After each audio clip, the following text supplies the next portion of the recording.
Hello and welcome to this Kubernetes full course in 10 hours. This is Zero to Hero series, a complete beginner's guide. The agenda that we are going to cover in this session, in this Kubernetes full course, is we know about what is the Kubernetes and what all topics we are going to cover in the full course and how we design this course. So what is Kubernetes? Kubernetes is also known as K at S. So you can see that between the K and S there is 8 letters. That's why it's K at S. Is a super smart manager for your computer programs. Imagine you have lots of applications and want to make sure that they run smoothly, scale when needed, and recover from a problem automatically. Okay, so Kubernetes help you to do that by organizing and managing your applications like a traffic cop for your software, making sure everything runs as it should on the cluster of computers or server.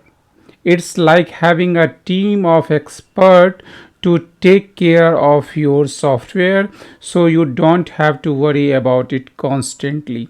So Kubernetes is a orchestration tool. So what all topics we are going to cover in this particular course? We are going to cover the Kubernetes cluster architectures. This is the first part, which is completely theoretical. After that you will find the 80% lab and 20% theory in each of the topics. Then we do the setup for the EKS cluster, because you need an environment where you can practice all the concepts. Okay, you can install the Minikube as well, which have the single node cluster. There are several videos on the YouTube's available for this particular concept. Okay, then we will going to cover the simple pod, ReplicaSets, deployments, DaemonSets, Lebel and Selector, static pod. Okay, how to identify, how to delete the static pod, and where the YAML file is kept, the graceful and forceful terminations of the resource, any of the resources. We demonstrated in an example of pod, but that applies to all the resources. NodeName and the NodeSelector, NodeAffinity, Taint and Tolerations in complete details. Namespaces, services. In the first part we did all the things manually, and in that second part we do it in an automated way. The init container, the multiple scheduler, ConfigMaps, secrets, persistence, volume and claim, network policies, how to take the backup of the etcd database and how to restore it, cluster upgrade, how can we perform the upgradations of the cluster. Then if we want to scale up or scale down the EKS cluster that we set up earlier, we can into this particular scenarios. Okay, then we covering all the examination tip for the CKA exam. So about this course, how we design this course, the 80% are the hands-on lab and only 20% we cover as a theory. This way you can get the most out of it even if you don't know anything about the Kubernetes yet. All you need is a bit of knowledge of the Dockers and you will be good to go. So my name is Alok Kumar. I have been working in IT industries for over 15 years. I am not only the instructor of the 3 courses on Udemy, but I also share my knowledge on through my YouTube channel. So what's really excites me is that the thousands of students have already earned the certifications in Kubernetes, the CKA exam and the Terraform, and they tagged me when they succeed in the exams. So if you want to connect with me on LinkedIn, you can find the LinkedIn link in my YouTube channel. So let's get started. And this is the agenda that we are going to discuss in today's video regarding the architecture of the Kubernetes and the control plane component and node plane component. So we are going to discuss on each of the component of the master cluster and the worker node. In the Kubernetes cluster, there is only 2 components. Okay, the control plane, or you can say the master node. This is used for the management and the control center of the Kubernetes cluster. So in the diagram, you can see the Kubernetes control manager. the Kube API server, etcd, Kube scheduler, and the cloud controller manager, which is the part, but it's considered as a separate component for managing the controller of the cloud. Okay, so the key component of the control plane includes the API server. Okay, it exposes the Kubernetes API, the RESTful API. Okay, because whenever you use the client, suppose the kubectl, to create a pod, all the informations will go to the Kube API server in a REST API way. Okay, so it understands these things and create accordingly the informations, the resources in the Kubernetes cluster, and registered all the information into the etcd. So etcd is the component that directly connected with the API server and communicate accordingly. So it's a distributed key value store that is stored the cluster in configurations data. The controller managers manage the controllers, so it have the management of all the things.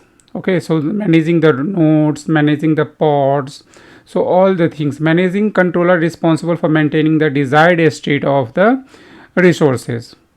Okay, so it will manage the according to the ReplicaSet, whatever the replica we defined, it's bring that up, and if the node is down, then it will bring another nodes. Okay, scheduler assign the work container to nodes based on the resource availability and the constraint. Okay, scheduler will come into the picture when we need to deploy a particular container inside our node. Okay, so it will manage all the CPU and the resource allocations. Worker node, this is the worker node, so you can consider it as a 3 nodes where we have the kubelet kube proxy and the container runtime, which is the favorite one is the Docker. Okay, and we have the container D as well. So kubelet ensures containers are running in a pod on the node. So kubelet, if you consider it as a SIP, and this is the big SIP, so it's distributing the load accordingly, and kubelet is responsible, and it's a captain of the smaller SIP. Okay, and it reports all the things to the Kube API server. Okay, Kube proxies is maintained the network rules on the node, so which particular pod and pod, how the pods will communicate with each other in the different node, different namespaces. So all the things will be taken care by the Kube proxy. And the container runtime we already discussed. Kubernetes API server, it's also known as the Kube API server. So Kube API server is the RESTful. We already discussed that it's a RESTful interface that expose the Kubernetes API. So whenever you use for the interactions, any of the client, you can use it to get the data or to update any images. At that time you are using the API server, and it goes as a REST applications, REST API request. Okay, so once you put a request to get the all the pod from the cluster, so at that time it will authenticate and authorize your request, either you are a authentic user or not. So API server authenticates the user and components and enforce the across control policies. Okay, using the RBAC. It ensures that only authorized entity can be performed. So this is the first point of interactions with the Kubernetes master. So every request comes to the Kube API server. Accordingly, Kube API is connected with all the components, and it passes the informations. If some update request information is received, then it will update the etcd, a new resource will created, so it will registered into the etcd. So Kube API is responsible to interact with the etcd. It's also to the validations and the mutations and admissions control. Okay, so if it also automatically inject the sidecar, means the helper container, and enforce the security policies. versioning supports is also provided by the Cube API server only. Okay, and etcd interactions, we already discussed. The Cube API inform all the informations are registered in all the informations to the etcd. So because this is the main database for of the Kubernetes server, okay, Kubernetes master component. And if we need to take the backup, then we only take the backup of the etcd. So whatever the informations you get in your console is getting from the etcd only.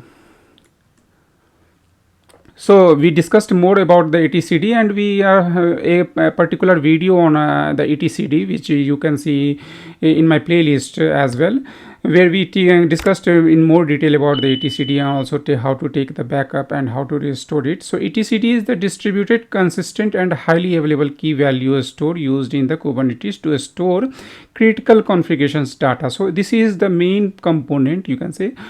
By the way, all are the main component, but this is the database.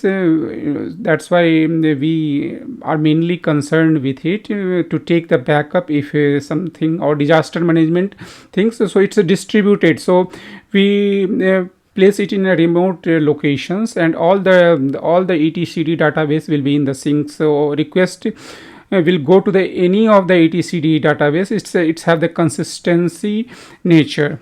Okay, so it will you get the informations from any of the etcd database the same.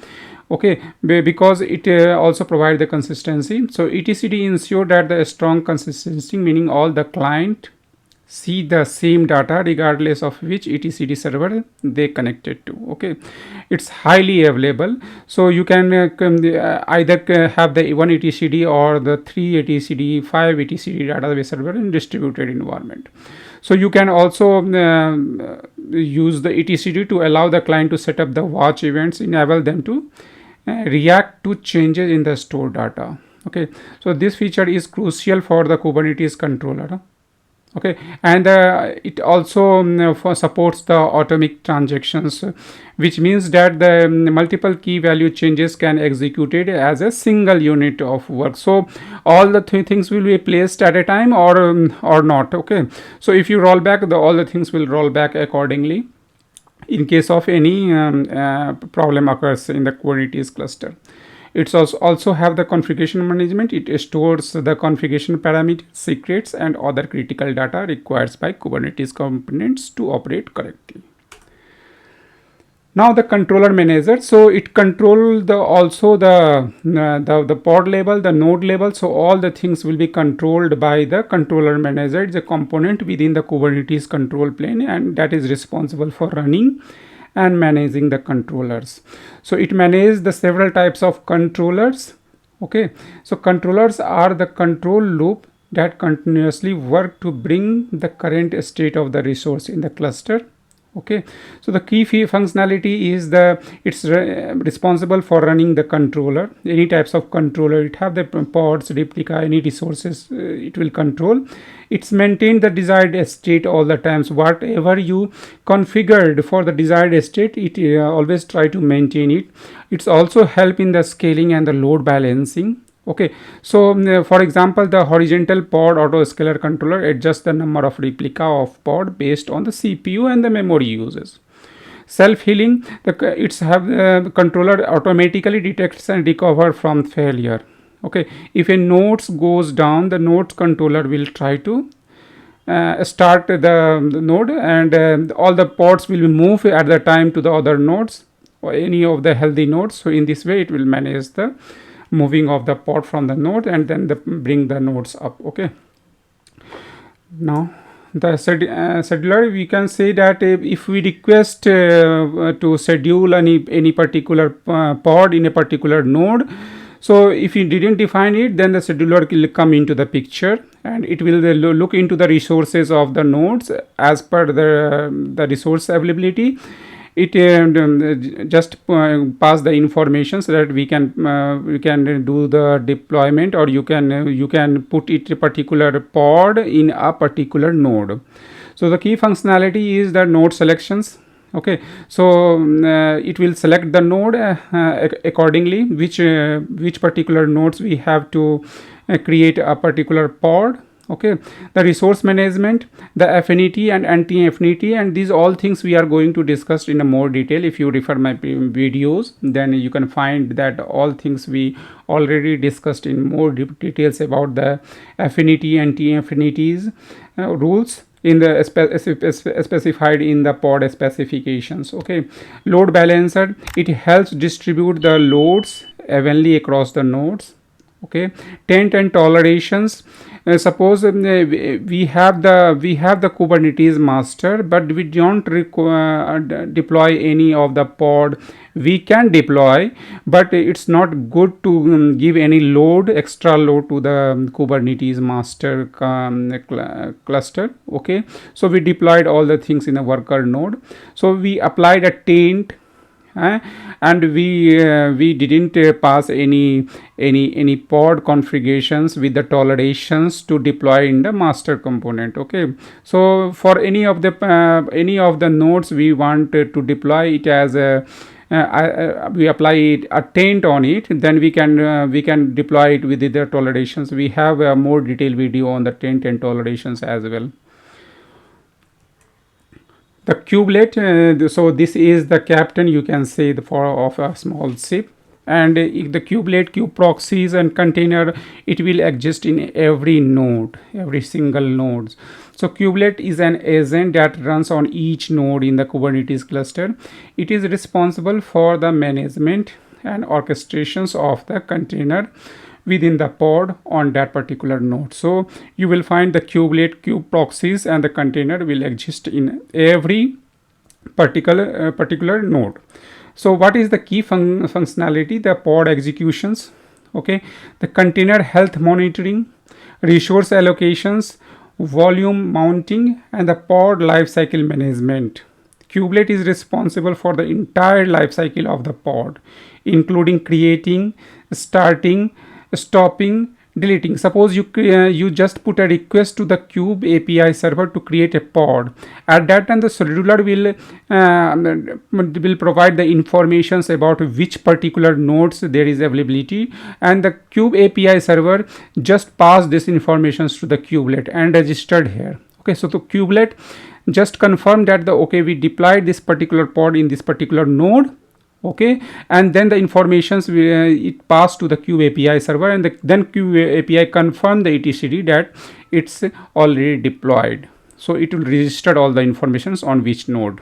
So in this way the communications happen between the kubelet of a particular node through the Kube API and then the etcd. Okay, communications with the control plane, we already discussed it. Kube proxies, it used for the any types of network communications within a node, between the two nodes. Okay, so kube proxy is a network proxy that run on each node in the Kubernetes cluster. Okay, the key functionality is the service discovery, load balancing, network address translation, pod to pod communication, the firewall rules. So kube proxies configure network rules. Okay, so IP tables or IPVS rules to enforce the network policies and security rules specified in the Kubernetes network policies. The container runtime, the popular one is the Docker, and you will find the Docker everywhere that is used as the Open Container Initiative, OCI. Okay, so key functionality of this is container life cycle. Okay, isolations, resource management, image management, networking, and the storage. So these all three things will be available in each node: kubelet, kube proxy, and the container runtime. Either you use the container D or the Docker. Okay, so Docker will be the popular one, so you should have the knowledge of the Dockers, how to see the logs and how to track all the things like the volume mounting and all these things. Basic things you needs to have a clarity before jumping into the. Okay, at the end you are just deploying your applications inside a container. Okay, the pod have the container and the container holds your applications, and the container is a Docker. So you must have the basic at least knowledge of the Docker to understand the Kubernetes cluster in more details. So So lots of friends ask me to create a video on with the instructions step by step on creating the EKS cluster setup. Okay, so in this session we are going to cover what are the different ways through which we are going to set up, or we can set up the Kubernetes cluster and manage it. So managing regarding things, all the things we are going to do with the kubectl utility. But regarding the setup creations for the Kubernetes cluster, there are several ways, and we are going to discuss on all those things. How to use the EKS CTL utilities. So this is the main agenda of today's sessions. So we are concentrated on the EKS CTL after discussing about the different way to set up the cluster. So this cluster will be of two nodes. The EKS cluster we are creating of two nodes, and we will going to verify and validate the cluster as well by executing some of the commands. So let's jump to the first the Kubernetes setup. How we can. So this is the Kubernetes IO page, and here we can see what are the different ways where we can use the setup for the Kubernetes. So for the production environment, if you expand a little bit, you can see that there are several ways to do a setup for with using the Kubernetes. So one are the using the kubeadm. You can use the pops as well, and kubes spray also. So these are the way through which we can do the Kubernetes setup. But in this particular video, we are going to use turnkey cloud solutions. For this, you can see that there are several cloud providers on which we can create a Kubernetes cluster. So for the AWS, we can use the EKS, the Amazon Elastic Container Services. We can use the Alibaba also, or Azure also provided. In similar way, there are several providers which facilitate you to create a Kubernetes cluster, like Digital Ocean also, that we can we already used this functionality or this feature of the Digital Ocean in my past video. In this particular video, we are concentrating on the EKS. Okay, so we are going to start the creating of the cluster using the EKS. Okay, so for this we have to create a instance or Linux instance, you can say, which is the bootstrap, or you can say that the launcher, where we are from where we are going to give the command using the EKS CTL utilities, so that all the cluster will be created in the AWS. So we will create a Linux instance of instance type T2 micro, because we don't need the largest instance for the launcher. You can say our bootstrap uh, machine from where we can execute our commands, and we are going to provide all the roles, IAM roles, because uh, because when we use the EKS utility, there are several roles required for that instance to perform the activities. Okay, so we will going to provide all the things, because when we execute the command at the back end, it's going to create a cloud formations. Using the cloud formations, either using the create for the create also, for delete also, it's using the cloud formations related things. So we have to provide all the necessary roles. It will create some IAM role also internally for using. So we have to provide the IAM. So we are going to provide all the necessary roles to the AWS EC2 instance, the launcher instance, which we are discussing. So in this particular video, we are going to use the EKS CTL utility that used to help us to set up the Kubernetes setup on the Amazon EKS. We can set up using the POPs and kubeadm as well, which already we discussed. But in this sessions, we are going to use the utility EKS CTL for all the installations. One more thing, we can do the setup using the console as well. If you go to the service and Kubernetes cluster, we can create a cluster from this place as well. using the creating the cluster in this way. We will provide the name of the cluster and the Kubernetes version what we have to use. But I assume this is a something difficult way to set up the cluster. We need to understand about how each service works and how its configuration related to each other. So it's a bit difficult for newcomers to set up using the interface. So in this particular session, we are going to use EKS CTL utility to do all the setups. So to start, we need to create a EC2 machine, and then we are going to do the installations for all the related things.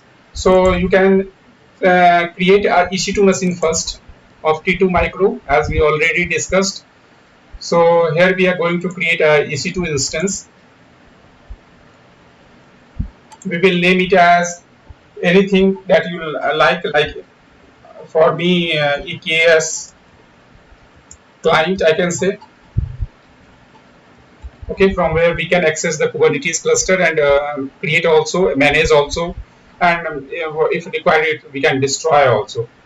Okay, so Amazon Linux extensions, T2 micro, all things looks fine. Okay, so this is the new interface. I am using the fleet here for this particular. But when we are creating the Kubernetes cluster, we are at that time we will use the T2 small. So it not comes in the fleet here. You have to spend some money. Okay, so all things look good. Amazon in the free tier T2 micro. Regarding the key pair, I will use existing one. The VPC is a default one. Okay, for the security groups, either I can use the existing one or you can create a new one. So I'm going to allow for the SSH also, and for the HTTP also, HTTPS also. So I'm going to tick all the things, and it will create a new security group for us, and it will attach to the instance after creations. Okay. The size, I don't have any problem with the size. I don't want to exceed it. For the details, I'm not going to change anything. Okay, I don't have the user data. I don't want any cheese pre-configured. So now I am going to launch the instance. All things looks good to me. I'm going to launch it. So it will launch a new instance of T2 micro. For on that particular machine, we are going to install all the things.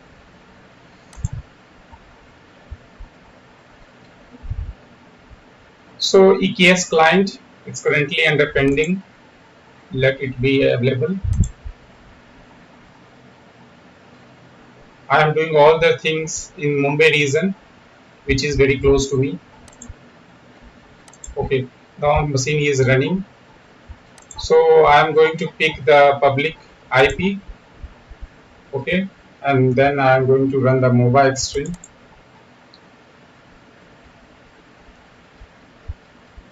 Launch the, establish the connection, just paste the IP here using the private key. Okay, username is EC2 user. Okay, let me increase the font size. Let's clear the screen. Okay, it's look good. Okay, fine. Sudo su. Okay, so now I have to check the AWS version. AWS, it's pre-installed in this machine, but it's using the older version and what the document says about it. Okay, regarding the AWS CLI, let me open this link.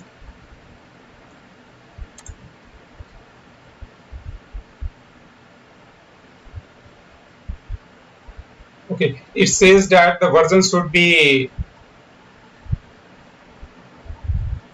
means if you take the latest one, that will be fine, or greater than this one. Okay, so better we will do the installations of the AWS CLI as per the documents. So it will, if you have already set up, as in my case, it will override it. So for the Linux instance, I am going to run few of the commands here for the Linux. I am just copying it. Okay, so it will download it and then install it using the sudo command. So it's quite simple. First downloading and then installing the AWS CLI again, and then we will check the version. I'm going to paste it here.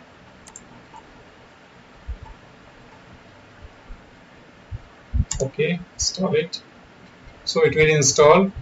And now I'm going to check the version again. So it's showing me the older one. Because I don't have to, means I have to exit it first. I'm currently in the same session, and then again sudo su with the root user. I'm going to check the version. So you can see that the version get upgraded. Okay, so that this things is done. Now I'm going to install the kubectl. Let me close it. So as per the documentations, I have to install the kubectl.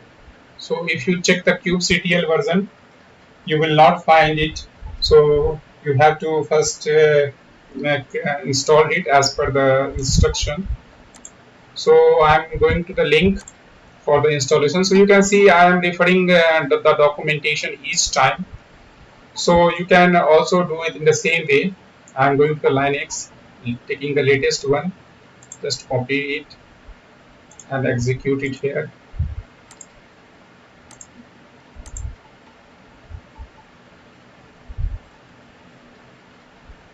It will not take more than 30 seconds. Okay, it's done. So you can check the first, it's get downloaded. So you can find it here, the kubectl. Okay. So I'm going to give the execute permissions. So you can refer the documentation as well. So you can see that it's giving the execute to that particular downloaded file, and then making you can say it's setting the or moving that particular file to the appropriate location so that we can execute that particular command kubectl. Okay, so let me do that. Chmod +x for that kubectl. Okay, so I make it executable. Let me move it to the this location, user, local, and bin. Why I am moving it? Because if you echo the path, you can find that this is one of the paths listed here. So if I move that particular binaries to that particular location, we can execute the kubectl command from any of the path. Okay, so we can verify the kubectl version as well. So you can see that the version is 1.23 some version. Okay, so it installed. So we already verified the kubectl version. Now it's time to install the EKS CTL utility. Again, I am referring to the documentations. Now I have to install the EKS CTL. After that, we will provide the IAM, create a role with all the permissions. Okay, so now I am going to refer this documentations. Here we have the EKS need to be verified if already installed. As this is the first machine, so we don't have it any. If we run the EKS CTL version, we will not find anything installed. You can try it as well. EKS CTL version. So the command not exists because I never. This is the first machine. Okay. So now I am referring to the documentation again, and I have to copy this for the Linux machine. And now I am installing the EKS CTL. So you can see that it installed all the things, means downloaded all the things into the temp directory. So we have to move to the temp directory. where we find this particular EKS, because as per the command it's downloaded in the temp directory. Okay, EKS CTL. So we move it there. After that we will move it again the same locations. EKS CTL. What is the path? User, local, and then bin. Okay, so it's get moved. Now if we check the EKS CTL version again, we will get the appropriate version. So we installed all the requirements for that particular installation of the Kubernetes cluster. Now what we have to do, we have to create a role, and the role will be according to whatever the as per the requirements. So we will have to provide the permissions of the CloudFormation also, for VPC also, for EKS IAM role also. So we are going to look into it, how, what types of IAM roles we means what type of permissions we have to assign into the IAM roles. So now we are going to create a role. So for that we will again go to the AWS console. Here we will search for the IAM. Okay.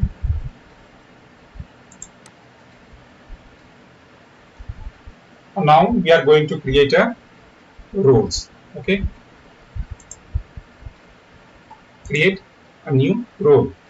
So this role I am creating for the EC2 machine. So I am going to select it here, EC2. Okay. Now what role we required? We required first the EC2 full access. EC2 full. I'll search it for that particular ticket and then search for the next one. What other permissions we required for that role? IAM full access. I am giving the full access because I want the things in the simplest form. Okay. This also I take. Now administrative access.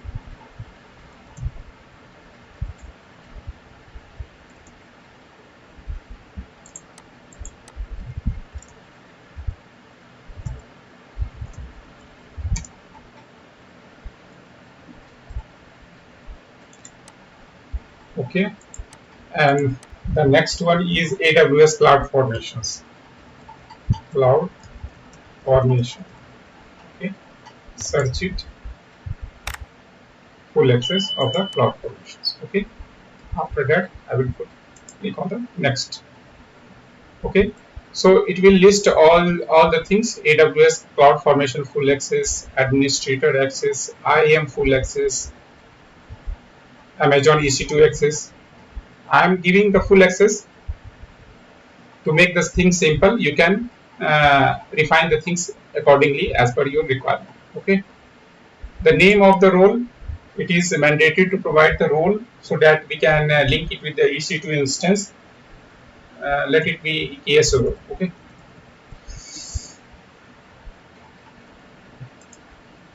Create the role. So you can find that the role is created. Now I have to jump to the EC2 machine to just link it with that particular row. Okay, I am going to attach it. First I have to click it for this particular instance. After that I have to go to the action, then security. Okay, and then modify the IAM role. Here you can find that role which we created. Okay, update the IAM role. Okay, so we provided all the roles, necessary role to create the Kubernetes EKS cluster. Okay, to that particular machine. So now it's time to create a cluster. Okay, so I'm going to write some command to create the cluster. So what is the command we have to create? So now you have to give the command like EKS CTL create cluster. The name of the cluster is Alok DevOps and the region is AP South 1. And the node type I'm going to provide the t2.small. Okay, this is the minimum. You have to keep instance type as node type as minimum. which have the 2 CPU, and we will not going to provide the node minimum size or maximum size. It will create a 2 worker node automatically. Okay, so let's create it. So you can see that now the cluster started to doing all the setups, and backside it's start creating the cloud formations related things. Before that we don't have any cloud formation stuff. Now you can see that it's started, the creation is in process. So at backend, when I execute some command either for the creations of the EKS cluster or deletions, it will use the cloud formations template for the creations also, for the deletions also, and that's why we required uh, that type of permissions related with the IAM, because the cloud formations create several roles, or that's why it's required the full access of the IAM at the time of creating the Kubernetes cluster. Okay, so this will take some time. You can consider it as approximately 20 minutes for creating the Kubernetes cluster. Once it comes up, I will validate the Kubernetes cluster by executing few commands. Okay, till now I am pausing this video. So now the Kubernetes cluster has been created, and you can see that it's taken around 20 minutes approximately. 8 is it started, and it's done in 26 minutes. So it's using the cloud formation template to creating all the required thing for the cluster, and it created 2 instances, and we are going to look into it all the things one by one. So you can see that now the cluster is creating using the cloud formations template, and it's able to create the Kubernetes cluster and the node as well. Okay, so we will verify the node. First we will go to the Kubernetes cluster, either it's under the active mode or not. So you can see that the cluster has been created, and it has the version 1.22, and the provider is EKS. So the cluster is successfully created. Now we go to the EC2 instance to check for the node. So you can find that by default, as we discussed, we are not provided the node minimum size or maximum size. By default, it creates the 2 node. Okay, and you can find the instance type as T2 small. Okay, so all things looks perfectly fine. We will do the validations by using the kubectl command as well. Get node. So you can find that we get the 2 node which is currently ready stays, as we have in the screen as well. Okay, so this is the node, and we are going to create some deployment as well for the testing. 2 node has been created. Okay, kubectl create deployment. The name of the deployment is web app. We will use the Nginx image. If you are not familiar with such those commands which I am currently typing, you can refer my previous video on the Kubernetes topics, in which I discussed all the things regarding the how we can create the pod, ReplicaSet deployment, and all these things. Okay, so image name is Nginx. Okay, and the port that we are going to use is 80. Okay, replicas, we are providing the 2 replicas. Okay, so it will create a deployment, and deployment, after that it will create the replica sets. So kubectl get deployment,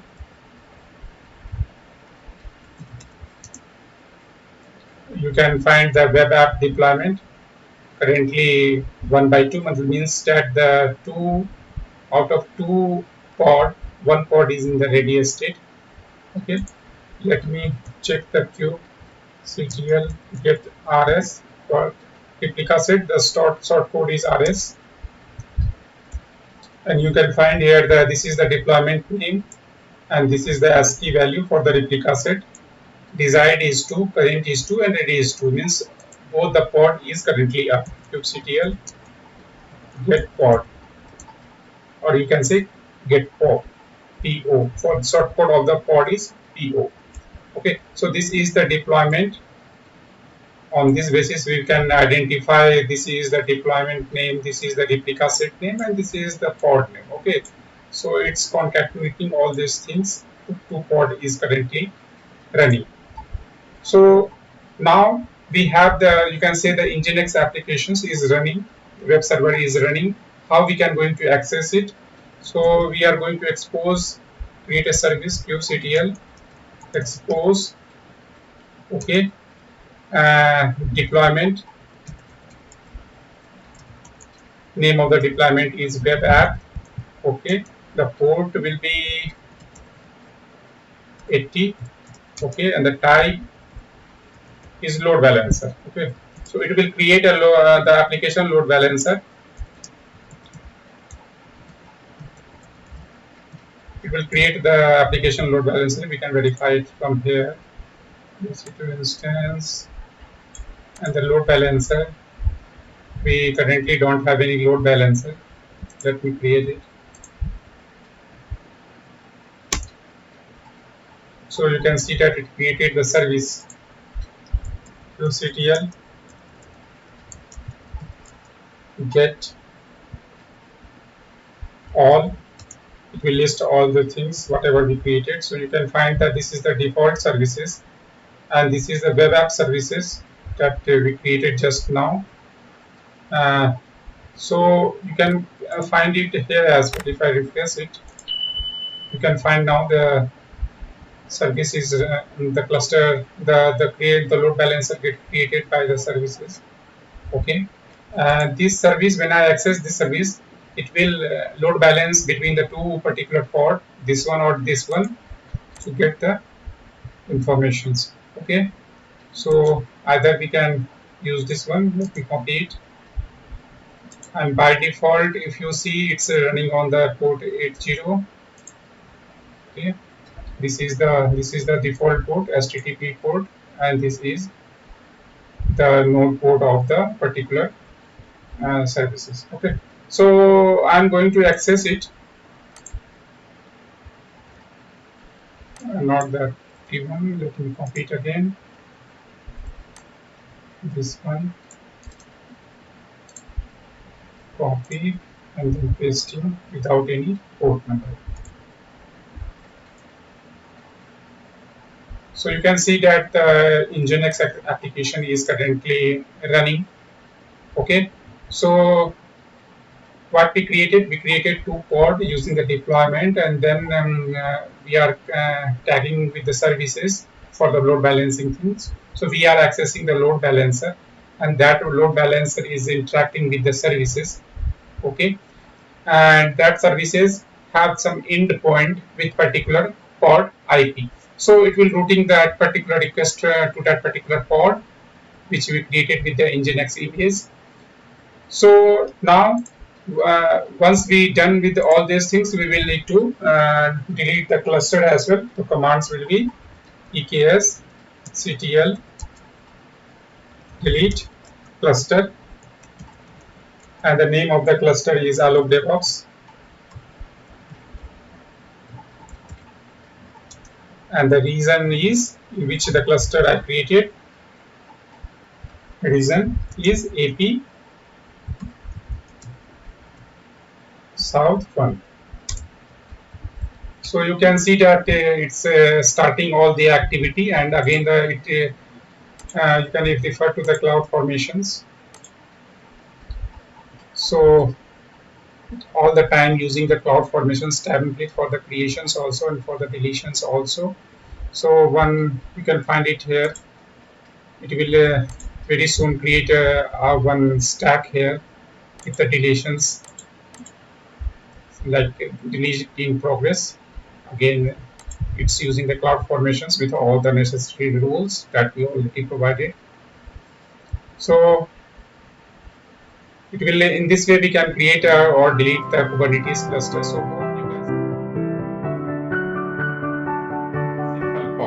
in these sessions we will just try to understand what is the simple pod is all about, and how to create this pod using the definition file also, and using the imperative way by running the some commands also. So you can consider this as an important part of the CKA exam, and they will definitely ask you at least one questions that will be related with the simple pod. Either they will ask you to create a pod in a particular namespace, or you can be asked in the exam questions like how to create a pod or create a pod for a particular node. So just watch these sessions to have a clear understanding on the simple pod creations. So in these sessions, we are going to cover about what is the pod and why we require to create a pod, how to schedule a pod. So you can schedule it in your own way by defining the node selector. That will come in the selector section when I provide you a session on it, and which component is responsible for it. So you can see that when the pod which don't have the node selector defined in the pod definitions file, so that is the main things that kube scheduler will looking for. If the pod definition don't have the node name assigned in the definitions file, so kube scheduler will schedule that pod in a respective nodes as per the availability of the resource space.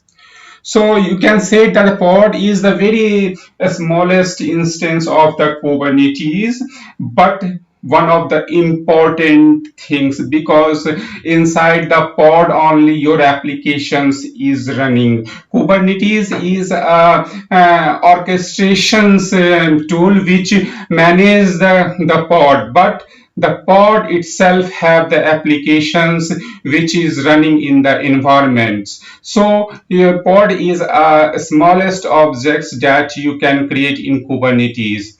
Pod usually have one-to-one relationship with the containers running your application to scale up. Okay, so inside a pod you should have only one container of the same kind. Means you can't deploy, or this is not a recommended approach that you put a duplicate applications of the same kind in a single pod. There is a provision that okay, if you require a second container that will be of different kind, that will be of as a helper container. So you can create a new pod to scale down. You can delete the existing pod, but these all things you have to do manually. If any disaster happened and some of the pods get down, then you have to manually bring it up. So this is some, you can say there is some restrictions if your application is running only on the pod level. You don't have the replica sets which handle the desired number of pods. So in these sections we are going only to discuss about the pods, that how to create the pod and how we can manually schedule it, and if something is required that you need to be get scheduled by the scheduler itself, then you do not need to define the node name there. So it is not recommended and also not a good practice to have a multiple container of the same kind as a part of the single pod that I already mentioned. You can have the multiple container, but the other container will be a helper container which is helping the main container, and that will be of a different kind of particular pod. A node can have a multiple pod as per the requirement. So it's depend upon the resource availability the node have. If the node is bigger in size, you can deploy a multiple pod, and this is good actually for the load balancing prospects that you want the if you deploy the pod through the replica set, or the most important thing is the deployment, which have the advanced feature that we'll discuss in the next session. So basically, it's a kind it can do a load balancing also. So you can deploy a node in a different node pod. You can deploy a pod in different node to manage your resources as well. So each worker node is managed by the master node through the kubelet. Okay, so whenever you put a request to create a particular pod, that request goes to the kube api, and kube api pass this informations to the scheduler, and scheduler find that particular node and provide these informations to the kube api. Kube api put all the entry into etcd data store and pass this all informations to the kubelet, and kubelet is responsible to pass this informations to the container tools. So whatever you have, either you have the Docker, either you have a containerd, or you have the Rocket. So in this way the things works, and all the informations passed by the kube api to the kubelet. So kubelet pass all this information to the container to create a node, create a pod in a particular node. So node is a worker machine in Kubernetes where we do all the deployments. So a pod always run on a node. That is you already aware about. The pod will always run on the node, and that node will be the worker node. Okay, in some scenario you can deploy the pod into the master node also, but in that case you have to check there should not be a taint applied to the master node. Or you can put the tolerations things, you can club it into the pod definitions file so that it can meet the tolerations features that I will discuss the taint and toleration in the next sessions. But this is the worst scenario because we master node is not a things that can be used or not recommended to use for the deployment of the pod. You need to have the deploy the pod in the worker node only. So that's why we applied the taint. So unfortunately, or due to some mishappening, none of the pod get deployed by mistake in the master nodes. So this is the pod definitions file. You can say that the pod definitions file use the version VI. The API version is VI. The all the things will be properly intended. So you need to look into this this aspect very carefully. Otherwise, the applications will provide you an error.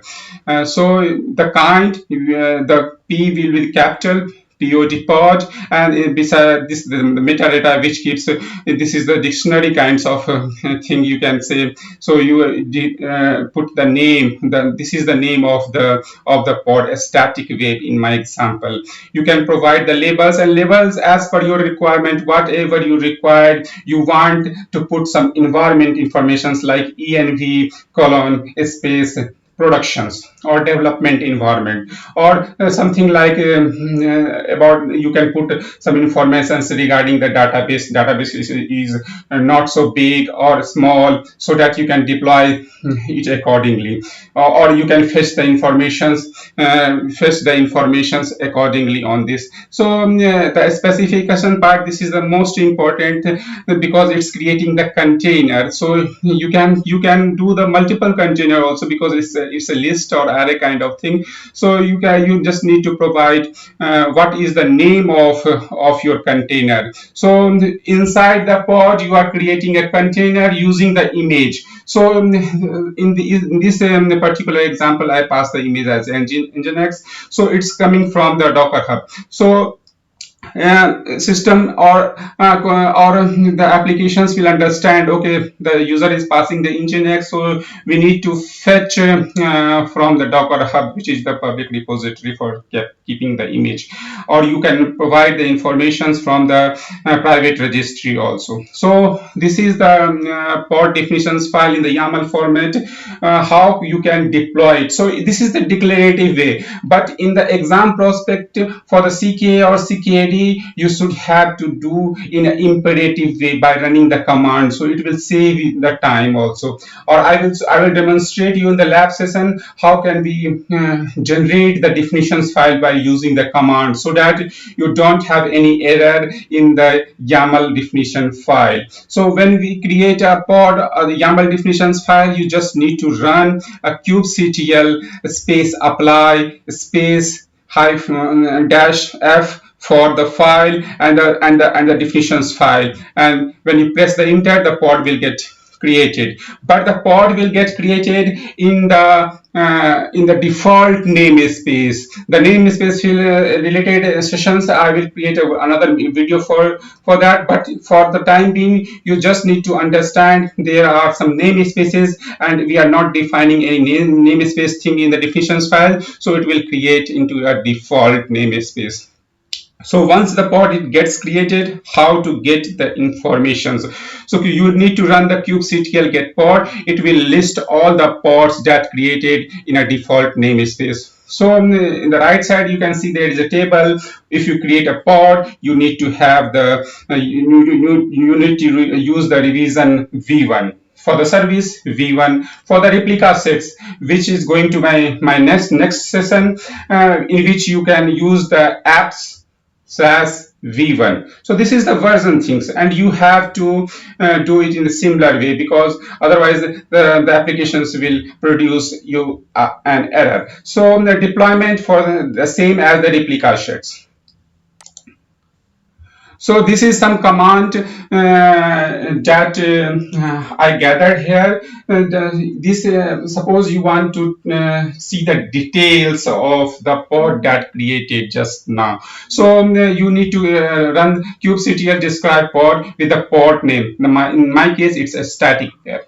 So details of pod with wide options. So wide options will tell you some extra informations, like in which particular nodes the pod get deployed, details of the pod with the label. Okay, if you see the previous screen, here we are providing the role is equal to role colon my role. So this is the label, and if I have hundreds of pod in a particular environment, how we can fetch by using the labels.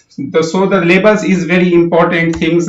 If suppose we want to get all the ports detail in a list which is related to the production. So in this way, suppose you need to run the command kubectl get port minus dash L, that is used for the selector, and here you need to provide the label role is equal to my role. So it will get all the pods that have this level, at least this level. So you may have the multiple levels as per your need. So at least these labels will be available in the pods in which you are fetching the information. So this is very helpful when you are just filtering the pods on the basis of role criteria. The image, which image that you can get the image from the describing the pod also, or if you want to get a specific only the image informations, you can use the grep command also with the dash I. It will provide you the image informations that use in the pod while creating the pod in a particular nodes. So this is the theoretical aspects, but the lab which will provide you all the informations regarding how to create a pod by using the definitions file, how to create a pod using the imperative way by running the command. So I will demonstrate all these things in the lab. And if you like my video, please subscribe my channel and click on the bell icon so that you can get the latest notifications on my on my videos that I am going to upload in future. So thanks for watching this theoretical part, and now we are jumping to the lab session. Okay, let's monitor the environment first. qctl get pod. So currently we don't have any pod in the running in the environment. So for the imperative way, I will run first a command to create a pod. kubectl run. The name of the pod is simple pod. Image that I am going to use is Nginx, and just press the enter button. So the simple pod is get created. Let's monitor it by running kubectl get pod. So this is the simple pod that is currently running. So how we can describe this pod? How we can see the details features of this pod? What the image is used? What is the container name? All the things. kubectl describe.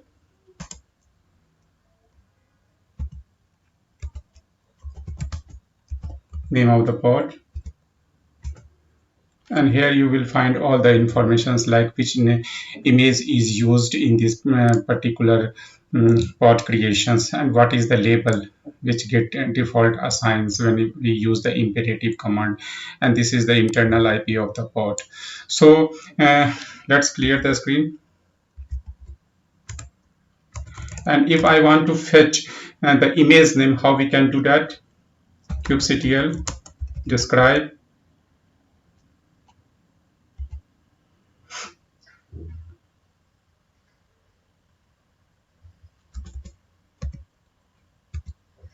pod. The pod name is simple pod, and grep for the image.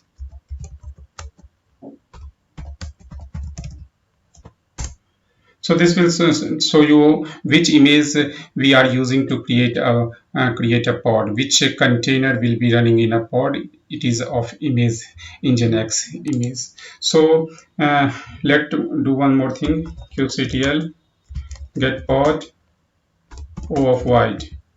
So it will give you some other fields as well, like this particular pod which name is simple pod. It's running one container out of one container, means this pod have a single container which is in running state.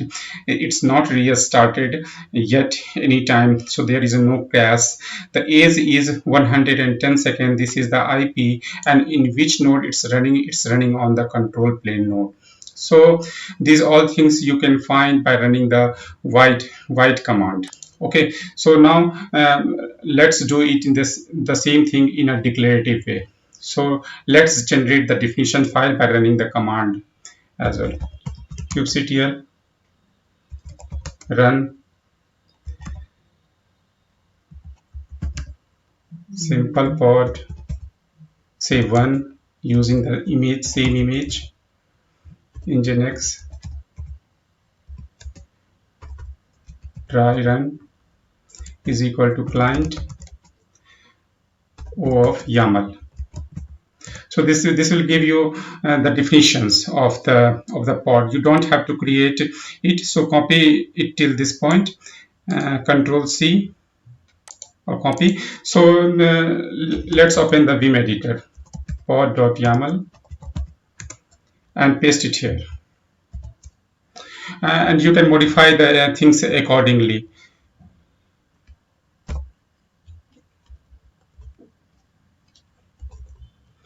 Like this command, this thing I don't require, so I delete it.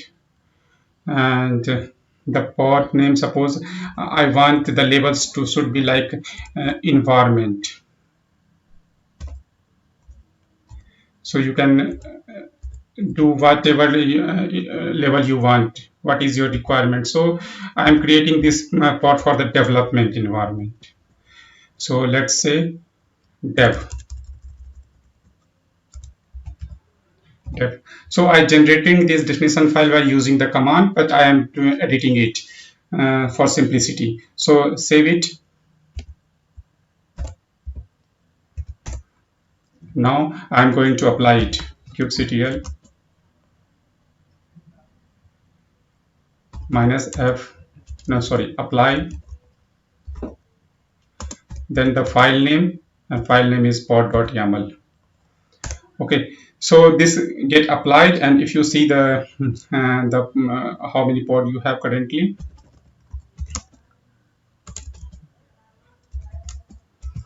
get pod. So this will open give you the details of whatever the pod is running. So this is the pod that I created just now by using the definitions file, simple pod 1. So let's clear the screen.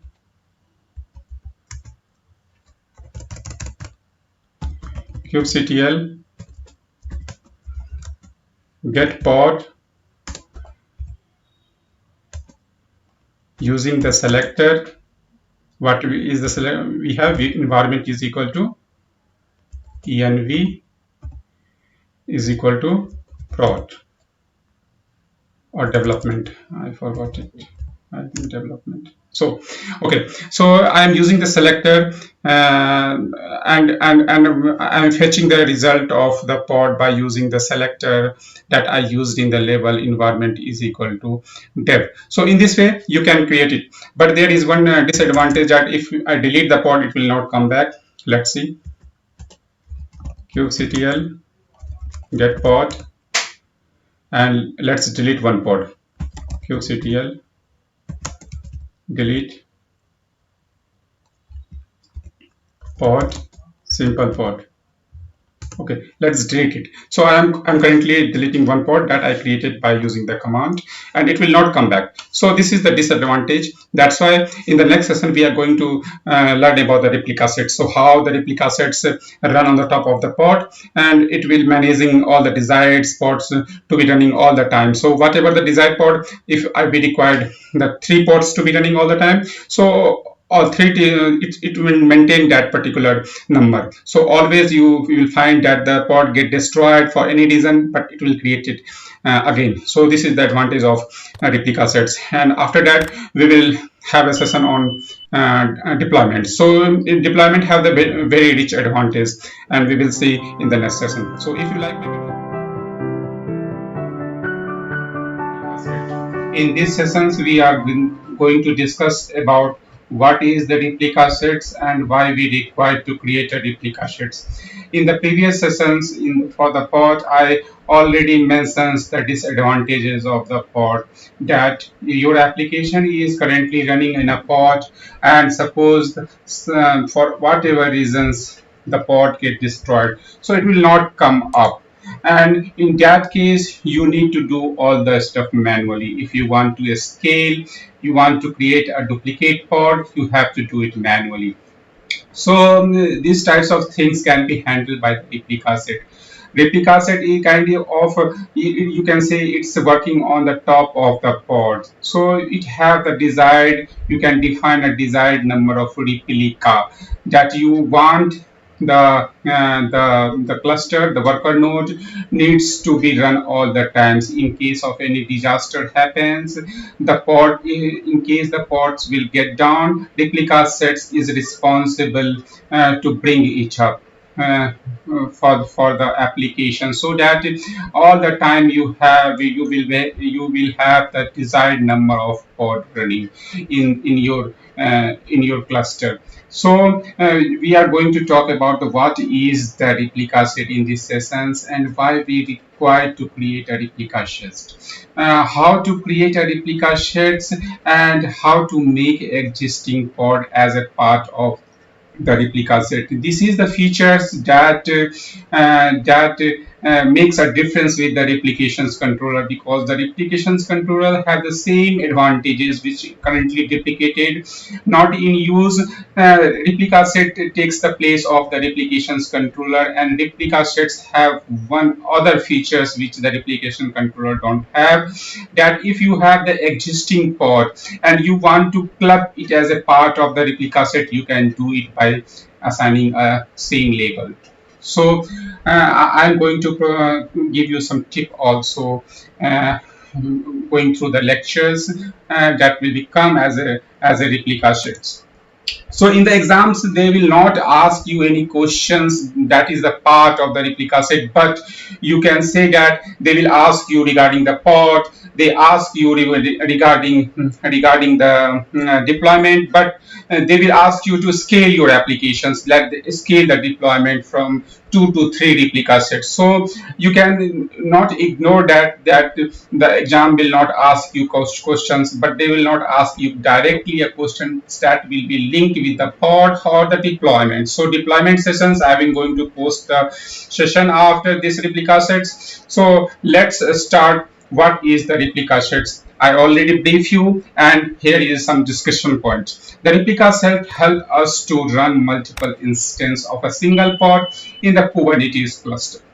So you have suppose you have a web applications and you want the 3 replicas to be running all the time. So maybe you have the such kind of traffics that can be managed only by minimum 3. So the web applications is running in 3. You can consider it as a server, means there you have the 3 servers running of the web applications, and those are load balancing also. So suppose something went down, some disaster happens, so the replica set will bring a similar kind of pod that you design. So it's always meeting the desired number of the replica sets. The replica set ensure that the specific number of pod running all the time. I already discussed this point. Another reason we need replica set is to create multiple pod to share the load across them. So this is the very important point. I already mentioned this, that it's used for the load balancing also. Suppose the number of users increasing, you can increase the replica set manually, or you can link with the CPU utilizations, how the traffic is coming, and you can do it in automatic way also. So this is the advanced topic, but this part will not covered in the CKA certifications. I will put a separate lecture on this in the future videos. The replica set span across multiple nodes in the cluster. So it doesn't mean that your nodes, all your pods that get deployed as part of replica set will be the part of a single node. No, whatever the node you have, suppose you have the 3 nodes, then maybe the 2 nodes, the 2 ports get deployed in a particular node. This is the kind of a stuff that handled by the kube scheduler. So you can do it manual assignment also by providing the node name, and there is NodeAffinity term that I discussed with you in the separate video going forward. So it also helps balance the load across the multiple pod on a different node. So whatever the pod we get deployed in different it's manage the load kind of stuff as well. So you can see that this is the advantage on the top of the pod, but the replica sets have some disadvantages also that covered by the deployments. What is that disadvantages? Suppose that you do the deployment and you want to roll back to a certain division number. Suppose you have a deployment 1, 2, 3, 4. So 4 deployment within a year, but the 4th deployment didn't work and you want to roll back. So replica sets you have to do it manually. So you can't do it through a command to roll back to that particular thing. So these things is happen in the deployment. You can move your deployment, you move your environment state to any particular region accordingly by executing some commands. Okay, so now look into the definitions file.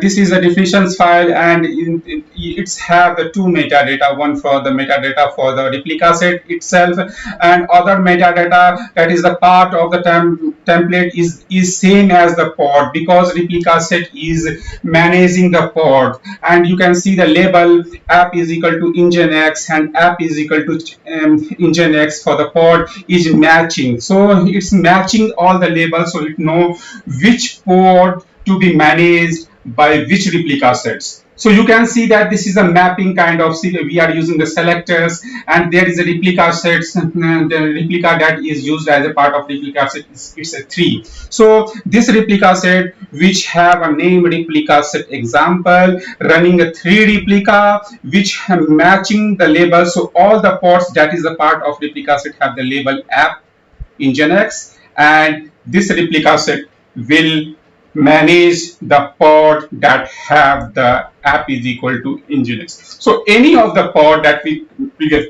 previously running, you can manage in this way, club that pod as a part of replica sets. So you can create a definition file for this, the replica set. So this is a definition file. We can apply it into the environment by running the command kubectl apply for the -f for the file, and the replica definition file YAML and the file name. And this is the shortcut rs we use as a shortcut. You can say that for the pod we can use po, and so there is lots of shortcut coding that you can use to get the information that will be very fast in the examinations. So you can say that when we want to view a particular replica set, we just pass the kubectl get rs and the name of the rs. If you want to list all the replica sets, then you just put the kubectl get rs. RS stand for the replica sets. So if you want to describe what image we have used in this, how many pods, what is the structure, you can describe it by running the kubectl describe rs, the name of the replica sets. Yeah, any details, if you suppose you want to give a wide option, so that we can have multiple for, because these all things returns whatever you run, the kubectl get command is getting from the etcd, and etcd return in the json file format. So that is a big hierarchy of tags. So our command, the kubectl get will fetch only those information that is required. If you want to use the wide options, you will get some extra field, but there are lots of things, because the describe command is also getting all the information from the JSON itself. So I will show you how to get the output in the JSON format, and how we query the JSON in the JSON path. So this is coming in the next lecture. So you can check whatever the image by using the grep command that we already see in the pod lecture. So I think we have enough lecture on the replica sets. Now it's better to jump into the lab session to have a better understanding on the concept of the replica sets, and we will get more informations there. I will try to demonstrate you there how to create a replica sets, how to delete it, how to delete a pod inside the replica set and it will come up. So all the things we are going to see in the lab sessions. And thanks for all my subscriber. I'm getting very good response from you guys, and lots of likes and lots of comment. I am on daily basis, I am getting the request of invitations from you guys in the large number, more than 25 plus daily. So thanks for this appreciations, thanks for this notifications that you are interested in watching my video. So now I'm jumping to the lab sensor. Okay, let's monitor the environment first. kubectl get pod. Currently we don't have any pod. kubectl get rs. This is the short code for the replica sets. We don't have any replica set available in the environment. So let's create one first. kubectl create. I am generating the definition file for the replica set through the deployment. Create deployment. Name of the deployment is replica sets rs simple using image of nginx replica is equal to 3 dry run is equal to client output in a YAML. Okay, so let's generate this file. Okay, so this is the file that we created. I just going to copy it. This is definitions file. Just copy it till here. Copy this. Clear the screen. Okay, VIRS dot YAML file. I'm creating one YAML file for the replica sets. Pasting it here. Okay. Now I'm going to remove all the things that is not required. Just to have a clear picture means you don't get confused. Okay, we require the replica set as strategy. We don't require it. This is generated by the command. Okay, all things look good. Now do some modifications. Instead of the deployment that will be going to our next session, I am going to use the replica set.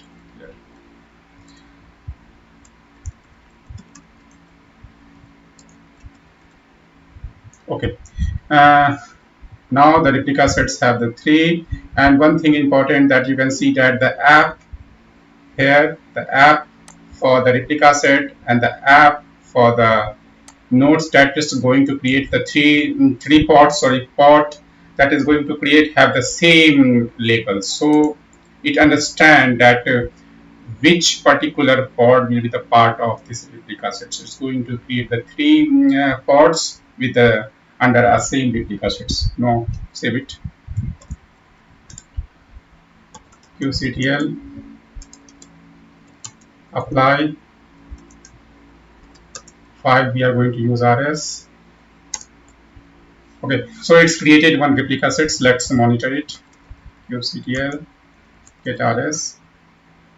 Okay, one pod currently running. Desired is 3, current is 3. So it's going to create a 3 pods as a part of this replica set. The name of the replica set is rs simple, and it's going to create a 3 pod inside the replica sets. And currently we have all the 3 in the ready position. So let's look into the pod. QCTL get pod. So you can see that the 3 pods in the running state and all are using the nginx image. So this is the name of the replica sets. So you can just by using the naming nomenclature, you can find that okay, this is the part of the replica sets. All the pods that gets created is a part of the rs simple replica sets, and all are running. Let's delete one pod and see what is going to happen. QCTL delete pod rs simple 27. I'm going to create delete one pod.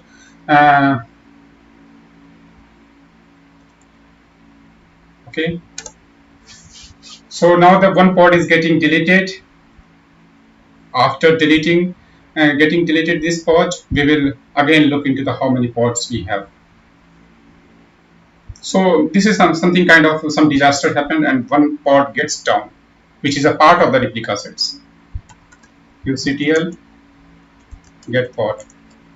So you can see that this pod is get deleted 27Q7R, and it's created, the replica set created one new pod for us because it's maintaining the desired pod what is requested. So 2T2V1. This is the pod that's created automatically by the replica sets because kubectl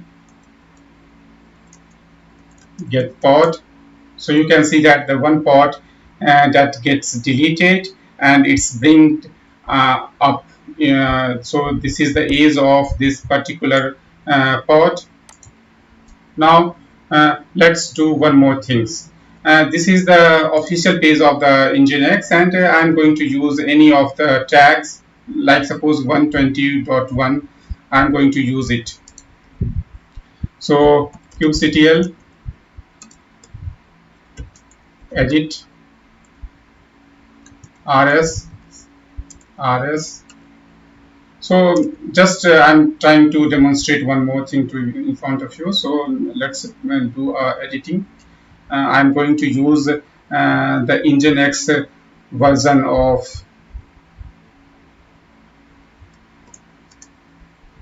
1 point, whatever the version we have, 121. Okay, do it properly injected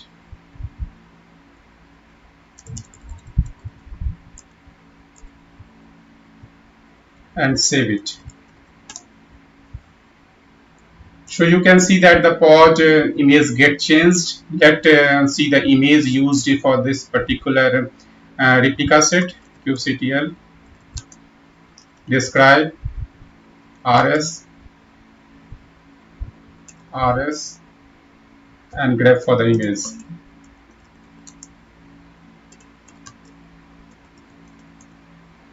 So you can see that the images get changed.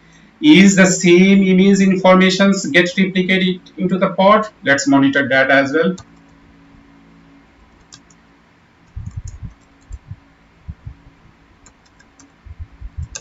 Describe pod and rs. Let's use any of them, like 2t grep for image.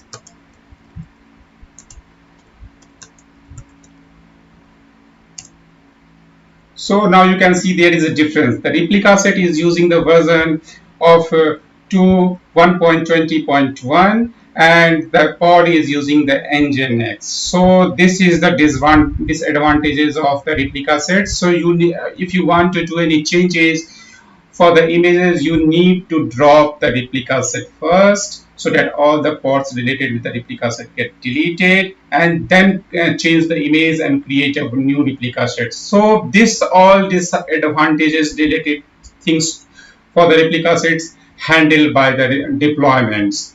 So you can change whenever you can change image for the deployments, that will create a new replica sets, and the replica sets getting all the ports down one by one and creating on the top of that particular to use a new image. So the deployments has some advanced features, and this will be going out to our next lecture. In the deployment, we will discuss in more details about all the features. So that will be very nice, and I am building up presentations for that as well, in which I will demonstrate all the features regarding the deployments, how to roll back, how to check the history, how to manage the history.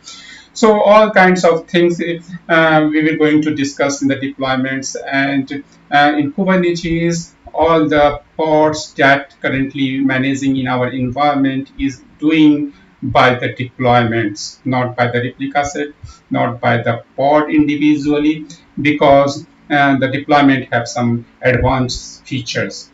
So let's how to delete the replica sets. kubectl delete rs and the name of the replica sets. So just delete it. Clear the screen. kubectl get pod. So you can see all the pods getting terminated, and we are having one pod which is also in termination status. kubectl get rs. So we don't have any replica set. So in this way you can delete it. You can't delete a pod individually, which is a part of the replica sets, because replica sets will bring them up, because replica sets have the responsibility to make the desired number of pods available in the environment all the time. So okay, in these sessions we are going to cover about what is deployment, and how it works. Why we require to create a deployment means whatever the disadvantage we already discussed for the replica sets and the pod is covered by the deployments. How to roll back the deployments. So in the environment, we keep on updating our environment on daily basis or in a quarterly basis.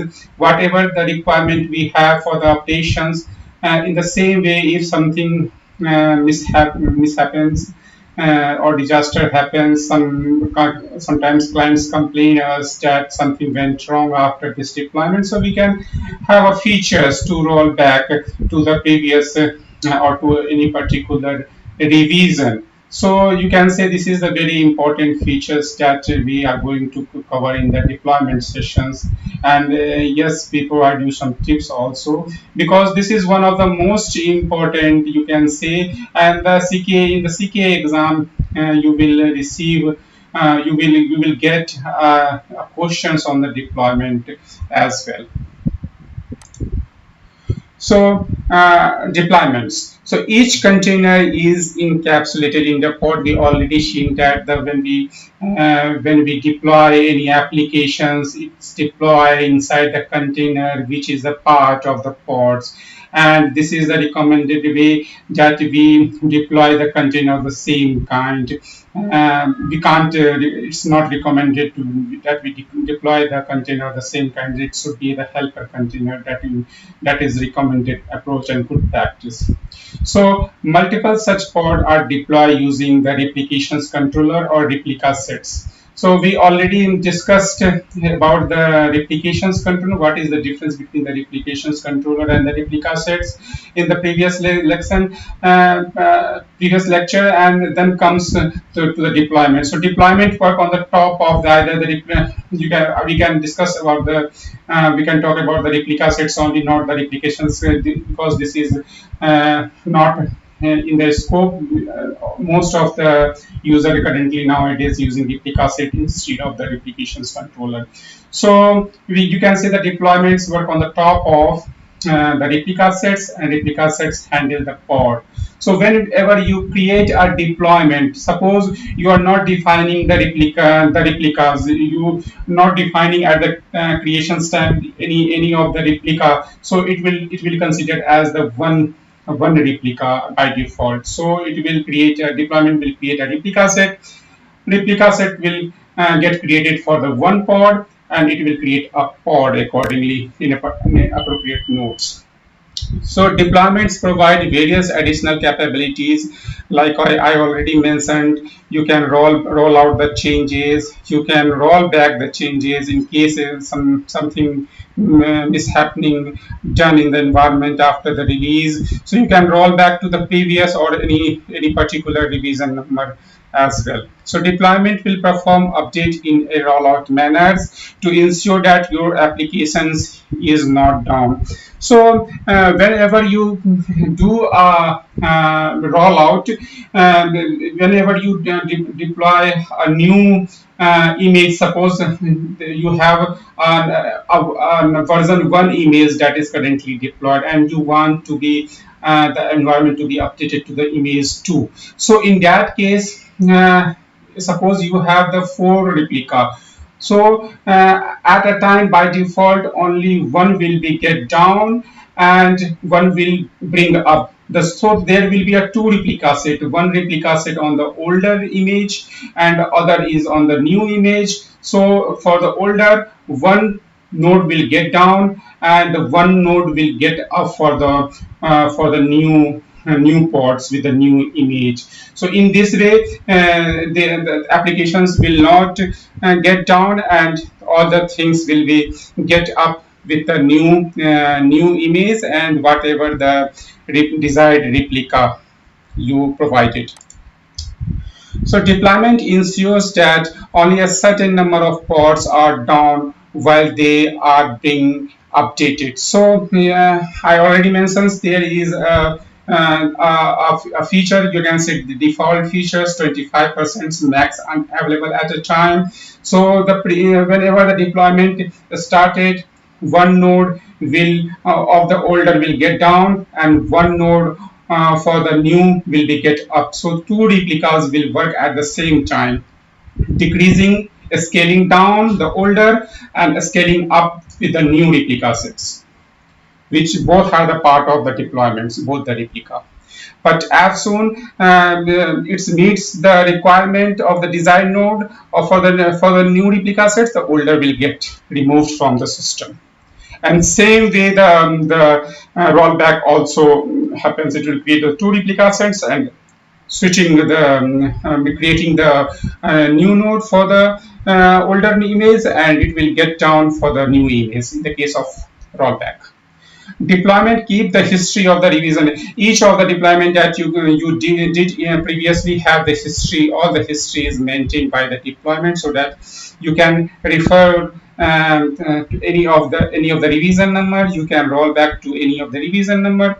Okay, this is a very important topic. You can say you can't, and this is the easiest one also. So better to have a clear understanding, and this is the questions that will be very easy, and you need to read the question very carefully in the exam, because in the exam they will always add the new namespaces, in which namespaces you need to do the deployment. So it's a carry. Means in my case, it's I have a questions regarding the deployment, but it's a 4% of weightage. But maybe they will make it more complicated, and maybe they have 7% of it. It's depend upon the question sets that appear for you in the exam. So this is the definitions file for the deployments. The deployments and the replica sets have the same definition file except the kind. The kind for the deployment we use a deployment, and in case of the replica set we will use replica set, because at the back end the deployment is also using the replica set, and replica set is using the pod. So you can say all the things are interrelated, but deployments have some advanced features of managing the deployments related things, which you can consider as a disadvantage for the replica, because replica don't have such features. So you can see that we are using the Nginx, and the arrow I'm showing here is very important, because this is a match label, and this should be match all the time. So they will ask you questions that the deployment is not working, so you have to see the descriptions. There may be the problem with the match image, match labels that use the app, and maybe they will give you the app as an Nginx1. So this is the mismatch. That's why the deployment is not occurring, or have some problems. So you need to fix it and deploy, and it will work. So the questions may appear in a different way. So you have to understand the theoretical aspect of the deployment, and the questions you can handle it very easily in the exam.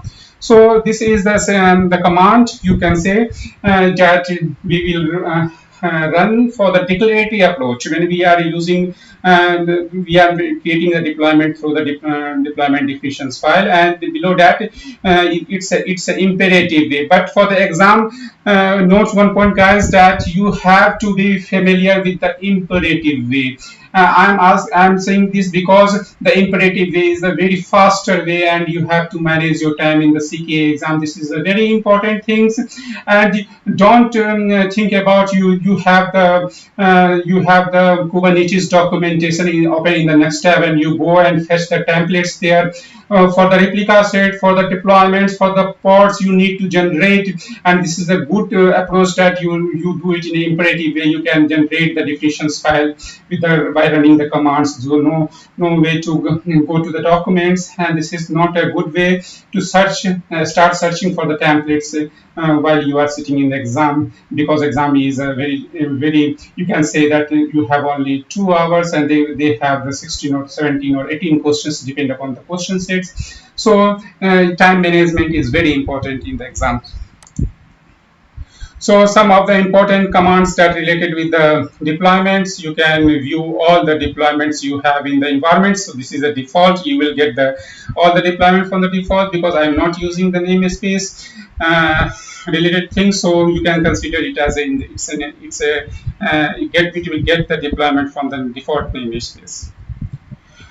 You can you can describe the deployments, any particular deployments by kubectl describe deployment, and deployment name you can just need to provide in the default namespace. Details of deployments with wide options. This give you some extra fields. So you can use kubectl get deployment with the deployment name. In my case, deployment example. Output of wide options. You can check for the image also.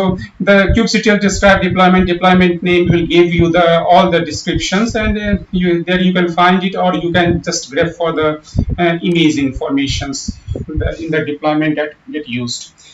For the rollout, okay, this will provide you all the history, whatever the deployment till date you did for this particular deployment. So it will give you all the revision number 1, 2, 3, 4, 5, 6, something like that. Kubectl rollout history deployment, and for you, if you want to get the information, so you want to take the history, see the history of a particular revision, you can just pass the dash hyphen 1. So it will give the whatever the deployment have the history of the for the revision 1. If you want to undo your deployment to a particular revision number, you can do it in this way, that kubectl rollout undo deployment name to revision. Suppose you want to set, and you can set by using the kubectl edit command also. The kubectl edit deployment and deployment name. There you have the file, and you can change the image also. But this is the most fast way for the exam, that you use the kubectl set image deployment and deployment name. Here you have to pass the container name for the deployment and the new image that you want to change with. Scaling the deployment, suppose you have the 3 replica that you already defined, but you want to increase it to 10, or you have the 8, you want to increase it to 10. So you can do it in this way: kubectl scale deployment name replica is equal to 10.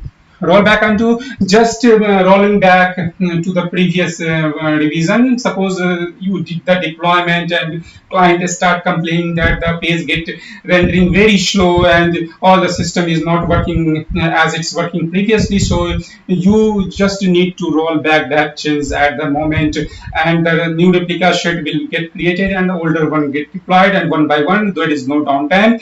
But you need to investigate and the pod get deployed. So how you can monitor the logs? So for this you have to I will have a different session on the storage related things, where you keep all the information in the log file. So if the pod get deleted, because this is the very frequent thing, pod get deleted and recreated. But for the investigation purpose, you need to keep all the logs, whatever we have in the environment, what any disaster happened. So all the logs needs to be maintained at a particular location, so that you can just monitor the environment in case of some disaster happen, because you have to roll back all the changes. In that case, all the pod bits will get deleted. So it's a very things to keep all the log in the storage.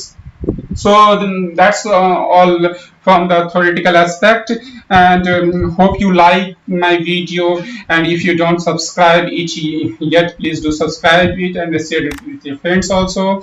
So now I'm going to jump into the lab session for the deployments to have a better understanding of what we discussed just now. So see you guys in the lab session. Okay, let's monitor the environment first. kubectl get deployment. Currently we don't have any deployment. kubectl get replica sets, don't have. kubectl get pod, we don't have any pod. Okay,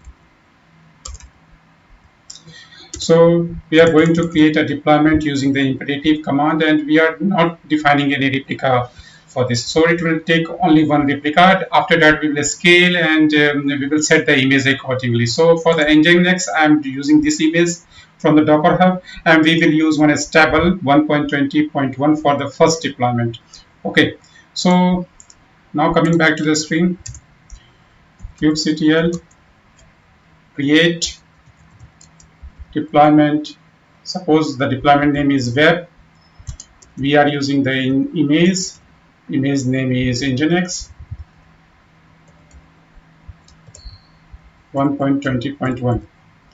Okay, we are not defining anything, so it will create a deployment for us, which name is web kubectl get deployment. So you can see that the when one deployment has been created, and we have only one pod. Desired pod is one kubectl, which is running kubectl get rs. So this deployment will created one replica set with the name web and some numbers. Okay, kubectl get pod. Here we have one pod, so you can see that this is handled by the replica sets, and replica set is handled by the web. So you can say that all the are in a perfect order. So because this deployment is deployment handling the replica set and replica set handling the pod. So we have one pod currently running. Let's check for the image. kubectl describe deployment, and the name of the deployment is web. I will grep for the image. Grep image, and it's showing 1.20.1 is the image of the tag we are using for the Nginx. Okay, so now let's delete one pod which is currently gets created. kubectl delete pod web. Okay, let's delete it. So we have one pod which is running by the deployments, and we are forcefully deleting it. So let's see what happens.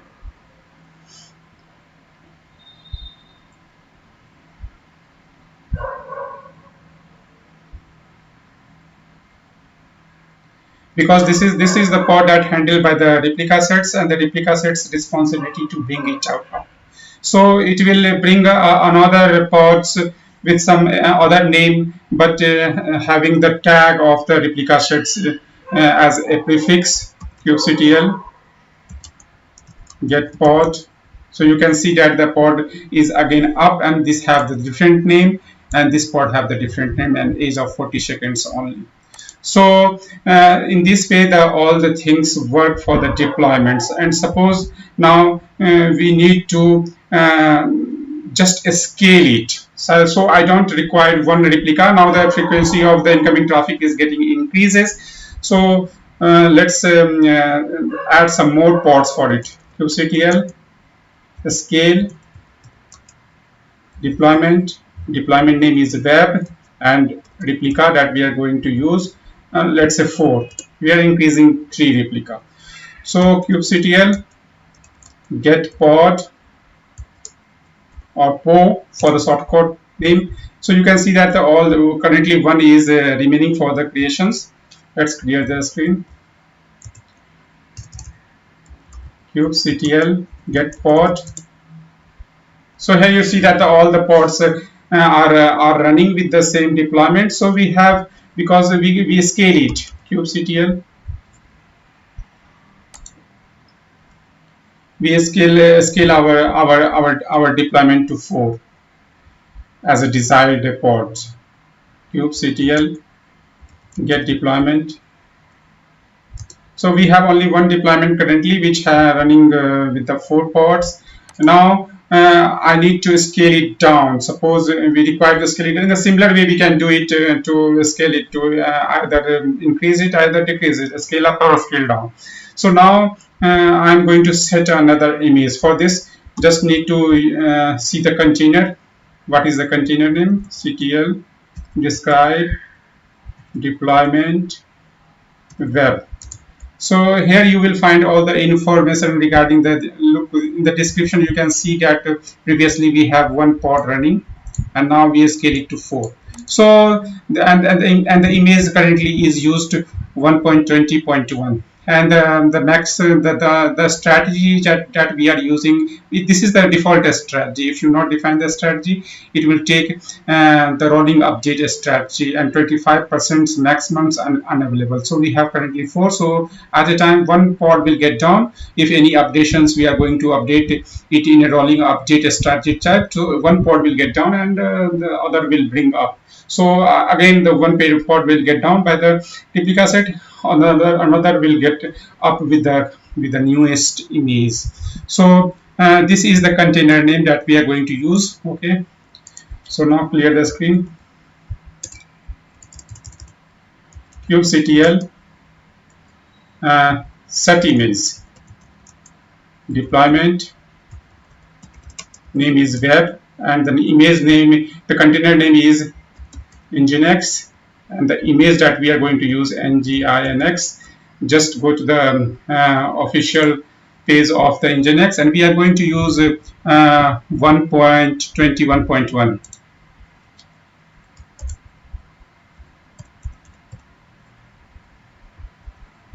Let's record it as well, so it will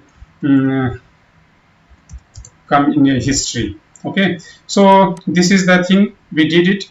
And kubectl get deployment. So currently 3 are available. Let's monitor the replica set. So here you find the 2 replica set. The previous one is this one, and the latest one is this one. So currently it's don't have any ports, because we are just created a new replica sets with the newest image, and all the ports are currently running with the newest replica set. So you can see that all the previous one got terminated, and we have the new one. If you want to see the image of any new one, new port, kubectl describe pod. Let's type web for the pod name, and 77, the newest one. Let's add 7 also.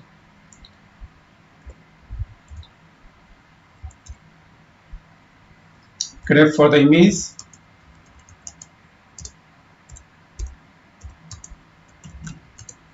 And you can find the newest pod is currently running with the newest image, and same we have for the deployment also. So let's clear the screen and check for the deployments, how the deployments has been done. kubectl describe deployment web.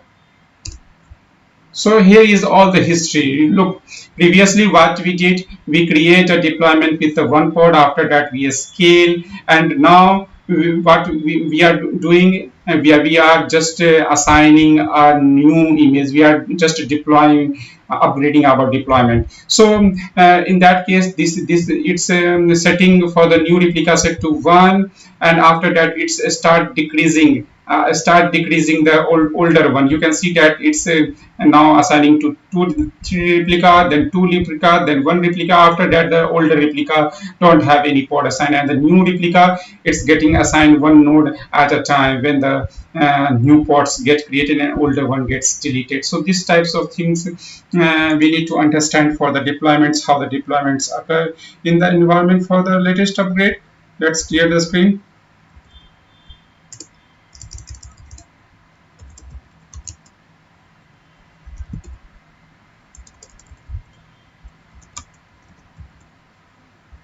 Rollout history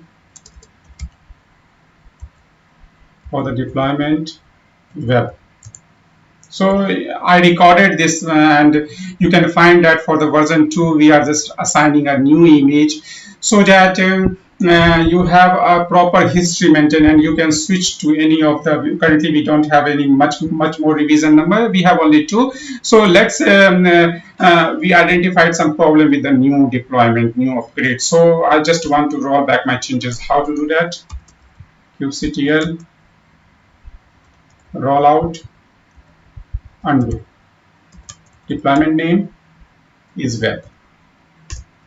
So now we are rolling back our changes to the revision 1, because when we do the undo, it will just jump to upgrade to the previous release, just previous release, not to any version, because for that we need to assign the to revision number.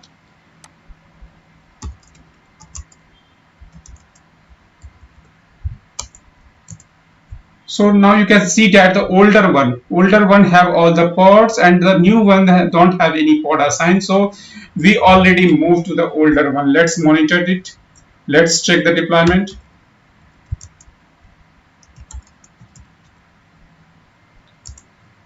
Okay, so describe it. QCTL, describe, deployment, web, and graph for the image.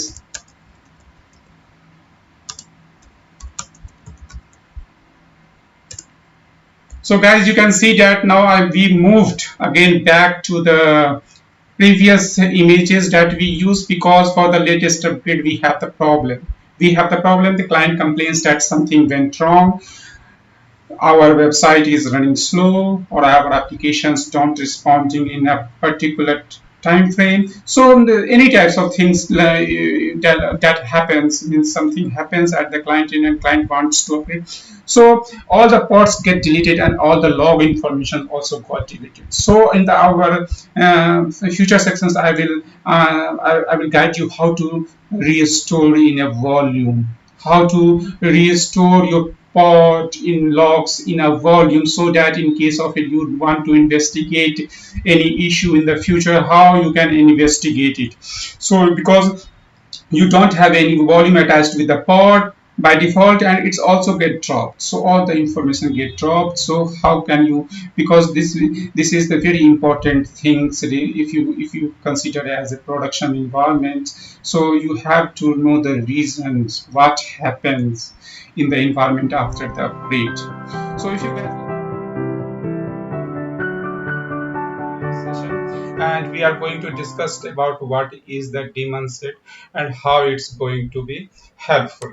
So in this session, so the main agenda of the topics is that what is the daemon set. So we will understand what is the daemon set. Before that we have the pod, then the replica set, then the deployment. We learned several objects regarding the Kubernetes. If you didn't refer my previous video, you can refer from the CKA topics. I added around 15 videos on the playlist of the CKA topics. You can refer those. So what is the use case? We are also going to learn about the daemon set use cases, how we are going to create it. So creating is very simple for the daemon set. I will guide you that we already learned the replica sets, and you will find that there is more similarities between it. So I'm going to make it a very simple, and in this video I am going going to add the node in the cluster. Okay, so previously we might have one node, and we are going to see that we will going to add a node to the cluster. That node, the worker node, will be the part of the main cluster, and then how the daemon set will able to create a pod in that particular newly added node. Newly added node, worker node in the into the cluster.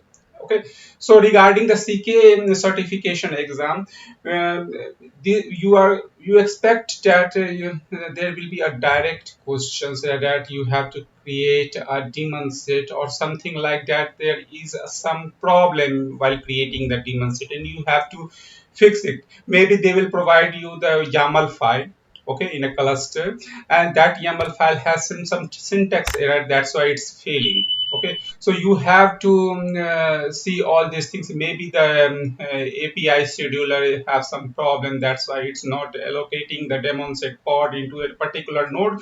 So you have to think stage by stage, like either there is any syntax error in the daemon set YAML file, or the API scheduler have some problem in scheduling the daemon set, because daemon set is the pod. Okay, and and we are going to refer all these things, that what types of daemon set and what is the daemon set. So in the coming slides we will going to learn it. Okay, So regarding the daemon set ensures that all or some nodes run a copy of the pod. So this is something like a replica set. Okay, so daemon set will ensure that one copy, only one pod of similar type will run on each of the node.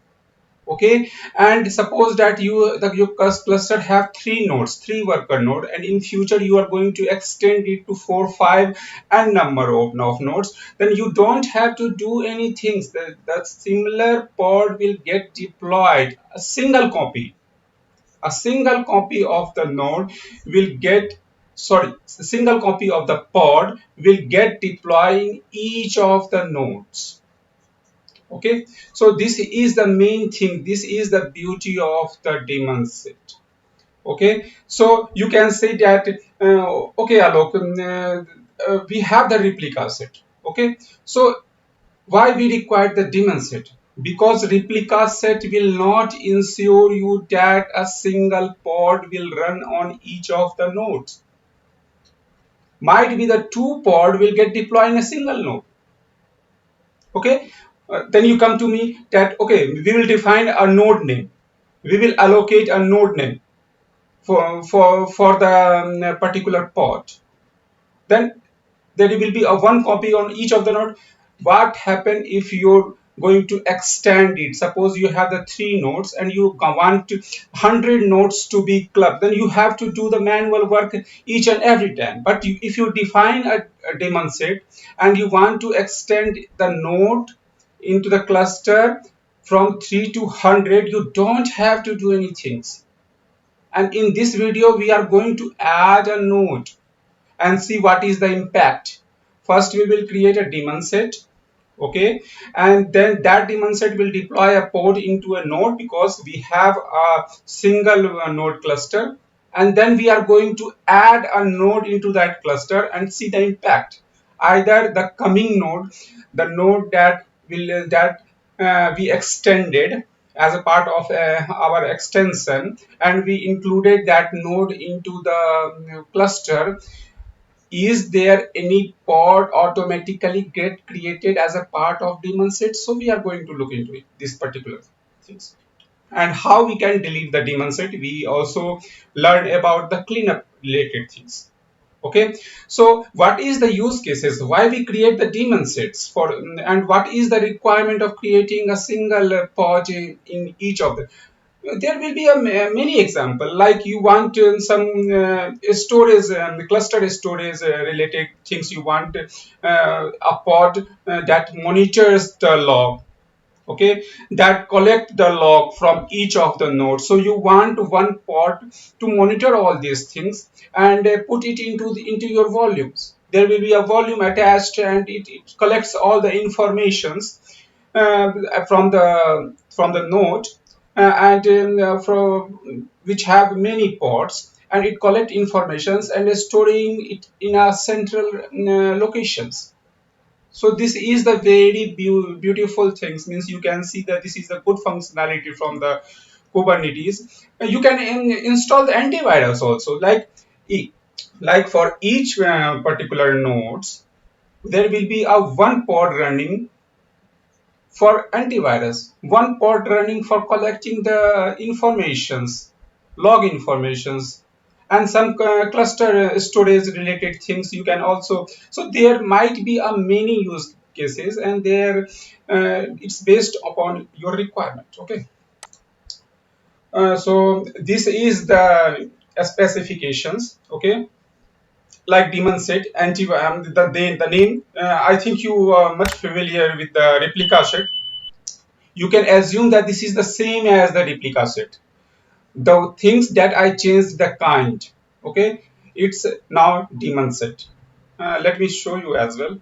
I think I opened it for you guys. Okay, so you can see if you refer the daemon set here, the specification of the daemon set, you can see that it have several things included in this particular specifications files, like the tolerations. It's also added the tolerations and volume mounts, so you will might get confused.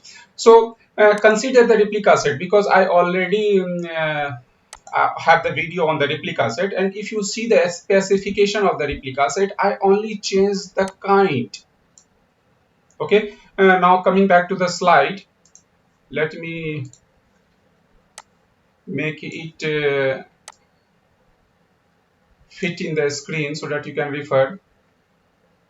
Okay, better if we have this one. Okay,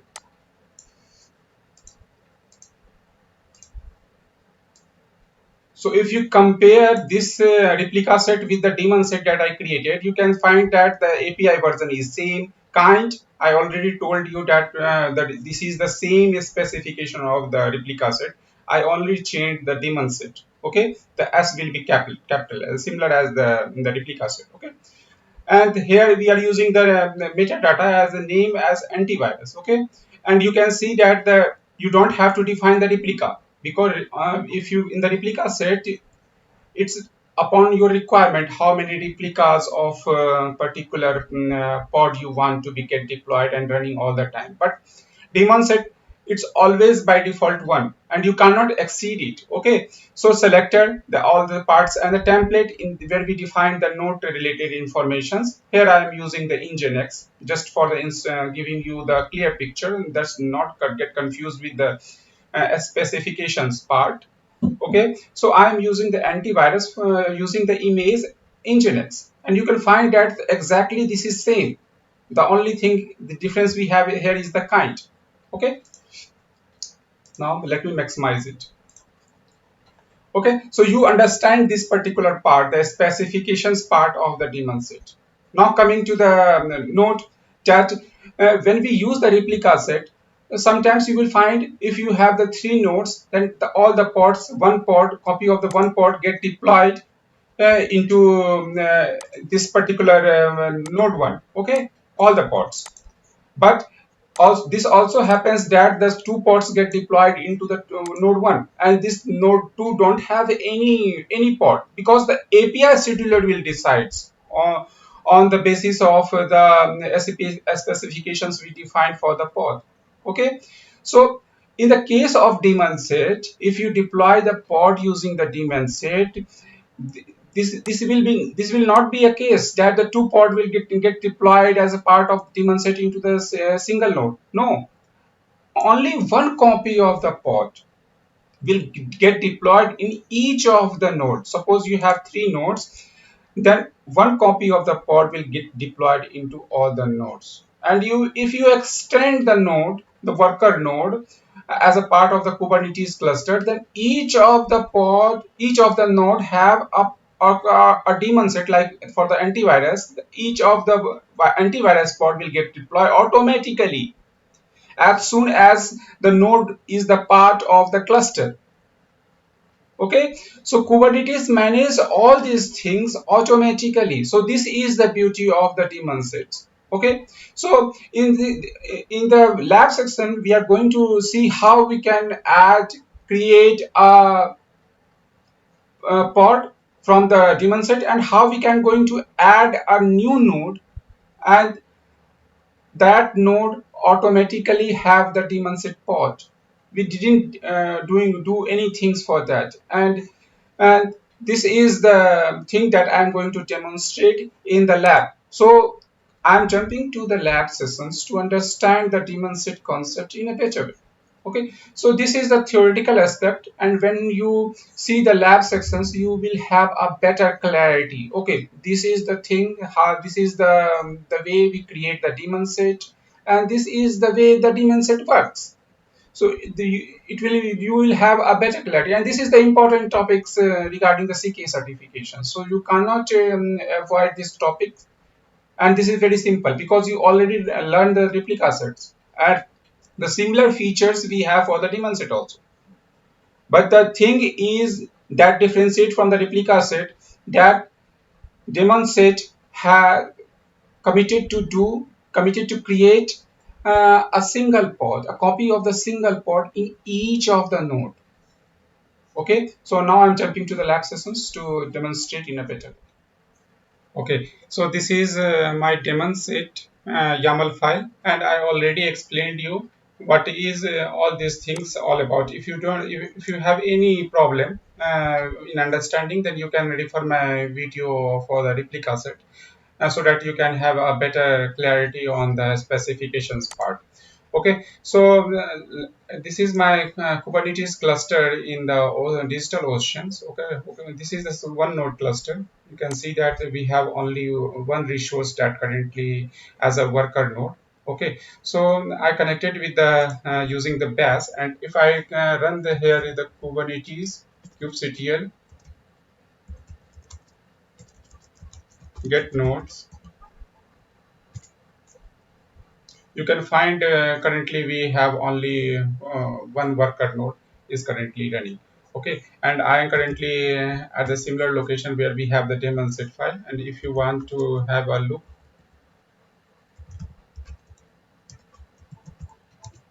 okay, so you will find the similar file as we have in here in the Visual Studio Code. Okay, so I'm going to apply it. So before that, I'm going to show you that how many ports we have running currently.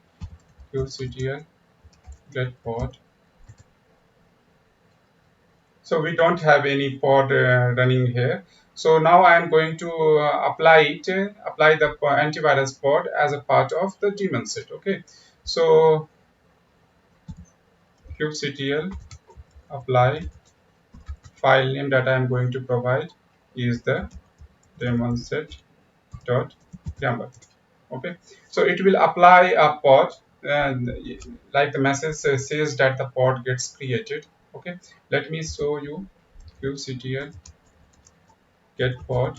We have at least one running pod. You can see here the antivirus pod is running on, and where it's running, let me show you.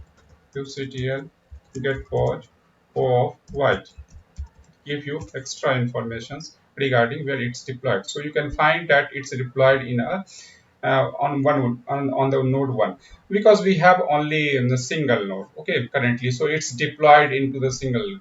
So you don't have the better understanding, like we have the single node and the pod gets deployed. So what is the benefit of the daemon set? Now I'm going to add a node into the cluster.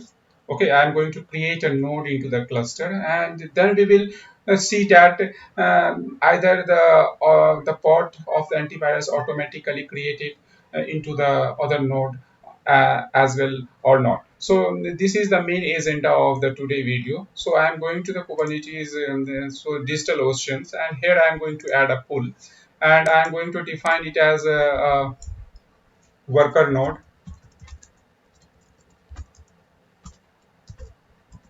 worker node 2. Okay, so we have a better understanding on, and let's utilize the one GB RAM node, and then I want only single node, and I'm going to add it. Okay,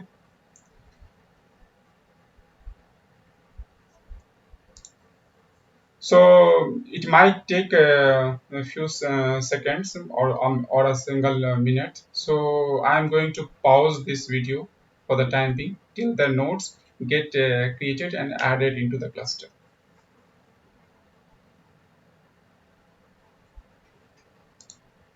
Okay, so you can see that the nodes that we added is now up, and now I am going to the git bash. Here I am going to run the kubectl get node. So you can find that the node 2 it's get added, and it's currently not ready because now it's going to the part of the cluster. So we have to wait for some time. It's still not ready. So wait for 1 or 2 seconds. It will be get added automatically.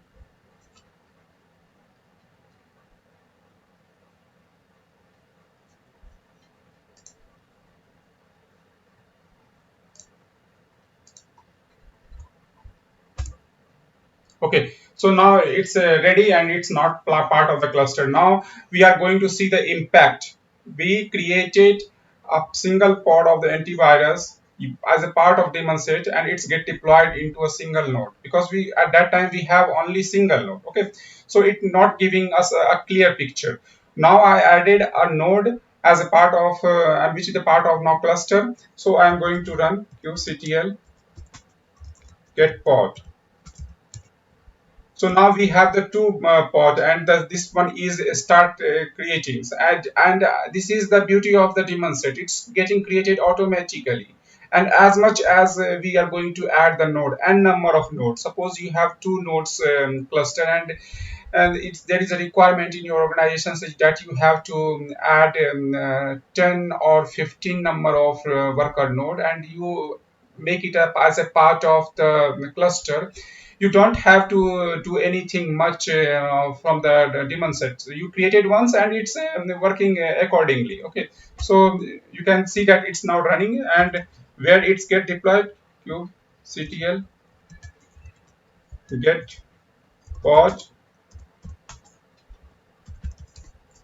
So you can see that one pod is get deployed, the antivirus pod get deployed on node 1. This we already we seen, and this we did just now. Means we added a node and it's get deployed, the antivirus pod get deployed, which is a part of the daemon-set.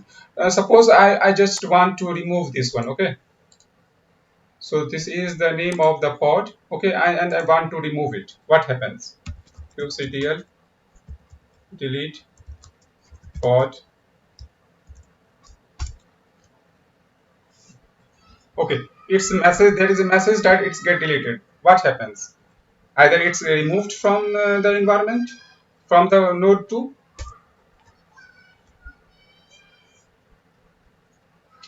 Yeah, it's get removed, but 13 seconds before it's get created automatically for the node 1. Okay, so how we can remove the daemon set pod from all the nodes?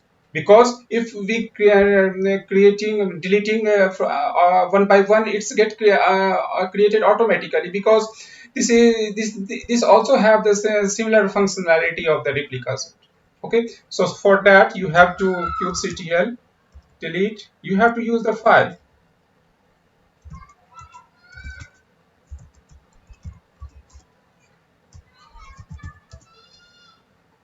So you use the file for the creation, and you use the same file for the deletions also. So you can see that there is no pod in the default namespace. Means currently you have the kubectl get node, you have two nodes. This is the two node, and we don't have any pods.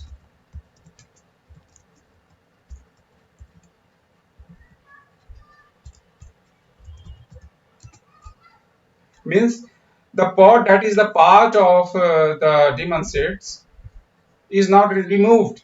The file that we use to create the daemon set, we use that file to for the deletions, and the daemon set is get removed from all the nodes.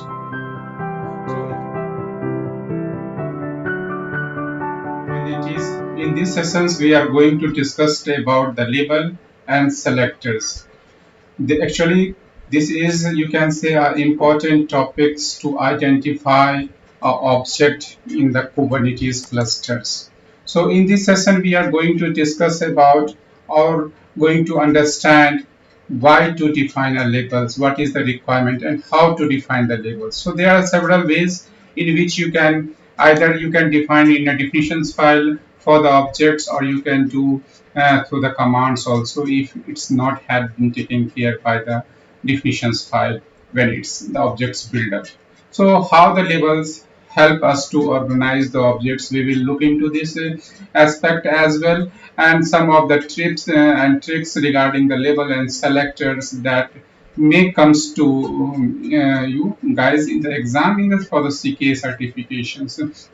So they will ask something like identify the how many objects you have in the cluster with some labels. They will provide you 2 or 3 labels, and you have to put that particular extract in the JSON using the JSON path in a particular file locations. So these types of questions they may ask you to generate a file and put it at a particular locations regarding the label and selectors. And also this session is very important about understanding of the all the functionality why we use label and selectors to do some query on the basis of labels. So let's jump into the sessions.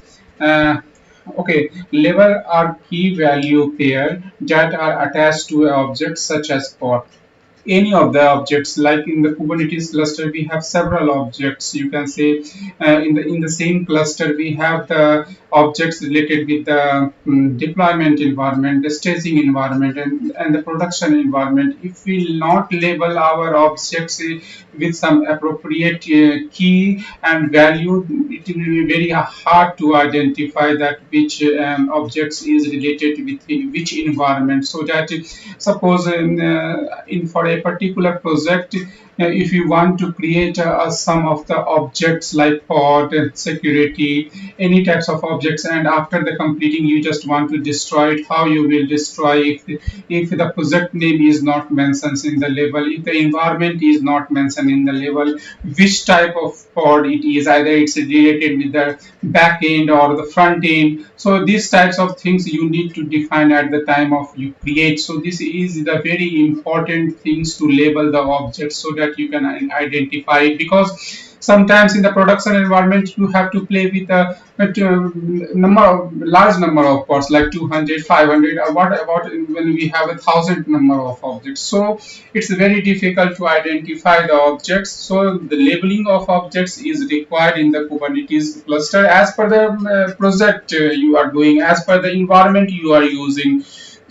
So this needs to be defined at the time of creations, and you have to think about how to label it so that the other user can also understand these things. So labels are intended to be used to specify the identifying attributes of the objects that are meaningful and relevant to the user. You have to provide some meaningful information that will be understandable by other users. Like if you can assign like this is the web objects and related with some projects name and the environment name in which you are deploying the objects. So these types of things always are helpful. So label can be attached to the to objects at such at creations time, and subsequently add and modify at any time. You can do any means either if you miss to create a label, then you can manage it by adding a label to the objects. So anytime you can add it. So it's not required that if you missed at the creations time you will not add it further. You can do it, but try to create a label at the time of the creations of the objects. So labels enable users to map their own organizational structures, like this particular objects is created for which department, for which product, how what is the functionality of this particular objects, either it's supporting the web front end or the back end or some kind of service or sometimes of secret informations it's keeping for which purpose. So you can say this will give informations to those user as well who is not aware about the labeling things, and when he filter or to use the selector to fetch that particular objects on the basis of label, he can do it very easily. So these things is very important to label all the objects in the Kubernetes cluster. So there is some validations that the label should be at least not maximum than the 63 characters. It should be less, or it can be empty. If it's not empty, then it should be begin or end with an alphanumeric character like a small a to z, 0 to 9, and a capital letter a to z. It may contain the dash, underscore, dots between the alphanumeric You can do the naming. You can put the naming conventions of the labels accordingly. So like I added some examples that you can add, like the environment is the dev. This is the object that I'm creating is for the environment. You can use the short form env for the and add it as a dev, or env as a qa, env as a prod. Also you have there is no restrictions, and there is no means there is no restrictions. You can add as many label as you can for the particular object. So you can add tier also, that is for supporting the front end or the back end, or maybe some project name. You can assign a project name. That will be very helpful, so that when you pass the selector, using the selector with the project name, you have all the objects, and you can drop all the objects also at the same time using the same, just the project name after completing the projects in the development environment. So why I love label selector, user can identify a set of objects. The selector will be used to filter those objects on the basis of labels you defined. So we are going to look into this into the lab session, how we can define, how what are the others way to define the objects. If we missed, how we add it, how we do a query by using the selector in the environment.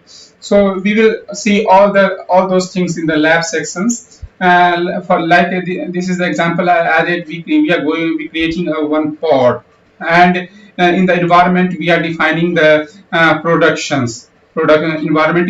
This is the pod that created for the productions, and we are using the image. You can assign the image also, that which image we are using. So this is the app. We are using the Nginx. So all these informations, you can increase the label name as per your requirement. You can add 4 labels, 5 labels. So as much labels you have, it will give a clear pictures about the object in the Kubernetes clusters.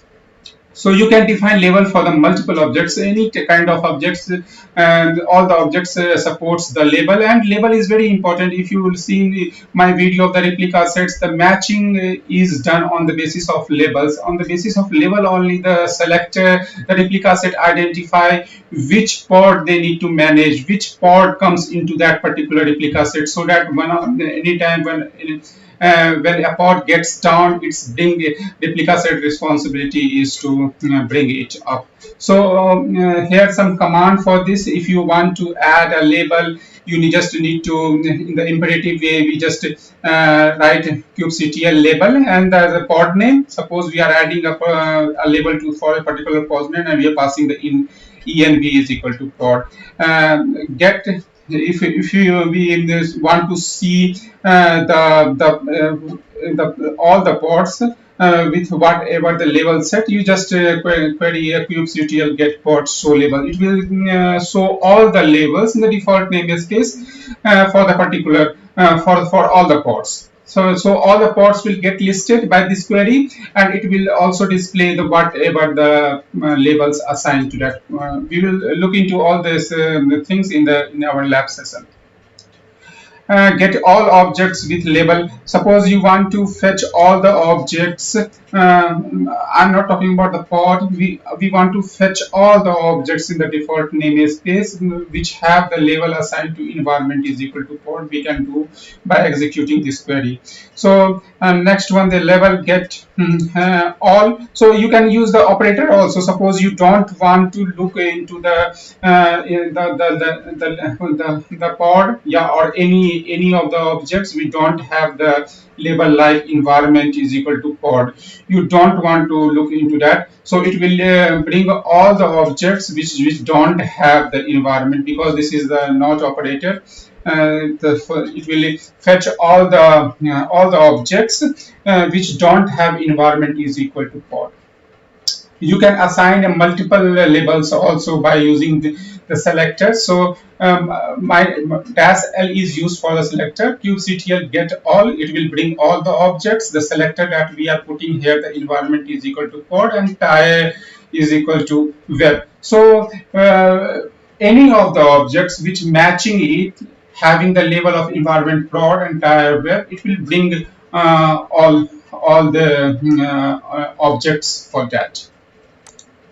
So to better understand this, we will look into the AWS console also, because in the AWS console we are using labels as a tag. So this will the graphical representations will help you to understand that how the labels or in the tag in the AWS console is used. After that, we will move into the Kubernetes lab session to understand how the Kubernetes will work for this. Okay, guys, currently I am in the AWS console, and I started 4 instance, and looking into the 4 instance, you can't identify that this particular instance is for which environment. So when you see when you want to work or you want to drop a particular instance, you don't have any types of label defined for that particular instance, so it's very difficult to identify that which instance is for which purpose. So I just using the AWS console to give you a better understanding what is labeling is all about. So I just selected the one instance in the tag. The tag is used for the labels, and I am going to add some tags here. Like I'm putting a tag as a name, and name is the dev. Or you can say the name is a web. So I defined the name here, add additional tag like environment, development environment. So I put a tag here, I saved it.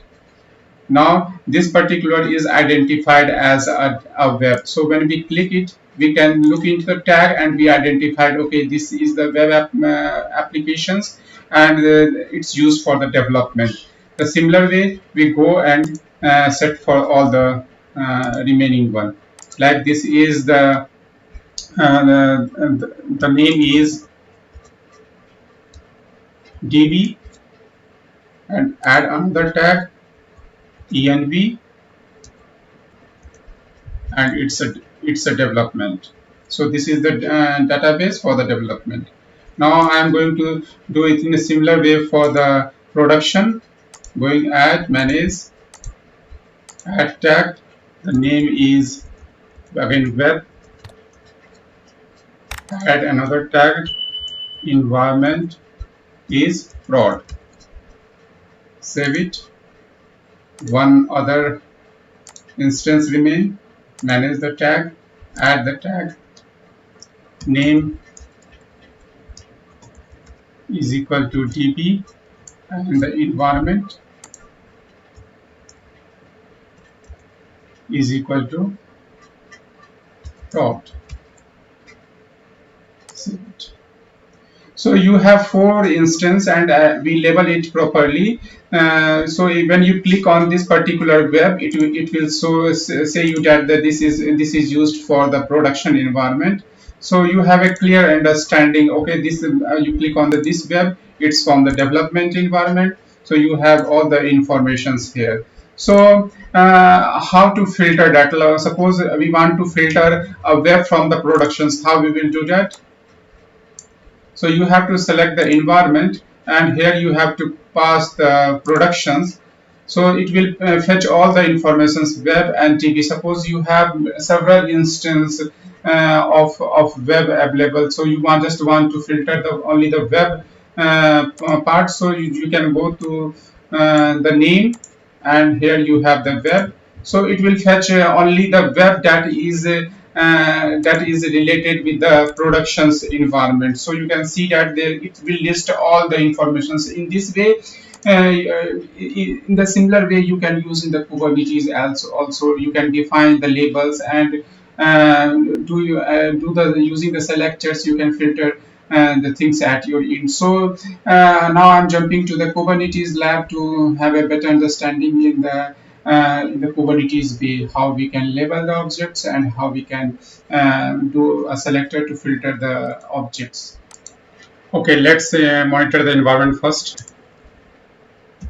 QCTL get port. So we don't have any ports. So we are going to define 2 ports for the development and 2 ports for the production environments. QCTL run web for development using the image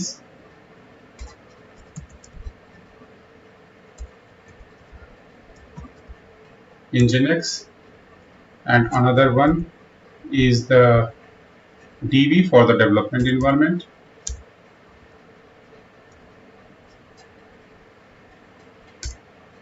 So I have two pods created, but we didn't define the label. This is the development environment, and unfortunately we missed to add it. So we can do it later. kubectl get pod show labels. So you can see that this is the Kubernetes automatically add as per the name of the pod defined. So under the tab, under the run, there is a one label defined db dev and web dev. So let's add as per our requirement. So we are going to add kubectl label pod. The pod name is db dev, and the environment first. Environment is equal to dev, and the name is equal to db. You can say db, or you can add project name also. But I am taking two things.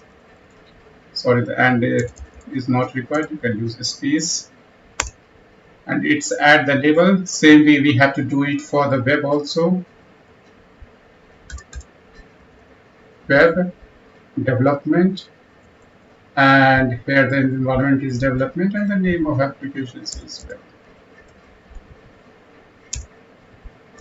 So if you see the show labels, you can find that for the development environments, a label is defined. Environment is equal to dev for both, and the name is one for dev db and one for web. So let's clear the screen. This is the we did for the development, but for productions we are going to use the definitions file. So we will see how to do by using the definitions file. kubectl run. Now I'm putting the name as a web, and environment is prod, and the name of image is going to be Nginx.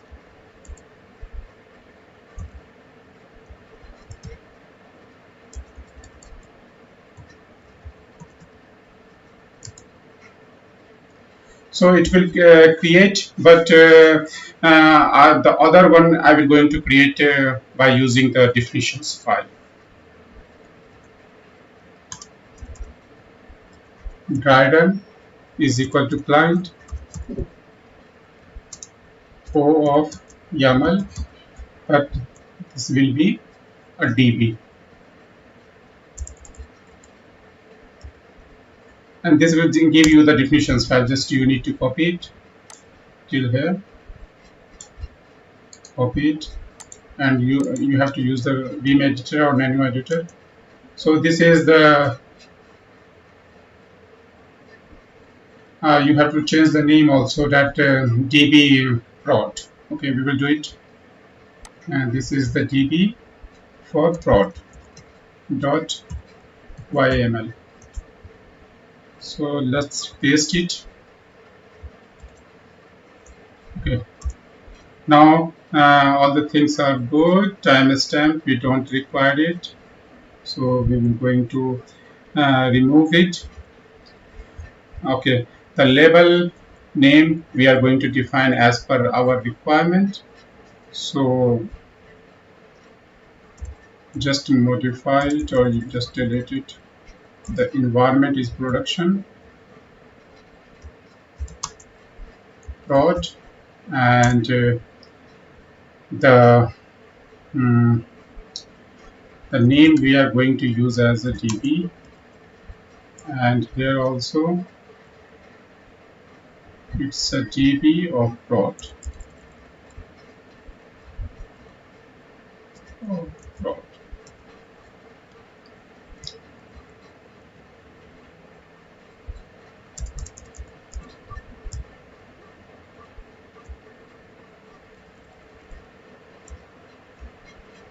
Let's change the name of container as well to have a clear picture.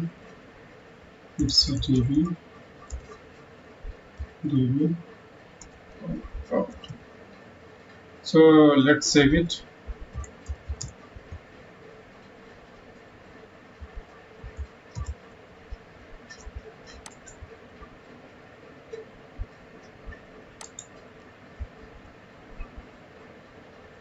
Okay, file has been saved. kubectl. Apply the name of file is db dot. Okay, so it's get created here. This field. So again, look into the port. Just find for the show level. Okay, so for the development environment, you have two pod running, one for the TP and one for, and all the levels has been marked correctly. And for the productions, you have two, but the DB have the correct level, and you don't have the level for the web. So we are going to define it again. kubectl level pod, pod name is web pod, and the label will be environment is equal to pod, and the name is equal to web. So we defined it, and again we are going to execute the show level so that we can check. Okay, all looks good. So I'm going to use the selector now to query. So I want to check all the ports that belongs to the production environment. kubectl, sorry, kubectl get port, and we are using the selector, and the environment that we are looking for the prod. So it is going to list all the ports that belongs to the production environment. If you can search for the specific web, just put a comma here, and the name will be web. So in this way, you can do a query in the cluster to get an exact pod which you want for a particular project, for a particular environment, for a particular level. So in this way, you can do it. But suppose if you want to remove a level, if you want to remove a particular environment field from a web prod, how you can do that? So currently you can see in the web prod, there is a pod named web prod, and we want to remove the environment field. How we can do that? So it's very easy. kubectl, just write the command for this. kubectl get pod,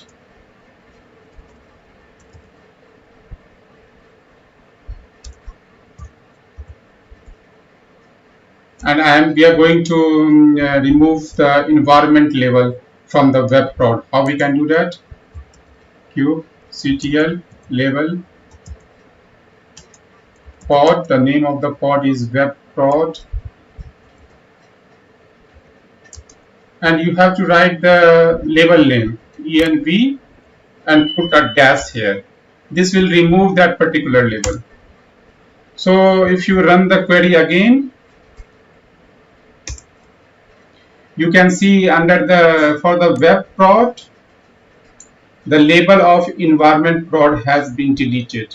So in this way you can add, do a modifications, add in the definitions file and do update. So you in this way you can manage the label, and using the selector you can query for the required objects.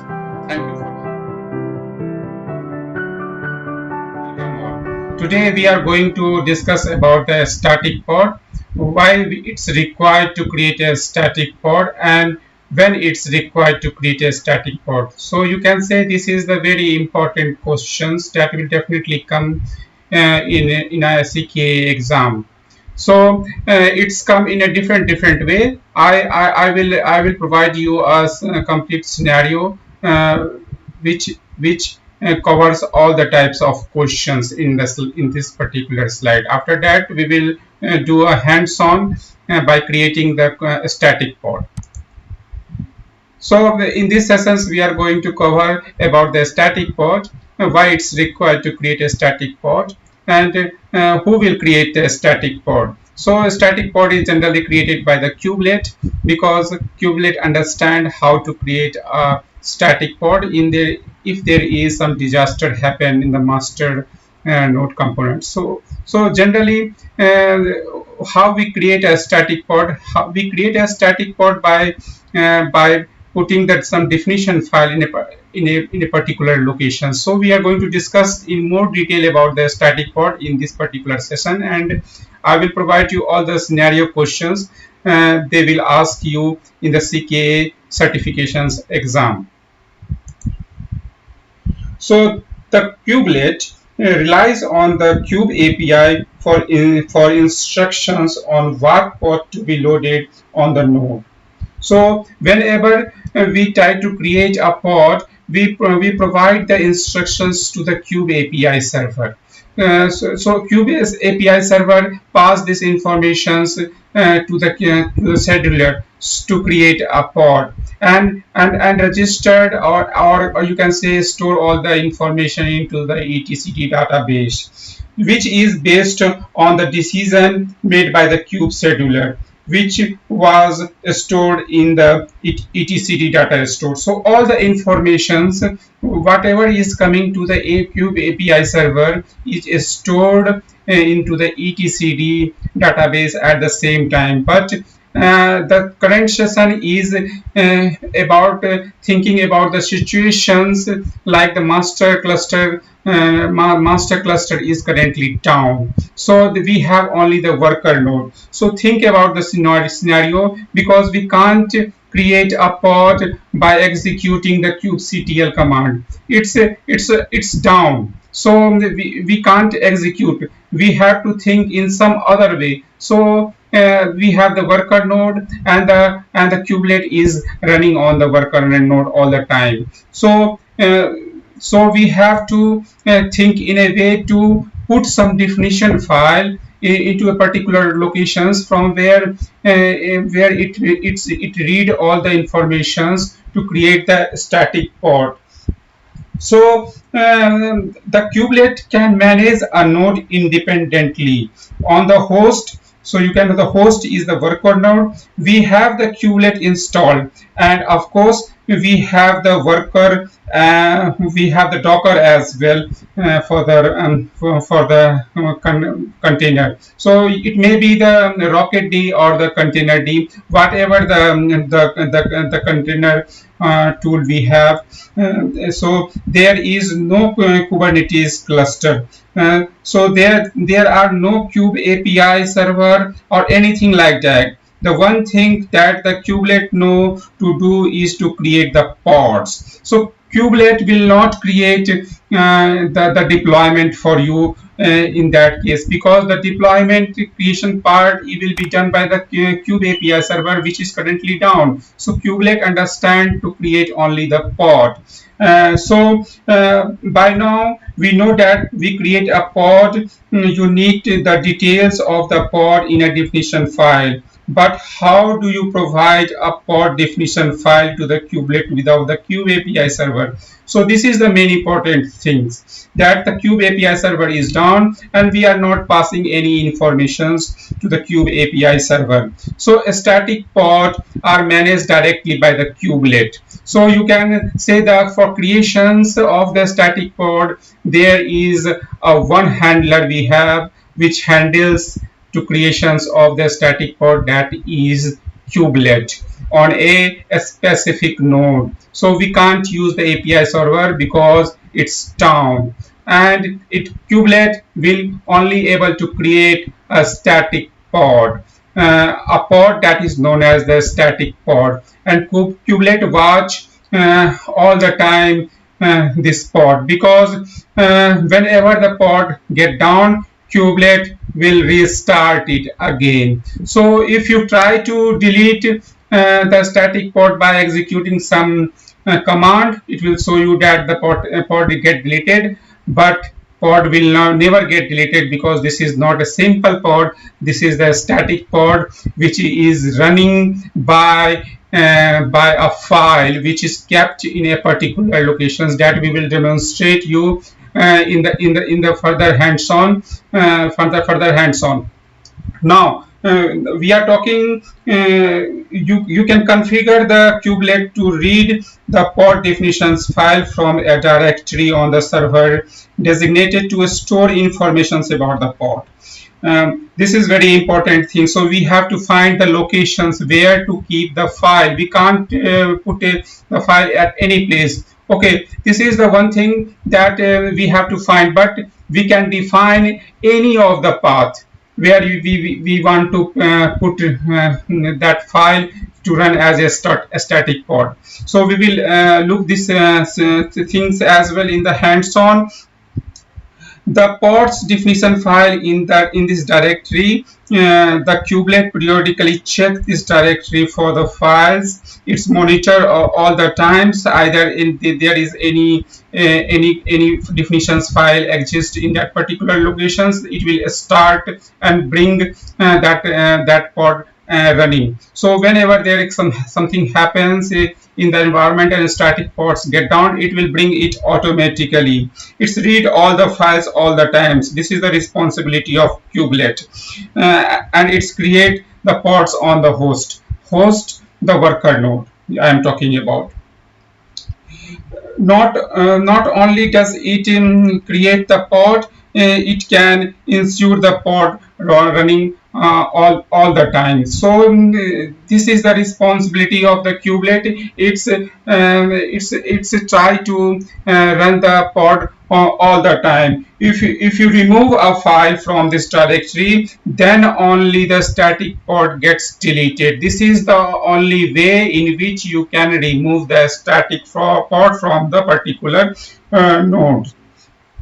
So we will look how many types of questions you may ask in the CKA exam. So I prepared a scenario here, and in my exam also there are some questions that was related with the static pod.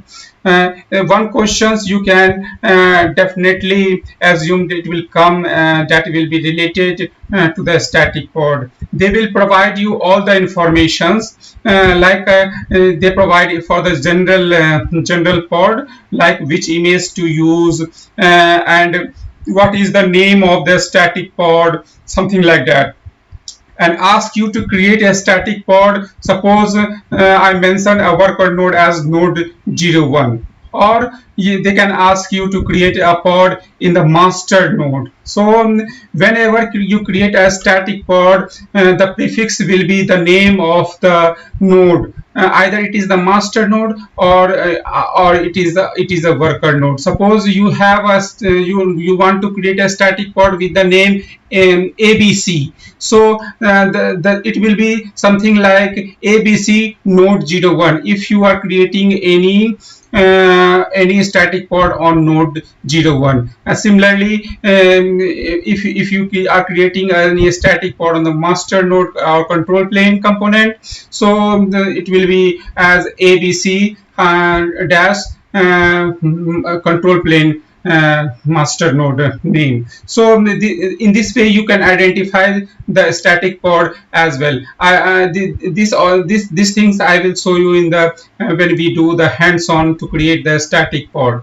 They will ask you to delete running a static pod. So this you cannot delete it by running the any kubectl command. You have to identify the locations where the static pod definition file has been placed, and you have to remove it.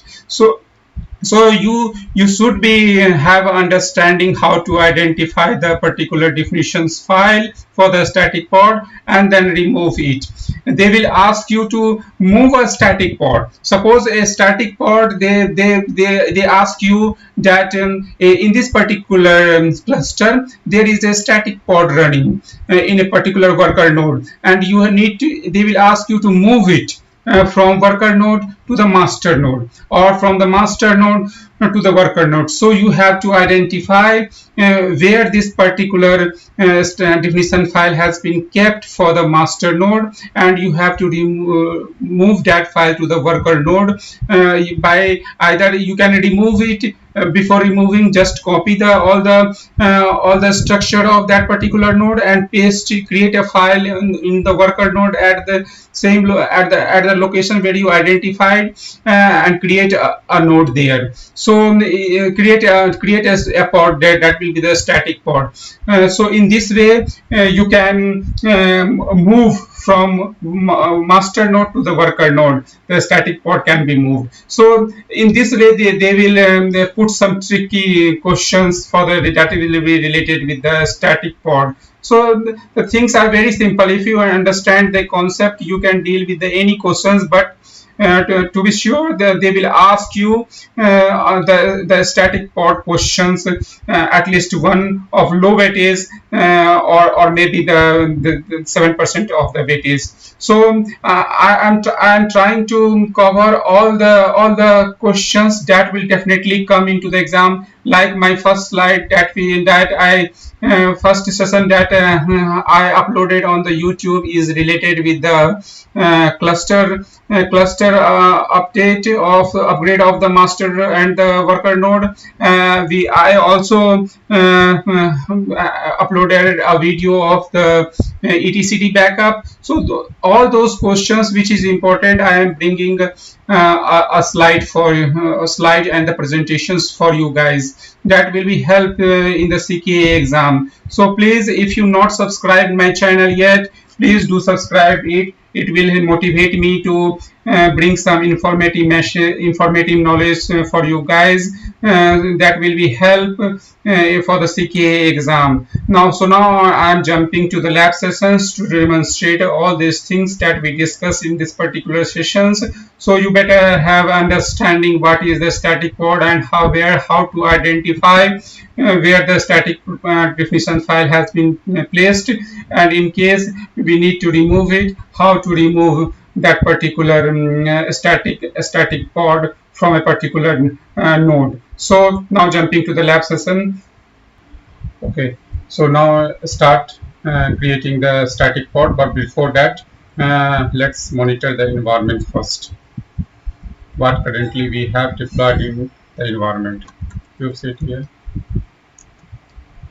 get deployment. So currently we don't have any deployment. Let's check the pod.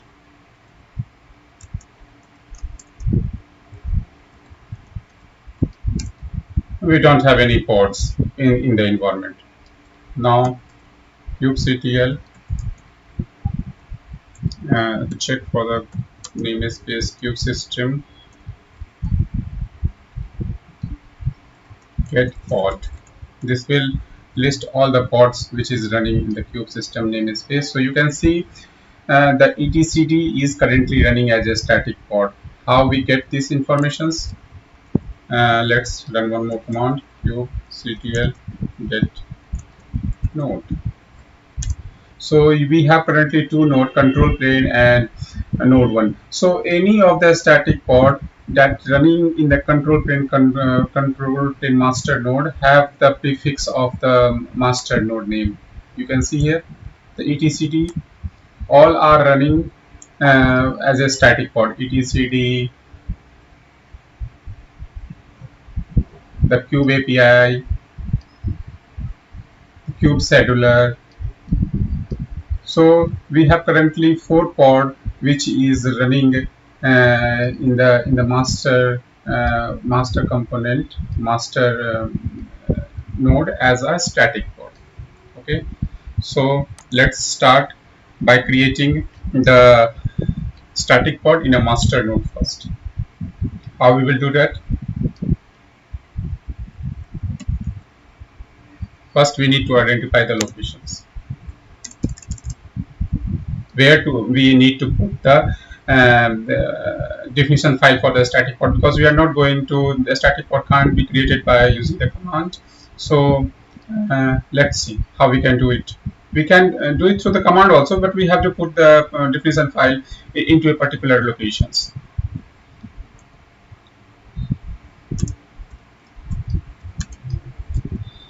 Grep for kubelet, because this is the only service or tools that is running the the static code. So grep for the kubelet, and we need to check the configuration file there. So just check the conf file, and here it is. So this is the path.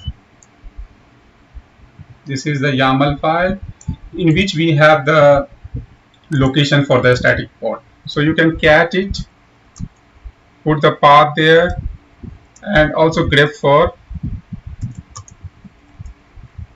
a static pod. Nothing, there is no result. Let's cat this file.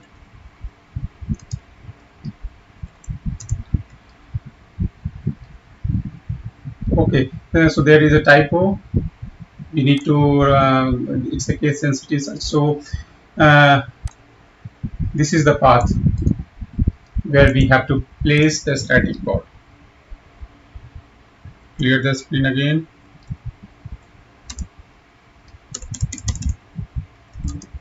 Jump to that locations where we need to create a static pod.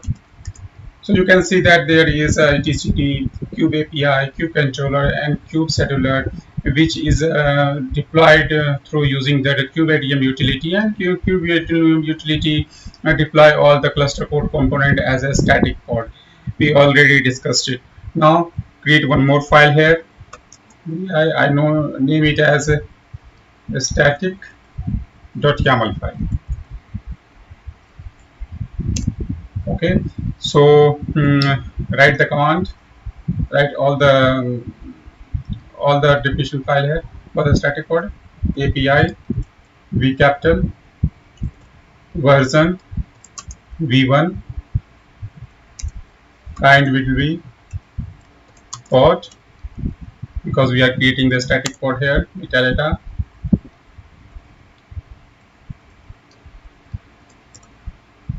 name it anything, means static master.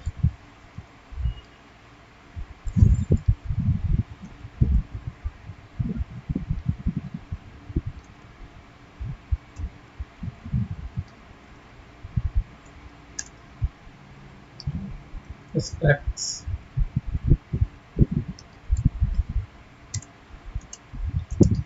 for container,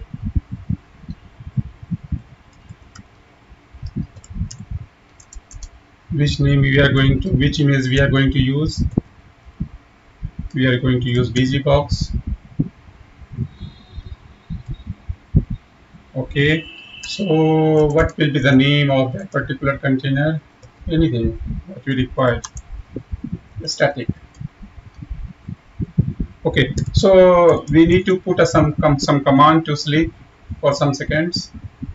Sleep this container for some seconds.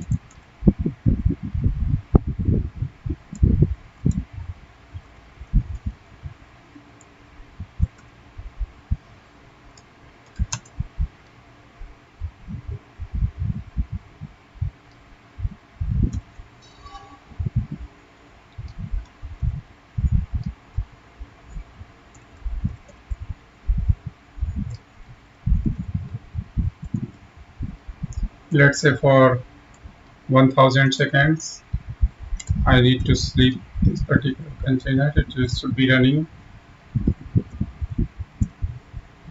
Okay, that's it. Now just save this file. So static pod is now created at the particular locations. You can see that the static pod YML file has been created. Okay, that's fine. kubectl get pod. So you can see that one static pod currently running in the environment. This is known as a static master. This is the name of our static pod file. and this is running in the control plane node. That's why the name is got prefixed, postfixed in the name of the static pod. So you can identify in this way. Okay, this is a static pod that running on the control plane node. Okay, so if you want to delete it, let's try it by deleting it. kubectl delete pod static. Okay, you are getting the message that the static pod gets deleted, but is it true? Let's verify this.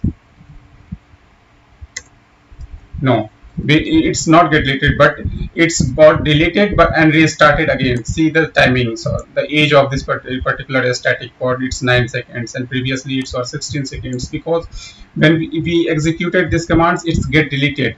It's get deleted, but it's recreated because this static pod is running through the kubelet, and kubelet monitoring the file only. So if this particular file is present in these locations, it will restart the static pod.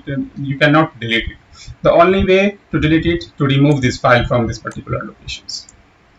Okay, so now jump to the how to create a static pod in a node. Okay, one more thing before I go jump into the to connect to the worker node.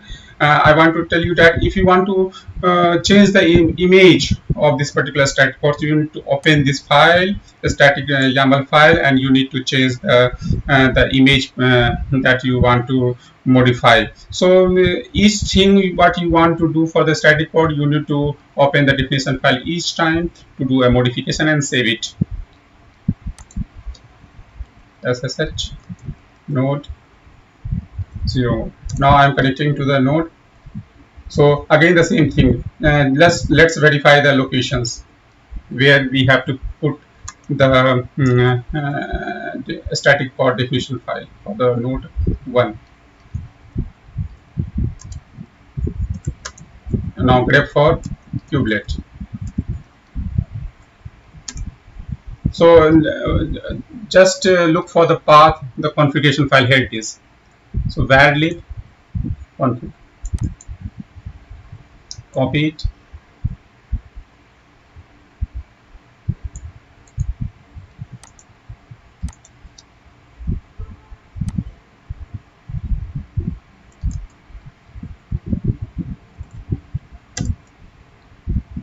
okay. Now you can see that here we have the static file, a static path of the static pod path defined here. So we need this is the same as we have for the, but this could be different. It's depend upon your configurations where you want to put the static pod, where you want the kubelet to monitor and watch the static pod definitions file. This is up to you. So this is the configuration you can change as per your convenience. Clear that?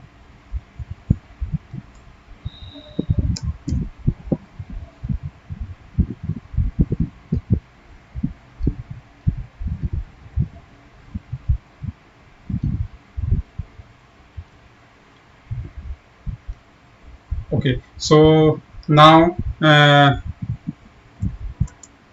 go to that particular locations, ls. So here you don't find any particular definitions file for the worker node. So let's create one. Vi static, let's see one dot YAML, same as we did previously.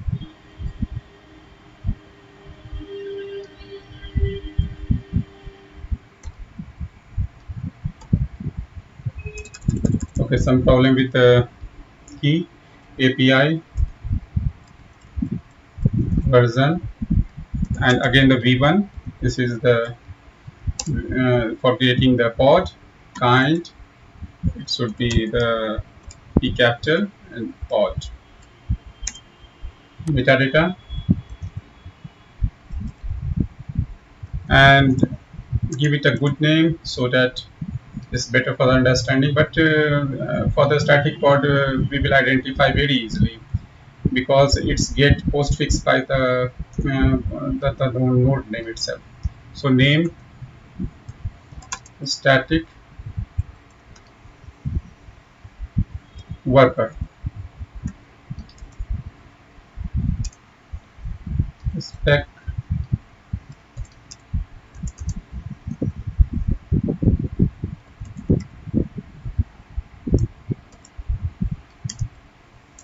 again using the busy box. You can use any image.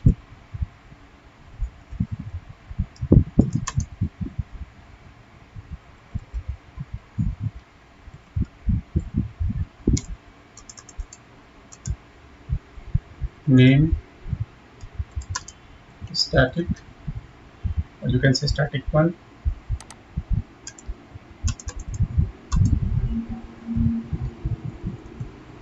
Definition file of the any of the YAML format should be perfectly intended. So this is the main thing that you need to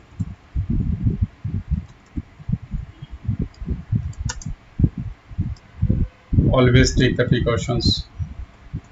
It should be indented properly.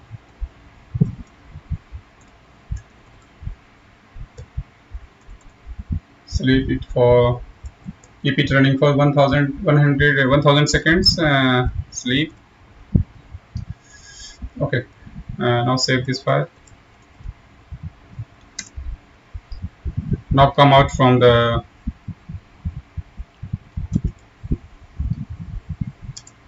worker node. Qctl get pod. So now you can see that we have two static pod currently running, one for the master and one for the worker. And the node name is post fixed accordingly, whichever is running for the worker node, node 01 and control. So you can't delete it by similar way in the what we show you previously. You have to remove the file for, okay, let's do one thing. I want to delete the static pod for the worker node. How can we do that? Let's again go to the SSH 01. Okay, go to the path etc Kubernetes manifest. This is the location where we put our file. Remove it. Is it got removed? Check, verify it once again. Okay, come out from the watch. Keep the watch on pod.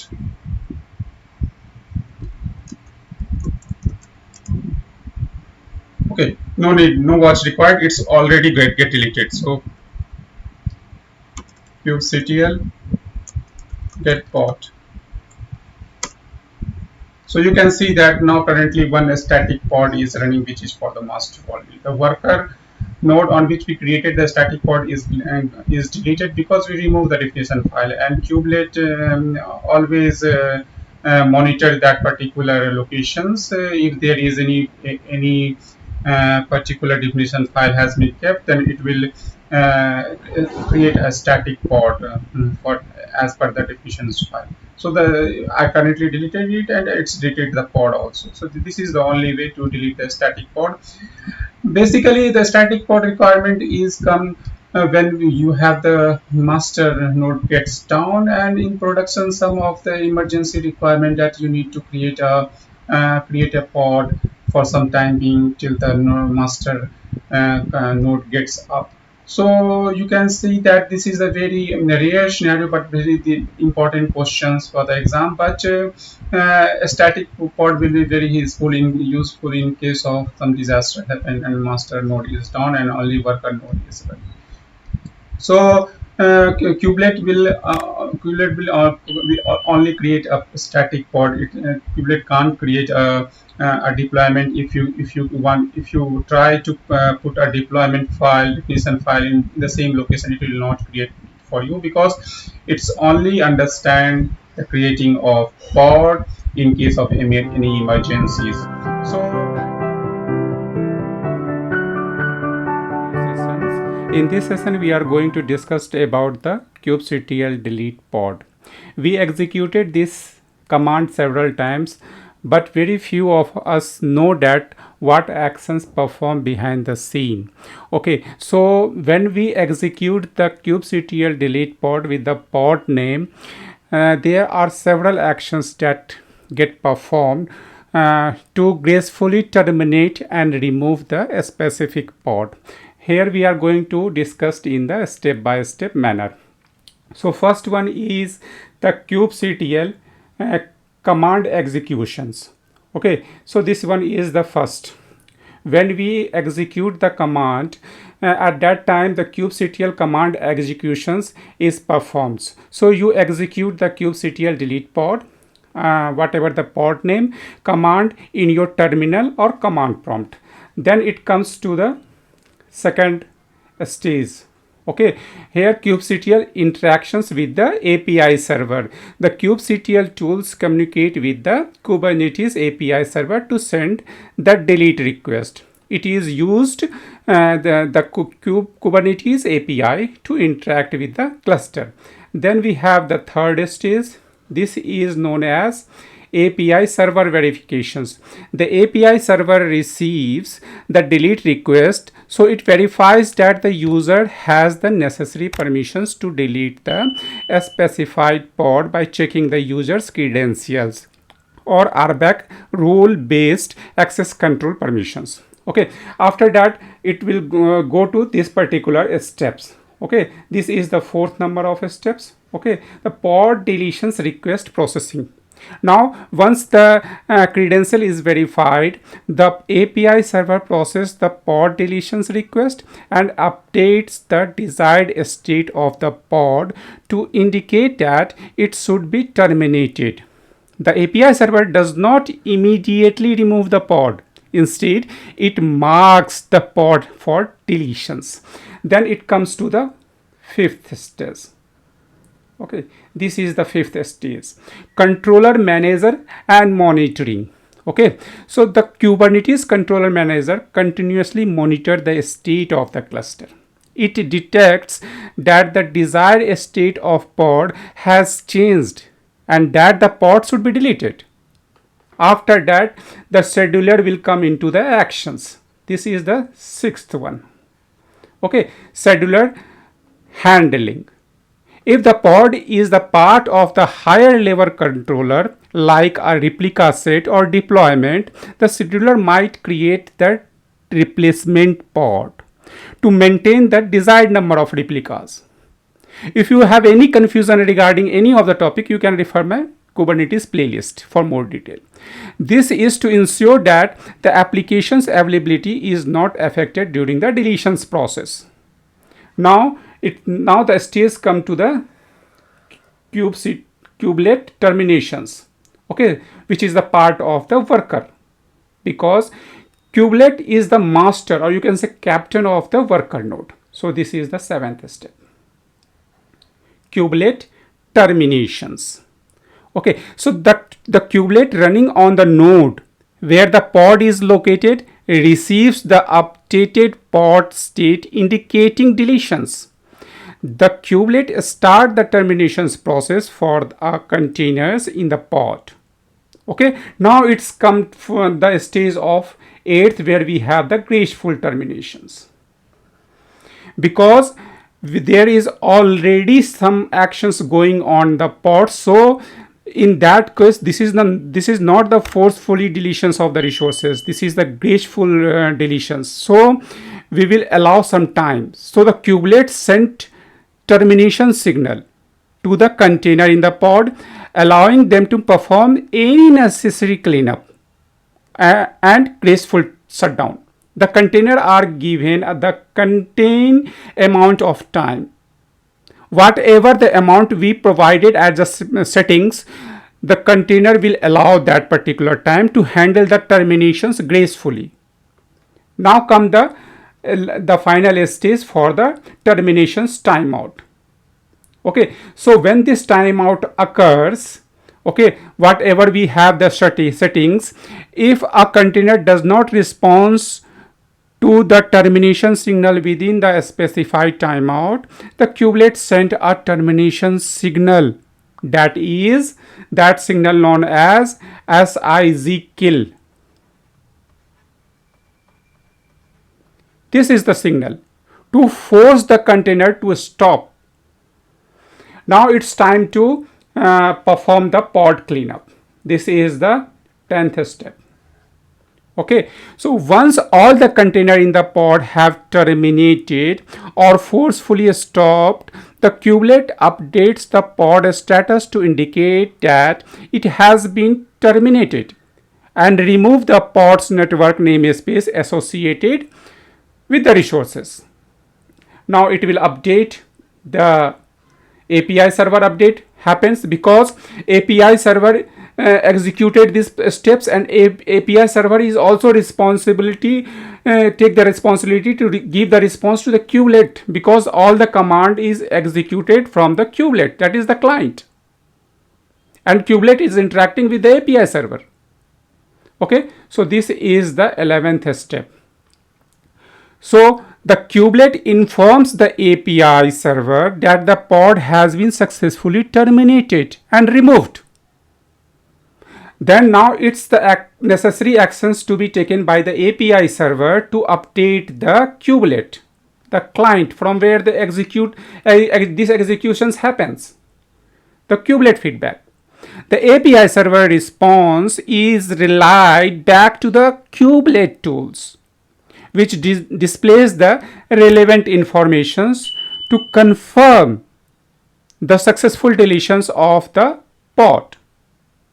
So in summary, we can see that the kubelet deletions pod command triggers a series of steps involved the Kubernetes control plane component, node level actions, the API interactions to gracefully terminate and remove the specified pod from the cluster.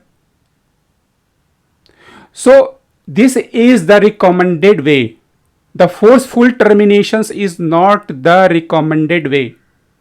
That the graceful terminations of the pod is the recommended way. And we will also look into the forceful deletions, what steps performs at that time. Okay, so this is the kubelet delete pod name with forceful deletions, and this is not the recommended way. When you execute the command from the kubectl delete pod with the pod name with the force command, indicates that you want to forcefully delete the pod.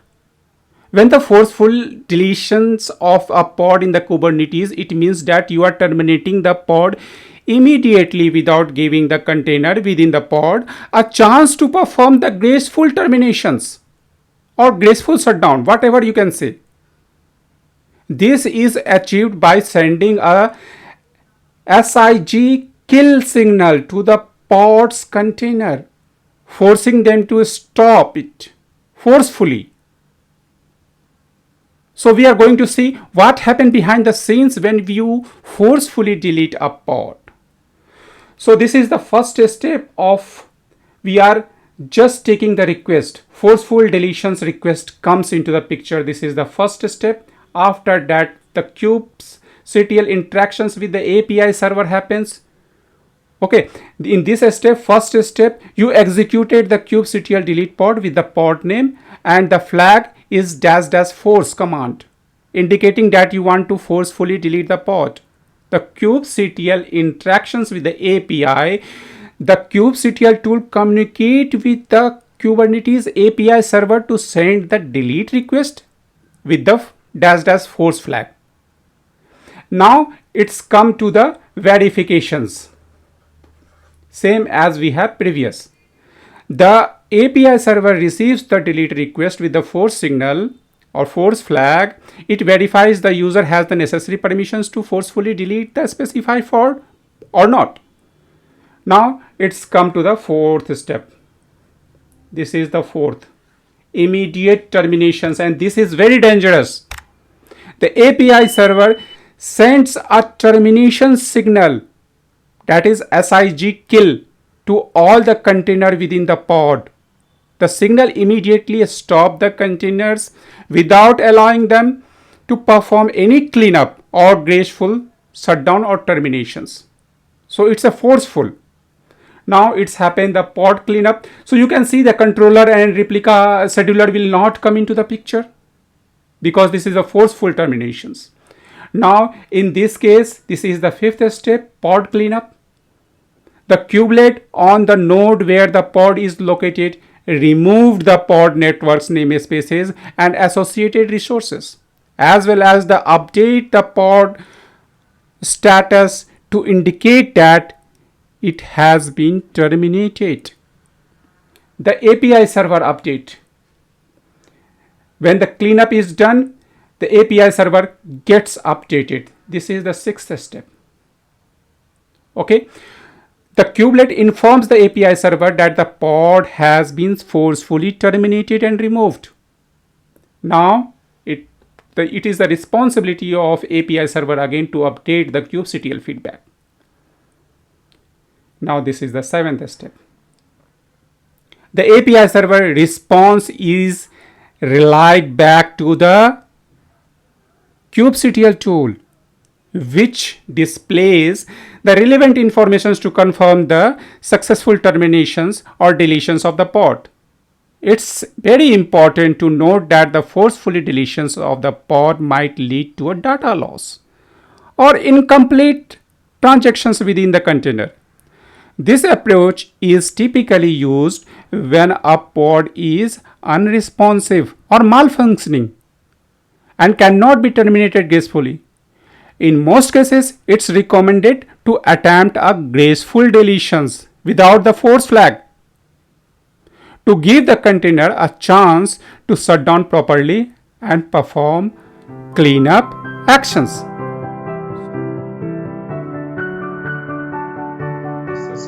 In this session, we are going to learn about the node name, how we can assign a node name during creations of the pod in the specifications file, either in the imperative way using the command or in the declarative way using the specifications for the pod.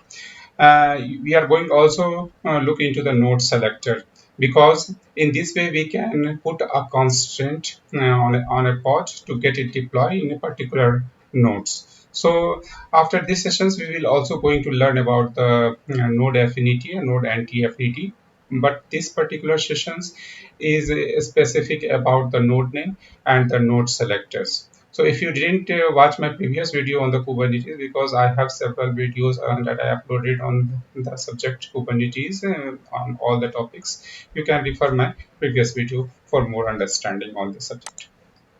Okay, so this is the overview where we just highlight what we are going to learn. So we are going to create a pod with the node name and also with the node selectors, okay, in the different specifications file for the pod creations, okay, and we are going to play with the 3 worker nodes, okay, so that we have a clear understanding that what is going on, because if we have a single node cluster, then it will not give you a much understanding on this particular subject.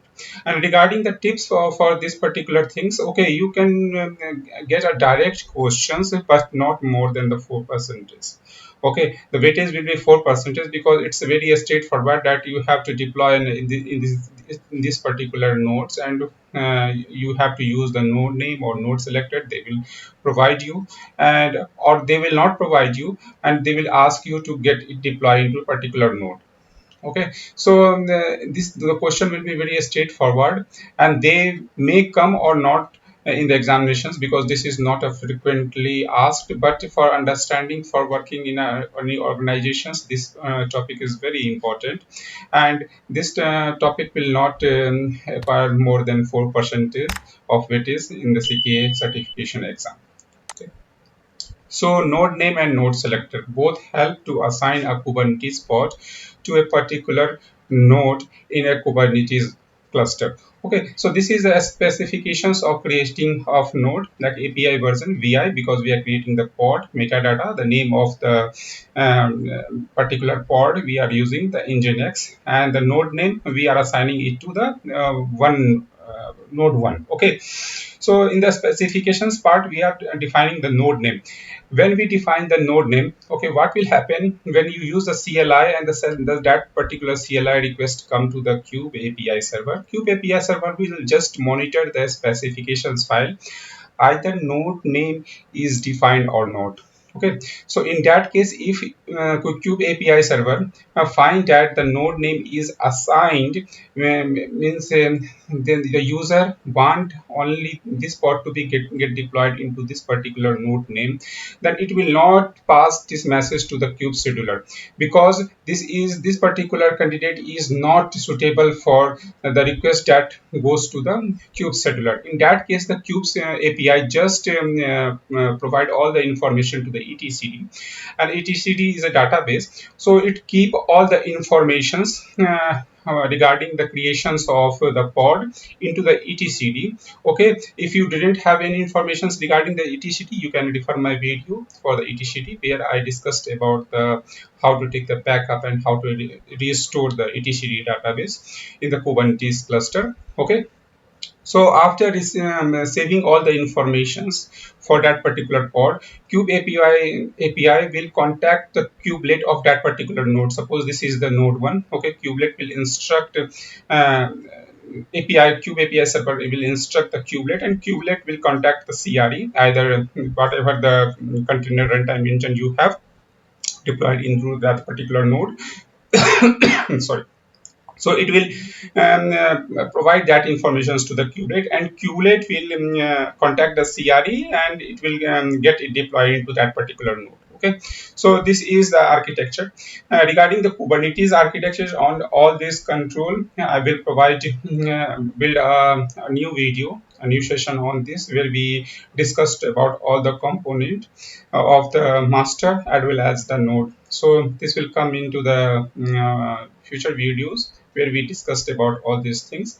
For this video, you can just understand that if we assign the node name, okay, then it will not go to the Kube scheduler, because there is no activity on that particular specifications file at the Kube scheduler, because we already defined that on which node we want this pod to be get deployed.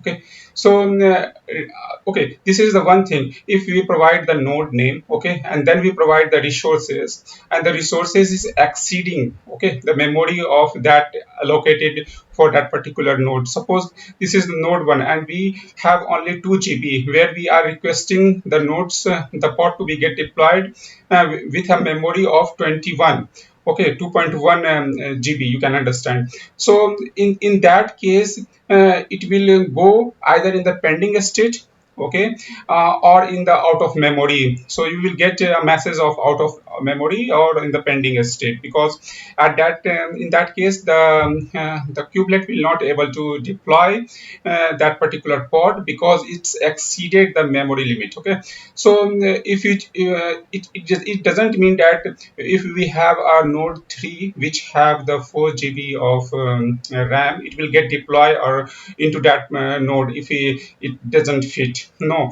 because we already assigned the node 1. This pod will only go to the node 1, not into the other node. Okay, because we didn't pass this task to the Kube scheduler, and Kube scheduler have the responsibility to just monitor all the nodes to get it deployed into any particular appropriate node. So in this particular case, where we are defining the node name, it will go only to that particular node.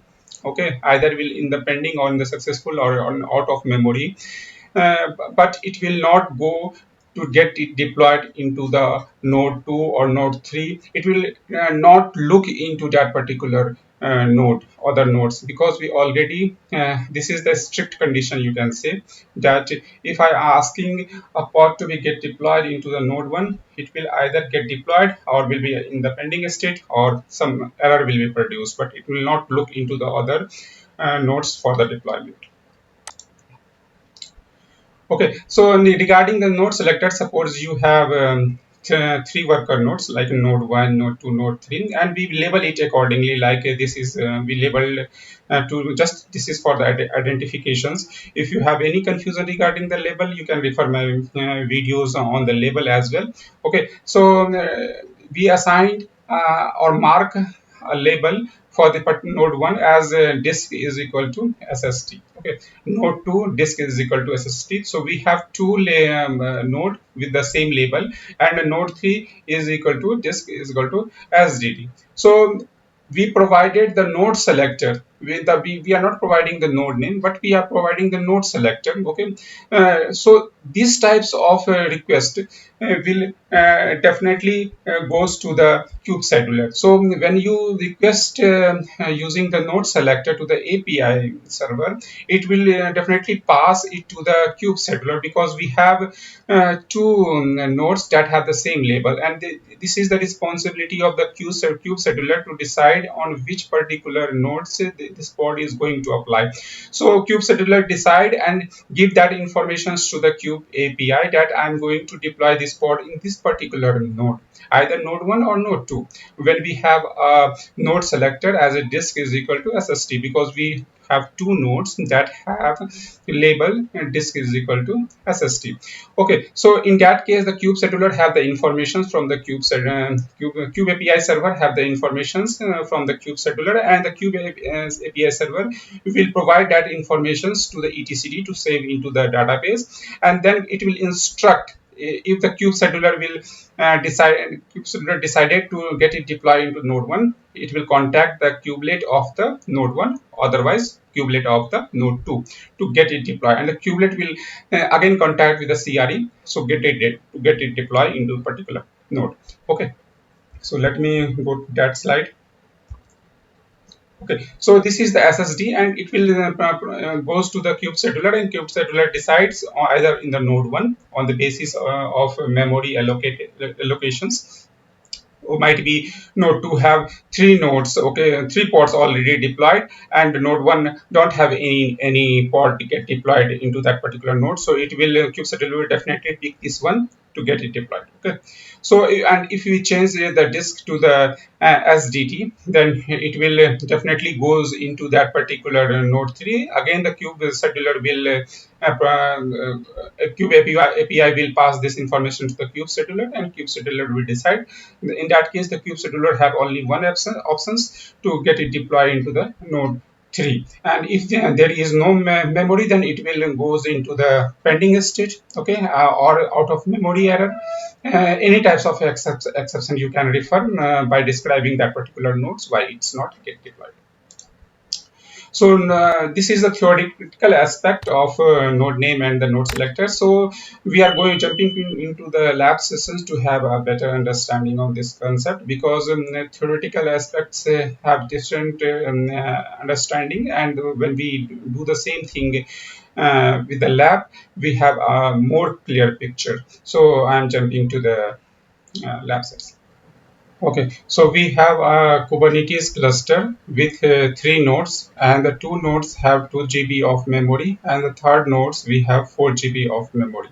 So now going to the Git pass, where we are going to write some command to check the environment. Ctl get node. This is to verify that how many nodes we have. So you can see that the three nodes we have in the cluster. Okay, so kubectl get pod. Do we have any pod? We don't have any pods in this environment. Okay, and this is the file that we are going to use. So I'm going to show you that file. Okay, so this is the node 1 where we are going to deploy a pod using the node name. So we are just going to assign node name as the worker node 1.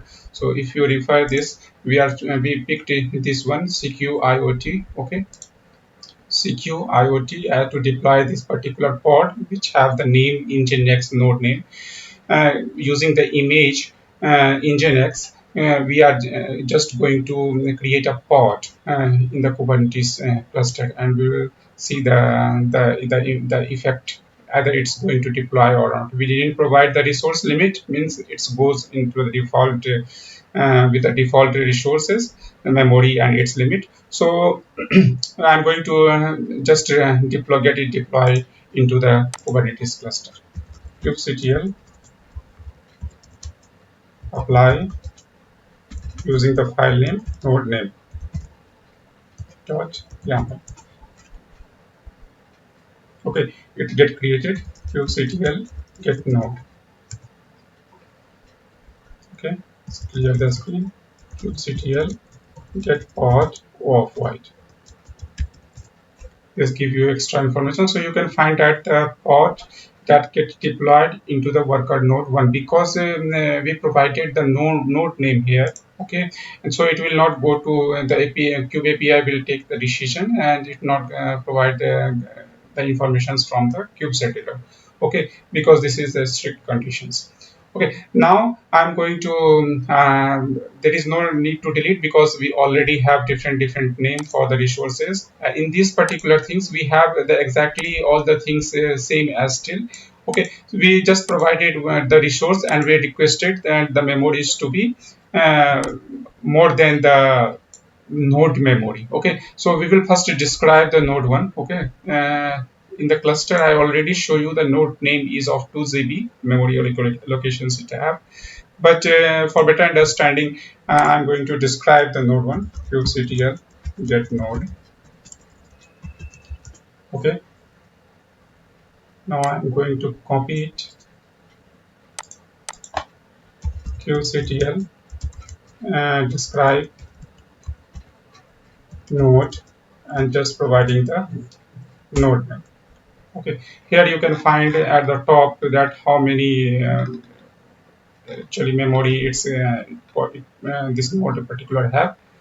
Okay, so you can find that in the CPU. Okay, so this much memory is available, means this is to utilize. Okay, so you can refer it here that and I'm providing 2.1 GB, so it will definitely going to fail. Now I'm going to clear the screen. So I want the pod, this pod, to be get deployed into the worker node 1 with this particular name. But the memory that I'm asking for this particular pod to get deployed into the node is exceeding the node limit. Okay, so what I'm going to do, let's write ls kubectl apply -f node name resource.yaml. Okay, so it will deploy this into the node 1. Okay,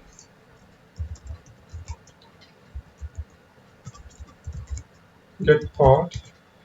So you can see that we are asking for the higher a pod with the higher memory to get deployed into that node, and we are getting the out of memory.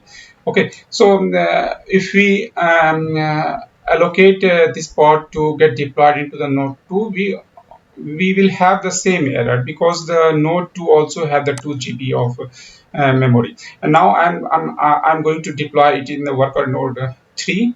So for this I have to change it. Let me take the name of that kubectl get node. I'm going to use the third one, copy, and I'm going to use it here. Just paste it, save it, and now I'm going to use the same command. Okay, why it's saying, because it's getting deployed into the same environment and we don't have a similar pod name exist. Okay, so we have to change it or we have to delete it. So let's say we are not going to change it, we are going to rename it with a different name of the pod. Okay, so I'm going to save it with the one I say, and now I'm going to run it again. So it's get created. Now I am going to clear the screen. qctl get pod or right. Okay, so this is our pod, and it's get deployed into the worker node 3, and it's in the running state. And this one was the previous one, which we are asking to get it deployed into the node 1, and it's failed because of the memory issues. Okay, so this is related with node name. Okay, so now I'm going to clear the screen, and now we are going to look into the other things like node selector. Okay, so for this we have to assign some label on 3 nodes. So this is equal to, we can use the sst. Okay, so let me copy it, and here I'm going to use it for the each node, kubectl get node. Okay, and here we are going to add the label kubectl label node, and this is the node. Okay, we are going to copy it, pasting it here. Label, what is the disk is equal to sst. So it added the label successfully. Now I'm going to use the same label for the 2 also.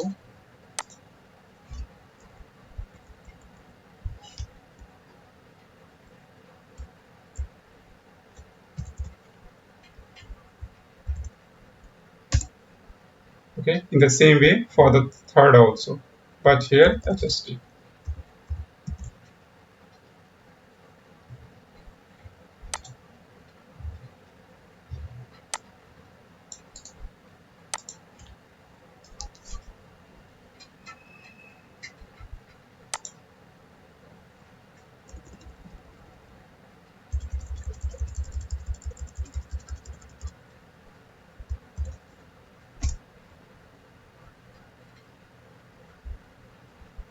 Okay, all the 3 nodes get labeled, and let me verify it. kubectl get node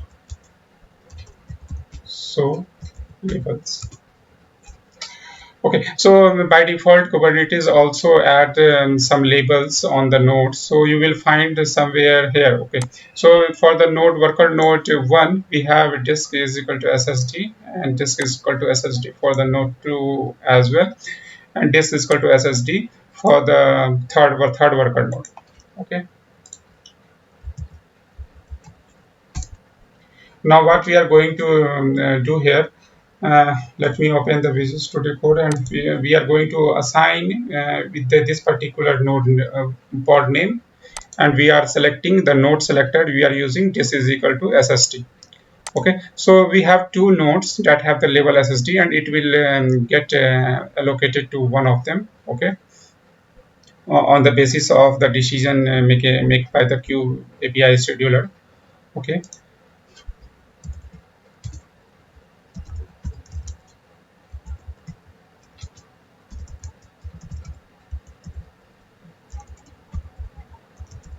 dot YAML.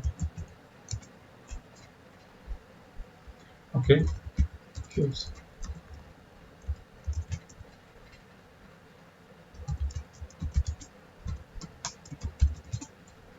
So you can see that this one, the node name and the node selector. Okay, so it will get deployed into the node 1 because it also have the SSD level, and it's based upon the decision taken by the cube scheduler. Either it will go into the node 1 or node 2. So I will do one more things. Either we will delete it or rename this particular pod, because the same name not of the pod not exist second time, so it will throw an exceptions. So I am going to put it as 1, but this time we are using adjust, so it will get deployed.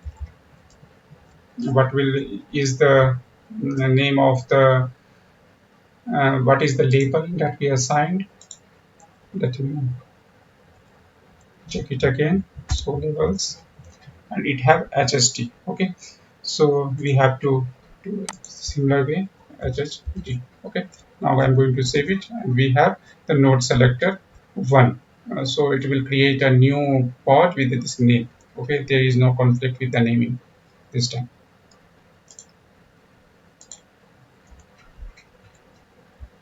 So I'm going to apply the same specification file again. This time this will get deployed into the node 3 because this have the level of adjust qctl, you get node, you get port of what. So node selector one, okay, this is the, and it's get deployed into the node 3.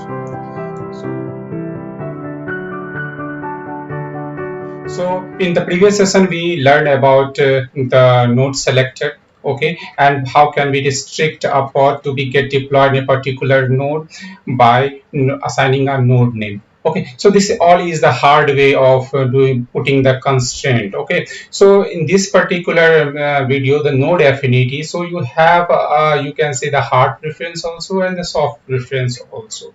So in that case, the cube scheduler, okay, will pick and deploy it accordingly as per the instructions we as provided through the YAML file, okay, the definition file. So you can constrain a pod so that it can only run on a particular set of the nodes. So in these sessions, we are going to learn about the node affinities. Okay, so how can we assign a hard preference things and using the operators. Okay, so we will see the difference as well for the affinity. Okay, so in this overview, we are going to learn how to create a pod using the node affinities. We will going to play again with the 3 worker nodes. We each have its own label. And regarding the CKA certifications, you can expect one questions regarding this, or maybe not. But this is also an important topics regarding if you are working in an organizations and you are doing the stuff related with the Kubernetes, then you should be familiar with the node affinity term and how to schedule a pod using the node affinities, because it have some complexity, and the complexity provide us a good features. So you can see in the sessions that how it is better than the node selector and assigning a node name into the Kubernetes schema files. So how it's better, and so very soon the node selector will going to be deprecated by the Kubernetes. Okay, so you can see that for the CKA exam prospective, you can expect 4% of it is of the questions. They will ask you a direct question on it. They will not mix with the another features of the Kubernetes. Okay, so this is just a recap for the node name and the node selector. So you can see that when we assign a node name, okay, so node name is assigned. So this is a very hard preference, and in that case, it is a not good candidate that the Kube API will send it to the Kube scheduler, because the Kube API, when the request is received from the command line, okay, from the API or from the interface, the Kube's API will just monitor the request, okay, all the request, and if it if Kube API server will find it that the node name is already provided by the user, then it will not move that request to the Kube scheduler. It will just save it and provide all the informations to the kubelet to get it deployed in the same node what has been asked. Okay, so this is just a recap. So I'm going very fast on this, because if you didn't refer my previous video on the node name, the node selector, you can go through that particular video for more details. Okay, so you can see that I have 3 nodes, okay, and this have the 4 GB and these two have the 2 GB. So I exceeded, okay, I assigned the node name, but I exceeded the memory limit. Okay, so in that case, it will go into the pending or out of memory, but it will not going to schedule the pod into any of the worker node, because we have the worker node available which have the 4 GB, but it is the responsibility of the Kube scheduler to decide. And the Kube API in that case, when you assign the node name, it not passing all the things to the Kube scheduler. Means nothing is passed to the Kube scheduler, because we already put a hard restriction here that I want this pod to get deploy in this particular node name. If we have not memory, then put it into the pending or out of memory. Okay, so this is the hard thing, so it will not get deployed. But as soon as I remove this, then it will go to the scheduler and again it's get deployed into that particular worker node which have the appropriate bandwidth. Again, this is the recap video when we discussed about how the new node selector. So as we assign a label for each of the node, here you can see that the two node have the same label. Okay, and node 3 have the different label, but we assign when we provide a disk is equal to SSD, that it will go to the scheduler. Okay, Kube API will send it to the scheduler because we are not putting hard restrictions here. So the Kube scheduler will decide on which particular node it will get deployed, either in node 1 and node 2. Okay, but what happen if I want if we have the label like suppose the low size of the disk is low, medium and high, and I want only to get deployed, not to get deployed in the low, and it will pick the medium one, the high one. In that case we don't have the, you can see the list types of things, so we cannot handle these types of complexity requirement using the node selector. So in that case the node affinity will come into the picture. Okay, so this is the node affinity. So node affinity is exactly, if you say the concept is exactly same how the node selector works, the node affinity will also work in the similar way, but it has some you can say the good features where you can play with the operator. The operator will be either not in, exist, so any kind of operator. If you want, if you have suppose 100 nodes and each nodes have the different you can say the labels, like you just split all the nodes, like 25 is the lower one. Okay, you assign the label to that it is the of the lower size, and the 25% is of the medium and 50% is on the higher side, and you want this pod to be get deployed not in the low, which not, so you can assign not in. Okay, and the value will be the size will be the low. Okay, so it will remove all the nodes which have the label low, and it will assign that pod to any of the 75% of the nodes which have the 25% is of medium and 50% is of the higher. So this is the beauty of the you can say the node affinity. And node affinity have two you can say features like required during scheduling. So this is the hard way we can say.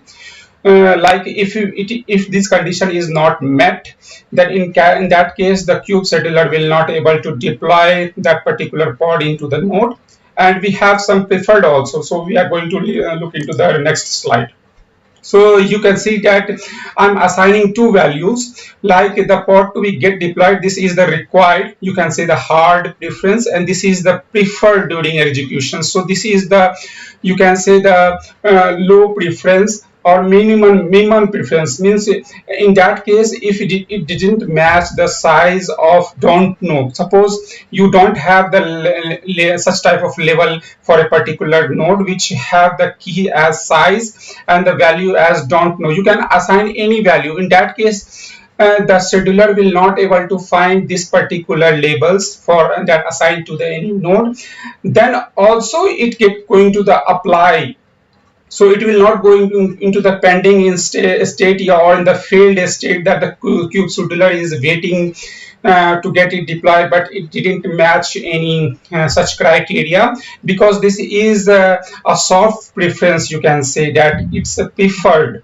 Okay, you are preferring these things, like if you find it then you can deploy it, if you not find it then also you can deploy it. So in that case the kube scheduler will not find it such type of label assigned to any node, and then also it will get deployed. But this is the you can say the hard preference that required. So it will find either the nodes have the label of low or the node should have the label of medium. So this is the beauty of the node affinities. Okay, so this is the hard way and this is the soft way. So you have to see the specifications of both the things, like it have the match expression, it also have where we are assigning key is the name of the key that we labeled for use the label for the node.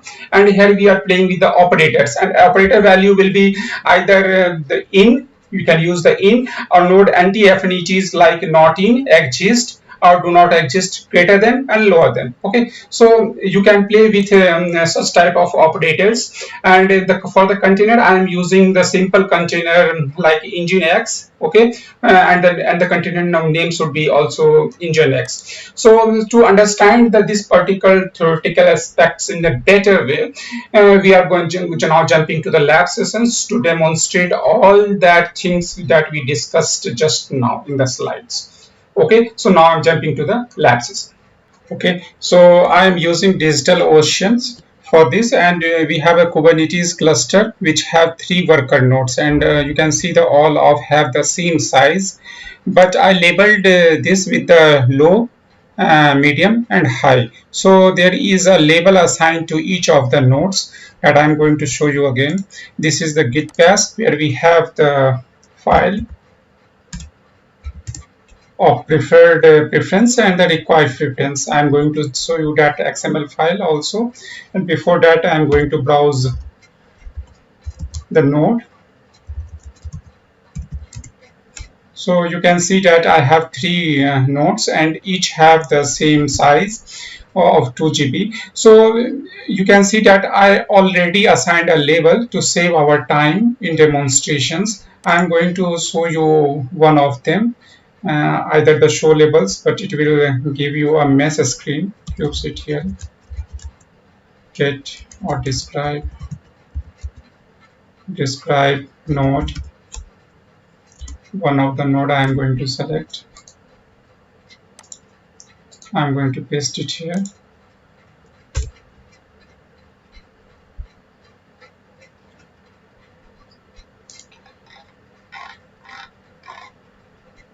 I can use the show label also, but in this way you can find it very easily. The size is low, so if you see any other one, let's take the higher one. This should have the size of high. Copy this. I'm going to write kubectl describe node and the name of the node. Okay, so you can find this is have the size of high. Okay, so now I'm going to the Visual Studio Code. Okay, so this is the required preference. First I'm going to we are going to see this one. Okay, so this is the same which I show you in the slides, where we have the in operator and required. So this is the hard preference, you can say. If it goes to the kube scheduler and kube scheduler not able to find where a label with this key, okay, size with this value, then it's not going to apply it. So I'm using the in operator. In that case, the kube scheduler will look into the node which have the label of size and low. So we have the worker node 1 which have this label, and I am going to deploy this YAML file, the specifications file for the required preference, which have the Nginx required name. This is the pod name. Okay, so using the Nginx image, the container name will be Nginx with the Nginx image. So I'm going to deploy it. So let me go to the git path. Okay, so I'm going to use the required one. Let me clear the screen. Okay, ls, and this one is the file that I'm going to use for this demonstrations. So kubectl apply -f, the name of the file is required preferences. Okay, kubectl get pod. So we should have one running pod. Okay, then Nginx required one, 6 seconds and about this gets deployed. Okay, so kubectl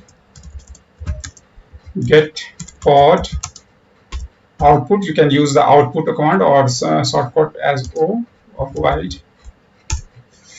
So you can see that it picked because this is the only node which have this label size is equal to low. Okay, so what happen if I assign or give the instructions to deploy it either in the low one or in the medium one? So medium one is the worker node 2. Okay, in that case I have to change, because the same name it's not going to create. Okay, so in operator, and I am going to use the another value of medium. Okay, so I'm going to save it, and this is the nginx required one. I'm going to deploy it again. Okay, I have this command in the history, so I pick that one. Okay, and again the other command in the history to get the output. Okay, so you can see that it picked, the scheduler will pick the second node to deploy it. So I put instruction here, like you can deploy it, this particular node, either in the low or medium. The kube scheduler will find that both of the node have the same size, and already one node is pod is get deployed into the worker node 1. So this time it deployed into the worker node 2. This is the functionality of the kube scheduler. Kube scheduler is very intelligent in picking the node as per the size, bandwidth, and other bandwidth. So you can see that both of the pod get deployed, and one in the worker node 1 and other in the worker node 2. Okay, so now I am jumping to the other. This is the preferred preference, the soft preference you can say, and here I am assigning the size of low. So this is the soft preference. So I'm going to show you that some labels which are not exist, means this is the beauty of the preferred, the soft preference, that if there is not any label that match with these specifications, then also it's going to deploy it. Suppose in this example, for the required preference, I can say I'm going to modify it to 2. Okay, and I am assigning some other value, like let me modify it, let me delete the low, and I say here I don't know,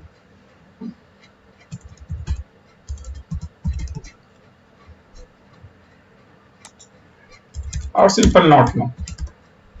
Okay, so I not know the size of this, so these types of label not exist, and this is the hard preference. Okay, so let me deploy it, let me save this file, and let me deploy it again. Okay, so I am showing you the required preference of the NodeAffinity side. So in that case, it will not able to find, and I'm not going to deploy it because this is the hard preference.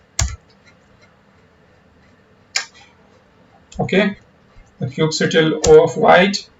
So you can see that it's in the pending state. If I run the command again it will show in the pending state. If you want what happened to this particular pod, then you can just see the description of it.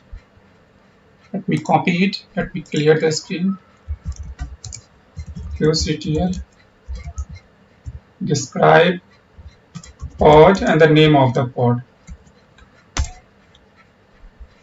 Okay, so the default scheduler which is using to monitor all the requests, 0 out of 3 nodes are available. 3 nodes didn't match the pod node affinity selectors.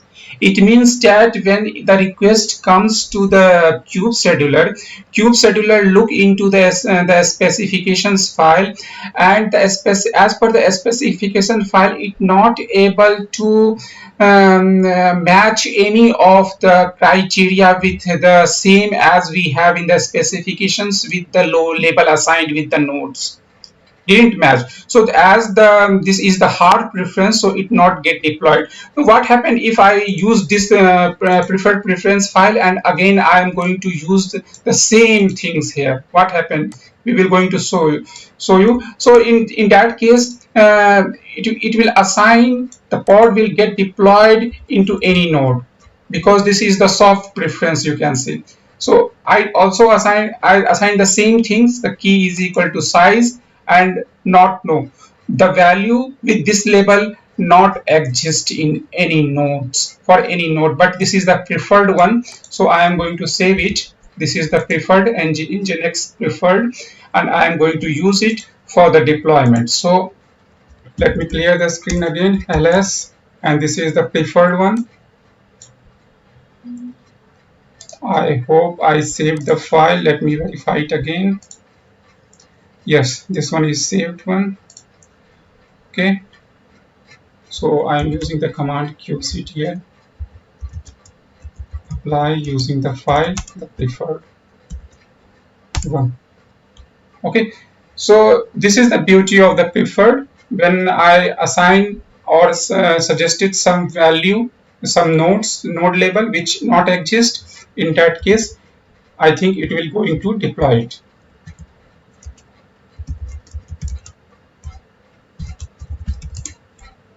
Okay, so this is the preferred one, and you can see it's running.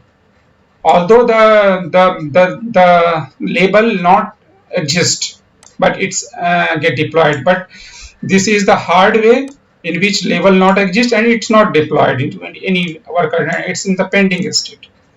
So, guys, I hope all the things regarding the NodeAffinity is clear to you guys, and this is the very easiest topic. You can make it complex by using the operator.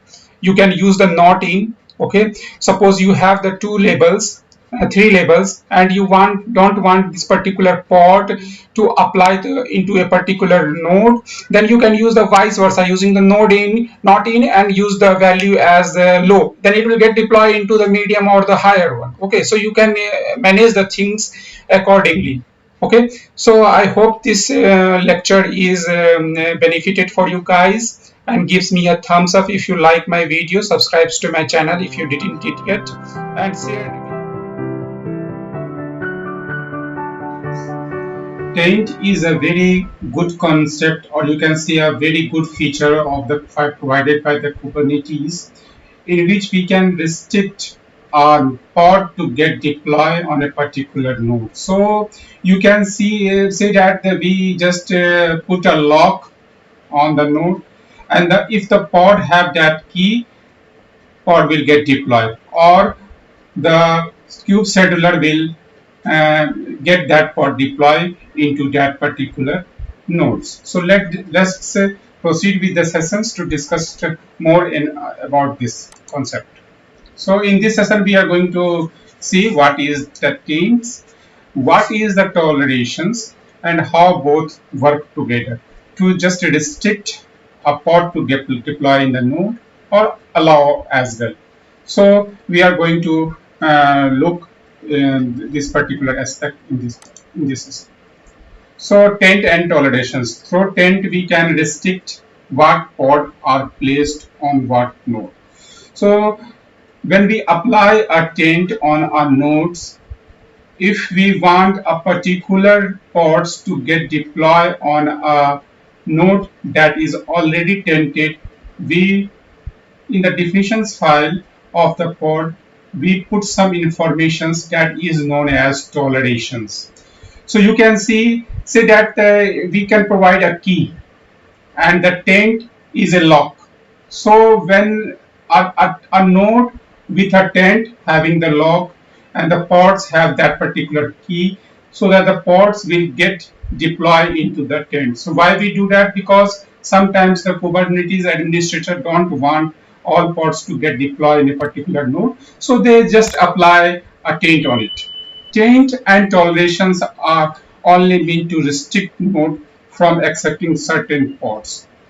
So there is a restrictions of deploying a pod on a particular nodes. So this is the only concept of taint and tolerations. So tolerations at the pod end, taint at the node end. So taint and tolerations does not tell the pod to go to a particular nodes. It tells the node to only accept pod with certain tolerations. This is the very important thing. Suppose you can see the say in this I am taking one example, like suppose we have three rooms. You can consider room as a node, and the person who is opening the door is a pod. So if we have a key of say room 1, we can unlock the room, the pod. We are pod, human being as a pod, you can consider it as an example, and room is a node. So if we have the key, we can open a node, open a room, and go into that room. But it doesn't mean that I can't go to other rooms which don't have the locks. So if I if the pod have the tolerations, it will deploy into the particular node, but it doesn't mean that it will not get deployed into the other node which don't have taints. So when Kubernetes cluster is first set up, the taint is set on the master node automatically. That prevents any pods from being scheduled on the node. This is also very important thing when we did the Kubernetes cluster setup first time. Or the taint will automatically get applied into the master node. Why we do that? Because we don't want to any pod to get deployed into the master node, because master node using several resources to monitor the environment, to monitor the worker load. So we don't want to the master nodes to get involved into those aspects to handle the pod in the master node itself. So we put means the Kubernetes when the cluster setups, it automatically apply a taint on the master node. So all the nodes will get deployed into the worker nodes, not on the master node. But if we meet the tolerations, if we define the tolerations which is compatible to the taint apply on the master node, then kubescheduler will deploy pod on the master node as well. But this is not the recommended way. Okay, so taint and tolerations. This is the example like kubectl taints, nodes, and the node name. Here we will define a key. The key might be anything like the animal is equal to lion, and putting the column, and there is some effect that is known as the taint effects. So which effect we are going to set? No schedule. I will tell you what is the meaning of how many types of effects we have and what is the meaning of all the effects. So above command will place a taint on node 01, and the taint has the key 1. For example, I set it as a key 1 with a value 1. You can put any in the same way what you are going to define for the label. You can apply the taint for the key and value whatever you like, but here you have the restrictions that you have to apply what is defined by the Kubernetes to affect for the effect. So taint has the key 1, value 1, and the taint effect no schedule. This means that no pod will be able to schedule onto node 1 unless it has a matching tolerations. So as I mentioned, if the pod having the tolerations that is matched with the taint apply on the node, it will get deployed. But it doesn't mean that it not get deployed to the other nodes which don't have the taint. To remove the taint, you have to put all the things in the same way, but you have to add the dash at the end so that it will remove the taint. To remove the taint added by a command above, you can run kubectl taint nodes, the name of the node, and the same value, key and value with the same effect, no schedule, and it will remove the taint for a particular node that we applied previously. So this is the definitions file. This is the example. Suppose we apply a taint on a particular node 1 with the value key is equal to 1, value is equal to 1, and now schedule. So if we want our tolerations to be applied on a particular pod, then we define in this way: tolerations key is equal to key 1, this one key 1, operator equal to, this is the operator, value 1, and the effect no schedule. So in this way we can add a toleration in the pod definitions file. So you already know all these things regarding the pod definitions file. If you have any confusion, you can visit to my previous session on the static pod. I am uploaded several videos on this already. So let's see the descriptions of the taint effect. So we have three taint effect, no schedule. The pod will not be scheduled on the nodes. So if we mark, we will add the taint effect as no schedule, the pod will not be scheduled on that particular node. Prefer no schedule, the system will try, means the kube scheduler will try to avoid placing the pod because already there is a taint applied and we are not providing the tolerations. But if we could add a taint as a preferred no schedule, the kube schedule will not guarantee that it will not get deployed. So there is a chance that if the tolerations not matched with the taint, but the taint we set with the taint effect as preferred no schedule, then the pod may get deployed. No execute, this is very important and you have to understand this concept. The new pod will not be scheduled. So this is similar to no schedule. On the node, existing pod on the node, if any, will be evicted if they do not schedule the taints. Means if we have any other pod that already exists in that particular node and we applied the taint later stage, in that case, if the pod don't have the tolerations, the existing pod, it will get evicted, means it will get removed, or it will get scheduled in the other pods, other nodes. Now this is the theoretical aspect, and to get a better understanding, we are jumping to the lab session to understand the taint and toleration features in a better way. And if you guys didn't subscribe my channel yet, please do subscribe it and click on the bell icon so that whenever I upload a new video, you will get the notifications on this. So now jumping to the lab session. So let's monitor the environment first. kubectl get node. So we currently have two nodes. So one is the master and one is the worker node. So let's see either the taint has been applied to any node or not. kubectl describe node control plane and grep for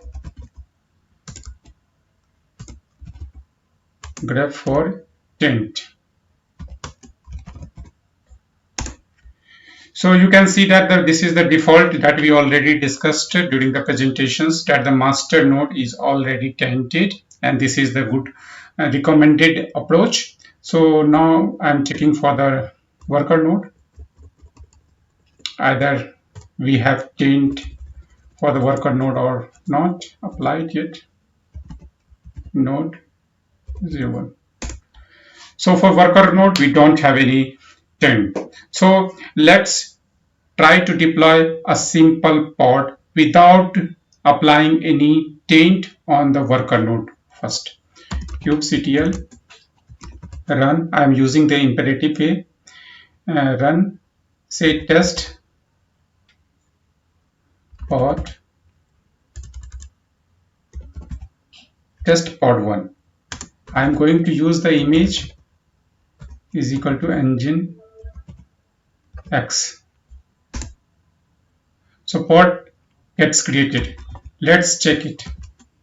kubectl get pod output of white, so that we get the informations on which node this particular pod gets deployed.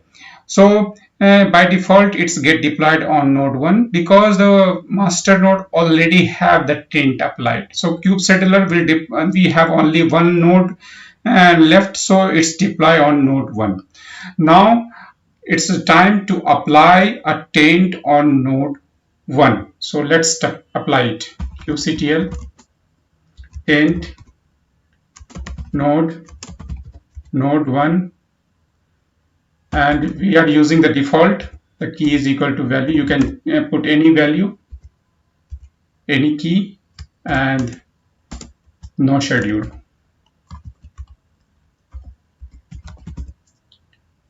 Perfect. So taint is already applied. So we can check it as well by executing the previous query, the node for the node. So in this way we can verify, okay, taint is now applied. Now again apply a pod without the tolerations. We are not providing. So we have two rooms and both the room have the lock. Master already we have, and the worker we put a lock right now. So Now I am going to try to deploy a particular pod and see what happens. kubectl run test pod 2 image is equal to nginx. kubectl get pod o of white. Okay, so you can see that the pod 2 test pod 2 is currently pending. It's not running, it's pending. Why? Because pod the scheduler is waiting. Why it's waiting? It's scheduler is not able to decide on which node it's going to deploy it, because both the room is currently locked, and for this particular pod we didn't provide any tolerations. So you can check these all things in the definitions describing this pod as well. So let's describe it kubectl so that we can know the reason behind it. kubectl describe pod test pod 2. So if you see the events, it's saying a warning that the failing scheduling. Why? Because default scheduler, we have two nodes available. Out of none of the nodes are available. We have two nodes in the Kubernetes cluster, but none of the node is available for this pod. Why? The node 1 has taint. It's locked, that the pod did not tolerate, and the node 1 also have the taint. This is a master node, so pod will be in the pending state. Now we are going to apply a third pod with the tolerations, and then we will see what will be going to happen. So first clear the screen. kubectl run test pod 3. We are going to use the same image nginx run. We are generating the definitions file so that we can add the tolerations thing. Okay, so this is the definitions file. We are just need to copy it, and using the Vim editor we are going to generate a YAML file. Okay, so paste it here. This line we don't require, there is no problem, but to have a clear syntax. Now we have to add tolerations.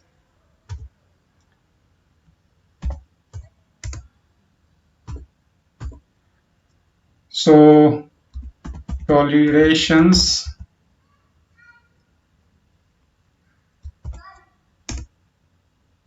okay, let's align it because it's in the same line of the container. The key what we used while tenting the pod, key 1, the key will be key 1, and the operator is equal to.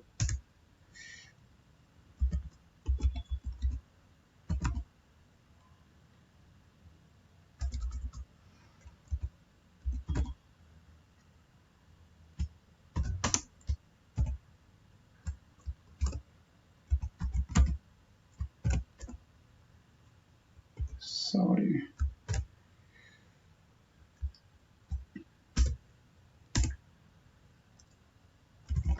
Value is equal to value 1,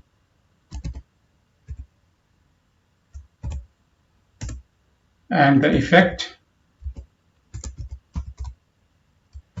will be no shell. we have to put all the value in the toleration, same the value we applied at the time of doing taint for a particular node. So this is clear, and we're going to save it. Let's apply it. qctl apply, file name is pod. So okay, now the pod is applied. Let's review it. qctl get pod output of white with the white option. So you can see that the pod 1 which we applied first is running. Pod 2, because we applied it after applying the taint on a node, so it's currently pending. The pod 3, we provided the tolerations thing as well, so it's which is compatible to node 1. So a pod with the key for a particular room, and it's get deployed. So now we are going to remove it, and we will look what will going to happen. So we are going to remove the taint on node 1. So let's find the syntax.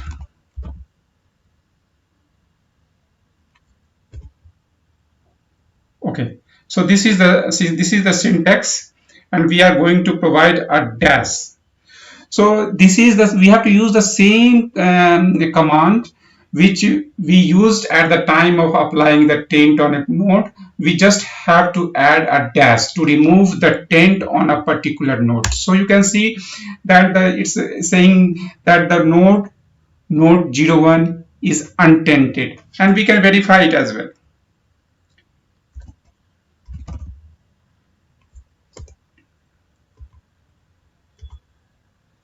Let's write it kubectl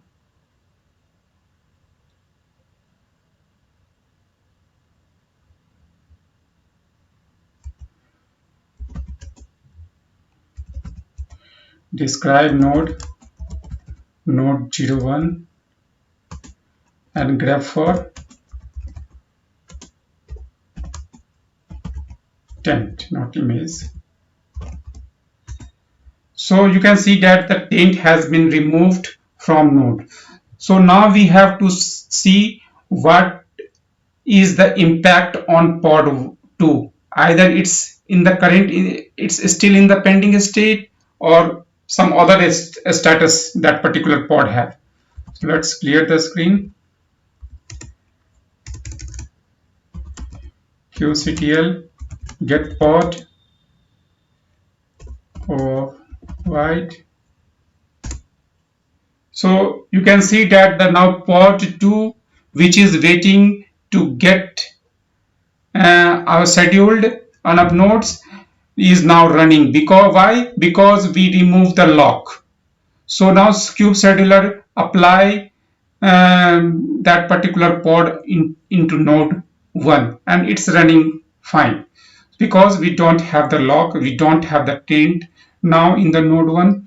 So I think you have a clear picture about the node, about the taint and tolerations, what is the importance of taint and toleration in Kubernetes stuff. So if you guys like my video, please subscribe to my channel and so what is a namespace and why we require a namespace to create it in the Kubernetes cluster? Because of some security reasons. So you can see that in the most of the companies following this namespace features provided by the Kubernetes to just create a virtual cluster. So we will going to discuss how to create the namespace, why it's required, and what is the features of namespaces in this particular session. So the quick overview for the sessions which we are covering in this particular slide is about what is the namespace and its uses, how to create it, and how it provide the extra security zones, how it's going to secure our objects in the namespace, and some of the important topics related with the namespaces. So regarding the namespaces, Kubernetes support multiple virtual clusters backed by the same physical cluster. Means we have the same physical cluster in which you can create a different namespaces in the same clusters, like one for the QA reason, in which you are just doing some testings, and the objects that related with the QA goes inside the QA namespaces. For the development environment, you have different namespaces, different objects. So in this way you can just split the environment as well using the same physical clusters of the Kubernetes. So these virtual clusters are called the namespaces. Namespaces provide a scope for names. Names of resources needs to be unique within the namespace, but not across the namespace. Means that the object's name, you can use the same object name within the different namespaces. Like you created a test pod in the dev, the same test pod you can create in the QA namespace also. But within the namespace, you can't use the same name for the objects. It should be unique. Namespace cannot be tested one another, and each Kubernetes resources can only be in one namespace. This is all the similar with the previous one. Namespaces are a way to divide the cluster resources between multiple users. So here in the concept of the securities, like for a particular user, you provided then the permissions to use a particular namespace like the QA. The user is not allowed, that particular user is not allowed to access the productions object. So you can restrict the user using the role and role binding. That way, for that I will make a separate videos in which we are talked about the securities of a particular user, so and the access authorizations, authentications and authorizations related things for a particular user for that particular namespace. Use label to distinguish the resources within the same namespace. You already know that I already already uploaded a video on the labels and selector. You can refer for more details, but the label play a very important role in which you can put a tag on a particular objects that so that you can identify in future that, oh, okay, this is the web pod, or this is the database pod, so something like that.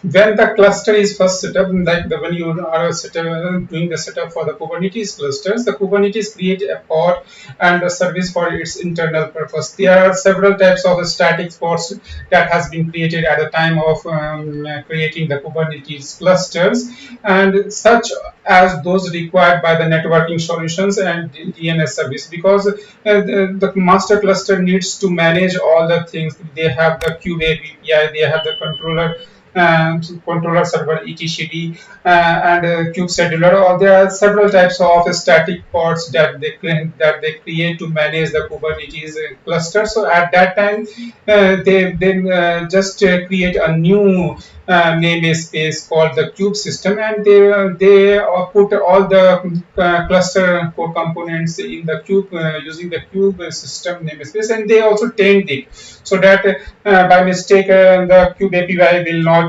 schedule any pod which don't have the tolerations. So for the taint and toleration, you can refer my videos that I already uploaded to isolate this from the users that I already mentioned, and to prevent you from the accidentally deleting and modifying these services.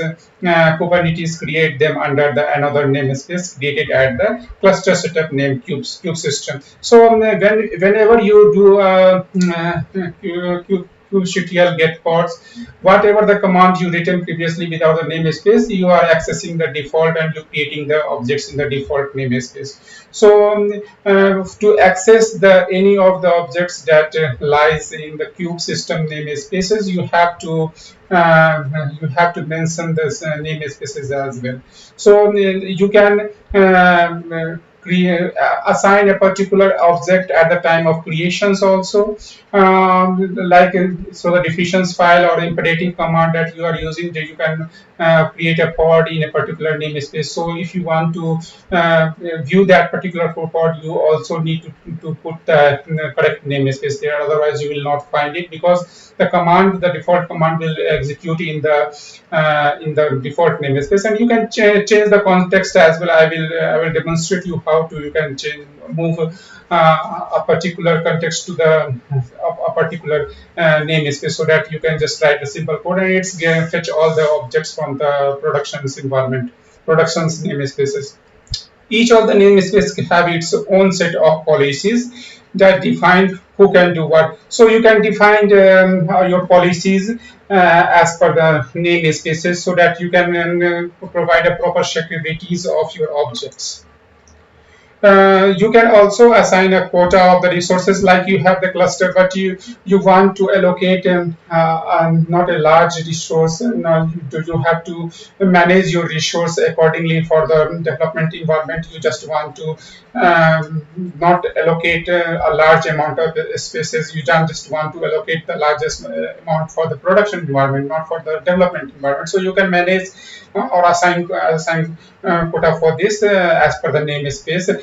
So it's guaranteed a certain amount or not more than allowed limit. For the other one, it will complain if you create any objects that not lies under the limit. So you can see this is a table for the namespace and its descriptions. The default namespace for the object with no other namespace. So you can see this is the default namespace. So whatever you created initially, it goes into the default namespaces if you are not providing the namespaces in the imperative or in the declarative way. So cube system, the namespace of object created by the cube system is when the cube system build up for the all the required thing. The cluster component goes into the cube system namespace. The cube public, this namespace is created automatically when you create the Kubernetes cluster, and is readable by all the user. You can refer these namespaces for all the objects that has been created. It contains the informations like the CA, something like the certificate related things, the Kubernetes, the kubeadm join, adding the any worker node to the master node. So it's contain all the things related with the authentication of the worker nodes. The cube node release namespace contain the lease objects that are used by the kubelet to determine the node health. So it's contain all the informations regarding the node health related things. So here are some commands for the namespace related with the namespace. Like for the imperative way, when you try to create a namespace, you just write kubectl create, or you can write the namespace in a full string, or you can. This is a short code. NS stand for the namespace and the name of the namespace. Like I use the prod. Or you can use in the declarative way for the different with using the definitions files at API version, the VI, and the kind. The case would be small. It's mistake. I written it in a capital. And the namespace and the metadata, the name of the namespace you can provide. So kubectl get pod. I'm just trying to get all the pods from the namespace, like a dash and stand for the namespace and the cube system I'm using. So it will get all the pods from a particular namespace, that is cube system. kubectl run test pod image that I am using the nginx, and the namespace is prod. So it will create a pod which name is test pod with the image nginx in a prod namespace, not in the default, because I already mentioned here the prod namespace. kubectl create -f pod definitions file I am using. The pod definition file don't have any namespace related, but you can add it, and this is the good practice to if you want to deploy a particular pod in a prod or any other namespace, you just mention it in the pod definition file. Like I'm not mentioning in the pod definition file. I'm using it in a imperative way, and this is not a recommended or good practice. So whenever you are decided that this pod will go into the production namespace, prod namespace, you have to mention in the pod definition file, not use in an imperative way, because it's not keep the history. So for the version controlling, you need to follow this method to just mention the namespace related in the pod definition file, not using the imperative, which I just mentioned here. kubectl get all. So I'm just mentioning here the prot. Okay, so it will get all the objects from the prot namespace. So all the objects mean the service, the deployment, the replica set, the pod, or it will get all from the prod namespace. kubectl get pod, so it will get the only the pod from the prod namespace. And for the definitions file, when you created the definition file to create the prod namespace, you can apply it using this command kubectl apply -f for the, and here you have to mention the file name, the YAML file. Okay, the kubectl API resources and dash namespace is equal to true. So it will fetch all the objects which have the dependency for the namespace, like the pod. When you create a pod, it and provide the namespace, it will create it in a namespaces that we already mentioned. So it will list all the object. This command will list all the object which is which have the namespace true, means which object have the impact due to namespace. So you have to mention the namespace each time, either the creations or fetching the information. So namespace true, it will fetch all the objects. And like I mentioned that this is the command kubectl config set context current, and you have to provide the namespace. When you do use a command, it will fetch all the objects from the default namespace. This is the default feature, but sometimes the user are working only for the production environment, and they do not want to mention each time the namespace related thing in the query. So they can switch, means they can use this command to switch from the default to the namespace. So they will, when they will write kubectl get pod, it will fetch all the pods from the production in namespace, because they set the context from the default to the prod. So in this after running this query, the context is set for the namespace, so that when they write the simple command, it will fetch all the objects from the productions. They need to mention the namespace related things all the time, but for the default, they have to again put the namespace term, because now the context it set the context for the namespace as a prod. Okay.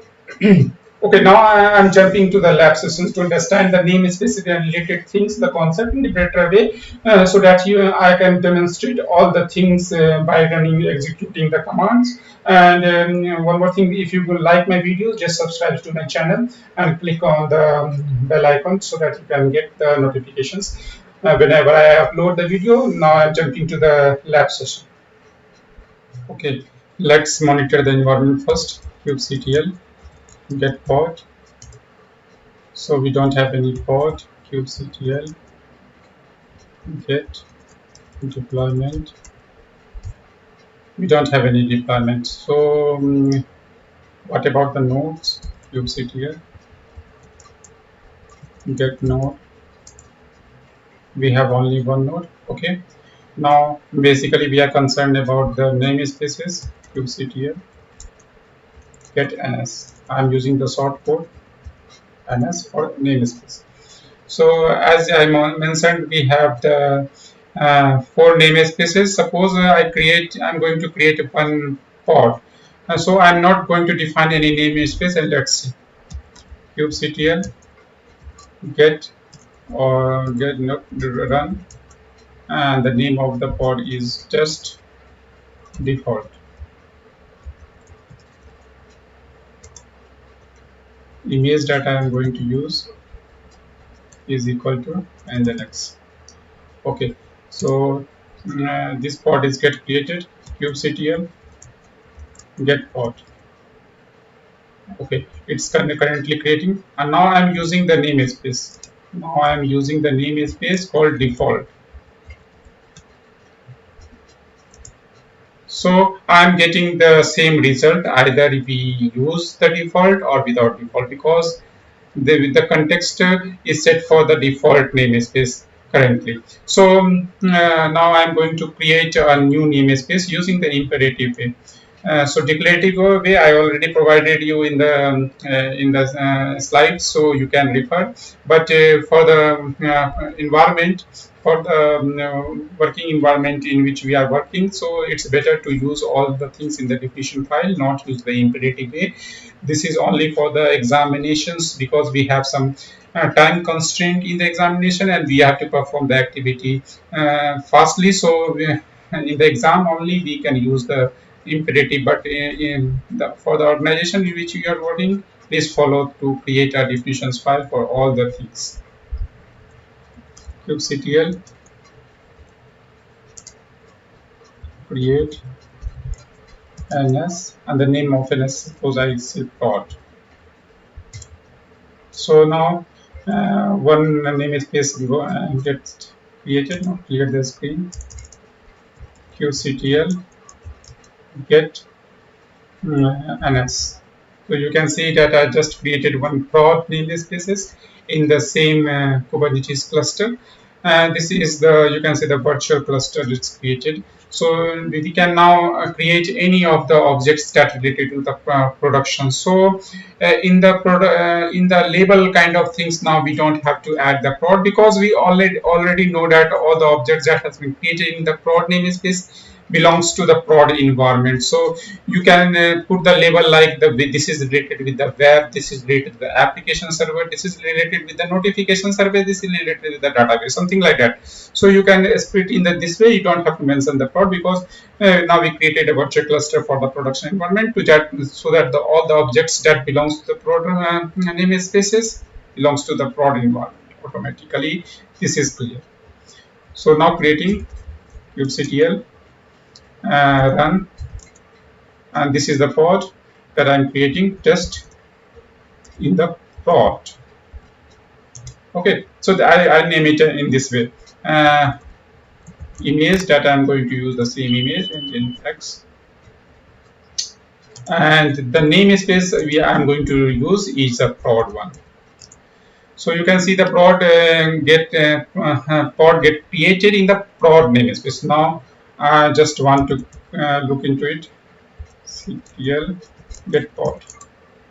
So you can see that I'm not getting the pod information that I created in the prod namespace, because it's fetching all the information from the default namespaces, and I created the test pod in the prod namespace. So I have to mention here the namespace as well, because the current context is set for the default one, uh, the prod.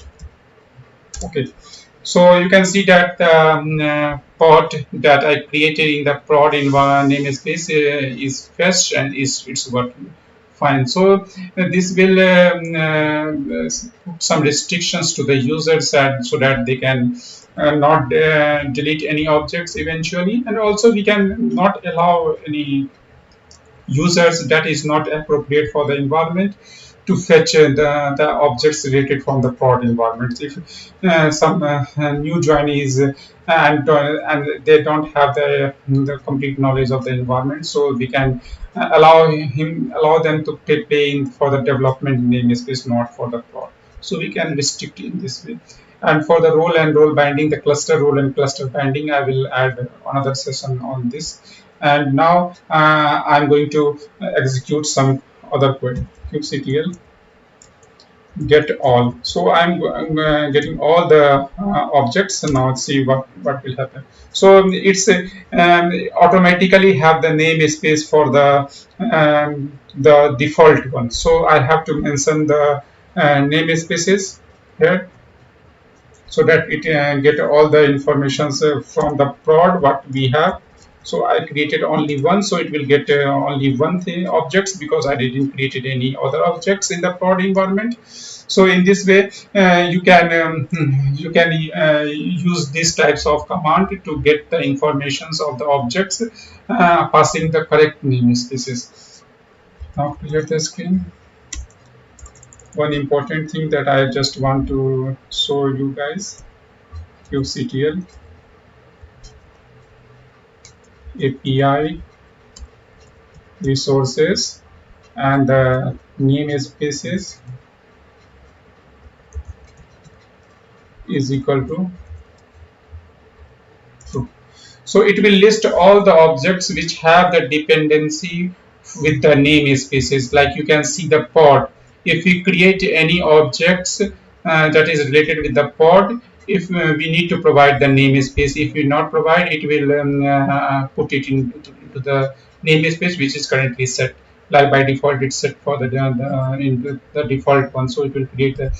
When we create pods in the particular namespace, we have to fetch the objects information by passing the correct namespaces. So you can see that all the objects is dependent on the namespace. You can say the daemon sets, we have the dependency. If it created in a particular namespace, you have to pass the informations correctly so that it can fetch all the information. So deployment, replica sets, all are, you can say, the namespace to have the true. You can say that here also namespace is true. In the similar way, you can see the objects which don't have the bonding with the namespace. So when you create it, you don't have to pass the namespace related things. So you can just put a flag of false here. So it will list all the things like namespace, definitely in the namespace. And one more thing, that you can't create a namespace inside a namespace. So these types of thing is not supported, and also this is not a good practice. So you can see the nodes. If you create a nodes, you don't have to provide. It's not get created in a particular namespaces. You don't have to need to provide the persistence volume. You can see that the persistence volume claim is dependent on the namespace, but the persistence volume, this is very important, that these questions may be asked in the interview, that either it's a namespace or not. So sometimes in the exam, maybe you have to, the question says that create a persistence volume in a particular namespace. So this is not a good thing, and they might be added in the, just confused you, because the persistence volume will not created in any namespace. It's not dependent on the namespace. So you can say the namespace flag is set as false. So you can see all the things like cluster roles. The roles is dependent with the namespaces, but the cluster not, because it's just have the flag of false, so it's not dependent on the namespace. You can find the roles. A role will be dependent on this. So you can see all the informations for this. And one more thing I just want to demonstrate to change the namespace related things. Like currently I am in the default one. Now if I want to see the pod, because I'm a user which have authorized to work on the only on the prod, so I don't want to add each time the namespace related things to look for the objects. I just want to move from the default to the prod namespace. So in this way we can set it. kubectl config. I'm doing the config set context and the whatever the current we have, so we can making it as a current, and we require the namespace informations. So I am passing here the namespace is equal to prod. So you can see the context is now modified. So whenever I do a query kubectl get pod, so it fetch the informations from the prod, not from the default, like I named it as a test prod. So you can understand that now whatever the query I will write, it's getting all the informations from the prod. And if we want to fetch the prod or any other objects that belongs to the default, we have to mention it here, like get prod. And now we are doing something in the reverse related reverse order. You can say that previously we have the default, now we have the prod. So fetching all the objects from the default, I have to write the default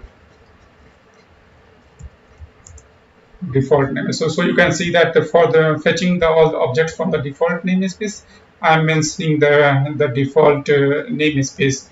But because currently we set a context and currently we are using the namespace as prod.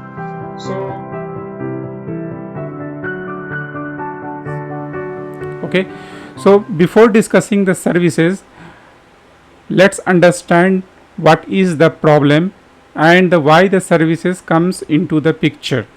Okay, so let's draw an image.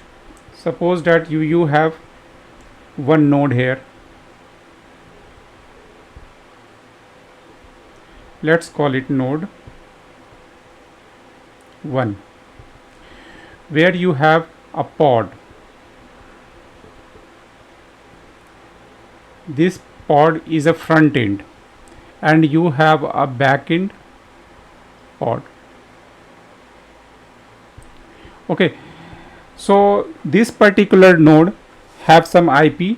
Okay, let's say 172.24.3.5. so this is the IP. Okay, and this particular pod also have some IP 172.24.3.4, and this particular front end pod have IP 172.24.3.5. okay, so in the front end we configured the IP of the backend pod. Okay, so in the configurations, config file, okay, we configured the backend IP so that the front end is communicating with the backend for any data related queries. Okay, you know that the pod can destroy at any time due to any reason. Suppose this pod gets deleted. Okay, let me change the color. This pod gets deleted. So what happen if this particular pod is the part of the deployment? Then a new pod called C with IP 172.24.3.6 will come into the picture. Okay, so this is the C. B gets destroyed, the backend pod, because this is the part of the deployment, and as per the deployment, one replica of the backend will always exist. We are considering a very simplest scenario. So in that case, the pod, front end pod is healthy and the backend pod is also healthy.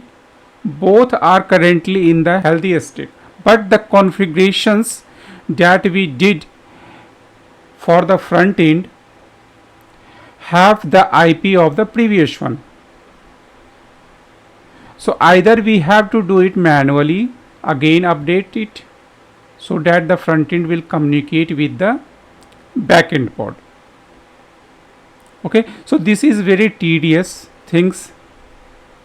Okay, because we have to change it manually each time, and this requires lots of effort. So we required any endpoint in the middle so that the front end will always communicate with this particular middle layer for any type of communications with the backend. You got my point? So to overcome this problem, the service comes into the picture. Service also have one IP, but it will not get destroyed. So we will configure the backend pod with the services, and frontend will communicate with the services to access the data from the backend. Okay, so let's draw a bigger picture now. So you can consider it as a node. Okay, suppose node 1, where you have one pod, front-end pod, and you have multiple backend pod. Let's say B1, B2, B3, and here we have services. So front end will have the configurations of the service IP, and service is communicating with the backend.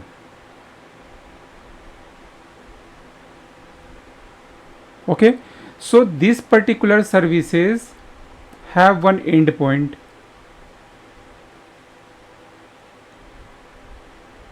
where we define all the IPs. Of which IPs? All the backend.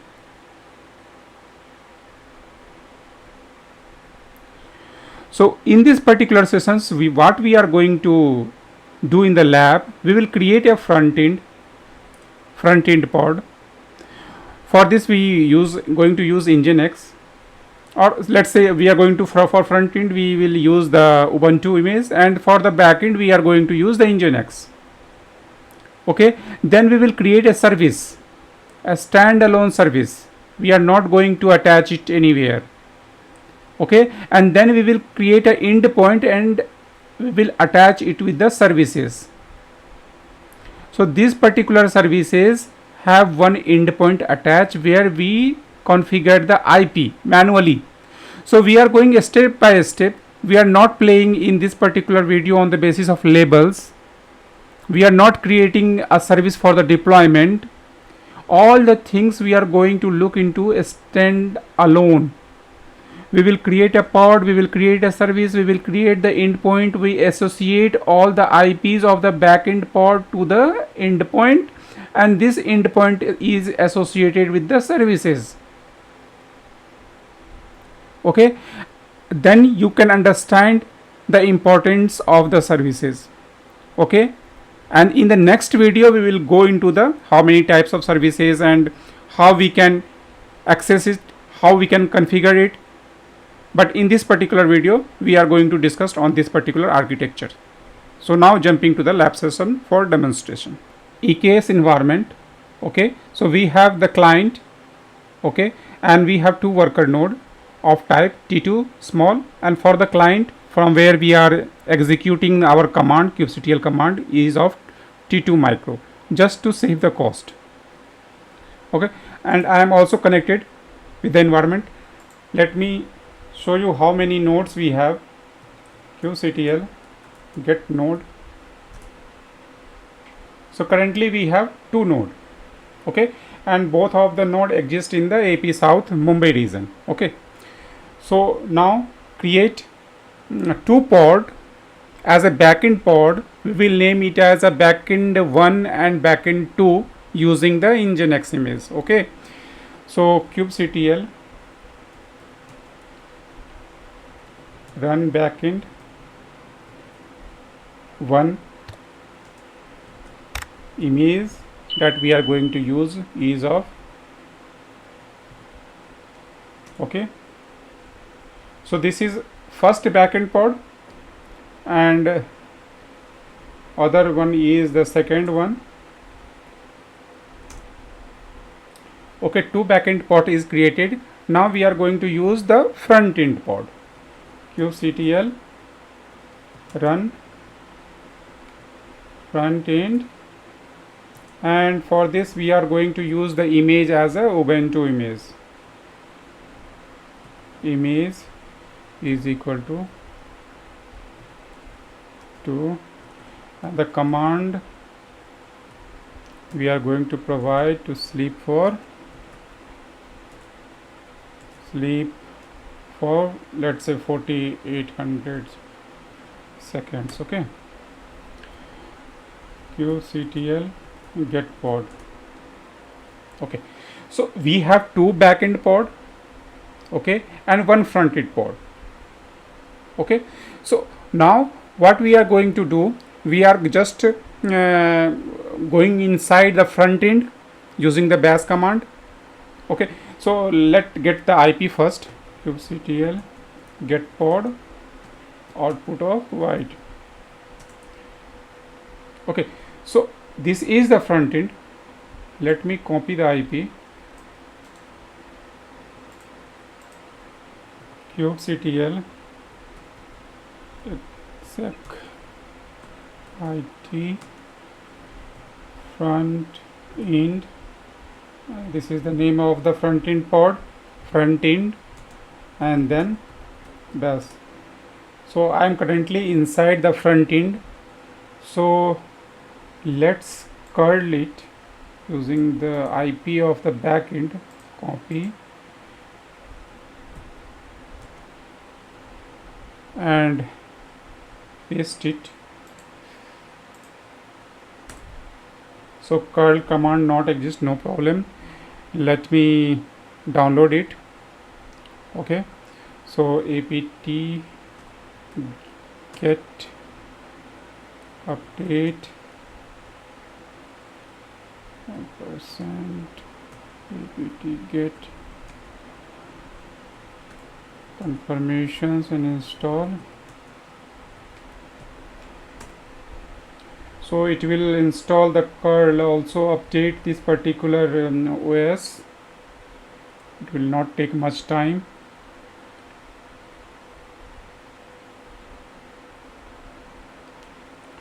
Okay, now again we curl. So you can see that the Nginx is coming, but our both the backend pod have the Nginx. So you can see that it will come the same. Welcome to the Nginx, same informations. So we will do one thing. Here we can echo. This is the, okay, sorry, this is the front end pod. Let's go back to the cluster and then kubectl get pod. Okay, kubectl exec it backend 1. Okay, backend 1, and then use the bash command, go inside it, and here you echo this is the backend 1. Okay, why we are doing this, you can get all the informations that we can do the load balancing type of things. Okay, when we create the services and endpoints is defined, at that time when we call the services from front end, for some of the traffic will go to the backend 1 and some of the traffic will go to the backend 2. If we have the same welcome Nginx message each time, then we cannot differentiate. Okay, so that is the main reason we are doing this. USR, this is the default locations here, and then Nginx. Okay, HTML, then index.html. okay, so this is defined. Let me copy it so we don't have to write again and again. D. Okay, and kubectl we can exit into the 2, and then we can paste it here what we copied, and then make it 2. Okay, now come out, Control D. Okay, so we are going inside again the front end.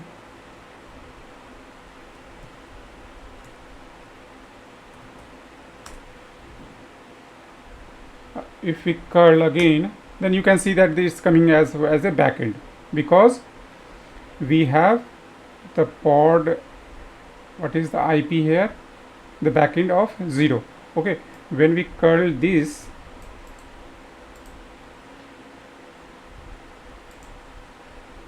curl and then IP, we are going to use this one, so backend 1. Okay, so what we performed, we created the front end pod, we created 2 backend pod, and from front end pod we are just, you can say, using the curl command, we accessing it. Okay, both the backend. Okay, so now if both of them get removed and we configure the front end with the back end, then we have to again reconfigure it. So now to avoid this, we are going to create the services.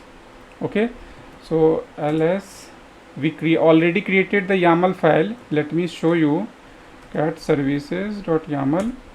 So this is the service file having the kind services. Metadata is the services, we are using the same name here. The port, this is the service port.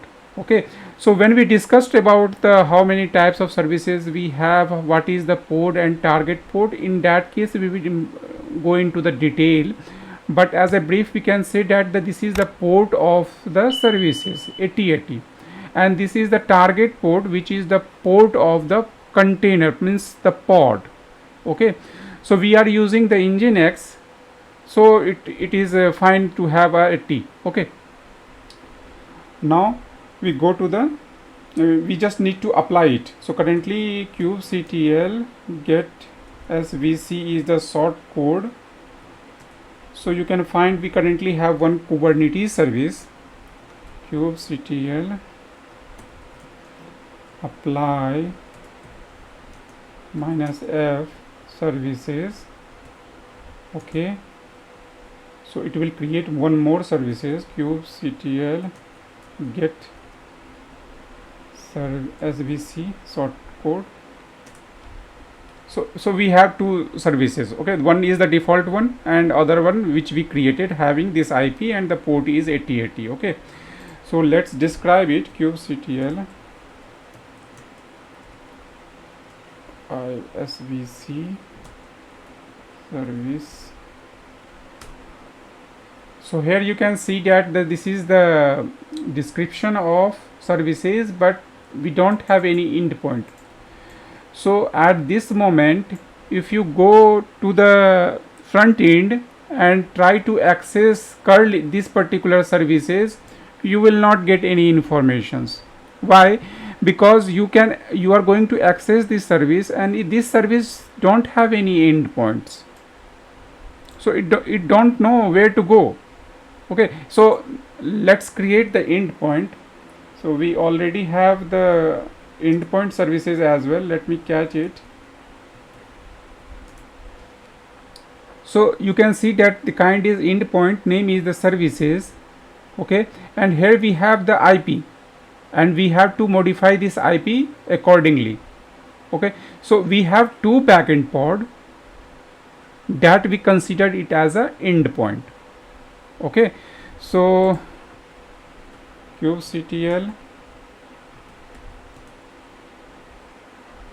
okay, the changes is applied, but we have the older one, so we have to first modify it, then we again need to apply the changes. So let me get the IP first. Kubectl get pod o of white, and here we have the IP.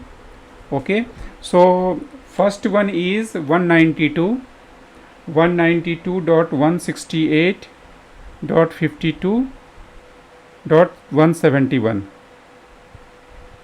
okay, so I written it down so that we can modify it. Let me copy another one, copy, and then vi endpoint. So here I am going into the insert mode, and here we are going to change it. So what we copied, we will put it here. Okay, and then for the another IP we have to again write the same thing, IP, we can't use comma, and the another one is 192.168.52.171. okay, this is the IP. So let's save it.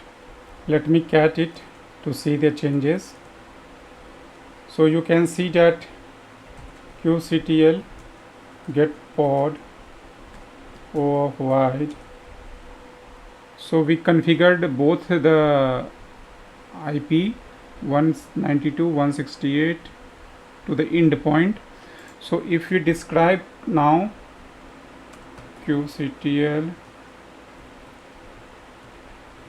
as we see,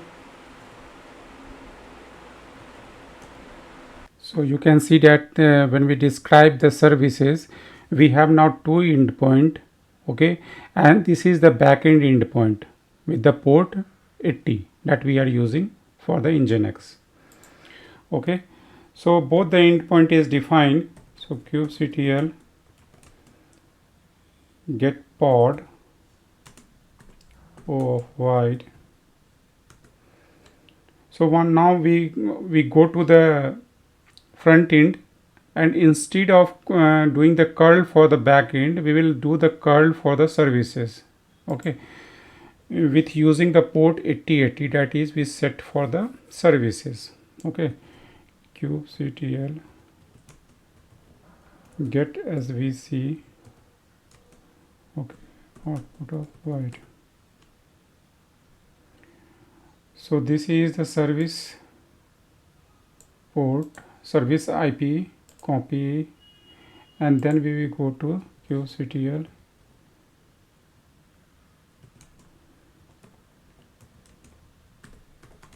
to the front end. Okay, so instead of calling backend, this time we are calling the services.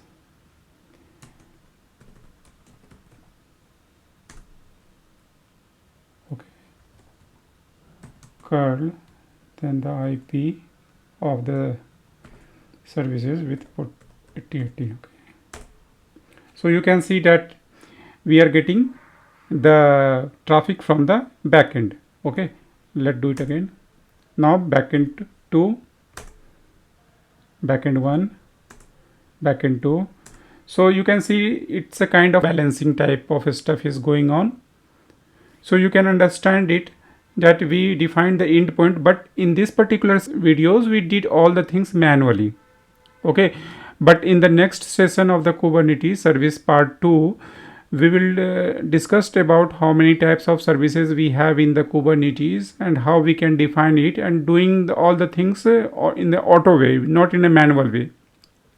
So we will create a deployment and we will create a service for that deployment. So it will work on the labels. Okay, so when we want to scale the deployments, all the pods, the part of that particular deployment, we have the service have the endpoint of all the pods, so that we can scale it down, we can scale it up.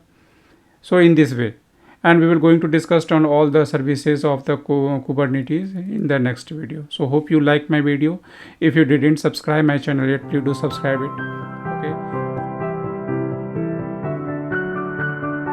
and today we are going to discuss on the Kubernetes services, and this is the part 2 of that video. So what we are going to discuss, we are going to discuss on the type of Kubernetes services we have, and we are going to do the lab section also. If you refer my previous video on the Kubernetes, which is the part 1 of the services, then you can see that we did all the things manually. We created the services, and then we define the endpoint where we have the IP of the backend pod, and the front end is communicating with the services, and services have the endpoint assigned for the backend pod IP. Okay, so in this session we are going to do all the things in an automated way. We create the services. Okay, first we create the deployment, then the deployment have suppose 3 replicas, and then we will assign a service to that particular deployment. So it will play on the basis of labels. Okay, so if we scale the deployment up or down, accordingly the endpoint IP will get scale up or scale down, or it will, you can say that remove the IP or increase the IP for the endpoint. Okay, so in the lab sections we discussed all the part that we are going to cover in the as a theory. Okay, so we covering the what we discussed in this particular video. So what are the type of Kubernetes services? We are mainly 4 types. Okay, the cluster IP, node port, load balancer, and the external name. But the 3 of the first one, the cluster IP, node port, and load balancer is frequently used. So cluster IP, it expose a service which is only accessible within the cluster. So this is, you can say this is the default one. If you didn't define the service type, it will pick the cluster IP. So what we did in the first part of the services, we created the cluster IP, because if you refer that particular video, we are not defining the service type, so it will pick the as a cluster IP, and it is accessible within the cluster. You cannot access it from outside the cluster. For that you have to use the node port. Expose a service via a static port on each node's IP. So you have to do in this way, like some IP and then colon and then the port number to access the container. Okay, and the third one is the load balancer. It exposes the service via the cloud provider load balancer. So if you create in the AWS, it will create the load balancer at the provider level, same as for the different provider level, and you can do a load balancing types of things. So at the back end, it's creating the node port. Okay, but for you are just accessing the google.com. You are not defining the colon and the port number. Okay, so in this way the load balancer will work. External name, it map a service to a predefined external name field by returning a value for the CD codes. So external name service are the similar to the other Kubernetes service. However, instead of being accessing via a cluster IP address. So we are going to discuss on both all the 3, cluster IP, node port, and load balancer, which is very frequently used as the Kubernetes services. So what is the cluster IP? We already discussed that this is accessible within the cluster. Cluster IP is the default. If you didn't define the service type, then it will pick as a cluster IP as a service type, which is used to expose a service on the IP address internal to the cluster. It access only permitted from within the cluster. So you already seen this architecture. We have the front end prod and the service have the endpoint, which have the 3 IP, and these all IP are of the back end. Okay, node also have the IP, but you cannot use the node to access it, because you have to it is something accessible from within the cluster. So you have to call the front end have the services attached, and the services have informations and the endpoint defined for the each of the back end. So it will if anything get removed, if the all the pod is the part of the, you can say, the deployment. So it have all the informations. Services play on the basis of the labels. Okay, this also we are going to see in the lab section. Okay, so it will work on when we have the nodes get scale down or scale up as per the requirement. The huge traffic it's coming, then you can scale up, increase the replica accordingly. So this is the cluster IP.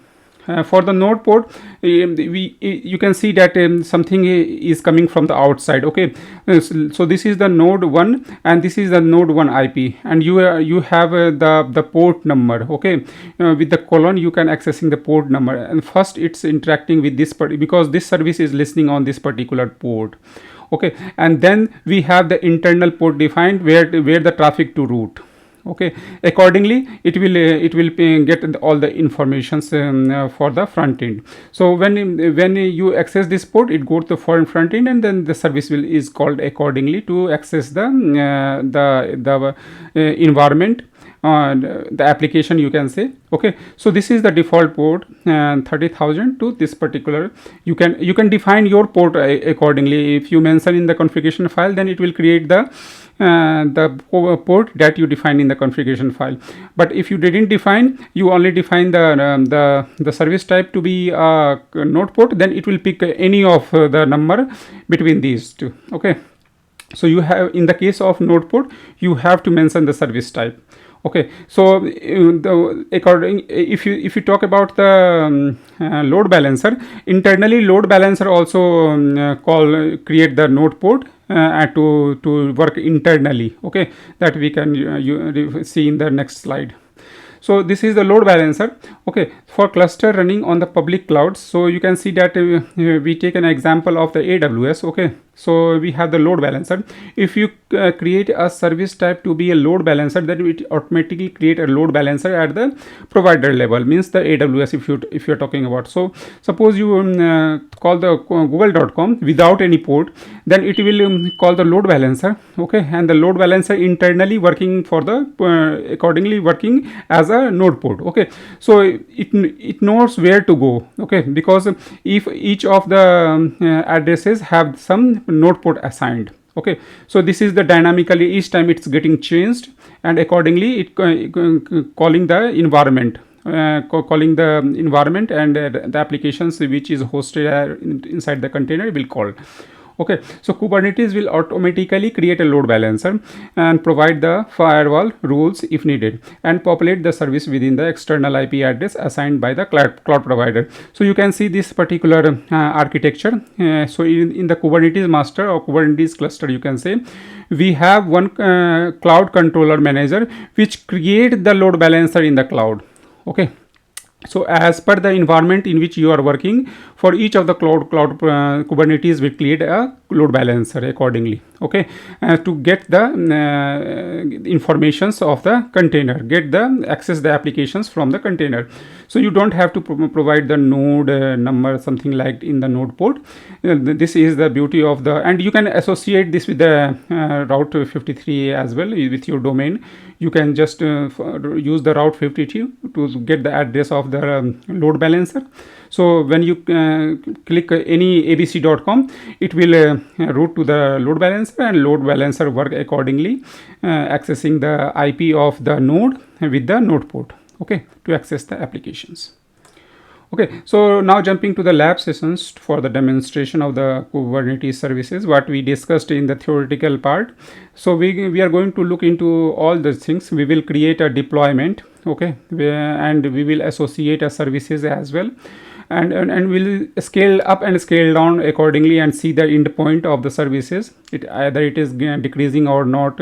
And we will also do in this session, like we will create a separate pod which have the same label as the deployment, and that will get attached to that particular deployment because the label is same.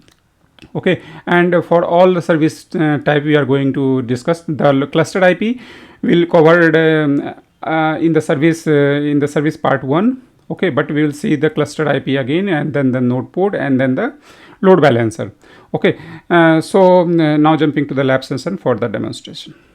Okay, this is my EKS environment where we have two nodes of instance type T2 small, and the EKS client is T2 micro. Currently I am connected with the EKS client kubectl get node.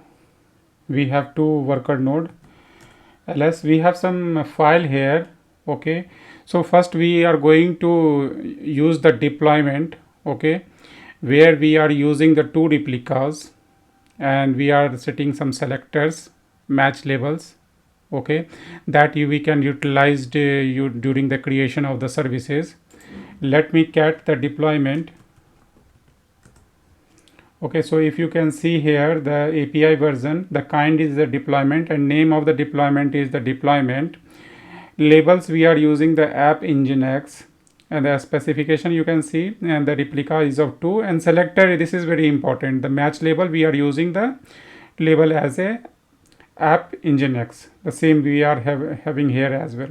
Okay, And in the container you can see that the name is the Nginx, and the image we are going to use Nginx 1.14.2.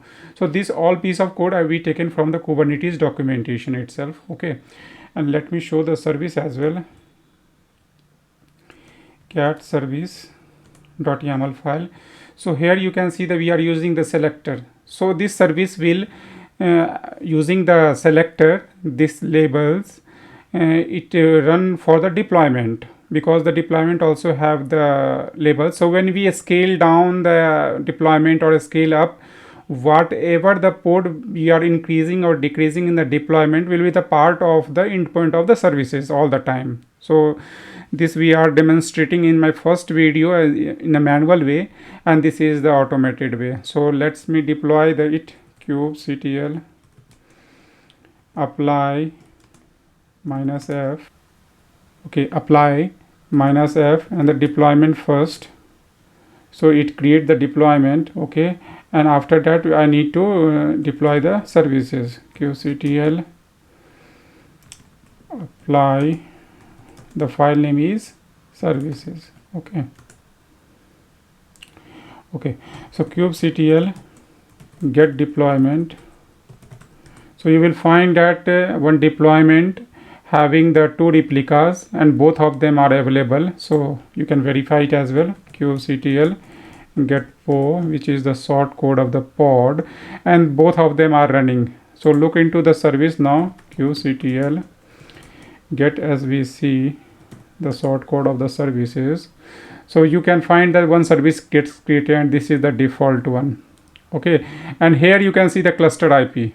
Okay, so each time we are creating the cluster IP, because we are not specifying here. If you see in the services, service type is not specified, so by default it's take the cluster IP, and this is the cluster IP.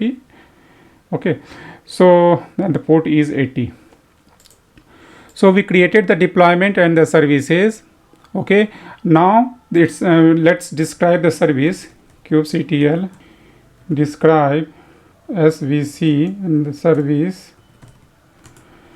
So you will find two endpoint, and both the endpoint is of the pod. So here you can match it 101 and 125, 101 and 125. So now we are going to scale the deployment. Okay, so kubectl scale deployment. Name of the deployment is the deployment, and the replica that we are going to set is of 4. So it's a scaled up.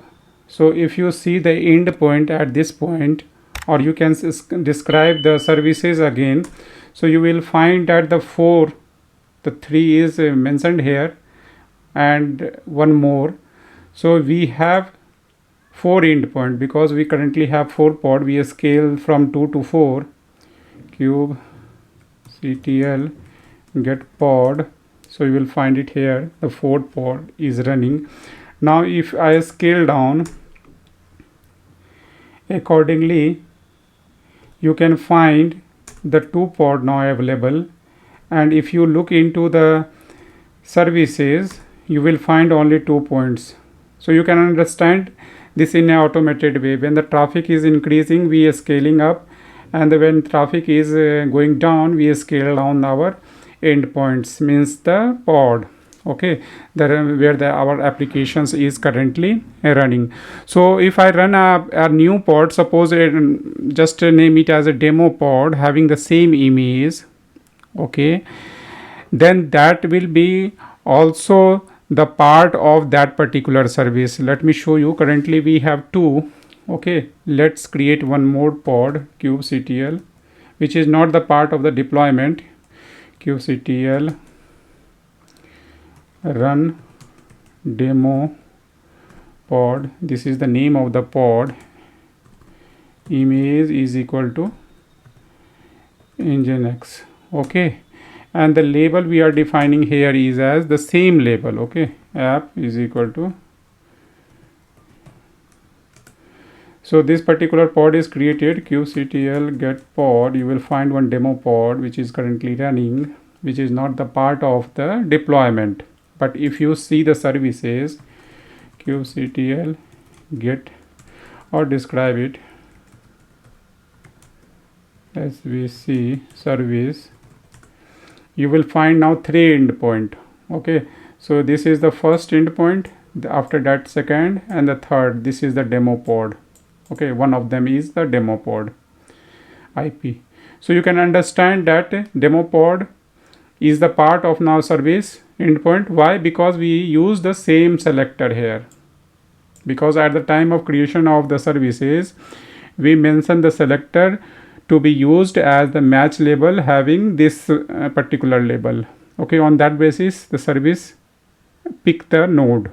Okay, that's why it's changing the endpoint accordingly as per the selector. Okay, so hope you understand this point.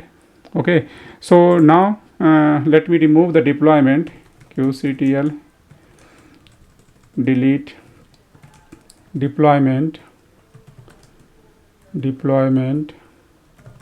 because I need to create the node port again, so I don't want to mix anything. ctl delete service as we see service. Okay, so if you go to the kubectl get pod, you will have one pod which is not the part of the deployment, kubectl delete demo pod. Okay, so I can just clean it up. Now we have to look into the node port. Okay, so for the node port we have one file here. Let me broadcast it. Sorry, cat node. So what, this is the service, and this service name is node port. Okay, and the selector is global pod, and the type is the node port. We are not defining the port here on which port, so it will create it dynamically. Okay, so what we are going to do, we are going to run a sample pod with some label, the same label, global pod. So this service will pick that particular pod. Okay, so for this we will use the imperative command kubectl run node port pod to identify the pod, and the labels we are going to use is of type is equal to global, the same we have here. Okay, so global pod, and what image we are going to use for this pod is of type nginx. Okay, so it will create it. Now deploy this particular services, kubectl apply -f. What is the name of the services? Node port. Okay, so kubectl get svc. So you can see that the node port services get created, and you can identify this as a node port here. Okay, and this is the dynamic port which is assigned to this particular services. Okay, so kubectl describe svc node port. Okay, so here you can see that the endpoint is defined because we currently have only one pod that we created with the same selector. So this service picked it up. Okay, so now we required the node external IP. Okay, kubectl get node output of void. So this is the node informations. Now kubectl get pod output of wide. Okay, so this particular pod get deployed under the 28 node. Okay, the 28 one, this one, and this is the external IP.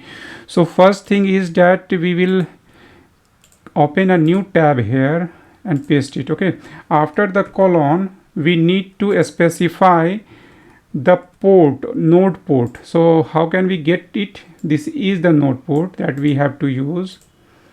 Okay, so if you paste it here and enter, then this will not work. Why this will not work? Because this port is not allowed. So we are using the port, the node 28. So we will go into this. Okay, we have to check. Okay, so this is the 28 and our pod is running on this node 28. We already verified it. So if you look into the node and the pod is running on 28, and we taken the 28 external IP with using the node port. Okay, so all things are set, but the main thing is that we have to look into the security groups. For this we go into the node security group that currently it's using, and we have to copy it 31317, copy, and then go to this particular pod, edit it,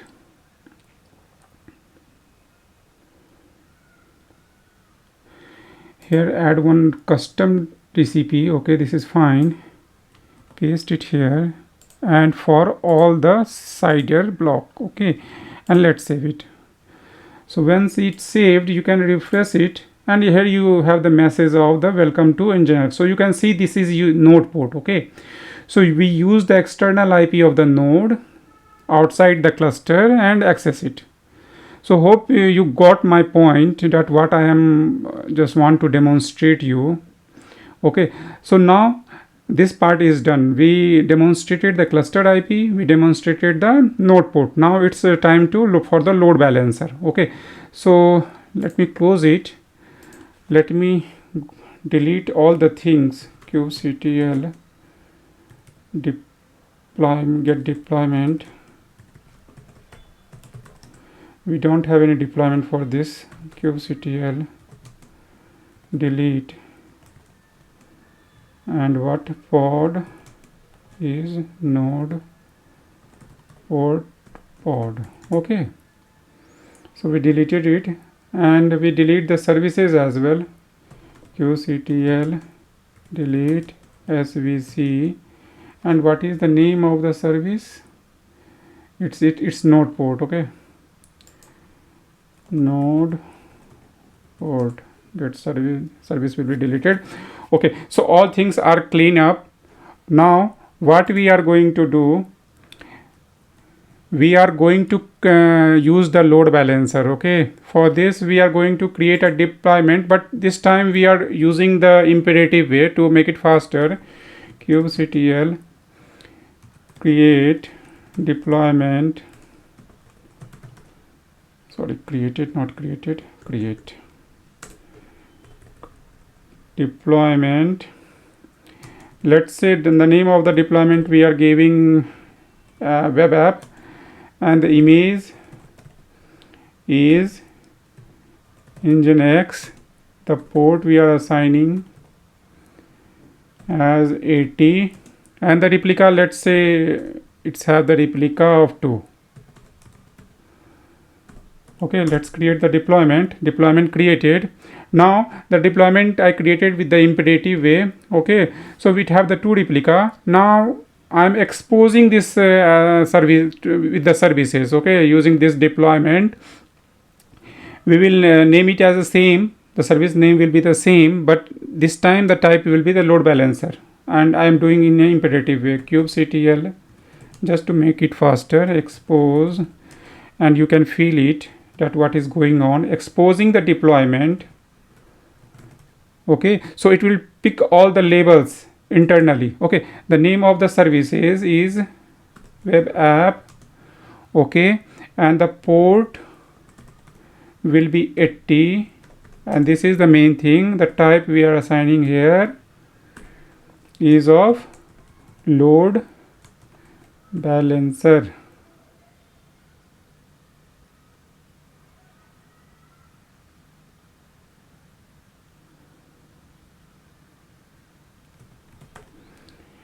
Okay, so it will create the load balancer. If you look into the load balancer, here you will find one load balancer will create it, so it's loading. Now one is created. So if you copy this load balancer, or you can go here and qctl get svc. Okay, so you can find one services is running which is of type load balancer. From here also you can take the external IP, or from here as well, both are same. Just let me click it here, and as this is Nginx, we don't need required any port. This is the functionality, or you can say the beauty of the load balancer, because currently we are relying on only one port. So let me remove it.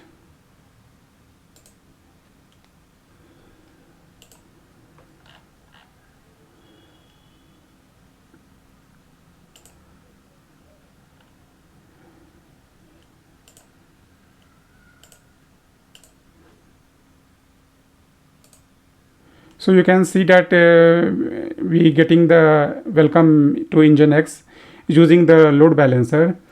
Okay, so we already added the one port which is restricting, because it's not running on the one particular port. It's running for all the port, the load balancer. That's why we have to remove it. Okay, which we created previously. So in this way we demonstrated the clustered IP also, the node port, and the load balancer. Hope you like my video. If you didn't subscribe my channel, please do subscribe it. It's always session. In this session, we are going to discuss about the init container. Okay, so this is very important topic regarding the CKA exam prospect.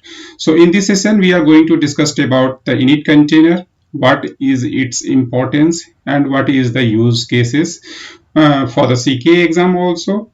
Like which type of questions they ask in the exam, and regarding the in your working environment related with the Kubernetes as well.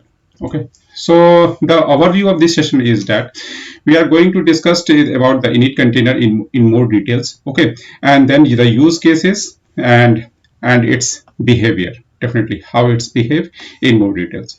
Regarding the CKA exam, we are also going to discuss, and we will discuss about the sidecar or the ambassador pattern with the init container, that how it works if we define a sidecar container which is running as a proxy, and the init container which is the helper container for the main container. Okay, so let's jump into the discussion part regarding the init container. So an init container in Kubernetes is a specialized container. So I will just highlight this specialization word. So this give you the extra features or fulfill the requirement of the main containers. So a specialized container that run before the main container. So you have the main container because we run the container to run our main applications for the any environment. Okay, so it run before the main container. So you can assume that it's definitely downloading some binaries. Okay, and to help the main container, and if it get fails, then the main container will not get up. Okay, so init container play a very important role.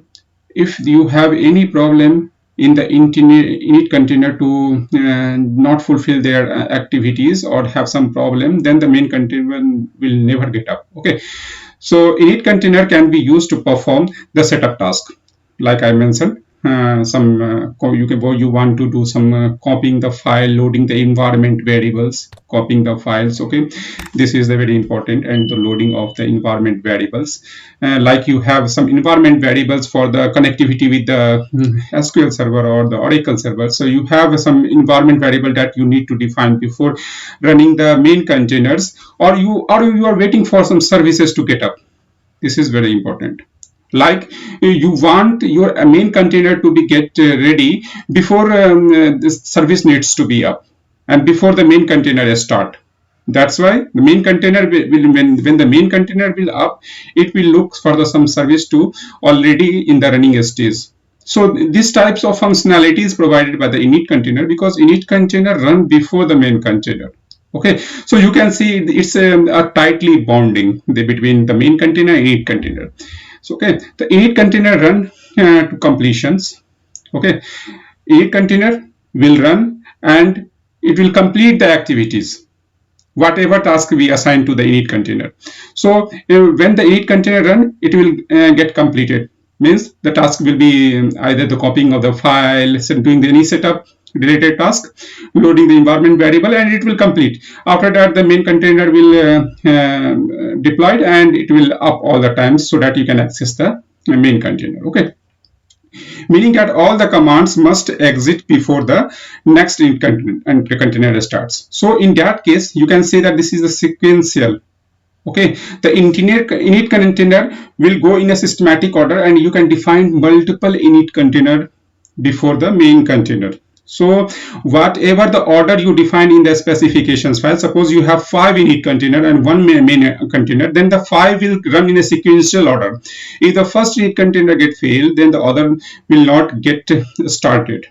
Okay, this is the problem. That's why we called it as a tightly coupled. One init container can affect other init container and the main container also. The main containers start only when all the init containers have completed. This is very important, guys. Okay, and they will trick you in the CKA exam for this. So they will ask you the main container is not running. Then you have to dig first either it have the init container and init container is completed. If init container have the problem, this is the reason that the main container don't have any problem. It might be the case. In this way, they can trick you. This allow you to control the order of the executions, definitely, and the setup of the dependencies between the main container and in the pod. So we already discussed it. Init container are defined as a part of the pod specification. Definitely, we defined all the things in the pod specification, and we can see the example as well. They share the same network and volumes. This is also a very important question. Like init container and the main container share the same volume.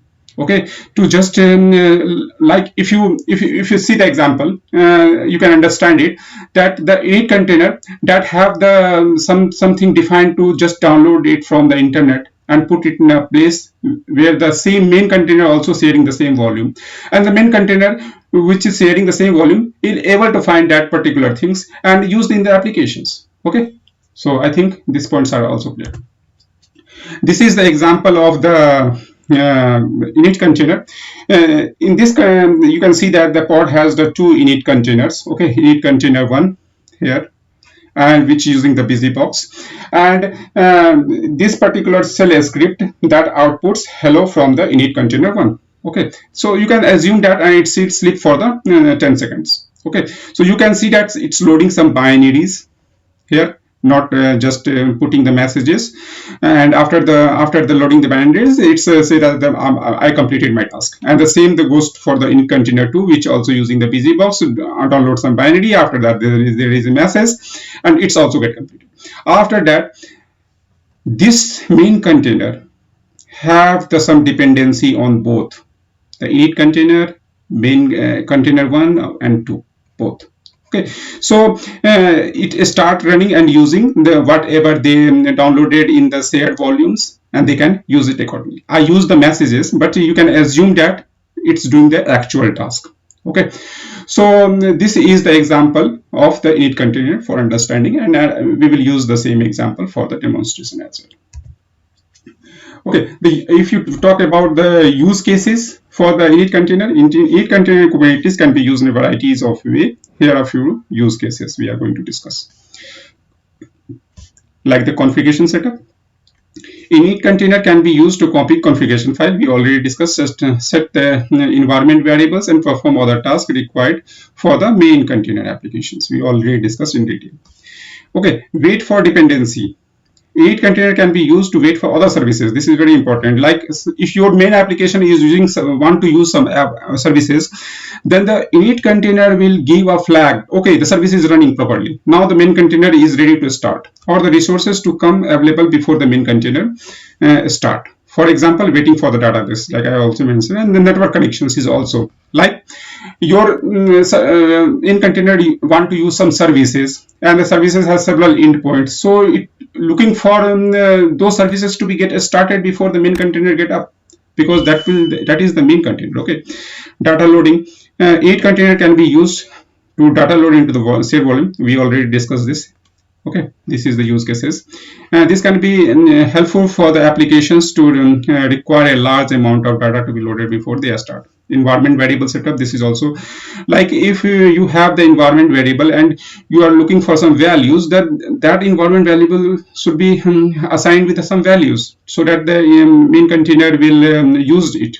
The E container can be used to set up a specific environment for the main container, such as installing the dependencies, okay, setting up the networking, and the configuration application specifications, specific settings. Security aspect, also we use the E container.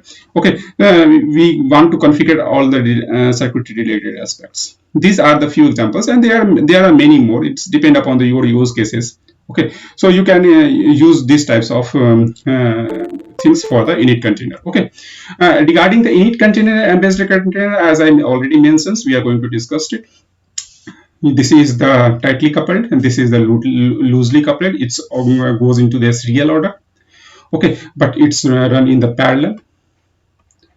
If you have the ambassador container, then all the ambassador will run in a parallel, but it go into the in a serial order, one by one. Okay, one will run first and completed, then only the second init container will run, and the third, and then the main applications. Okay, so this is the things, and the init container that run before the main container applications in the pod, we already discussed several times. It is used to perform setup tasks, copying files, same we put it here for the differentiations. Init container runs to the completion and must exit before the next init container start. Okay, so we already discussed all this point. Ambassador container, if you didn't watch my video, you can go for the ambassador container, a sidecar container. So ambassador container, on the other hand, is a type of sidecar container. There are difference between the ambassador and sidecar, but it's type of sidecar. Okay, that acts as a proxy. Okay, so you are using this ambassador container. Ambassador container is connecting to the database. That's why it's called the proxy, because ambassador is used by the main container. Ambassador, which is working as a proxy, is using for the connectivity with the SQL. Okay, in the same cluster. It used to route the traffic to other services, and the load balancing things. So we discussed in detail in my videos regarding the ambassador container, and you can refer it. Okay, so in summary, init container is used to perform the setup task before the main container start, while the ambassador container acts as a proxy for the service in the same cluster. Okay, while they provide in the same cluster, but we have the alternative for this, that we can use the services. Okay, that's why the ambassador container nowadays used for the to just get the connectivity with the outside the cluster. Okay, some API connectivity is required in that case, but for the database we can use the services. So these are the main differences between the init container and ambassador container, and now we are jumping to the lab session for the demonstrations. Okay. Okay, friends. So we are using the EKS cluster of for the Kubernetes of the AWS, and we are connected through the browser. Okay. So here we have a file as well that we are going to demonstrate. Let me get this file. Okay, so here you can see that for the API version, we are using the VI. The kind will be the pod, because we are going to create the init container, and it have the two container which we already discussed, both using the busy box. Even the main container is also running the busy box, and it will do some activities. Like in my case, it's just echo some text and sleep for the 10 seconds, and sleep for the 5 seconds the second container. After that, when the both container will run properly, then the main container will execute, and after that we can see the log for the echo help from main container. Okay, so this is very simple for the understanding. and I written it down to just save the time. Okay, and I'm just going to apply it. So currently if you see kubectl and get pod, we don't have any pod in the default namespaces. Okay, so let me apply it. Kubectl apply -f, the file name is i.yaml. Okay, and when it's get applied, you can watch it, or you can see the kubectl get pod. It will provide you the information. So you is currently under the initialization rate. So it have the two container, that's why you are getting the two messages here. Okay, when the main container will get up, it will not show these informations. Okay, so kubectl get pod. So it's completed. Now it's completed. Now we can see the log of the main container, which is the my pod applications. So kubectl get sorry, log of my pod, sorry, logs of my pod. So you can see that the message is get up. So this is coming from the main container. If you see the messages that I echo hello from the main container. So you can understand that when the both the init container first it's going for the init container to be get executed, and 0 out of 2 get executed. After 2 out of 2, the message will be completed. Okay, and then we can assume that the main container will get up. If you have any problem at this stage, then the main container have the problem. If you have the error, then at the init phase, then it means that the init container have the problem. So in this case, you can investigate accordingly.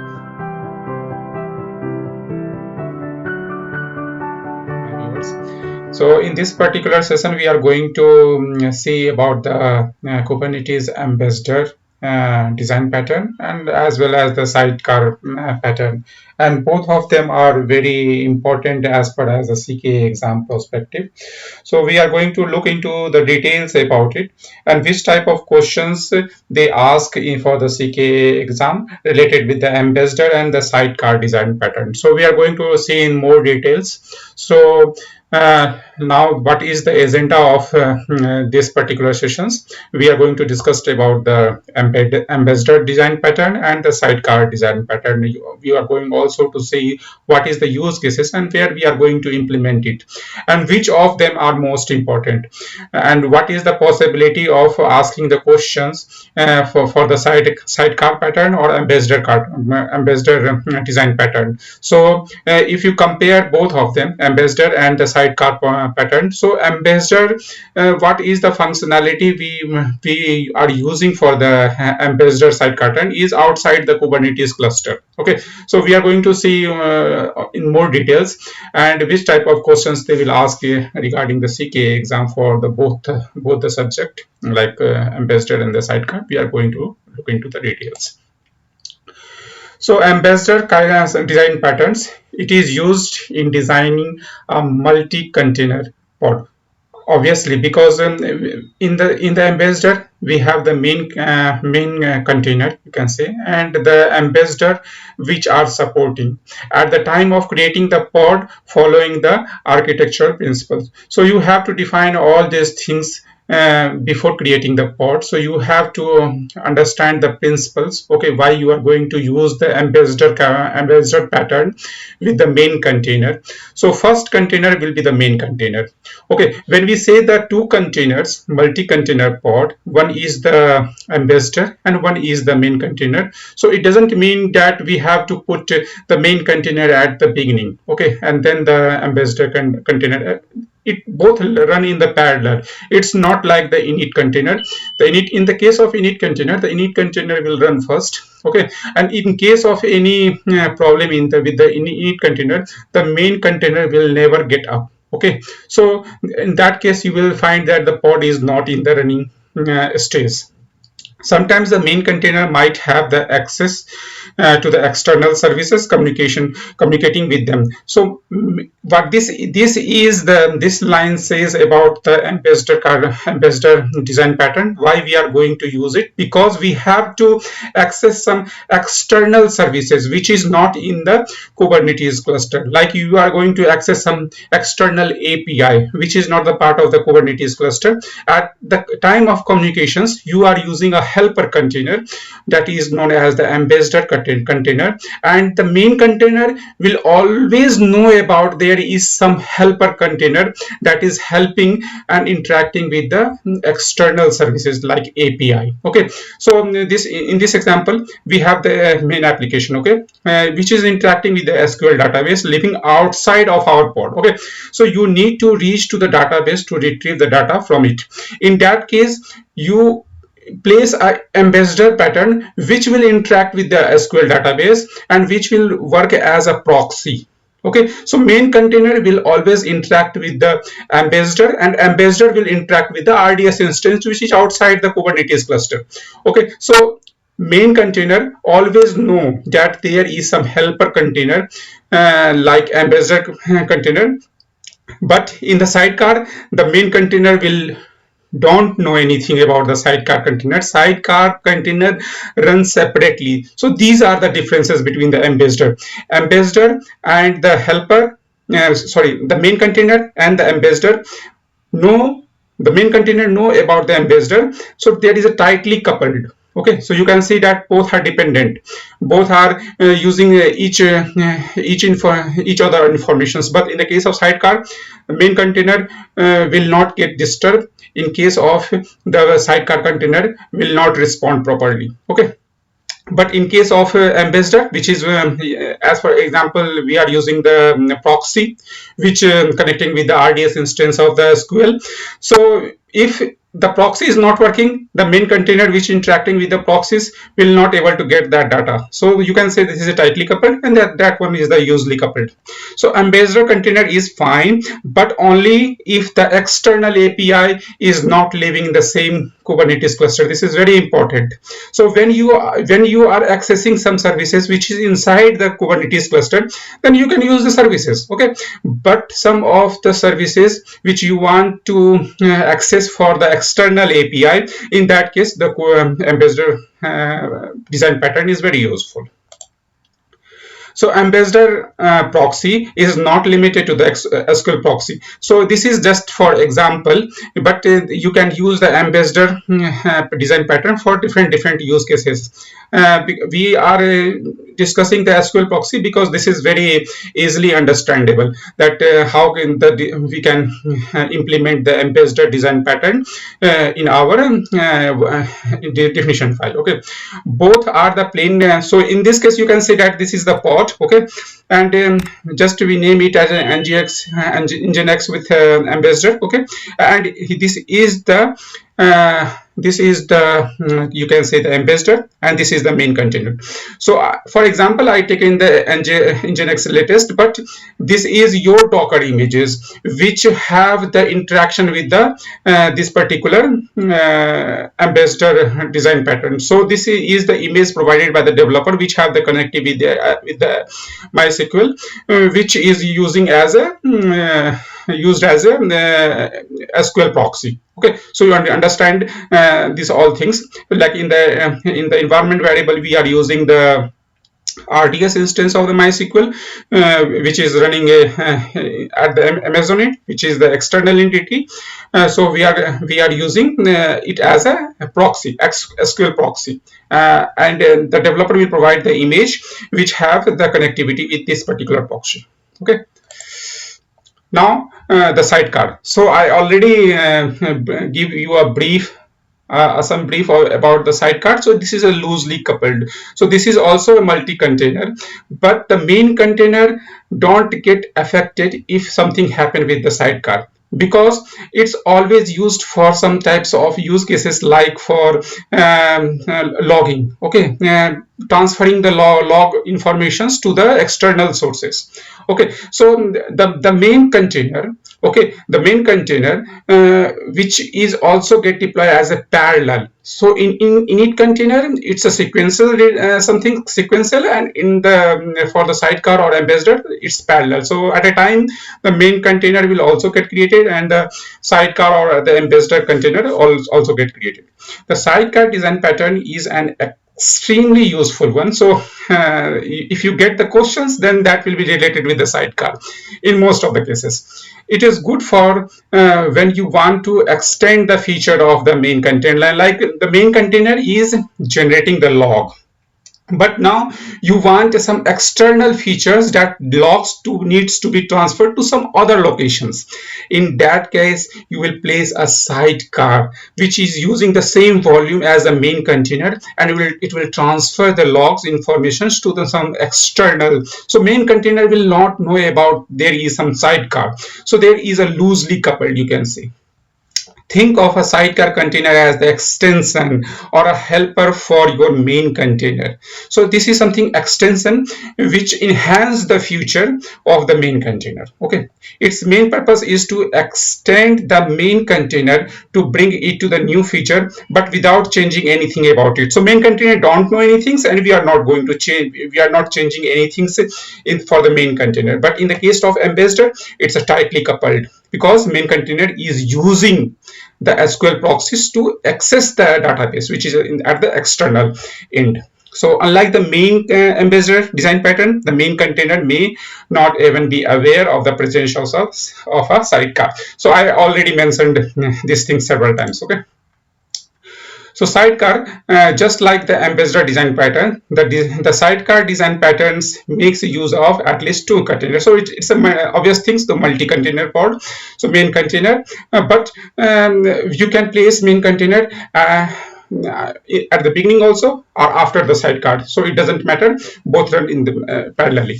So main container, the one that is running the applications, definitely. Sidecar, the one that is bringing something additional to the first one. This type of pattern is especially useful when you want to run monitoring. Okay, so this is something you are enhancing the main container, and the log forwarding agent, like you are forwarding that log to some third party agent for visual representations.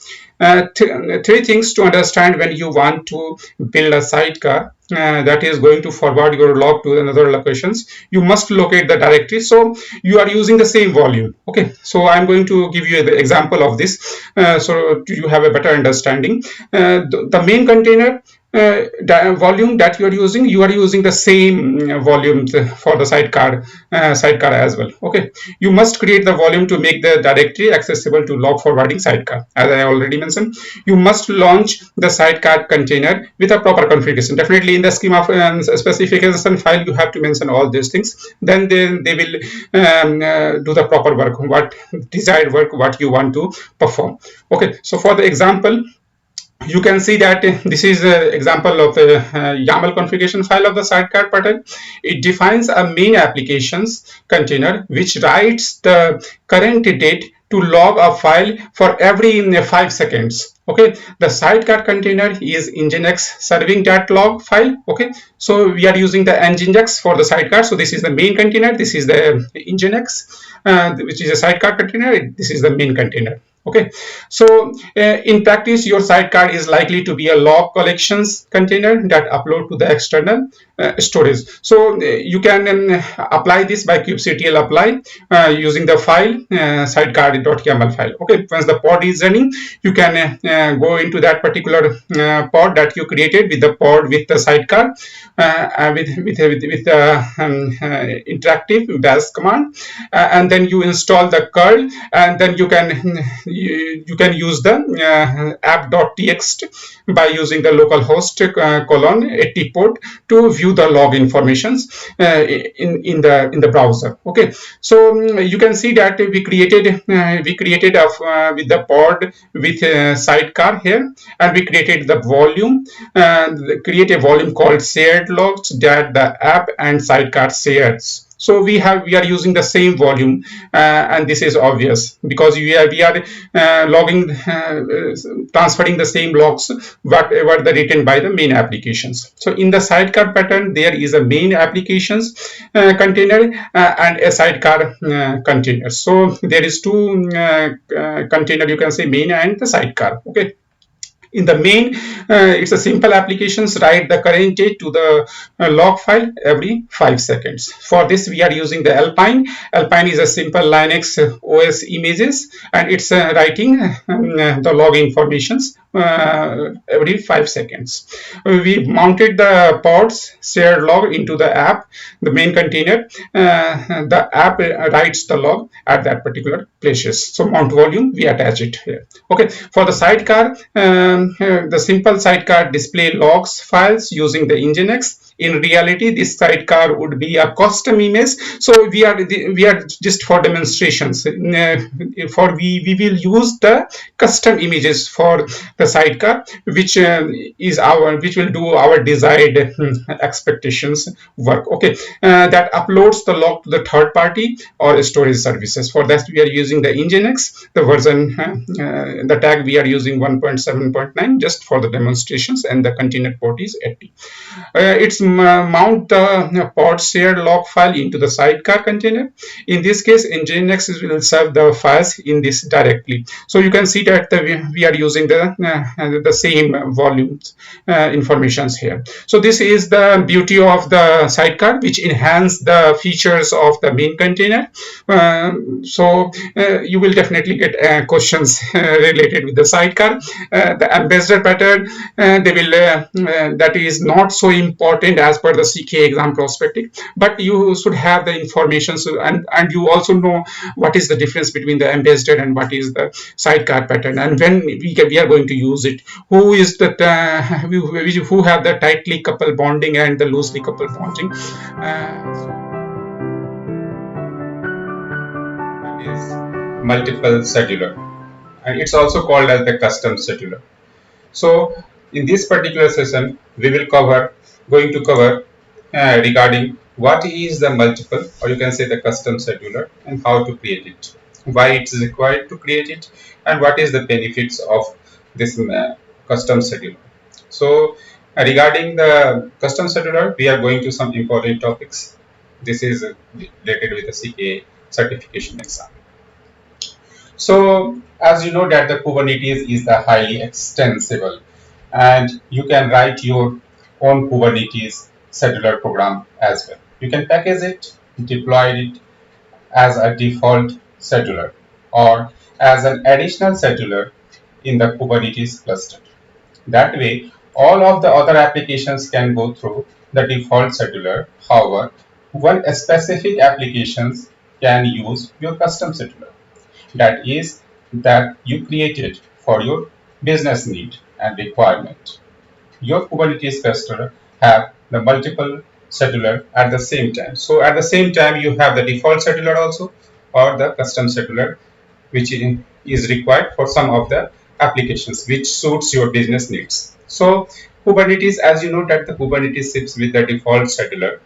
Okay, this is the default which you will find in the queue system namespace.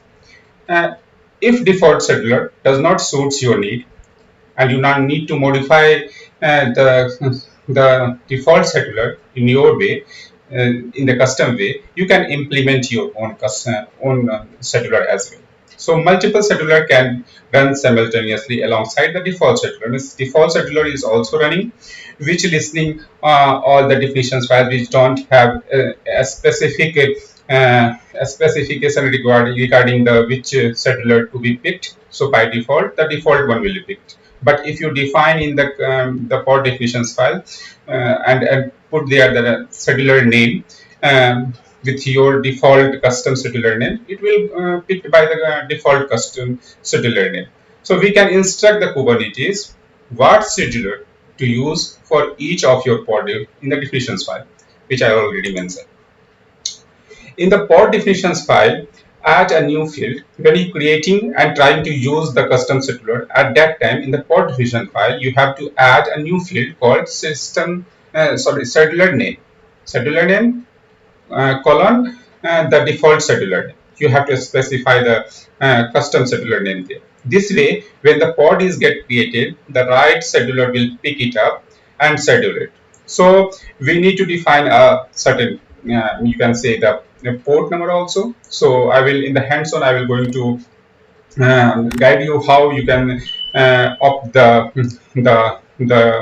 pod that is currently available to use. So in the scheduler, if the scheduler was not configured correctly, then the pod will continue to remain in the pending state. Suppose you, by mistake, written there is a typo in writing the custom scheduler name. So the pod will start looking for that particular custom scheduler name which you have written as a typo. So in that case, the pod will be in the pending state till you correct that name.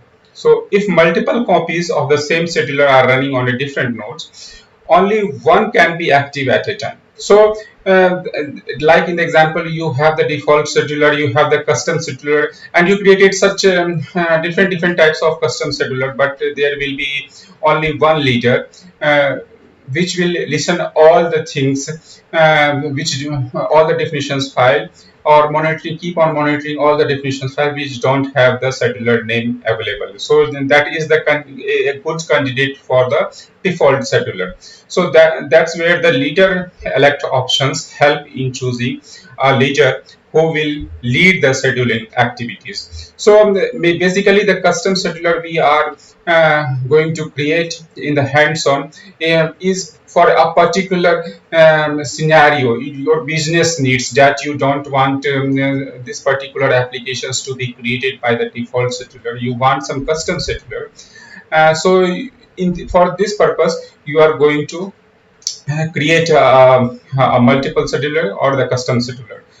Regarding the CKA exam, in my exam particularly, there is no questions on this area, but there is a 90% chance that the questions will come regarding the multiple scheduler, that they will ask you to create a custom scheduler with some name, and they will ask you to create a pod which will be run by that particular custom scheduler. So you can see that these questions carry a 7% of weightage. So this is a very important topics regarding the CKA exam, but it's depend upon the question sets that you have been assigned in the exam. So there are several question sets, and which question sets you will receive, it's depend, but this is very important topics and you can't ignore these topics that okay, this is not the questions that ask frequently, so better to skip these questions, and if it's better to learn it because it might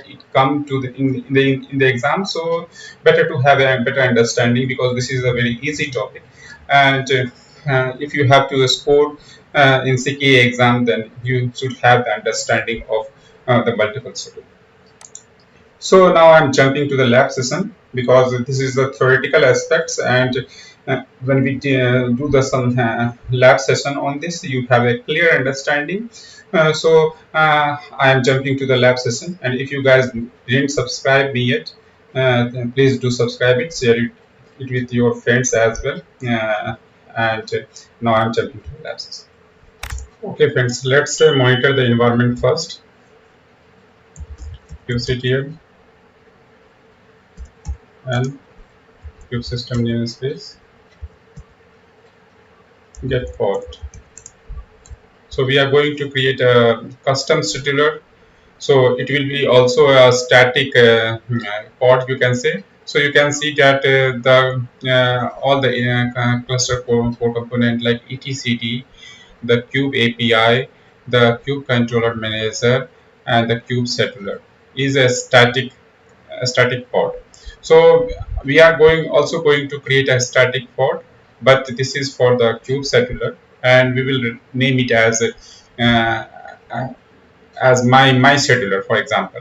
So first we need to identify where the particular static pod definitions file has been kept, because if you don't know about the static pod, you can refer my videos on a static pod, in which I add some more I elaborated in a more way more with the hands-on also, that the static pod and how it works and what is the use, who is responsible to create the static pod, all those stuffs.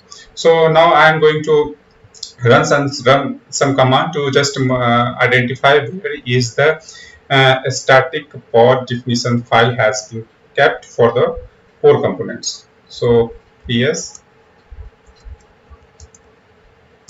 aux I'm going to grep for kubelet.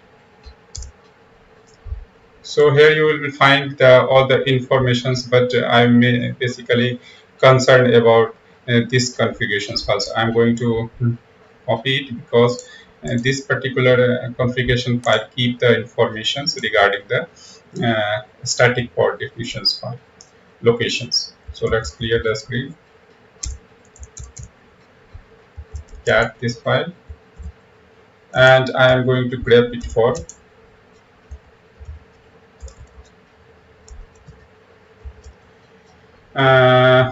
the static word.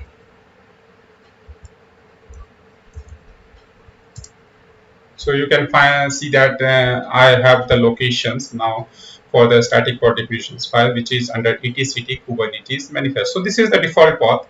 So, but doing anything in the environment, you have to check the path because sometimes the path get changed as per the environment. So I just identified the path where the definitions file for the static pod has been kept, where I'm going to clone a copy of the scheduler to make it as a custom scheduler, which have the name of my scheduler.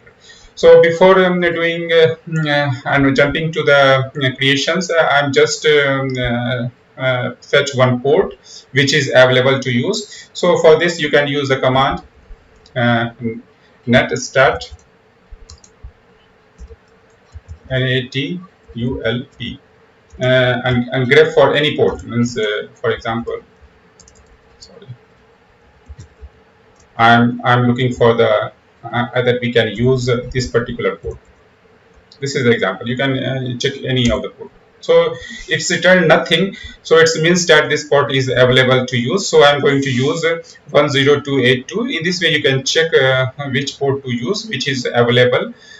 Because in case if it's not available, then it will return some information that this port is currently in use. So it's not returning. It means that it is available to use. Now I'm jumping to this particular location. etcd, sorry, etc Kubernetes manifest,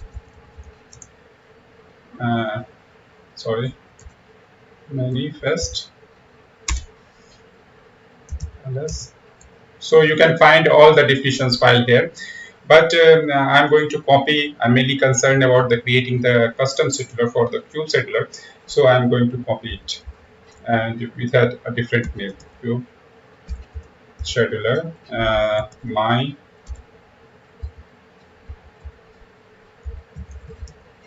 scheduler dot YML.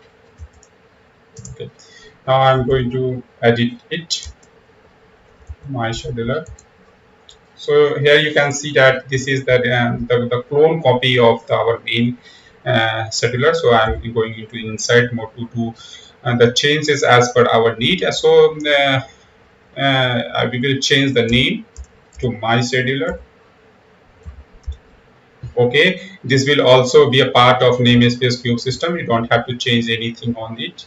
So leader elect, because default have is the leader and this is not the leader, so I'm putting it as a false, because by default the default one will be picked.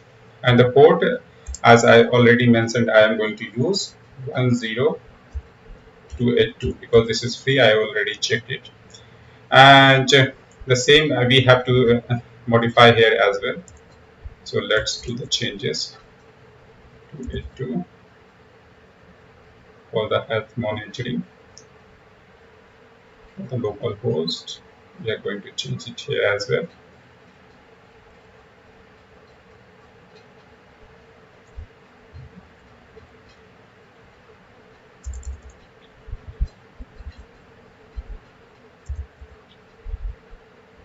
Okay, And for the custom settler, we have to write some configurations related things here. So we already mentioned the port, and we are going to add some more informations, which so that it can be identified as like the settler name,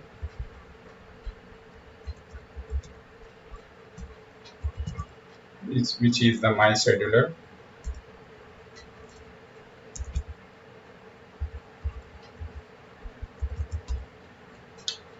And one more thing we have to use for the custom settler is the secure port.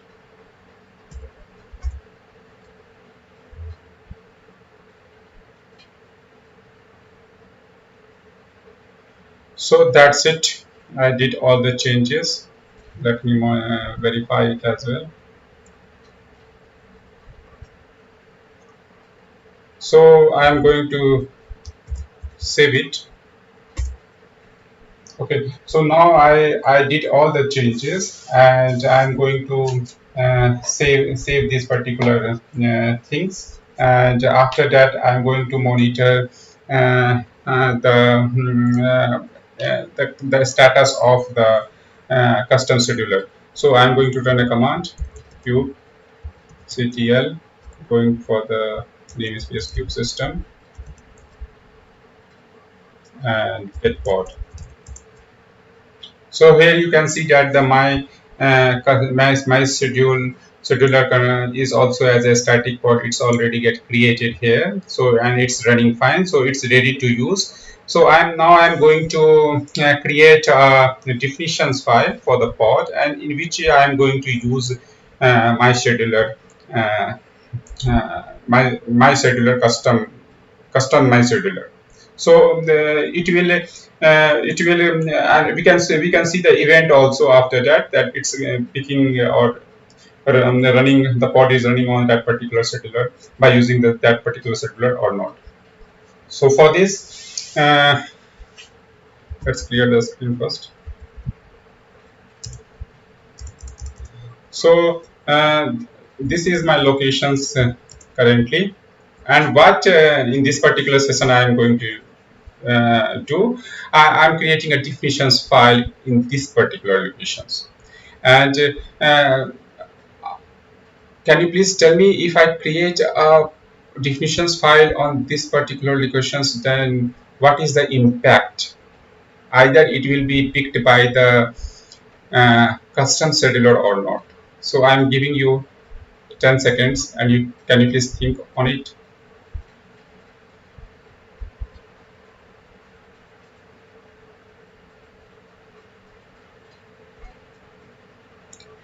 Okay guys, if I create a definitions file using the custom scheduler name, custom definitions file for pod using the custom scheduler name, it will be treated as a static pod, not a simple pod. And the static running the static pod is the responsibility of kubelet, not a scheduler. So this is a very good example that currently I am going to perform. So it will give you a clear understanding that what is the impact if I create a definitions file at this particular locations, because this particular location is keep on monitoring by the kubelet, and kubelet will consider any definitions file that we keep on this particular location as a static pod, not a simple pod. So let's create it. Vi, let's create a definition file first by using the imperative command kubectl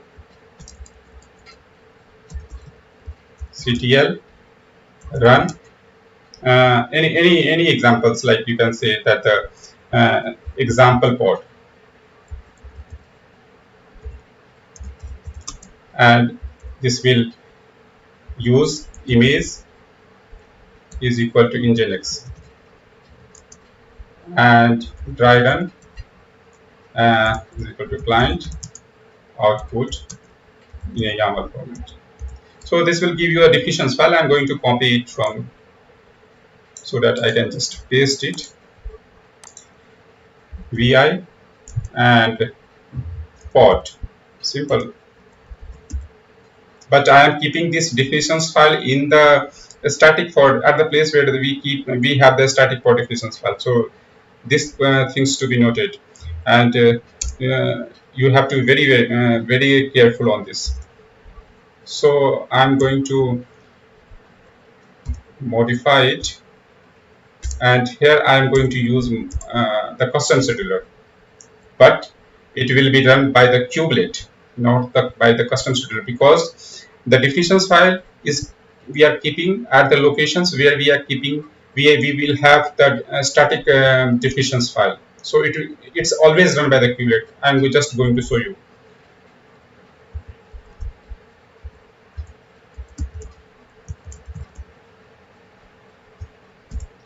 The scheduler name will be space my. Now I'm going to save it.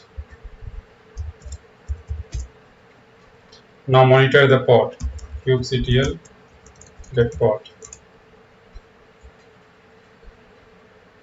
So you can see that this created a static port, not the simple port, because here you have the node prefixed as well. So which tells that this is the static port, because we also keep the definitions files for the port in the locations where we keep the definitions file for the static port.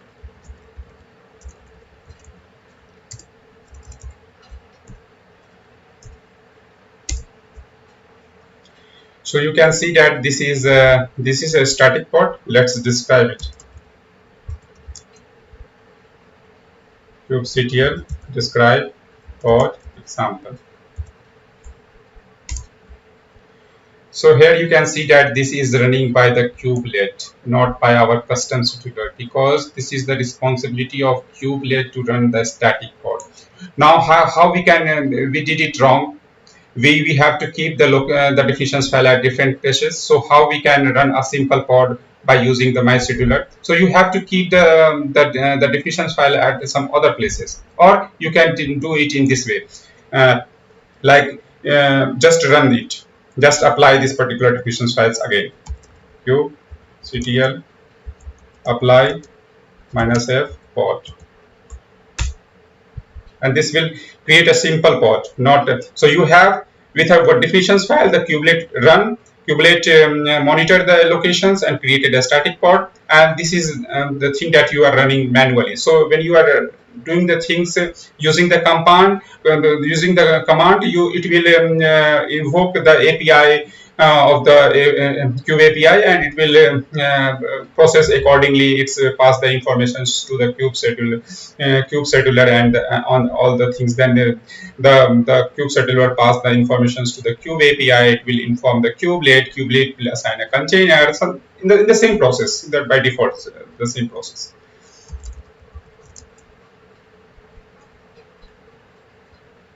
Let me clear the screen first.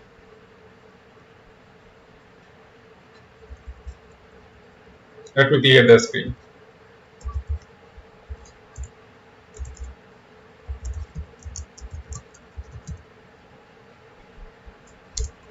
So you can see that currently we have two pod. One is the simple pod known as the example pod, and other one is the static pod, which is run by the kubelet. So I'm going to describe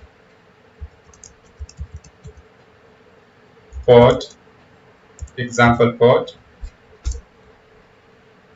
and here you have the informations that it's running by the my scheduler, not by the kubelet. So this is because this is a simple pod, because we done the command to create a pod, and we already provided in the definitions file that it should be picked by the custom scheduler. So and the other things that which is run by the kubelet for the static. So in that case, the kubelet will responsible to create a pod.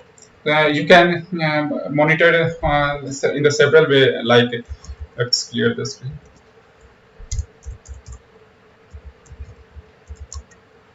kubectl get event. This is the things that you can keep on monitoring, that your custom scheduler picking up the pod pod for the creations or not. So grep for my scheduler,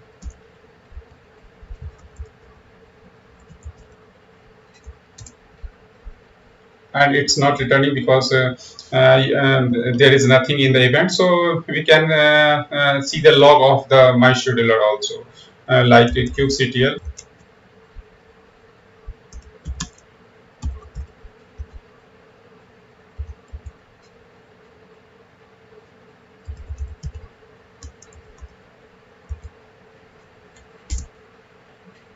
and it will give you that informations which says that the health is perfectly fine and the scheduler is currently running. Then in the same way we can see the status of the my scheduler, the custom scheduler, by using this command also. So ctl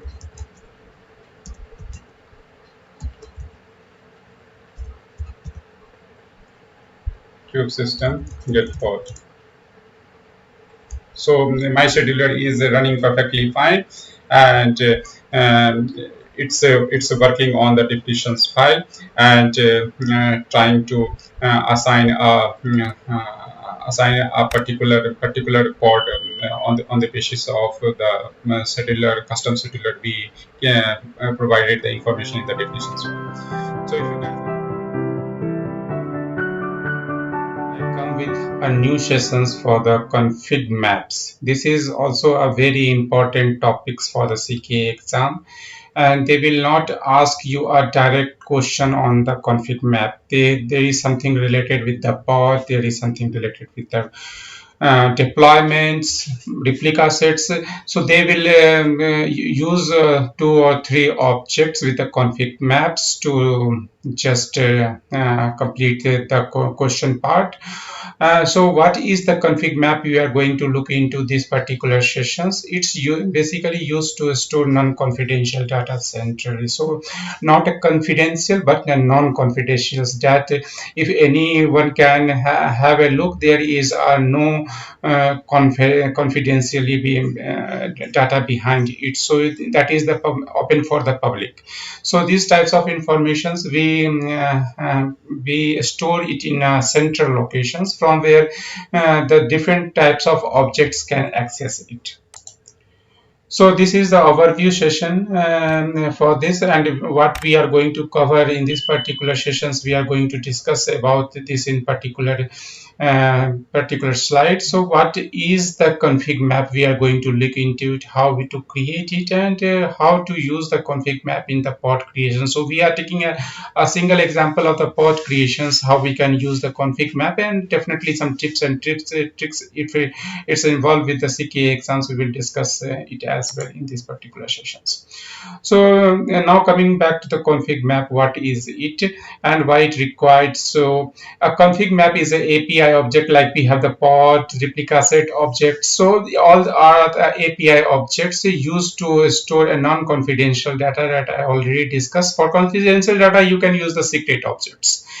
Now for the non-confidential data is a key pair centrally. So there is some key and have the value. So key value pair we are storing it as a centrally, and that we can refer with the objects. Like we have the suppose we have an environment where we are currently working in the development environment where we required a memory of only 2 GB. 2 GB memory is required for the development environment.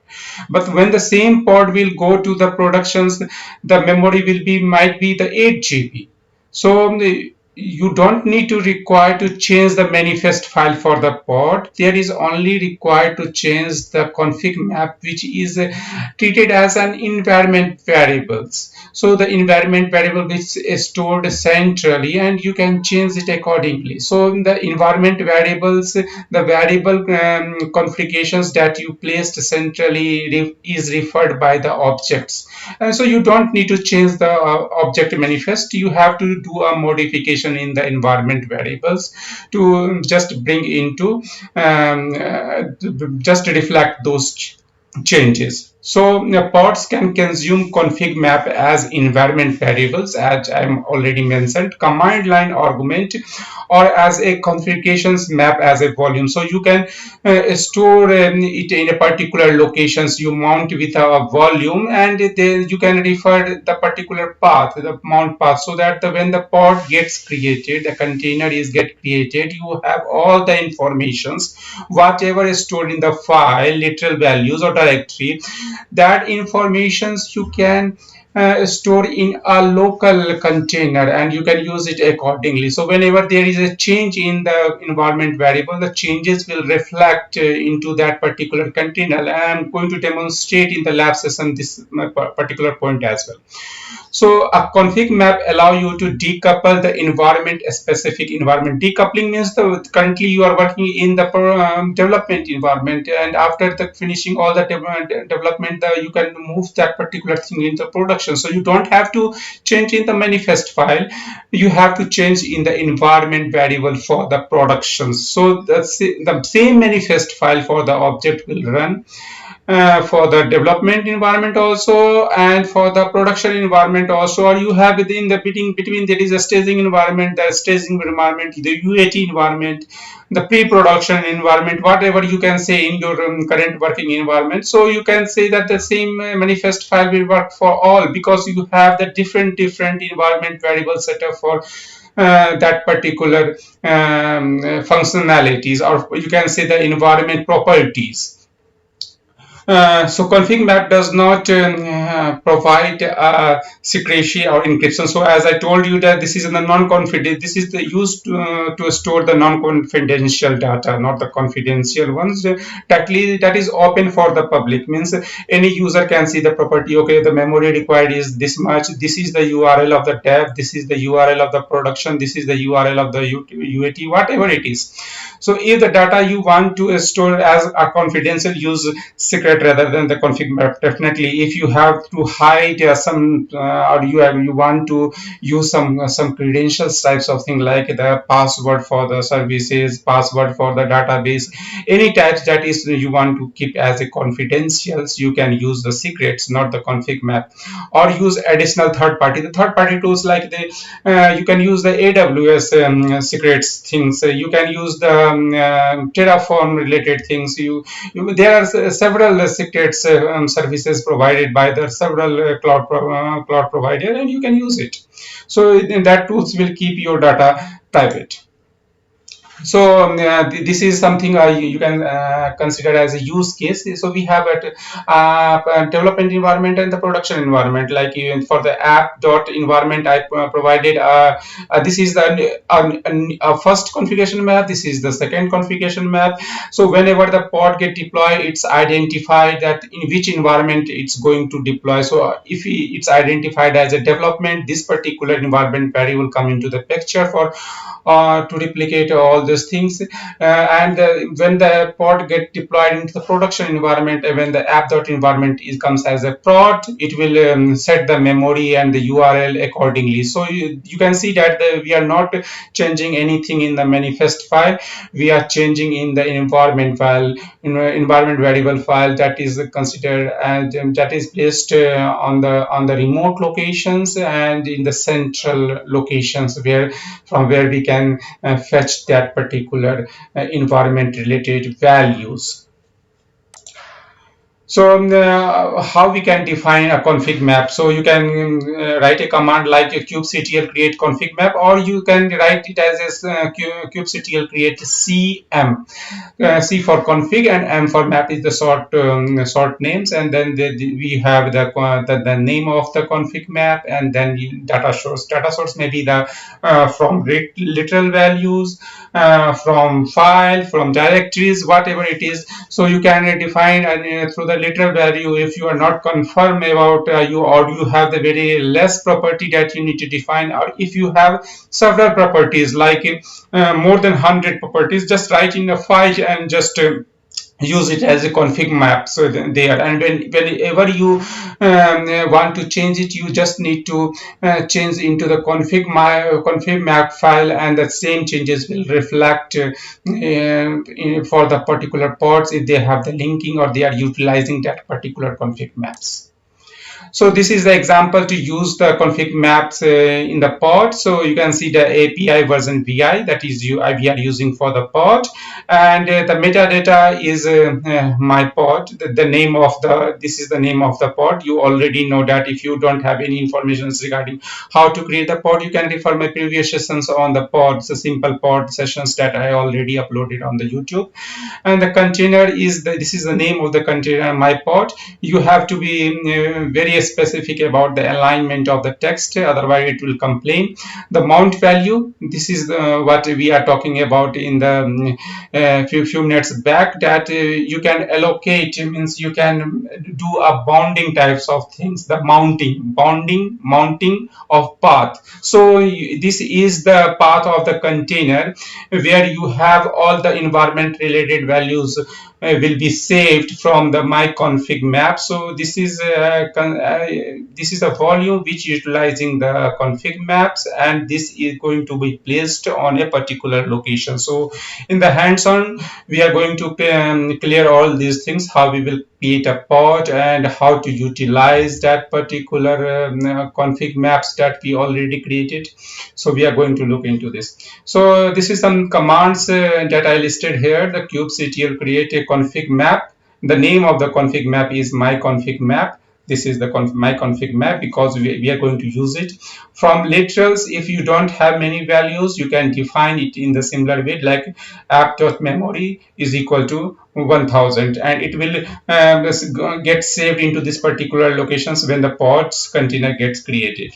Kubectl create config map my config map from file, the app.property. So this is the file where we have more than 100 or you can say the many fields that you want to you set the values like key and the values that you want to utilize as a config map to, so that your container will utilize that particular things when it's get created. So now I'm jumping to the lab session to understand the config map concepts in a better way. So you have the more clarity when you see the things in a lab. So I'm jumping to the lab sessions for demonstration. So we are going to create a config map using the literal values. The command will be kubectl create and create cm. The short code I am using config map my config map, and here I am going to use the from literal values, from literal. Okay, so here we have the values like suppose I'm just mentioning the memory properties here, app dot memory. The value will be suppose 1000. Okay, so the config map is created, and we are going to identify it as well by executing the YAML command. So I'm just going to execute the command for this. The command will be kubectl get config map, or you can see for the property, so you can understand that okay, the config map is created. My config map is already created. Now I'm going to use that my config map. Okay, O of YAML. So here you have all the things like whatever the environment variable we set up is listed here. You can verify it that app.memory is now 1000. Okay, this is fine. So now I'm going to clear the screen. Okay, so now I'm going to create a pod using that particular config map. So I'm creating one pod.yaml because I have to utilize that config map. So I just write it some definitions file, or you can find it in the Kubernetes documentation as well. So I'm inserting this here. Okay, it's 2 times. Let me escape. Let me go to the top of this and find it. Okay, so now I'm going to insert one more time. Okay, so this all things you are already familiar with, and I'm creating a simple pod using the Nginx image, and here we have a volume mount. The mount of the volume is my CM, the config map volume. The locations will be it is in the etc folder, and the name of the directory is my volume. And here we are using the my config map that I already created. So I'm just saving it. Now I'm going to apply kubectl, apply. The file name that I'm going to mention is the pod.yaml, and this will create a pod. If all the things goes well, the pod will be in the running state.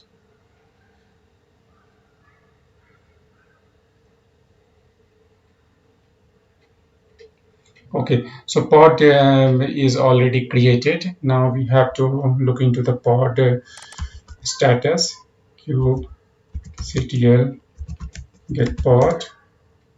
So you can see that the pod my pod dot that's cm, the config map, is already in the container creating a state.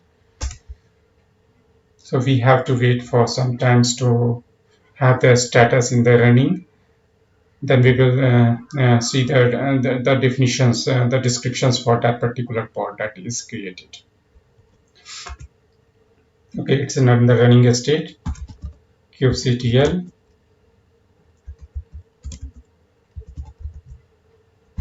describe pod my pod. So here you can see that it's using the volume, and volume type is currently the cube.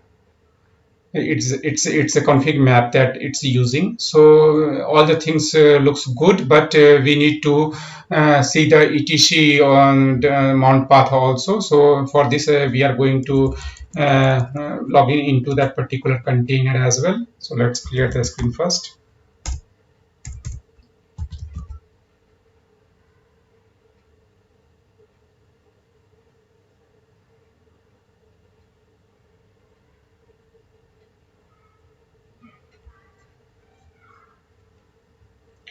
kubectl get pod. Okay, kubectl exec it, the name of the pod is my pod, and bash. So I'm currently inside that particular container, and now I'm going to jump onto the etc my volume ls. So here you can find that there is a app.memory, and now we have to get that app.memory, and here we have the value of 1000. So in this case you can understand that the whatever the environment variable we created, the pod have that particular environment variable for further use. So in this way we are not going to change any the manifest file. We are doing the environment variable change, and the same thing I am going to demonstrate you that I am not deleting that particular environment variable, the config map, and we will recreate the environment variable. We are not going to change in the manifest, going to change any change in the manifest file. We are now creating the config map with the same name, but we are not using the literal value. This time we are going to use the from file. We are using the config map from file. So the manifest file is as it is, the pod is in the running state. So now we are going to delete it. Clear the screen first. Now kubectl get configmap qctl delete configmap my config map. Now I'm going to recreate it cube, but before that I have to create a file. Vi name is as prop, or you can say the name of the file is app.properties. Okay, and now I'm going to paste some of the content that I already copied it. I'm going to paste it here. So you can see the environment variable, I set it as a prod. The memory is as a 16,000, and the URL of the prod is the prod environment.url, whatever it is. So I only included 3 properties here. I copied this and save it. Now I'm going to create a config map with the same name. kubectl create config map. The name of the config map is my config map, same because it's already has been using by the pod already. So pod is currently in the running state, and now we are just changing the config map from file, and the name will be app dot properties. Okay, perfectly fine. So you can see that it's already has been created, and now we will just do want to see the changes here. The kubectl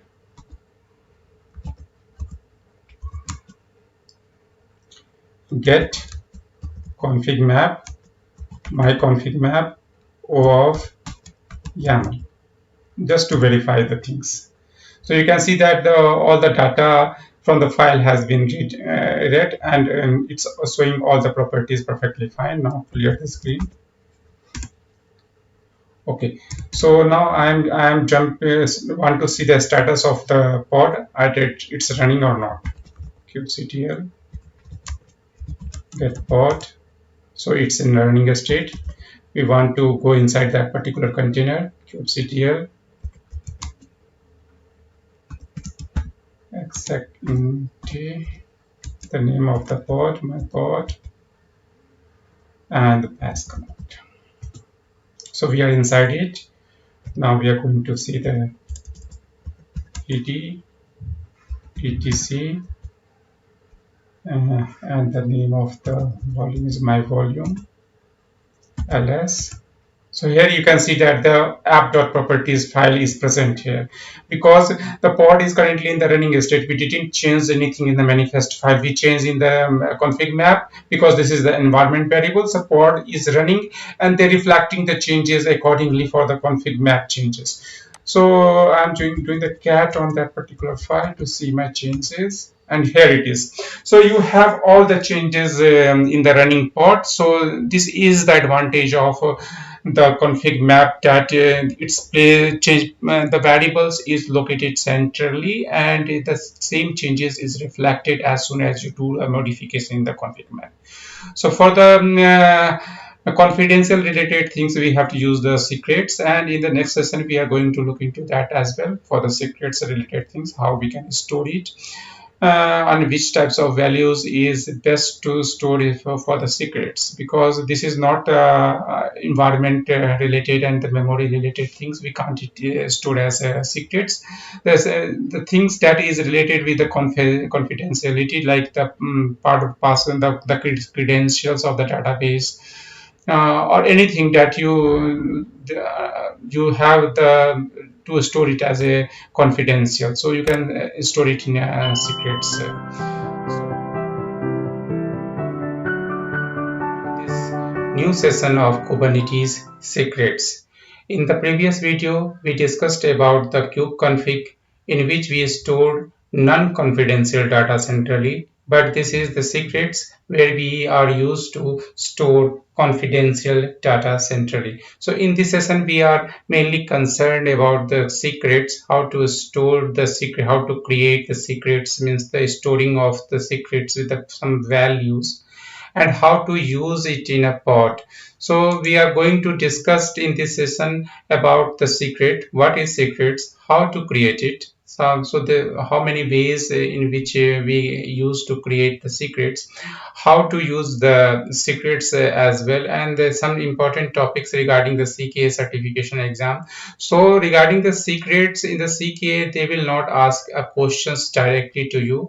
So they may mix some others things like pod replica sets and some deployments, and will ask you to utilize this particular set secrets, and then return it into, or write it into a file.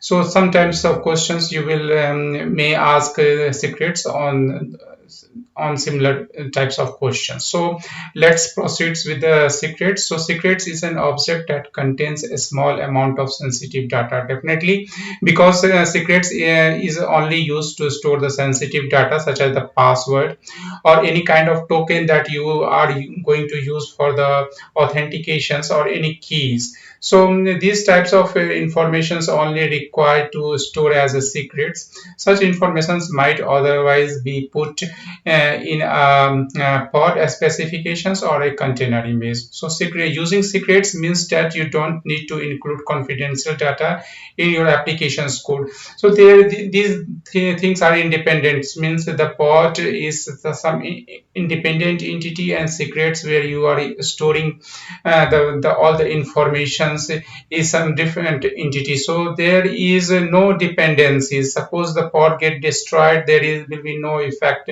on the secrets, and this is very important things to have secrets in place, because some of the companies is still today also they are not using the secrets, they are using the environment variable, and that is the very risky in the terms of that when you for the compliance activities or something is happening in the environment, and you need to change the credential, at that time you have to create the Docker images again. So these types of things we can avoid by using the secrets, because we have assigned you can say a variable at the central locations from where we are utilizing it in a pod. So secrets can be created independently of the pod that use them, and there is a very less risk of the secrets and its data being exposed during the workflow of creating, viewing, and editing the pod. So both of the entities work independently,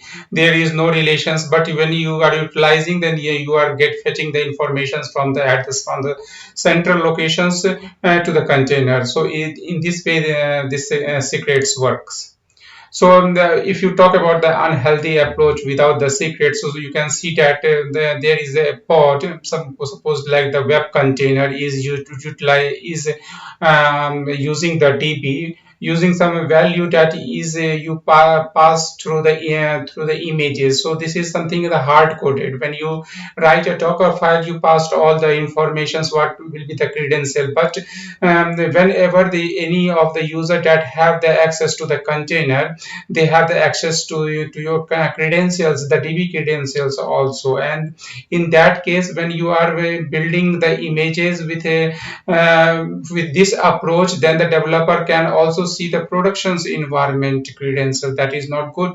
And in case of any compliance activity for which you have to rotate your credentials after 3 months or 6 months, whatever it is, so in that case you have to create a new Docker images, and for this you have to do all the steps again and again. So in the healthy approach, when we are using the secrets, you can see that the secrets placed at the central locations, and this is the DBA team which is changing the password due to some compliance need or any of the mishappening they faced in the system, and they want to update the credential as soon as possible. So in that case, our web container is using the secrets from the central location. So the web container is not worried about what changes has been done, but they are only utilizing that particular name and the credentials that is provided by the DBA or operations teams. They are not seeing that particular things. They are only utilizing that particular name, and the value associated will get fetched, and that is used to access the DB in the environment. So there is a less risk, less headache, and lots of effort, you can say drastically we are bringing down. So in these particular sections, we are discussing about how to create a secrets and what is a syntax. So kubectl creates secrets. Here we have to define the type. Type should be either generic, Docker registry, TL. So these types of things how you have to use as a type, and the name you can use from the name of the secrets, and the data, that is, you can suppose you are using the type generic, then you can use from literals, same as we have in the kubeconfig, from file, from directories. So this is the same syntax that we already use in the kubeconfig. So here you can see that we created secrets. Suppose the kubectl creates secrets. Generic, suppose my first secret we created. This is the name of the. This is one is the type that we use generic, and this is the name of the secrets. And we are using the from literal, and we are only providing one secrets here. Name as the DB pass. The name of the secret is my secrets, which have the key, and this is the value. So we are utilizing this one when we creating the pods, and here we are using the volumes, and you can see that there is a mount path also. So whenever these particular secrets we are utilizing as a pod, it's copying this particular locations, all the values. So you can utilize during the connections with the DB or whatever it is. So you can utilize in this way, or you can utilize the secrets by using the environment variables as well. So if I show you the some of the way of creating the secrets in some different way. Suppose this is a second secrets where we are using the API version v1 kind secrets, and the metadata, the name of the secrets is my second secrets, and here we are defining the type and the DB pass. This is the base 64, so you have to convert the string, the normal text, into base 64, otherwise it will complain you. So in the third secrets, using the string data, it will allow you to pass the value in a simple string format. So we are going to see all the way to create a secrets in the hands-on, and this is the pod secrets that we are utilizing as a volume, but you can utilize the secrets using the environment variable as well. So in this particular YAML file, you can see that I am using my first secrets, and here also in the we are using my first secrets using the volume, and when we are using the environment, using the environment variable. So this all syntax is same as we are defining as a pod, so nothing changed, but only the name we defined here as secret for the environment variable. This is the pod, and here we have the environment variable where we define a DB pass and value from. So we are utilizing the secrets, my first secrets here, and the key is DB pass, so that when the container is get created, so we can enter into the container or access the container, and we can fetch the value by using the echo $DB pass. So this all things also we are going to demonstrate in our hands-on. In this particular sections, after the hands-on, several things will be clear. So now we are jumping to the lab session to understand the secret concepts in a better way. So you have the clear understanding that in how many ways we can define the secrets and how to utilize in the pods. So now jumping to the lab session. Okay, let's first check, do we have any secrets in the environment or not? kubectl get secrets. So we have one default secrets. So currently we are going to show you how we can convert a simple string to a base 64 and from base 64 to the simple string, so that we can check it when we use the secrets and when we access the container to just verify the secrets is appearing perfectly fine with the value or not. So we are going to use the open SSLs. So open SSL can also be used for the encoding or decoding the base 64. So you can see when you copy this particular thing, so you can consider it as a DB password. So we are just assigning a value of DB password as a secret 123. So when we paste it here,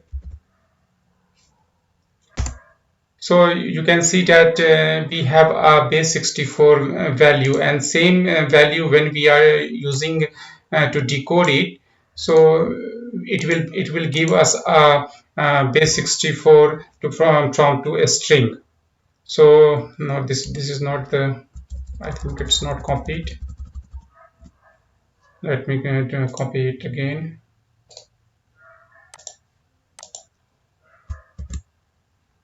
Okay, so it's returning back from base 64 to a simple text. Now I'm going to create a secrets. So kubectl, okay, create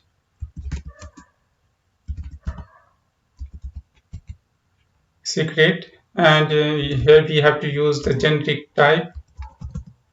Okay, my first.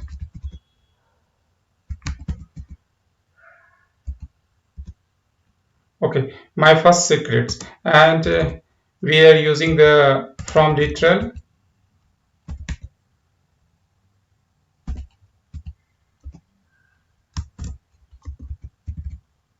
Pass the value is secret 123. So this will create a secret. So we will just verify it. kubectl get secret. So you can see that the my first secret got created. When you describe these particular secrets, let's clear the screen.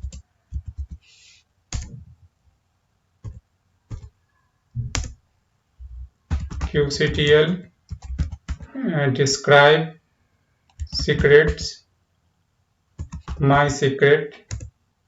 So here you can see that we have one secret db pass, but it's only showing the length, so it's not showing the value. For this you have to write kubectl get secret, the name of the secret is my first secret, and O of YAML. So here you can see that, but it's showing you in the base 64. For this you have to decode it, copy it. Let's clear the screen first. And here you have to use the same command that we used previously for to doing the decode. So I'm just pasting it here. And here you can see that the secret 123 is now appearing. So you can see that we created a secrets. Now it's time to utilize it, but before that I'm going to use a secret in some other way also. So we have already a file. To save our time, I have already created a file.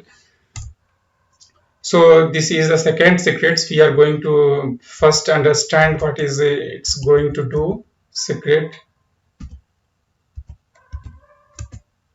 So here you can see that I pass the DB and the value of the secrets DB pass in the base 64, otherwise it's complain. I'm going to just execute it.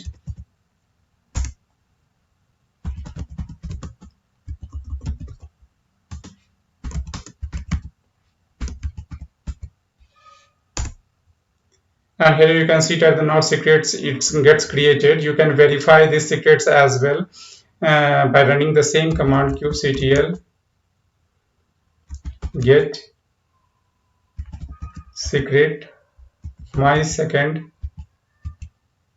secrets o of camel.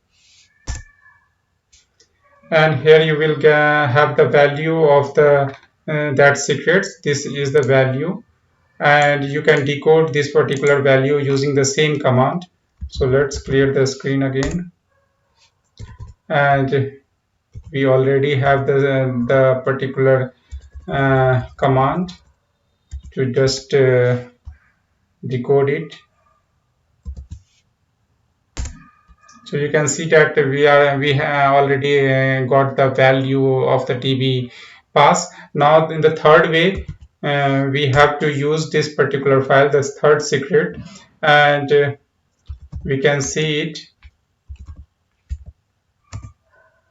In this way, we are using the string data where we are using the plain text to generate the secrets. So we don't have to convert it to base 64. It's a simple text.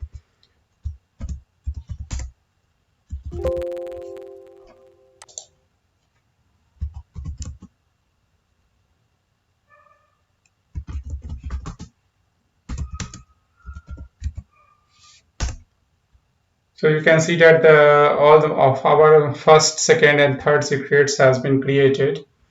Qctl get secrets. So all the secrets has been created. Now it's time to utilize it. So we are going to utilize this particular by using the volume. For this, I already created a file.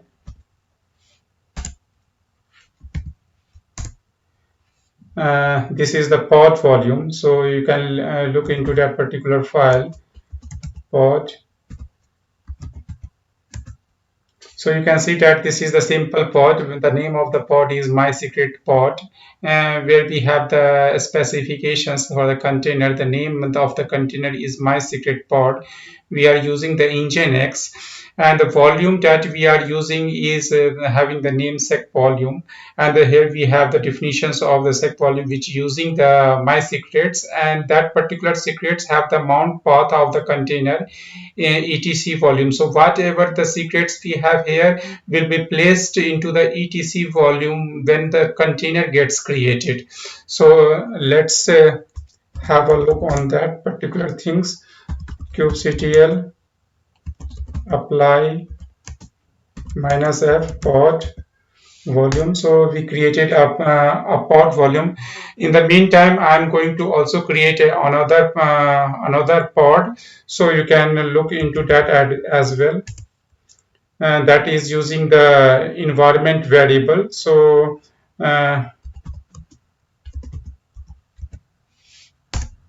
in this particular pod, you can see that we are using the creating a pod. The name of the pod will be secret environment pod, my container nginx, and here we are using the environment variable. For the name of the environment variable is db pass, and it's using the secrets informations my first secret. So in the my secrets it's only using one key db pass. So it's quite possible that the secrets have lots of key value pair, but you can it's depend upon up to you that which particular key that you are going to use in the pod creations. So it's all depend upon you. So in the case of volumes, the all the informations, if suppose you have the secrets which have the key pair of of five things. All the informations from the secrets will be stored in the container. But in the environment variable, it's up to you which particular key you want to utilize. Suppose the secrets have the 5 key pair value and you want to utilize only one, so it's up to you. This is the flexibility for when you use the environment variables. So let's create a pod for this as well. But before that, let's proceed with looking into the pod that we created using the volume. So let's clear the screen so that you don't get confused.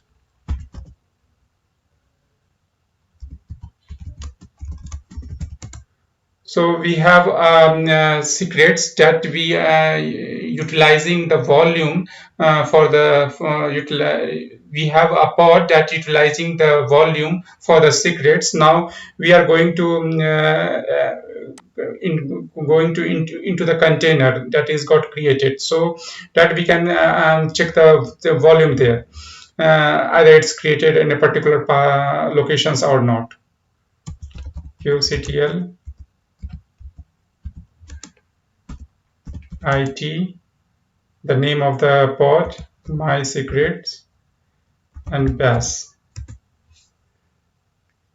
So you can see that we are now inside the particular container, and if you look into the pod, we have that particular secrets at this particular locations, because we mounted the volumes with which is utilizing the secrets into this particular path. So I'm copying this path,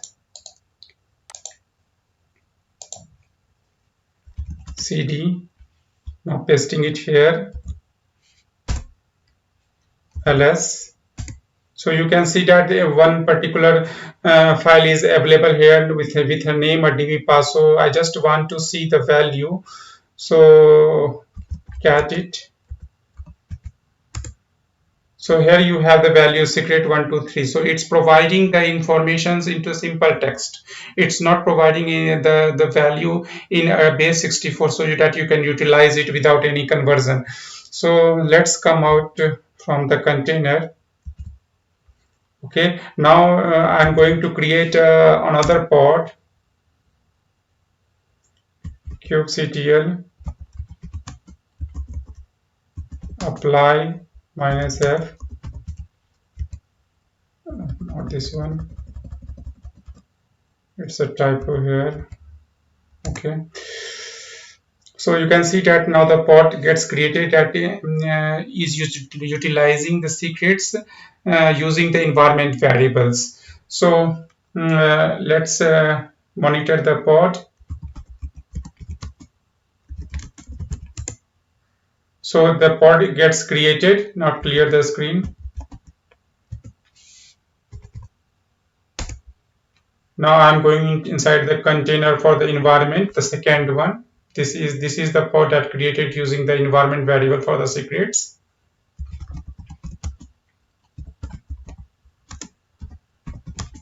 The name of the pod using the bash. I'm inside the container, and here we have to execute echo the command because this we are using as an environment variable. So if you see the environment variable, we have the db pass here, so we have to echo this particular things to get the value of the secrets.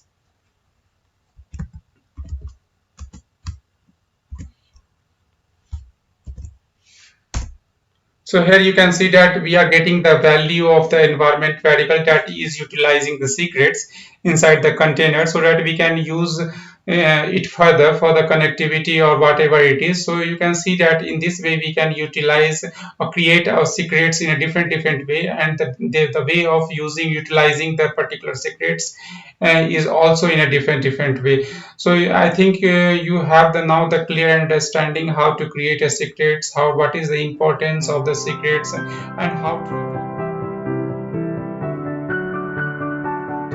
So in this particular sessions, we are going to discuss about the persistent volume and claim. So how we can create a persistent volume and claim that volume to further utilize in the pod creations. So we are going to use it, and what is the benefit of the persistence volume, why it's got created and how it's got created. So basically persistent volume is used to manage a storage. So any kind of a storage, and there may be a different way or different persistence volume you can tag with. You can utilize some cloud provider persistence volume as well, or you can manage it locally also. So this particular concept of persistence volume is very important topic if we talk about the for the CKA exam. So they will ask you questions directly on these things like persistence volume claim and how to utilize in the pod, or they will create all the things in the cluster and you have to manage the things. Means sometimes the claim is not bounded with the persistence volumes. That's why the pod it currently is not in the running state. So you have to look at all these things. You have to look into all the configurations related things like why there is no bounding between the persistence volume with the claim. That's why the pod is not in the running state. So these types of questions they may ask you in the exam. So in this particular sessions we are going to cover about what is the persistence volume, PV. The short name is PV for the persistence volume, and the PVC is for the persistence volume claim, how we are going to create it and how to use the PVC with the pod. And this is going to be a very important topic for the CKA exam. So here are some you can say the main points that I mentioned here, that the PV for the PV and PVC both. Managing storage is a distinct problem from managing compute instance. Okay, for the compute instance, you provided all the things regarding how we can, how much memory it's going to utilize, how many, how you are managing the pods created, and how the container will be of how much size. But for the storage, it's you have to think about that also, because when your pod is the part of ReplicaSet, the pod will dropped very frequently, and whatever the maybe the cause, you will not understand that cause if you are not storing the logs in a particular location. So pod gets destroyed very frequently, or they may be compromised with some hacking, something miscellaneous happen in your environment, and some of the pod get compromised. So you will have to split that particular pod from the part of the replica sets by using the network the policies, and you have to investigate that particular pod if you have the already mounting type of things you already previously done with the storage. So this is very important thing, like if any pod get dropped very frequently, so you have all the log informations that you stored in a particular locations, either locally or in the cloud provider also. So a persistence volume is a piece of a storage in the cluster that has been provisioned by the administrator or dynamically provisioned using the storage class. So who will create the persistence volume? Either the developer or DevOps teams will create it, or some, if your organizations is working on a very small scale, then the DevOps team will create. But if your organization is very big, then there is a storage administrator who is responsible for creating the PV, and the developer or the DevOps teams will utilize it by creating the PVC, and then that particular PVCs will be used for creating the pod. So a persistence volume claim, PVC, is a request for a storage by a user. It is similar to a pod. Pod consumes node resources and PVC consumes PVC resources. Pods can request a specific level of resources, CPU and memory. So it's based on the requirement. So the storage administrator will create lots of PV.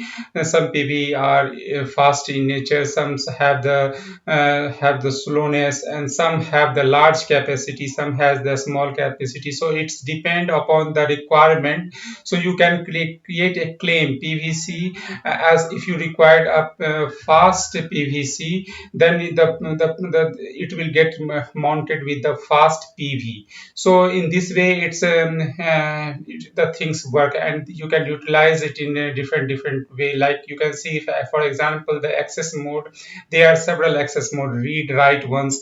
So when you create a PV, you will find it's at RWO, and read only many, ROX for the many. Similarly, we have the read write many and access mode also. So we have different criteria on which the PV created, and we can claim it accordingly to utilize in the pod creations. So while persistence volume claim allow a user to consume abstract storage resources, it is common that user need persistence volume with varying properties, such as performance for different problems. So we already discussed it that it's depend upon what types of PVC you want to utilize for the pod creations. The similar PV needs to be created by the storage administrator. So the PV thing is not a namespace thing. So you can, wherever you create or the system administrator will, storage administrator will create a PV, it goes into the default. But for the PVC and the pod should be exist in the same namespace. You cannot create a PVC in the default and the pod is under the different namespace called suppose A, and you want to utilize that PVC which is under the default namespace. These types of bounding will not happen. The PVC and the pod should be exist in the same namespace, but the PV will be part of the default namespace always. It's not related with the namespace things. We will see all these things when we do a lab for this particular thing. So we will create a PV also, we will create a PVC also, and we will utilize that PVC in the pod creations also. So we are going to see all the things in the hands-on to have a better clarity. So PV, the provisioning part of the PV, there is two ways, statically or dynamically. The static part says that a cluster administrator create a number of PVs. So in the dynamically, when none of the static PV the administrator created match a user persistence volume claim, the cluster may try to dynamically provision a volume especially for the PVC. So this is the dynamical if it's not match or it's not created. So in that case, as per the setting, we have a dynamically provisions will be done for that particular PV. So this is the example of the specifications file I have for you guys, that how we can create a PV, how we create a PVC, and how to create a pod utilizing that particular PVC. So you can see that we have a YAML file, a definitions file for the PV. So all the things as per the pod, the kind we change at a persistence volume, and this is the metadata, and we have a name. This is the name of a PV, my PV log. It's have specifications like capacity, storage is 100 MI, and the access mode we set as a read write many.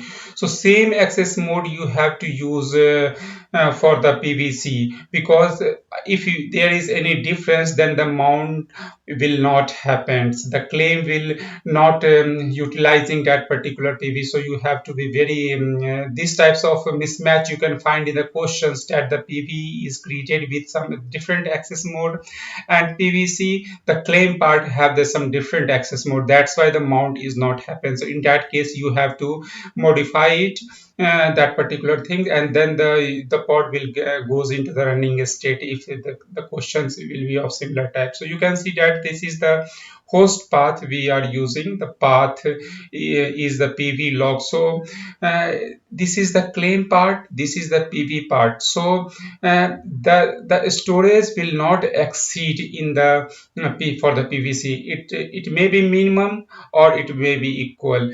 Suppose this is the PV that we created with the name my PV log, and in the PVC we created for the 50 mi only, and the PV is for 100 mi. What about the 50 mi? Should we create a new PV and utilize that remaining PV for 50 mi? No, this is not possible, because one PV is linked with one PVC. So this is a one-to-one bonding. If you are not utilizing that particular things, then you cannot utilize it for the other PVC.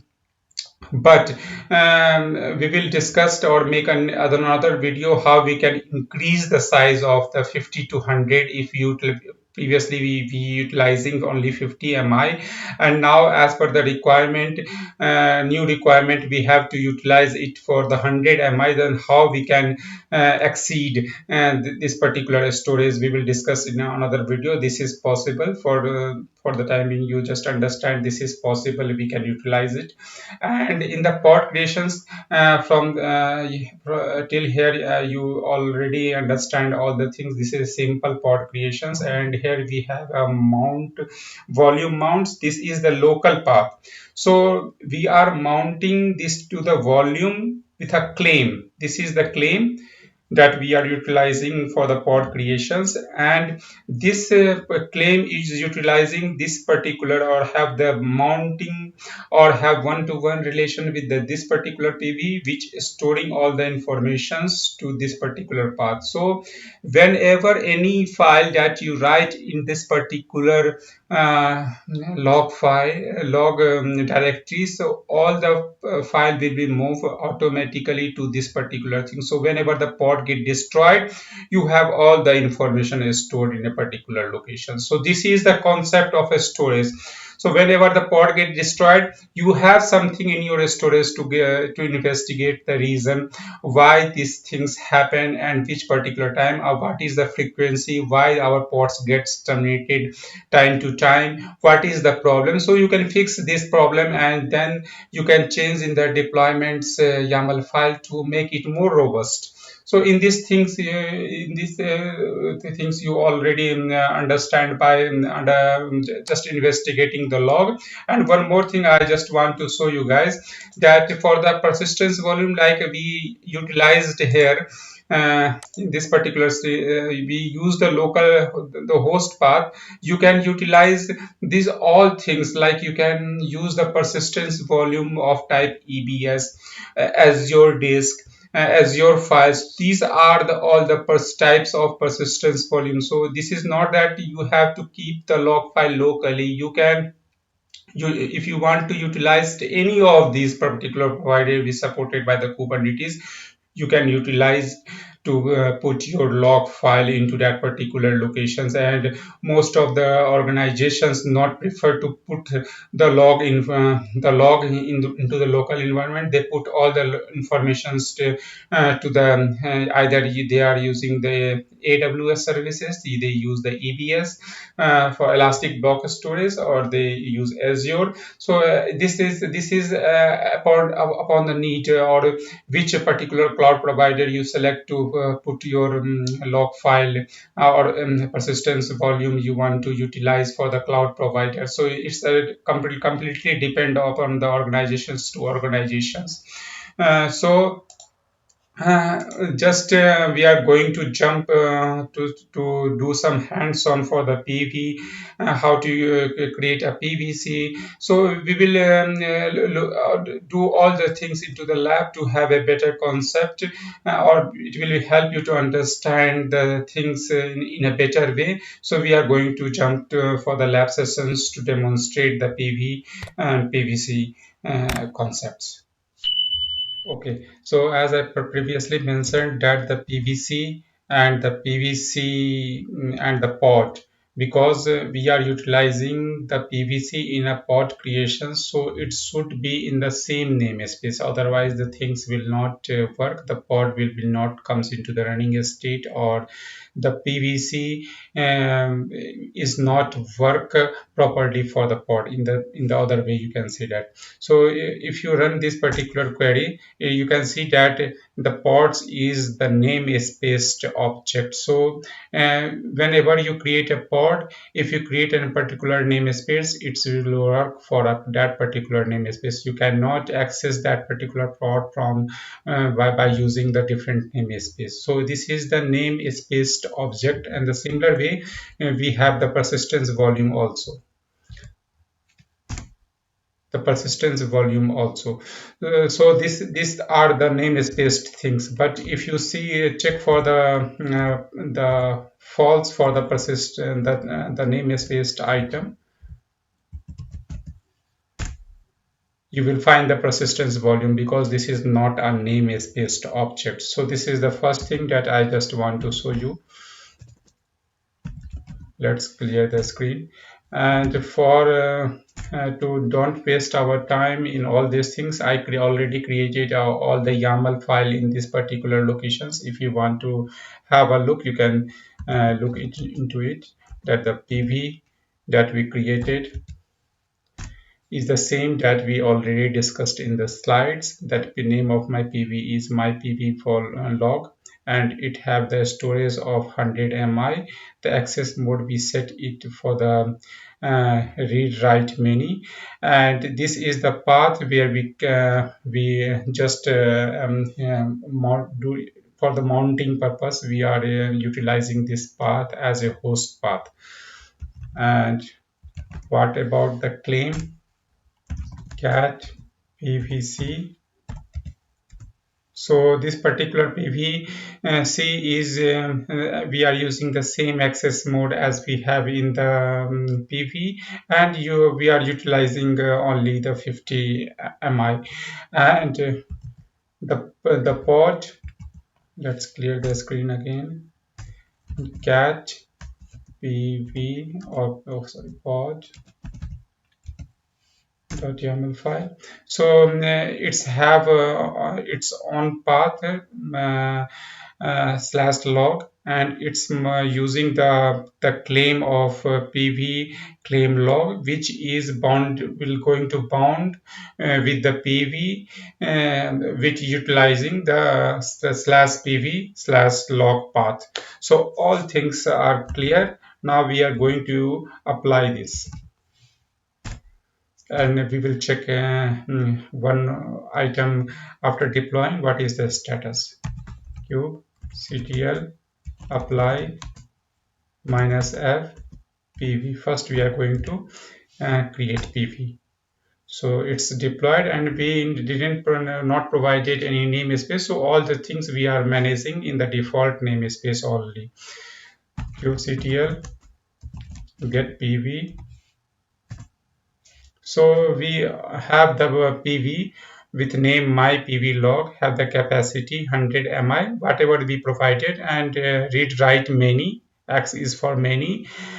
Claim policy is retained, and status is available. So this particular PV is not utilized, or you can say not having any bond with any claim. So it's just fresh, and now we are going to apply a PVC, so that will utilize this particular PV. So kubectl apply PVC. So now the PVC got created. Now we are going to check again what is the status of PV. So you can see the difference now. Previously it was available, now it's get bounded, or bounded to whom, with which claim. The claim name is also provided, and this particular claim, the PV claim, exists in which namespace? In the default namespace, because we didn't provide any namespace at the time of creating the PVC. That's why it's giving the default. Whenever we didn't provide any namespace, the things or object will be get created in the default namespace, and the object will fetch also gives the data from the default space when we are getting some object information. So what about the PVC?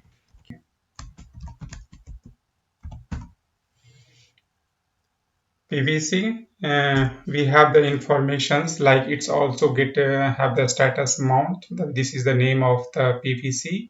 Capacity 100 mi. It's utilizing the full capacity because we provided have the access of 50, but it's utilizing all the things.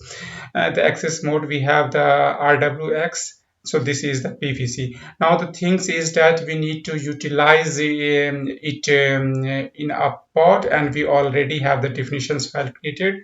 So kubectl apply. Now we are going to create a pod. So now the pod gets created.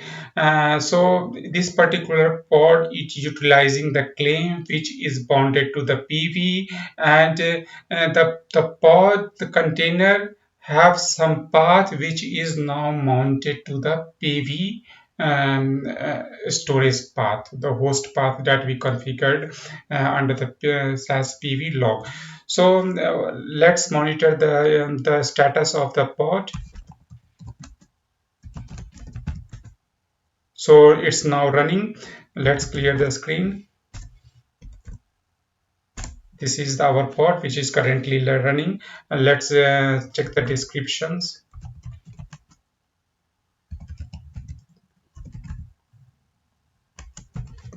My Nginx pod.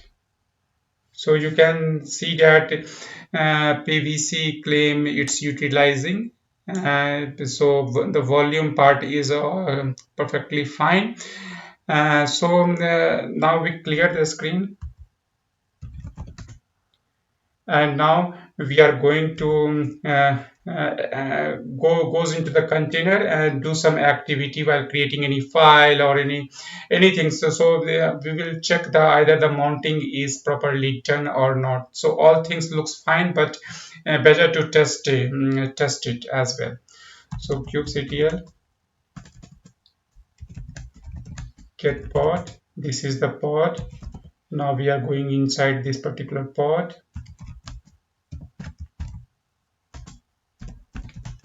The name of the pod and bash, as we are using the Nginx image. Okay, we are inside it. Now we go to the /log because this is the path we set. Now, okay, so it's now created. Now we are going to create a file here. Touch alok.txt. Okay, so file is now created. Okay, this thing is done. Now come back from the container. So we exited, and now we are going to that particular path to check the linking, the mounting between the PV and the pod. So the path is PV/log. Okay, ls. So you can find that there is a file when we can. There is a file in the container. The same file we have in our local path as well. So this file don't have any text. So we are going to write some text into that file. Again, we are going to jump into the container. So that we can check all the things is working perfectly fine or not. So echo, just write hello all. Okay, simple text. Okay, so we writing it into the Alok Before that, we have to go to that particular locations. I forgot it. Just go to that location, the log. Okay, and then do the echo. Or you can provide the path also. There is no need to jump into that particular location, then write into the file. And hello, and write into the alok.txt. Just verify it.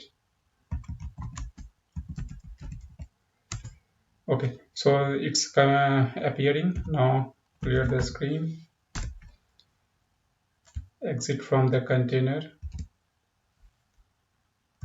Now go to that particular locations pv/log ls. Now we have the file. Just look into that particular file. So you have the informations written here as well. So in case that the pod get destroyed, you have all the information. So you can mount anything like log file. In the container where the log file generated, you just mount that particular path, or any of the things that you find that is the important thing you don't want to miss. If the pod get destroyed, the same things you can mount it to your local or any cloud provider path that the persistence volume supports. So you can mount any of the path there. So in this way, the persistence volume work, and the claim you can utilize that particular PV, and the particular claims will be used for the creations of the pods. So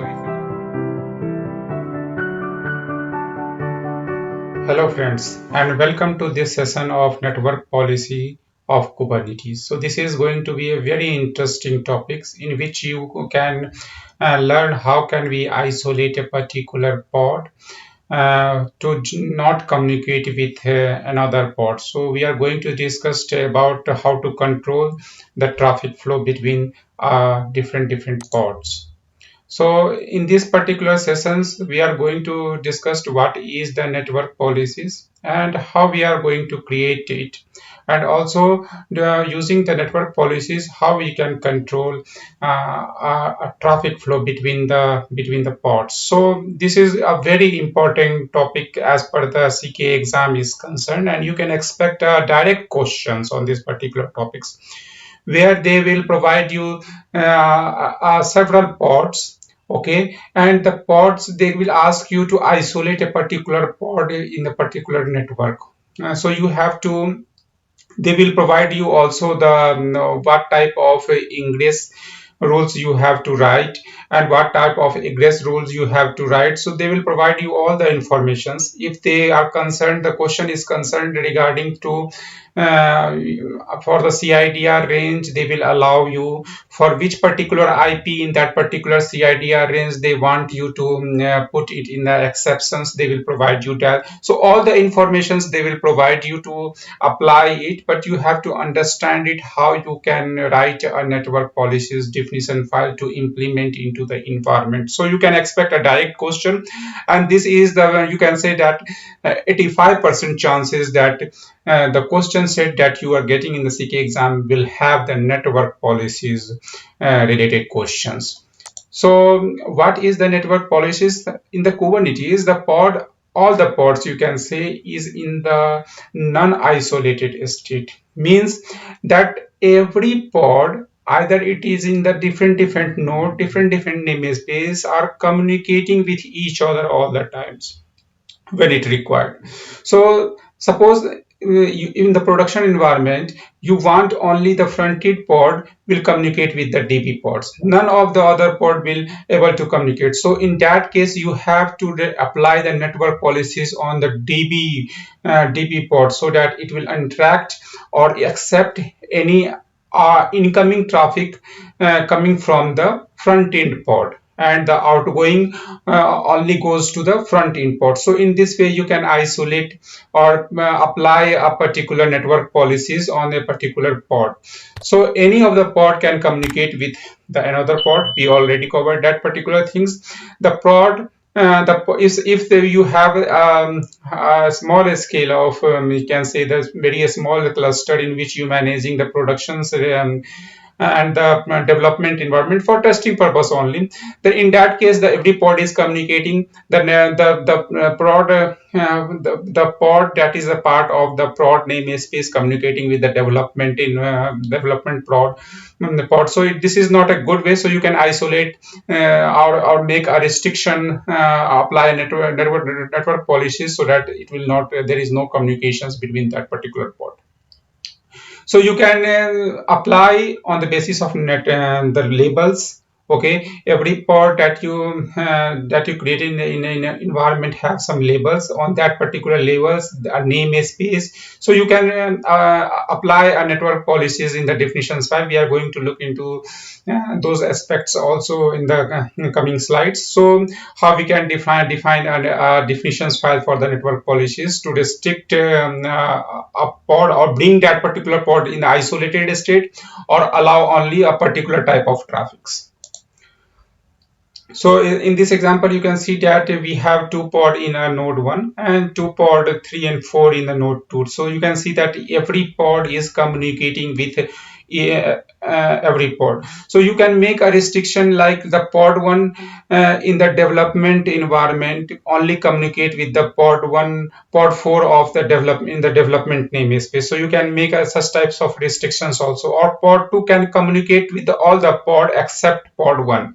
So these types of things can be implemented, or this is the possibility. You can provide a CIDR range that okay, for this particular CIDR range in which we captured all the 256 IP, but we are putting a particular IP in that particular range to as an exception IP. So the exceptional IP pod will communicate, but other pod in the CIDR range will not communicate with that particular port. So these types of restrictions can be also done. So this is the definition file of the network policy. You can see that the kind is the network policies and the name that justify what currently you are doing, denying or accepting or particular restriction a particular port to not talk with any other port except one. The namespaces where you are going to implement it. The pod selector, this is the very important thing where you provide the match label that for which particular pod you are implementing these rules. So on the basis of label, because every pod, if you provide it or not provide it by default, suppose I am creating a pod 1 into the environment, so automatically the Kubernetes will apply a label that is run is equal to pod 01. So you can, if you apply, then you have to use that only, or if you not provide, then the pod name will be used as the run the pod name. And the policy type, the ingress, the incoming traffic coming to that particular pod, you want to restrict that. Egress is outgoing traffic from that particular pod to other pods can be restricted. So these types of restriction you can do. If you look into the documentations, here you have a more detail, like this is the name of the network policies, and where we have the pod selected, the role is equal to DB. So this is the label, you can say, at the time of creation of the pod. We added these types of label. The policies is the ingress and egress, and here is the detail of the ingress, that which type of traffic you are restricting. So you can see the IP block, it have the CIDR range. Okay, so this is it's blocking several IPs except one. Okay, so also the name selector, the project, the label of the pod have the my project. So this is the namespace selector and the pod selector, both are different things. So label, we can provide a label on the basis of the namespaces also, where we can select this particular in the project, my project, and the pod have the different label where role is equal to front end. So these types of things can be managed by the network policies, and the port is also defined. And for the outgoing from the pod to the other pod, how we can restrict for a particular IP block, we are providing again the CIDR range and what is the ports. ports. So you can see that the network policy is a very important and very critical thing. So you can expect a direct question on this particular area. So now I'm going to jump into the lab session, because this is a theoretical aspect, and when you see the lab session of the network policies, you have a better understanding that what is previously allowed, and after then applying the network policy, how we are restricting that particular communications between the two ports. So the packet flows, we will check the packet flow between the all the ports. So after applying, the packet flow will be get stopped. So you will have a better understanding when you look into the lab. So I'm going to jump into the lab for better understanding on this particular topic. Okay, so let's first monitor the environment. kubectl get pod. Currently we don't have any pod. kubectl get netpol. This is the shortcut of network policy. So we don't have any network policy as well. So what we are currently going to do, we are going to create a two pod. Okay, so kubectl run pod 01, and we are going to use image as busybox. Okay, and the command sleep for 4800. Okay, so this will create a pod. Again, we are going to create another pod of name pod 2. Okay, so two pods has been created. kubectl get pod. So this is the two pod. Okay, let's clear the screen. Two pod output of void. So here we have two pods which currently running into the cluster. Okay, so now I'm going to describe one pod. So just need to verify what is the label, because we didn't provide it any label, and Kubernetes by default provide a label for every pod. If you didn't provide it, by default it's provide as run is equal to pod 01. Let's verify it. kubectl describe pod 01. So if you scroll a little bit, you can see that automatically Kubernetes provide a label pod 01. Okay, so let's clear the screen. We have the command already there. Okay, so what we are going to do, we are going to access pod 1 from pod 2. So let's go inside the pod 2. kubectl exit it pod 02. We are going inside the container pod 2, and then from there we are going to ping the IP of pod 1 so that we can see the packets is flowing or not.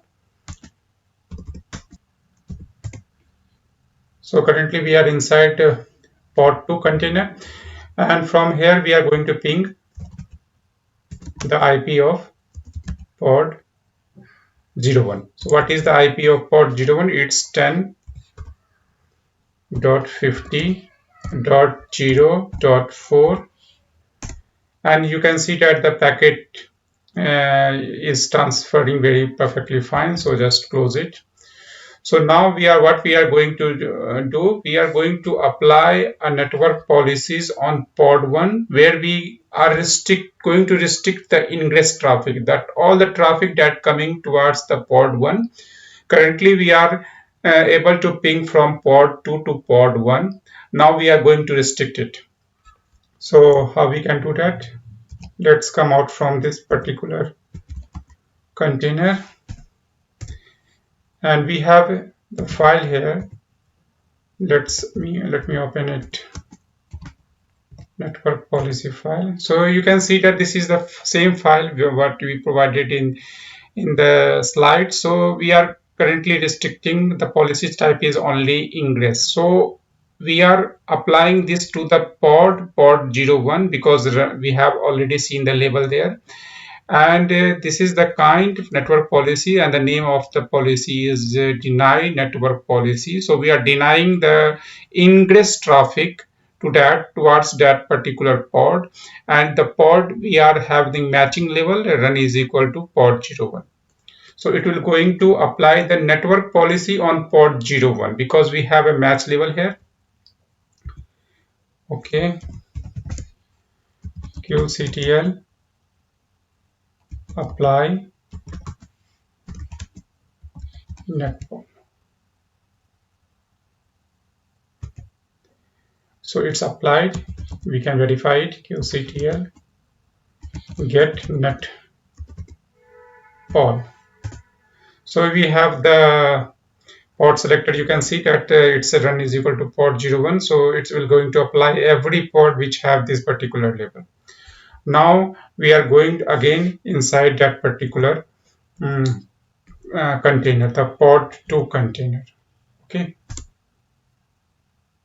Let me come out. I just forget the IP of that. Let me clear it. qctl get pod of white. So this will provide me the IP, and after that I am going to go inside it and try to ping it again.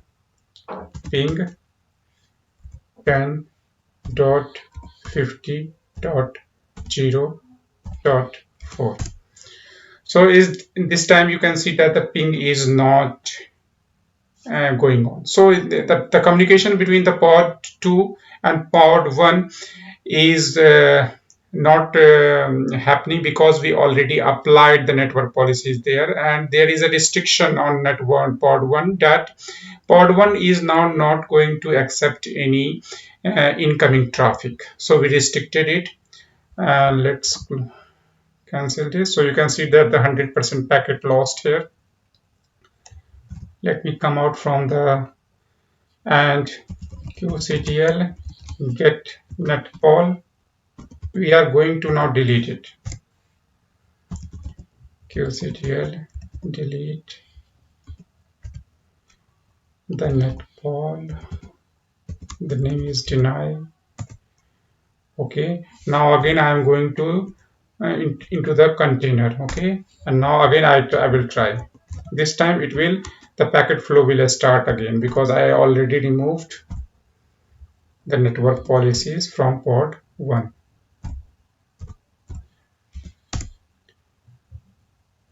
Okay, so the packet flow has started. So this is the network policies, you can say, and now you have to apply I just show you the ingress, and you have to use the egress, so that any of the pod 0 will also not able to ping the pod 02 IP. So you have to apply it also, and you can test it or do your hands-on in this way also, like you create several pods, like 10 number of pod, and you are blocking a particular CIDR range, and in the exception you are only allowing one particular IP. So these types of things you can do in a hands-on, and let me know in case you feel any difficulties. So today we will see how to take the backup of the etcd database and how to restore it. This is the very important questions as far as the CKA exam is concerned, and these questions carry a high weightage. So you need to understand this, as this is the very easiest thing, and you can score a good marks on it. So you can say that for the exam prospect, this is very important. And recently I completed my CKA certifications on 28th of June 2021. So I am going to release another video in which we will instruct or provide you some important tips that will be very useful before you go for the CKA exam. You should have understanding how the exam format and what is the time management for this exam and how to tackle the exam questions managing in a less time. So before wasting our time, just jump into to understand what is the etcd database. So you can see this is my certificates for the CKA certifications that I completed on 28th of June 2021. I have some other certifications also that I completed this year. That is a certification that is related with the DevOps professional for the AWS, Solution Architect Associate, and the Developer Associate. And soon I will release a video in which I will provide you informations that how to prepare for these examinations. But in this video, our main intention is to provide you the informations about the what is the etcd database and how to take the backup and how to restore it. So the session will be that I am covering today is give you informations about what is the etcd database and how to take the backup, and in case of any disaster happen in the cluster, how to restore that particular database that you take as a backup. And of course some of the important tips on the etcd so that will be very useful for the exam prospects. Now coming to the etcd database, because you need to understand what is this database is all about and why it is required to take the backup. You know that whenever you execute a ctl kubectl command, that will getting all the informations from the etc database. Even the cluster code component, the main component, the kube api, always interacting with the etc database to fetch all the informations from the etc database, so that you can see that all the informations whatever you are getting by the kubectl command is getting from the etcd database. And so managing this database is a very important thing when you are talking about the managing the etcd cluster, Kubernetes cluster, because the etcd database is not a main part of that get deployed for building the cluster. This is some separate entity, and etcd database is used for other component with the other components as well. So you can say that this is not a main part. It means this is you can fetch from the etcd binaries from the where etcd supports for different tools as well. So for now, what is the etc? You can say this is the term that taken from the Linux, because in the Linux environment you know that the etc is a folder where Linux keep all the configuration related file. So this is the word taken from the Linux folder name, and D that stands for the distribution. So you can say that you can manage the etcd server on the different server locations, and where you can do a load balancing as well with the API Kube API server. So it's not that it's only the provision to put into a single server. You can for the high availability setup, you can manage the etcd database in a distributed way. So etcd is a distributed reliable key value store that is simple, secure, and fast. So it only stores the key and the value. All the informations that we store for the in the Kubernetes cluster is from the is we fetching from the etcd server, etcd database itself. So etcd database that store information in a key value format.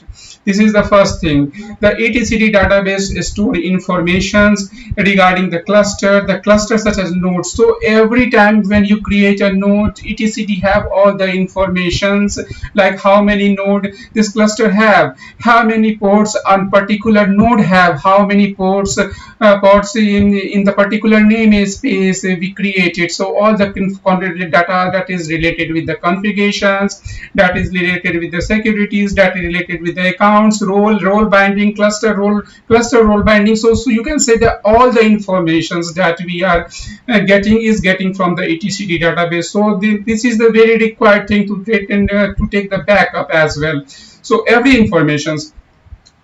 Etcd start, you can say that listens by default on a 23779 by default. So in a summarized way, if we say it is a distributed reliable key value store that is simple, secure, and fast. There are many containers being deployed and destroyed from nodes on a daily basis, and so need to maintain the information about the different nodes, what container is on which node, what time it was deployed, etc. All the informations are stored in a high available key value stores known as etcd. So etcd is a database. You can, so it's only store the informations that have the key and the value. So it's a very fast database. Whenever you request for any information, it will fetch at the same time and give you the output on that. So what if you talk about the role of the etcd database? As I already mentioned, it's whatever you are typing through the kubectl command and asking for any request from the kube api. Kube api is interacting with the etcd and fetching the information. So in the master cluster, only the kube api is a cluster core component which interacting with the etcd. None of the other component like the kube scheduler and the kube controller not interacting any way directly with the etcd. It's for any information, it is if the kube controller or scheduler require, it will interacting with the kube api, and the kube api is interacting with the etcd. So depending on how you set up your cluster, etcd is deployed in a differently throughout the cluster. We will discuss in the further video about the Kubernetes deployment, and then we will see about it. If you deploy do a setup in a kube ADM way using the kube ADM, so it will deploy as a pod in the kube system namespace.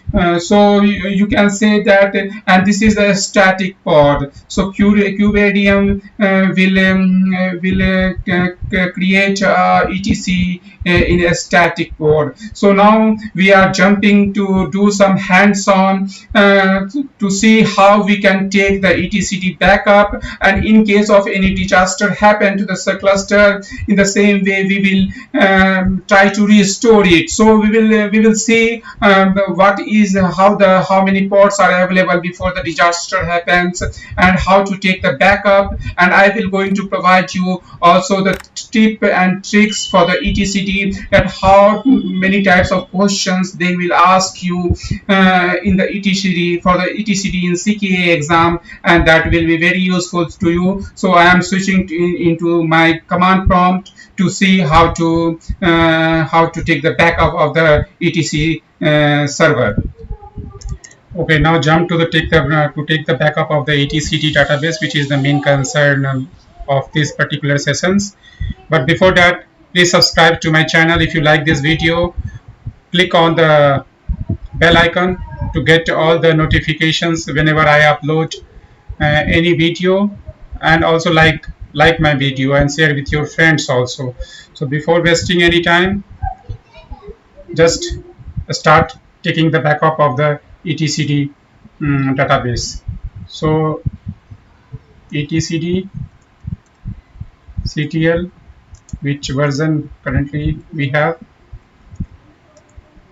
So the API version is currently we have 2, but we required version 3 to take the backup of the database. The snapshot will not work for the API 2, so we will take use the API version 3 for this. Let me check the etcd, which is deployed as a static pod,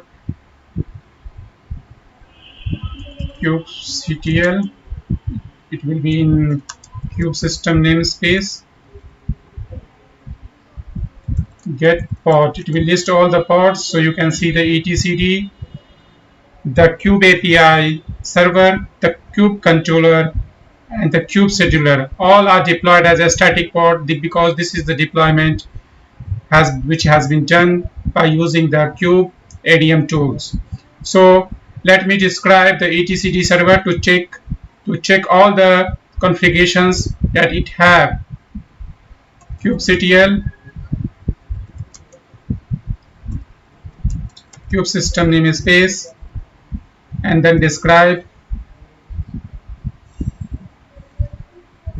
the pod, that is etcd. So here you can see all the informations we have for the etcd. You can say give all the informations, whatever the key, the certificates that has been used. You can get the informations regarding the image that is used for this, which version of the etcd is currently running into the system. Before proceeding to take the backup of the etcd server, let's monitor the environment first.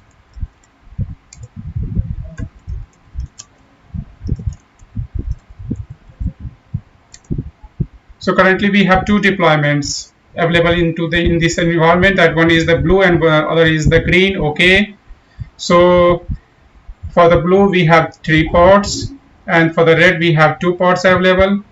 Now we are going to run the same command again, which will provide me us the information about the etcd configurations. Now I am jumping to the for the documentations to take the command etcd snapshot, because documentations will be available in the exam. So because we can't remember all the commands, so it is a good thing that, but you have to be familiar where the informations is available. This is the very important things, because you can see that this is a kind of trap also. So you should be very familiar with the content, which content is located at which place, so you can jump and do the activities what you want to perform. So now I am going to take the backup of the etcd, and CA certificate file is required. The CA certificate file, you can find it from here. Just copy it and put it into the notepad. Now the certificate file you will find it from here. This is the certificate file of the etcd database. Copy it and paste it at this location. Now the key you will find from here. Just copy it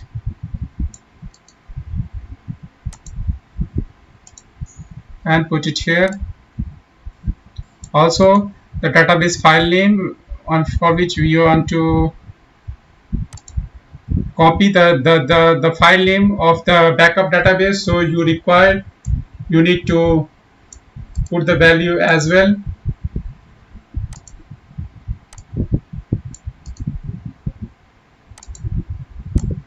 Copy all the content and paste it here. So you can say that at this particular locations, the backup database of the etcd is now taken. Now you need to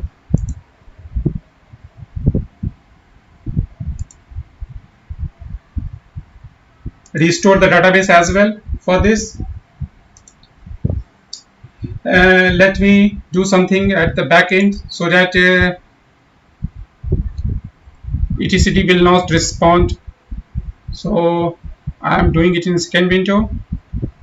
So now kubectl,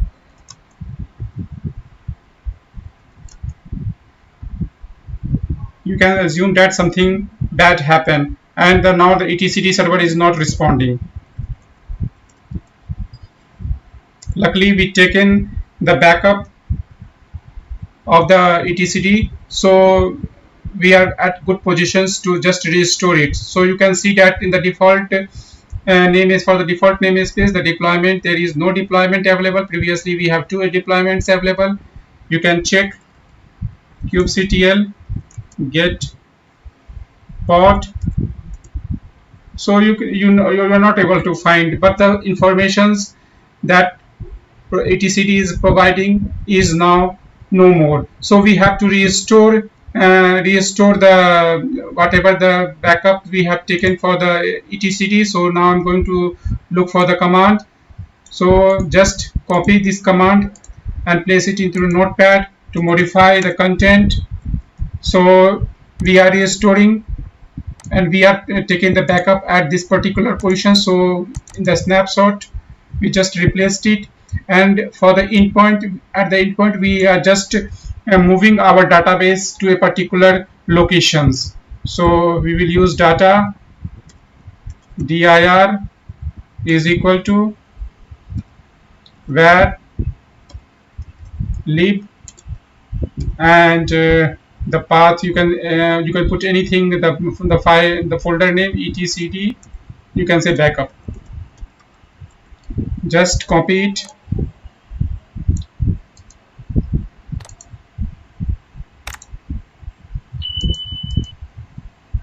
and paste it.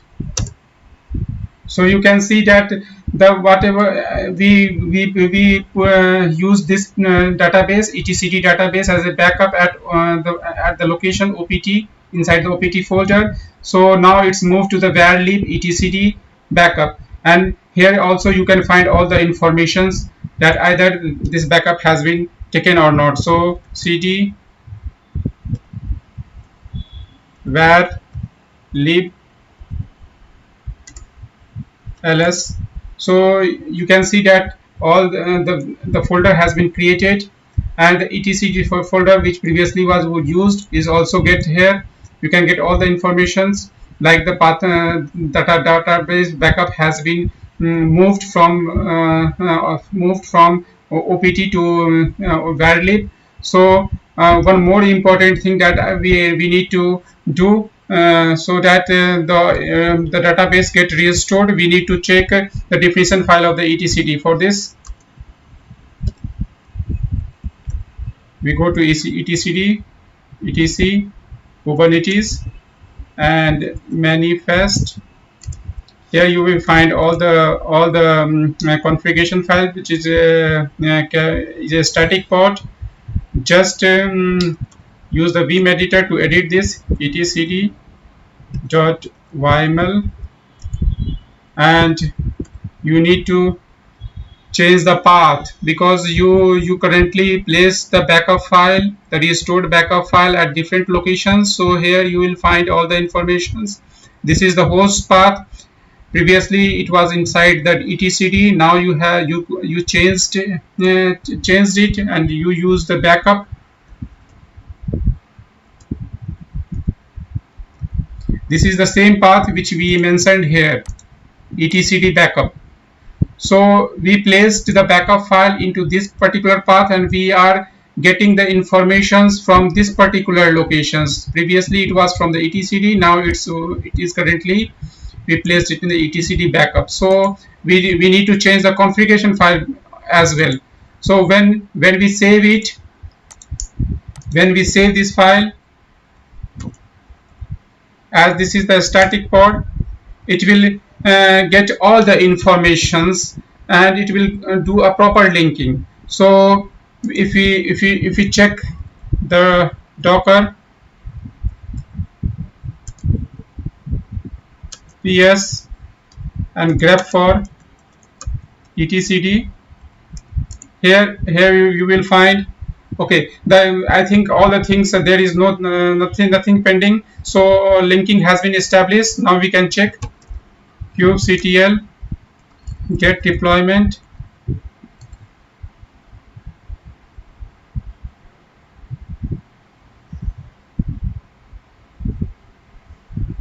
Okay, now you see that the information has been restored, and whatever you backup is now is restored and working correctly. So do one more check, kubectl get pod, is the pod available or not. Okay, all the things are now working fine, because all the informations has been restored, and for the etcd, and all the cluster is now working perfectly fine. So this is the main thing. And for the exam prospect, I can say that the certificate file that we used, maybe in the exam they will provide you the certificate file location, so you have to use that file locations.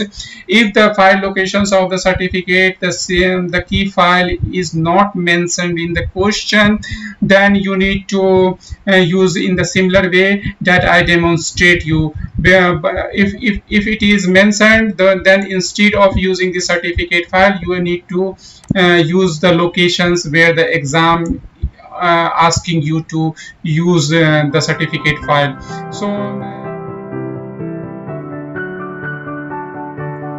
So if you not subscribed yet, please do subscribe it and click on the bell icon. So whenever I post any new sessions, you will get a notifications on it. So this is the sessions in which we will going to discuss about the cluster upgrade. So this is the thing that the cluster we need to upgrade for the Kubernetes very frequently, because the minor version released by the Kubernetes is done very frequently. So I recently passed the Kubernetes exam, the CKA certifications on 28th of June, and this is one of the important and highly weighted, you can say in percentage, that questions appear in the exam. So you don't have to miss these particular questions, and this is the very simple questions. You need to either remember, or you can refer the document also to perform the cluster upgrade activity. So without wasting any time, let's review about what we are going to cover in this particular session. We are going to discuss about the Kubernetes version first, and then how much versions and how much minor versions is currently supported by the Kubernetes. So we will discuss on this in details. Regarding the upgrade, we have a lab session after this presentations, in which I will going to demonstrate you how to upgrade the Kubernetes cluster in very easy steps. And I memorized all the commands, and I request you also to don't depend on the documentation things, because there is a time constraint in the exam, and these commands are very simple and you need to memorize it. Don't go for the documentation for this activity. This will save lots of time. After that, I will share some tips and tricks for this, for the CKA examinations related with the upgrades. Okay, so regarding the cluster upgrade for the Kubernetes, as I already mentioned, it support only 3 minor versions. 3 minor versions. Suppose the current the Kubernetes cluster that is the currently asked the exam is based on 1.21. So this is the current version, and this is the latest version, you can say. So 1.18 is the last version which Kubernetes supports. So you have to upgrade the cluster very frequently in your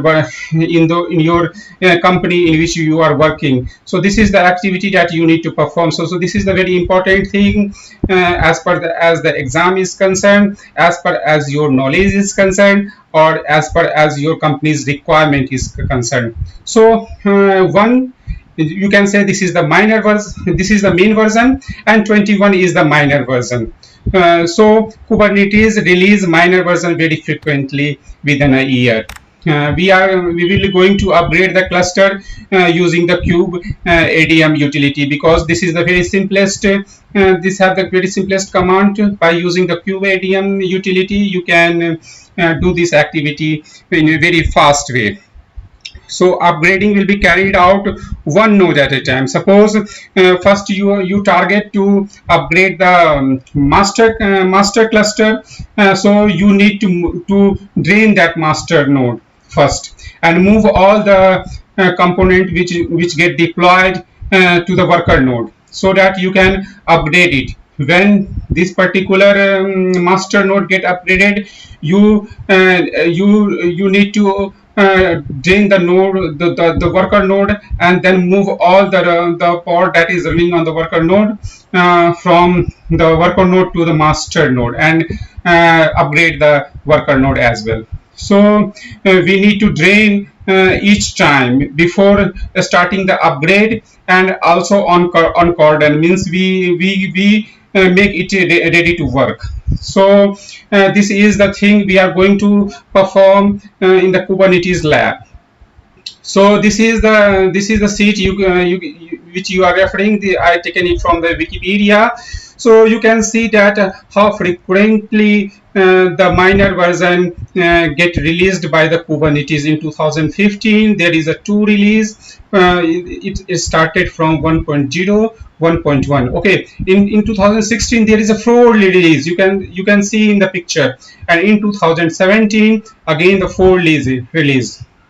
2018 same. For each year they are releasing 4 times they are releasing. And the minor version, as per the minor version, they are supporting 3 back minor version. So currently, if the latest release that the Kubernetes have the 1.21, so Kubernetes support only till 1.19. So this is the very frequent release, you can say, in the quarterly basis. Within a year 4 times release has been done. So you need to understand this aspect very seriously, and this is the one of the most important questions that you will be asked in the interview also, if you're going for the Kubernetes post administrator, as an administrator in any company. So they will provide you the machines and ask you to do upgrade in front of them. So this is the very important as per the exam is concerned, as per your working experience. So this is the table I prepared for you guys. If suppose we have a Kubernetes Kube API server on the 1.20, have the 1.20 version. So this is the support related things. So control manager either should be one version lower than the Kube API server. So it should be either in the 19 or 20. So same as the Kube scheduler, it will be not go above the 1.20. It will be one lower or the same. In the case of kubelet, it will be go to two minor version lower. It will start from 1.18. 1.19 is also supported. 1.20 because is also supported. The kube proxy the same as the kubelet. 1.18, 1.19 and 1.20 versions is supported. Only for the kubectl have the 1 version upper than the Kube API server. So you can install a kubectl which have the version higher, one minor version higher than the Kube API revision. So it support 1.19, 1.20 and 1.21. So this is the very important tables. And this will not ask, they will not ask any questions regarding this version related things. This is just for your information. If you're working for any company, you need to understand this all things. This will help you in which company you are working for. So this is the all commands, and I personally request you all to just memorize it. Do lots of practice, and lots of practice, because this is the only mantra. You can say this is the only things. This is not a kind of something theoretical. You have to understand the things. You have to understand the core components of the Kubernetes, how it works, how one component talk with the other component, what is the configurations file, what is the certification file, how the one component have the linking with the other component. But you need to do lots of practice. So this is only mantra. You have to do perform a single activity lots of times, so all the commands is in your memory. So this is the good things that the documents support is provided in the exam. But I personally request you to don't goes for the reference of the documents, because you have to manage your time. This is only 2-hour exam, and you don't go to look on the all command there. This is the only simplest command that I written, and this will perform all the activity. I will demonstrate you in my lab, which is going to be the next. So you can say that the first command for the master, first we will see the plan. Okay, so this command, executing this command is not required. This will give you the compatibility, but whatever the question asks you, if the question is asking you to currently the cluster is on 1.18, you need to upgrade into 1.19, no need to execute the upgrade plan.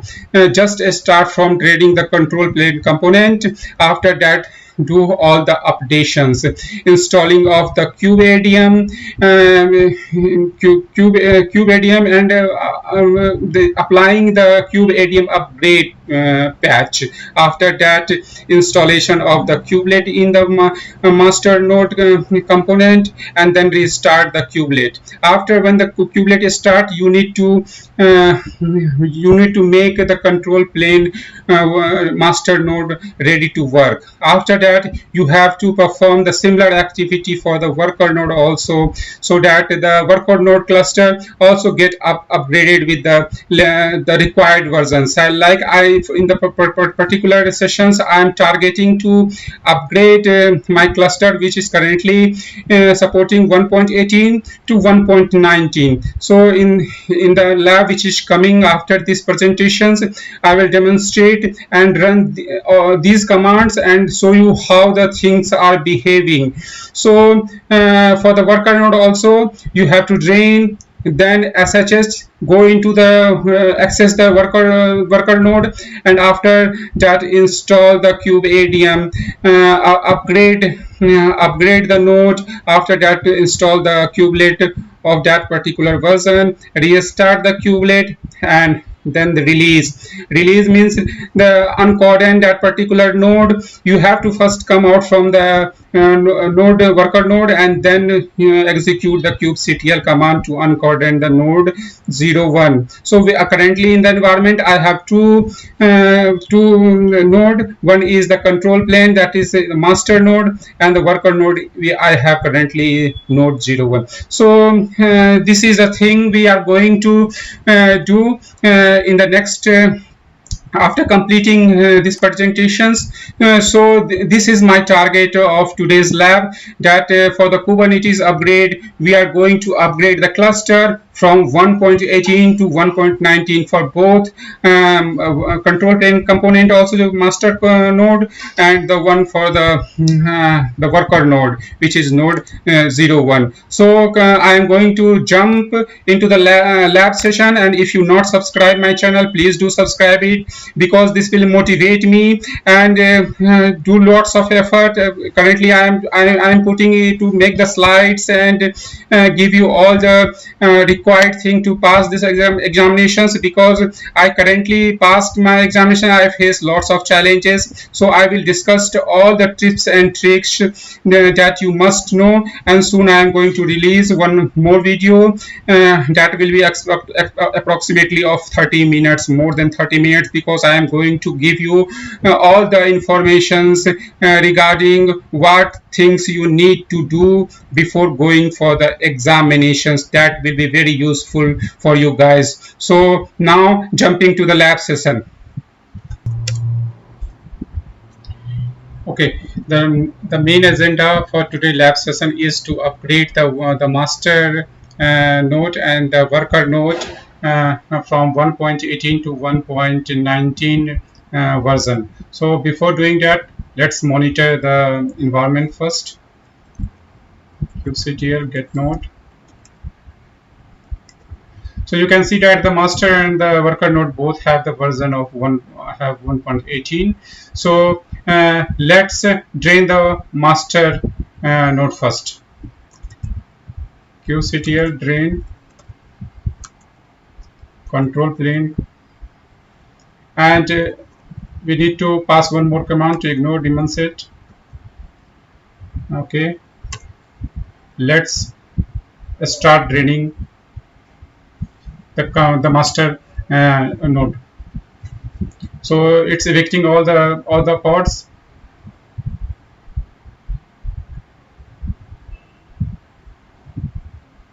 So if you look into the same command again, kubectl get node, so you can see that the scheduling is now disabled for the master node. And if you see the kubectl get pod, how many pods we have, so you find all the pods in the node one. Not you will not find any pod for that is running. So we have only one pod that is running. And for this, if you want, go for the wide options. You can find it in this is currently deployed on node 01. So let's start the upgrade process. So first apt update.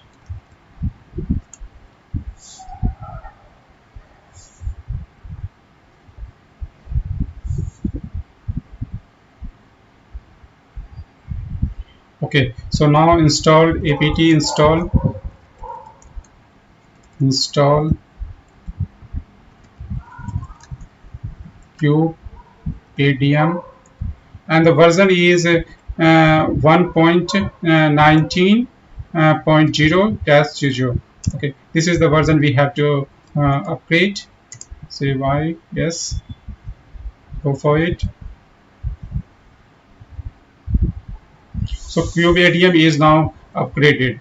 So you can check the version also, and the version is also already provided here that it's upgraded to 1.19. Now kubeadm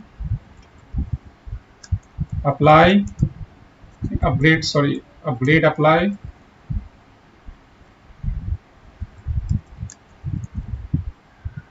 apply to version 1.19.0. Sorry, apply, that's spelling mistake.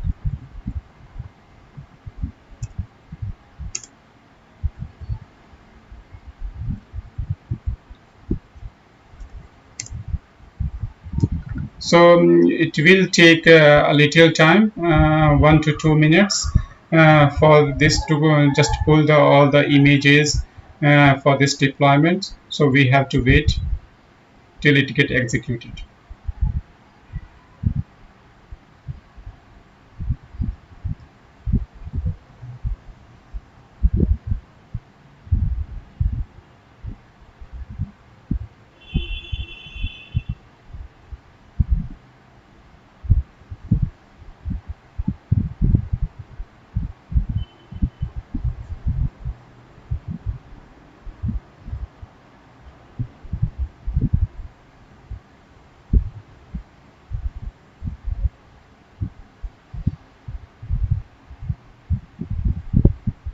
Perfect. So you have the message that your cluster was now upgraded to 1.19. Now our main task is to upgrade install the latest one for the kubelet as well.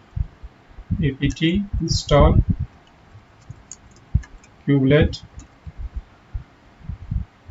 1.19.0.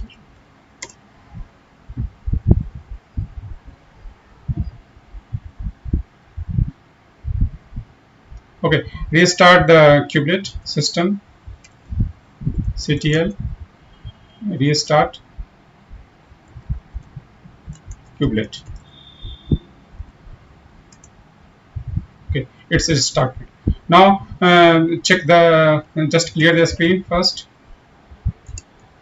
Kubectl get node. So you find that the master node now upgraded to 1.19. Now uncordon it, so it will be ready for work. Kubectl uncordon control plane component. Okay, kubectl get node. So now it's ready for any kind of deployment into the master. Now it's time for the node 1. Kubectl drain node 01. Ignore DaemonSet. So now it's ejecting all the pods whichever we have in the deployed on the node 1 to the control plane component. Kubectl get pod O of wide. So you find that the same pod which is previously running on the node 01, it's now running on the control plane node. So we moved it because we have to manage the cluster. We have to upgrade the worker node. So it's now drained. So kubectl, you can check it. Kubectl get node. Now it's not ready for work. For node 1 is now in the draining position. Scheduling is disabled. Now SSH into the node 1 because we need to upgrade the cluster worker node. apt update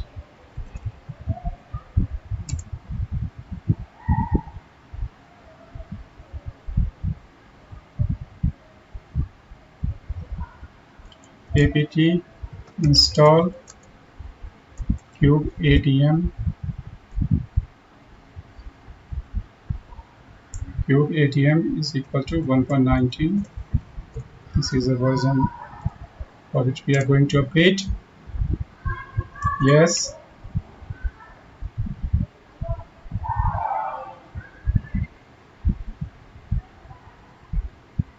Okay, now clear the screen.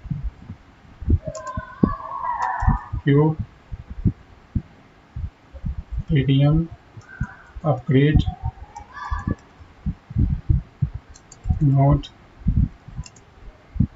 Okay, now the node has been upgraded with the kubeatm apt.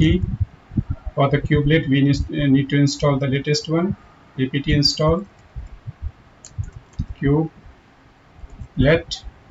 is equal to what is the version? 1.19.0/00.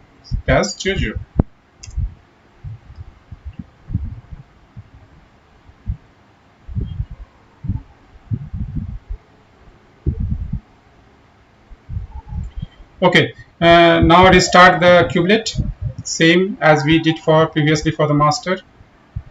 System ctl restart kubelet.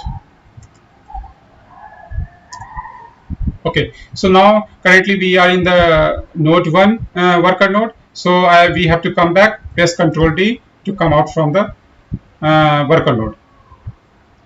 kubectl get node. Okay, so you can find that both the master and the worker node have the version of 1.19, but one thing is left, that we need to uncordon the node 1 because it's not ready yet for any kind of deployment. For this, kubectl uncordon node 01. Okay, now check the status again for the node.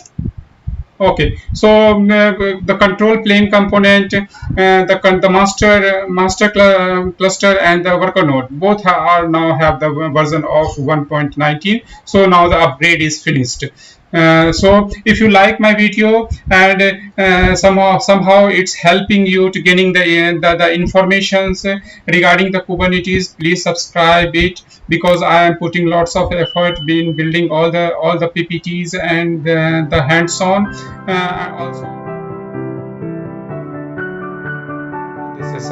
In the last session of the EKS cluster creations using the EKS CTL utility, we have seen that we created the cluster, and by default we created the two worker node. Okay, and this is the client where we have the all the things like EKS CTL, sorry, kubectl utility, and EKS CTL and AWS CLI. All things are installed in this particular machine from where we are launching the EKS cluster. Okay, so in this particular session we are going to see how we can scale the node group of the EKS cluster. Means that we are going to add two worker node group, and that will be the part of that cluster. So sometimes there is a requirement of scaling up and scaling down the worker node group. So in this particular sessions we are going to see how we can scale up and scale down using the EKS cluster. If you have seen my past video, you can find that I created the cluster, the EKS cluster, using the imperative command like EKS CTL.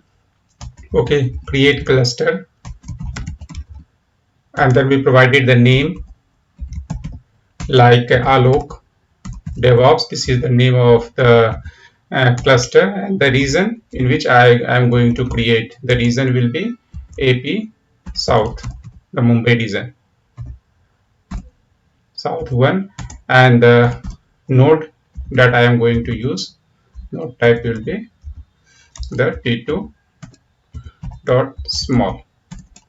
Okay, so this is the imperative way, but I created today again the cluster with the same name Alok DevOps in the same region, but using the declarative way. So I'm going to show you. I'm not going to create it because it's already created. If you see here, the cluster is already up and working. So we have two nodes. If you go to the auto scaling groups, you can find that the two desired instance is required and two instance is running. Min max is also 2, and it's both are running in the AP South Mumbai region. Okay, so this is fine. So we have the scaling group associated, which launching the instance, scale up and scale down. So this is a kind of horizontal scaling. In the vertical scaling, we just enhance the CPU and all those things. In the horizontal scaling, we just place a new worker node in a same horizontal level. Okay, so in this particular session, for this particular session, I created created the cluster in a declarative way. Okay, so if you see this file, so you can find this is the declarative way syntax, and this is the same syntax which the EKS CTL site refers. So I just copy and paste till here, and I just for the desired capacity I added 2 here. Okay, so if you refer to, okay, and how you can you just need to create it with the YAML extension, and how you can use it in the similar way like EKS, okay, EKS CTL, and create cluster, and then you have to provide the name of that particular file, and it will create a cluster. So cluster is already created, and this is I already I'm just showing for you for your informations that this is the declarative way through which you can create a cluster. In the last session we created a cluster in the imperative way. Okay, so now the cluster is created and working fine. We already seen that we have the two worker node, and here you can see in the instance also the EC2 dashboard we have 3 running instances. One is the launcher one, the client from where we are triggering. This is the system 248. If you see my instance IP last 2480, it's from where we are triggering the command. Okay, and this is the worker node. So if you run here the kubectl get node, you can find here the two worker node, okay, 248 and 196, this one. Okay, so both are currently up. So what we are going to do, we are going to scale it now. There is a requirement that we don't require two worker node, we have to create a 4 worker node. So how we can going to do this? Through the command we have to write and one more thing, like for the cluster, how we can identify that how many cluster is running in your particular region. You have to write as EKS CTL get cluster,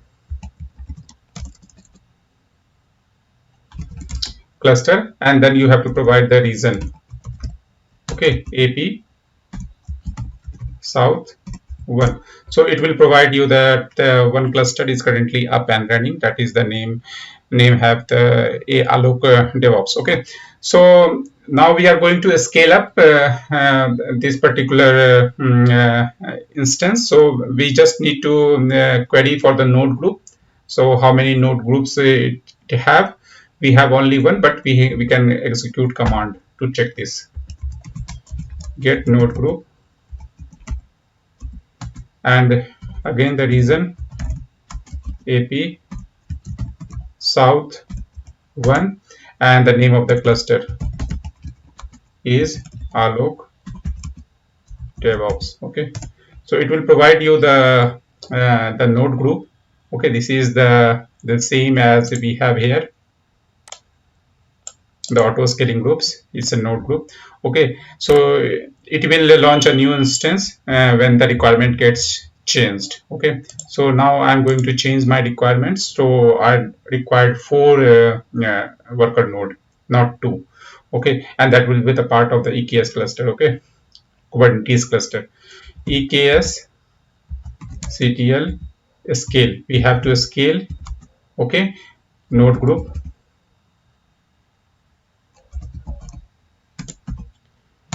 and the cluster name is Alok DevOps. Okay, and the node requirements is of 4. Okay, and the node maximum node is also 4,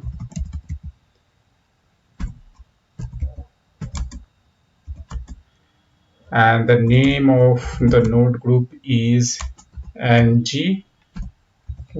This is the node group name. Okay, ng1, and the region is AP South 1. Okay, so it will scale that particular group. Okay, scaling node group. Now it's changed to 4. We have to verify it. So you can see that the desired is got changed and it's updated. Okay, so soon we will see the spin off of the new instance. So here we can find the new instance will get launched in few minutes. Okay, I keep on refreshing. So the auto scaling groups you can identify from here as well. Now the desired instance is 4, min is 2. Okay, so it's going to change it very soon. So I'm going to trigger some queries. qctl get nodes. So currently we have only 2. Soon we will going to see more instance, the worker.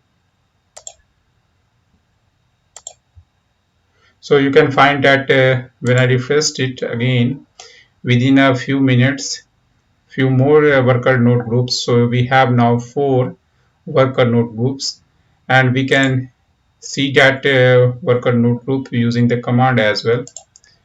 Okay, so 2 already spin up and it's not adding. Now it's going to the part of the cluster. So internally it's executing few commands to be part of that cluster. So soon you will find it in the ready state. Let me add watch. So you can find that it's in the ready state. Okay, kill the watch. So all the four worker node is the part of the cluster, and all the things looks good. Okay, so now the requirement gets changed again. So let it complete. Okay, so now all the worker node is initialized properly, and the part that will the part of the cluster as well. Now the requirements get changed, and I want only a single instance. Okay, or there is a requirement of only three worker nodes. So we are going to again scale down using the same commands. So it will be very fast. What we required only the three worker instance. The max is also three, and it's a scale down. So we can see few activities here. It will going to update it. So soon you can find that the 3D instance. But one more things that I want to highlight, that is the cooldown period. So every work instance, when you decrease the instance, at that time there will be a cooldown period, so that all the nodes will get shifted to the all the pods will get shifted to the other node, other working node.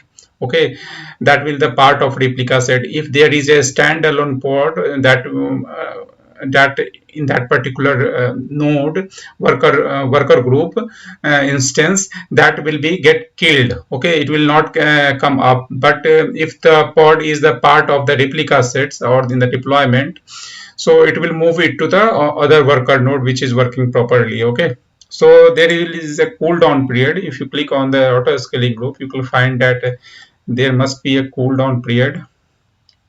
So here is the default cooldown period of the 5 minutes. Okay, so we have to wait until 5 minutes, or we can edit it to just 10 seconds to just see the changes, because we are scaling down. Okay, so now, okay, the three instance and the desired is three. What about the EC2 instance? Okay, so you can see that we have now three only. Okay, so one worker node is get down because I decreases the cooldown period. Otherwise, we have to wait for the 5 minutes. Okay, now going to see the kubectl get node. Okay, so we have only three worker node. So that's it for this session. This session is only about the scaling of the node group of the EKS cluster. So hope you like this video, and if you didn't subscribe my channel yet, please do subscribe it. This will always motivate me, and share it with your friends as well, and gives me a thumbs up. Thank you. Thank you. Today I came with a new session of CKA exam tips. So this is the very demanding topic, you can say. I receive lots of requests regarding the tips that I want to provide as per my experience for the CKA exam. So I just summarize all the tips that will be very useful if someone is preparing for the Kubernetes CKA examinations. So this is the first tip, that before going to the exam, you need to refer all this the syllabus, that from where it's going. The Kubernetes will ask questions, and what are the weightages, what are the percentage. Like you can see in the below screens, from the storage, the 10% number will be asked. In the troubleshooting, then the percentage is high. So you have to do lots of troubleshooting, do lots of practices in every area, but you have to give more focus in which the percentage is very high. So you can find all the informations from the Linux foundations. And this is the exam that currently increased by $75. Now it's 375. When I appeared for this exam, at that time it is we need to provide $300. And the voucher for the examinations, time to time they provide at least 50% of discount coupons is already always available for this particular exam. So you have to refer those vouchers. For this exam, you can say that it will ask you around 15 to 18 questions. It's depend upon the question sets. You have 2 hours of time to complete your examinations, and as per the current, you can say the version is the minor version is 21, version 1.21. So because the Kubernetes keep on upgrading the version, minor version, so you can say maybe you appear for the if you start preparing right now, then maybe you will appear for the version 1.22, because it's keep on updating the cluster version time to time, within a month, or maybe after a month they will keep on rotating that particular version. So there you can say that it's happening very frequently that the minor version got changed. So this is the first tip. You can say that you have to refer all the syllabus before jumping into the exam. So you have to understand all the things, and you have 2 attempts within a year. So when you pay a amount for this particular examinations, from that date you have 1 year to appear for 2 times for this exam. If you fail for the first attempt, you have second attempt as well. But guys, to be very honest, I just want to let you know that try to finish this exam in a single attempt, because if you didn't do appear in the first attempt without any proper in preparations, then the second time it will be very tough for you and you are in the pressure. So try to attempt in a first attempt with full confidence. The second tip is regarding the materials preparations. I received several questions. So you have you can go to the Udemy also, where you can find some good courses on the Kubernetes CKA examinations. I will not mention any name, but from the user enrollment into the cases, from the rating, you can clearly identify which course you have to select for these examinations. And always try to review the Kubernetes documentations. This is the one of the most you can say frequent go-to page. You have to consider that for any help you have to go to the Kubernetes documentations. Not for this exam, even if you are working in the any organizations, this page is going to help you a lot to clear out any confusion or any complexity. And if you have any difficulties, you have the YouTube also, where you have several videos on a particular object, any services that you want to explore more. Any hands-on practice you required, you can refer the YouTube videos as well. So there are lots of material in the market. You can refer several sites also, several help there you can find related with the CKA exam or related with the Kubernetes. So there are lots of stuff. So there is no difficulties in looking for the material. Lots of availability is there. The third tip is regarding the, I always says that always refer to the Kubernetes documentation. Why I am telling you that? Because one tab is open for you to refer the Kubernetes documentations, because there are several commands, and the candidate don't require to remember all, but the candidate should be familiar with the Kubernetes document. In case of any help required, you can just jump into the that particular page. You have to be very much frequent on that particular thing. So suppose you want to take the backup of the etcd database, you have to scroll at that point where you find your all the informations in case you need required any help. So in the Kubernetes CKA exam, one tab is open for you, that is the Kubernetes documentations.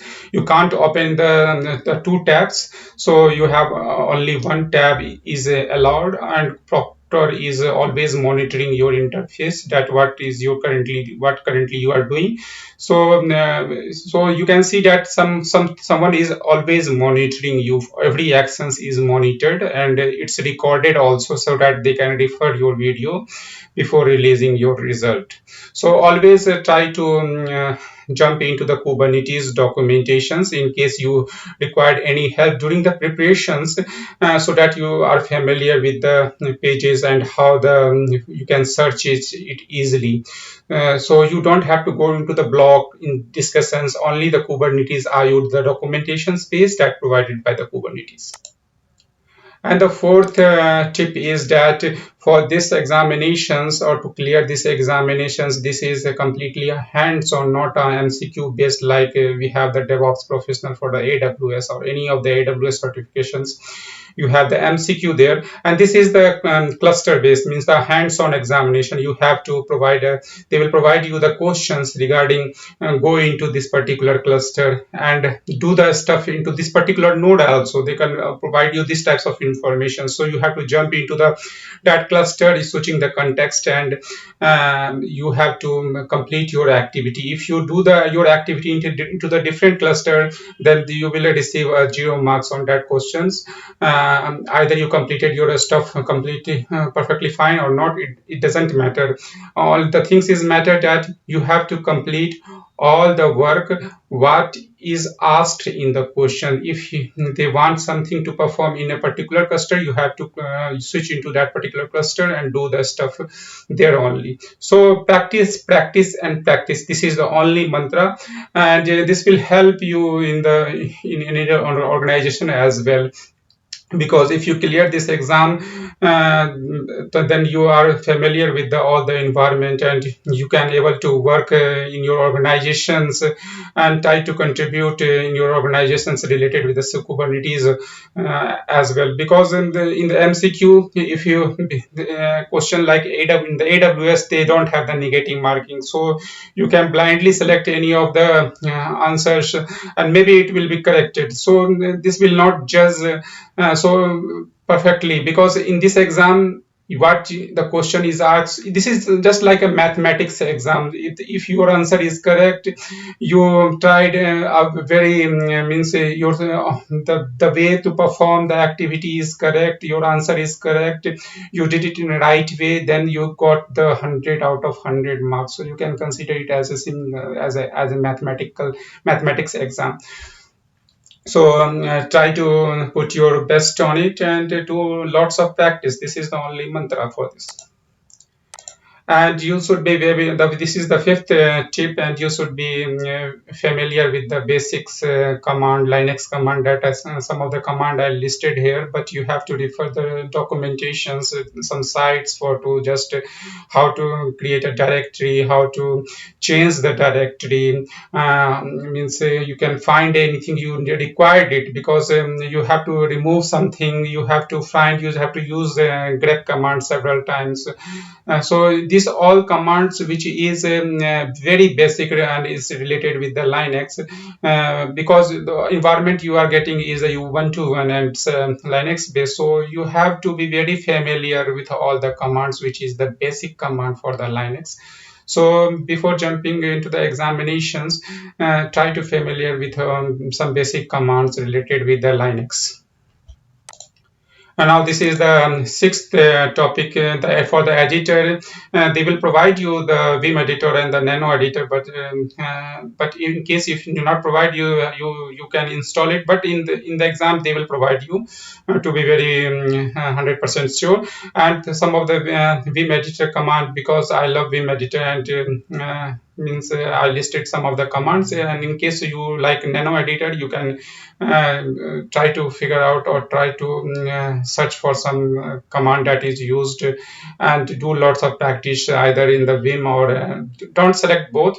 I will ask you to just be specific for choosing any particular editor, and you should be have the command on all the commands to execute and do the stuff either in the Vim editor or on the Nano editor. This is the seventh tip regarding the candidate handbook. When you register for the exam, they will provide you, or you have to perform all the activity regarding the system requirements, and when you have to appear for the examinations, what is your time that you selected, and they will do all the scanning related. They will install some browser and you can say the software also, so that they can monitor and you can access the environment, the examinations. So you have to refer the candidate handbook very carefully regarding all the requirements. Your camera is working fine or not, your microphone is working fine or not, your environment in which you are going is or not so not to be so messy. You have to clean all the stuff, because in case during the exam you will feel some challenges that the proctor will ask you to remove this things, that thing. So let's your room very clear, and you will not feel any difficulties during the examinations. This is the eighth tip, and join the exam before 15 minutes. But I will say better to join means 20 minutes before the examinations. And this is the PSI interface that you will get to begin your exam. Whenever the time matches, or sometimes the proctors delay, and so you have to sit there.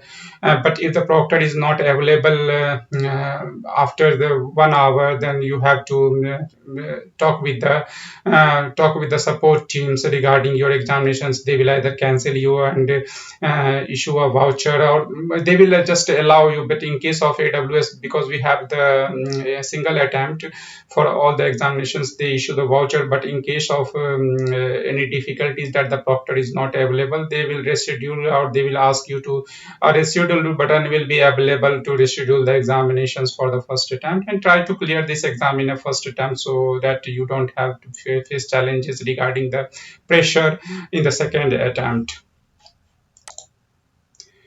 Okay, this is the ninth tip regarding the examinations user interface. So you can see that this is the Chrome tab. This is the first tab. This is for the examinations, and this is the all the interface that is coming in first tab. And the second tab you can open, that is for the Kubernetes IO. You are not allowed to open the third tab either. You want to for the Kubernetes IO, you are not allowed. The only one tab that will be open, and that tab is only for the Kubernetes IO.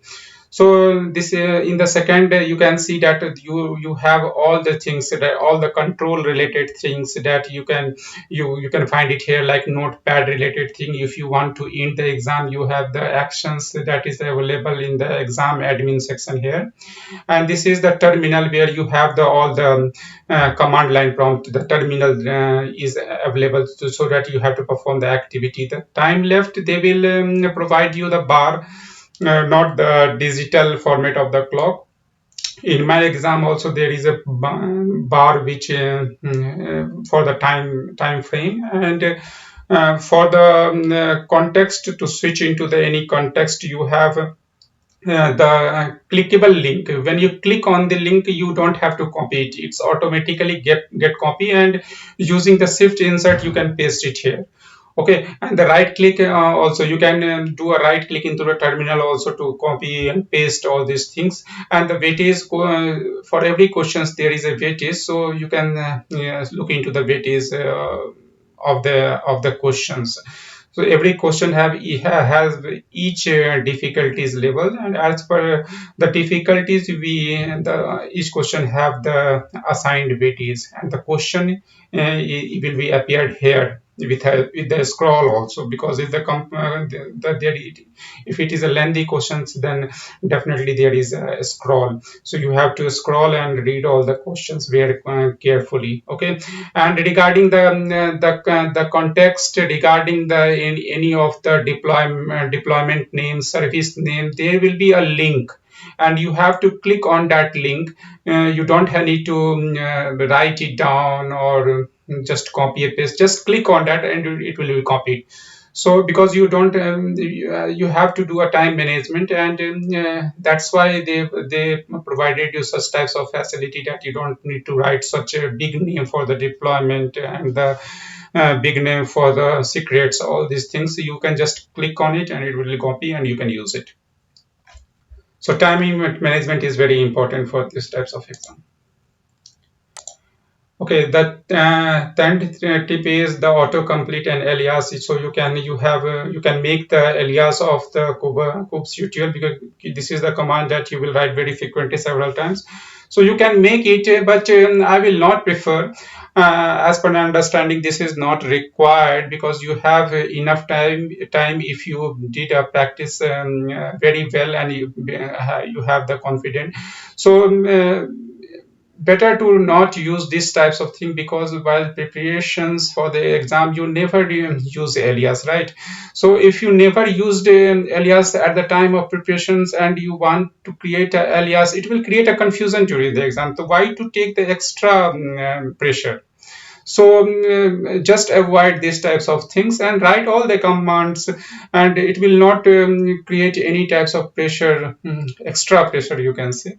So, and autocomplete, I think this is also not required, but I added these things because there is some confusions that what to do, if you want to execute it, these all commands is available in the cheat sheet of the Kubernetes documentation page. You can refer that page and just copy and paste it in the exam. But autocomplete features is will be available. If not available, then you can jump into the Kubernetes cheat sheet. It's a part of Kubernetes IO cheat sheet. You can search with the name cheat sheets, and then in the top you can find these all things. I will show you that where to find this particular command. But for the alias related thing, if you didn't perform this or didn't execute it during the practice, then don't do that, because it will create confusion. Okay, regarding the Kubernetes context, this is the fourth one. I already told you that for each questions, there is a context in which you have to switch to or solve the questions. So what I suggest you to actually, for every question, before reading the Kubernetes questions, for any question, you need to switch first into the context. If you feel difficulties in resolving that questions, then you can jump into the other question, flag that question first, and jump into the other question. But before again reading the questions, switch into the context. This is the very important thing, because what happened, there is lots of pressure in the exam, and candidate will just jump into that and try to solve that question in a previous context. So always do the Kubernetes context switching thing first, then read the question. If you feel difficulties, no problem, flag that question, read before reading the next question, again switch the context. Okay, and in case of any confusion that have you switched or not, no problem, you just switch it again. So this will help you to just avoid the extra confusion during the exam. Okay, time management tip. This is very important. Like I just make a table, and you can see this is the first question. Assume this is the first question, and this is the very difficult one. This is your first question, very difficult one, and you try to understand this question, but due to some lack of that particular topic understanding, and you are not so much familiar on that particular topics, you don't need to put much time on it. Just read that questions till 2 minutes. If you are not able to understand or you are not able to handle that particular question, just flag it and move to the next questions. The next questions will be very easy and it's waiting for you. Okay, so just relax yourself in the exam. At that time in the exam, just think that you have the other attempt as well, the second attempt. So be relaxed. Okay, when you are preparing for the exam, you prepare to complete it in a first attempt. But when you are sitting for the first attempt, just think about that you have one more chance. This will decrease your pressure in the exam. Okay, and in the table you can see that some questions you love to solve it, some questions is laughing, means that the very easy, some question again feel you can feel difficulty, some question is normal, some question is laughing. So you can find that in the 15 question, if you prepared well, one or two questions you will find it very difficult, and if time allow, you flag it. If time allow, you can review that question again, and whatever the time left, you can put that questions to understand, put your time to understand that question. and this is the time management. Don't put 2 minutes or more than 2 minutes for any question to just understand it, because you have only 2 hours to finish all this question. Okay, so time management is very important. Like you can see that some of the questions you really love it and you did lots of practice, and this all have the 4% of the weightages, and some of the questions definitely make you cry, then some of the questions make you laugh also. So do a time management and don't invest much time in a particular question just to read it again and again, and in this way you will be wasting your time, and you are putting pressure on yourself. Okay, so you have the second attempt also, so just relaxed and do exam in a proper way without any tension. Now the 13th tip is verify your answer. Okay, when you do a stuff for a particular question in a cluster, just verify it. If you created a node or you have some types of services, just try to do a ping on it, or anyway, whatever is the requirement, just need to verify that particular question. If you're not able to verify and you're because time is passing, then just flag it for that question also, and then jump into the other questions. If you feel any difficulties to verify the answer, then jump into the other question, but flag it that question as well, so that if the time allows, you can review it later. The 14th tip is flag the question in case of any confusion. I already mentioned these things since the beginning, that if you have any confusion on any questions, if you feel difficulties in handling it, don't put lots of time on that particular questions. Just flag that questions to review it later. Don't spend much time on it, because you have to manage the time management. And since CKA exam, all the Kubernetes exams, CKAD as well, so you have to do a time management for that exam. Okay, so don't think about any question that, okay, this is the easiest one, why I'm not understanding this, I did lots of, no matter, just flag it and review it later. Okay, the 15th tip is review the flag one if time allows. Definitely. If time allow, then you can review it, but maybe the last or second last question is very easy and waiting for you. So in case of any confusion, you are putting lots of time in the questions that is very difficult for you to understand. It's better to just go and check that questions which is in the second last and last number. Okay, you don't know, because sometimes the question set will ask you the difficult questions at the beginning and all the easiest one at the last or in the middle. So I'm not telling you that the review all the questions one by one. No, go read the questions to take the attempt. First switch the context and then try to understand that, read the question very careful, and then try to solve it. If you feel difficulties, flag it, and then again jump to the second question, switch the context, then read the question.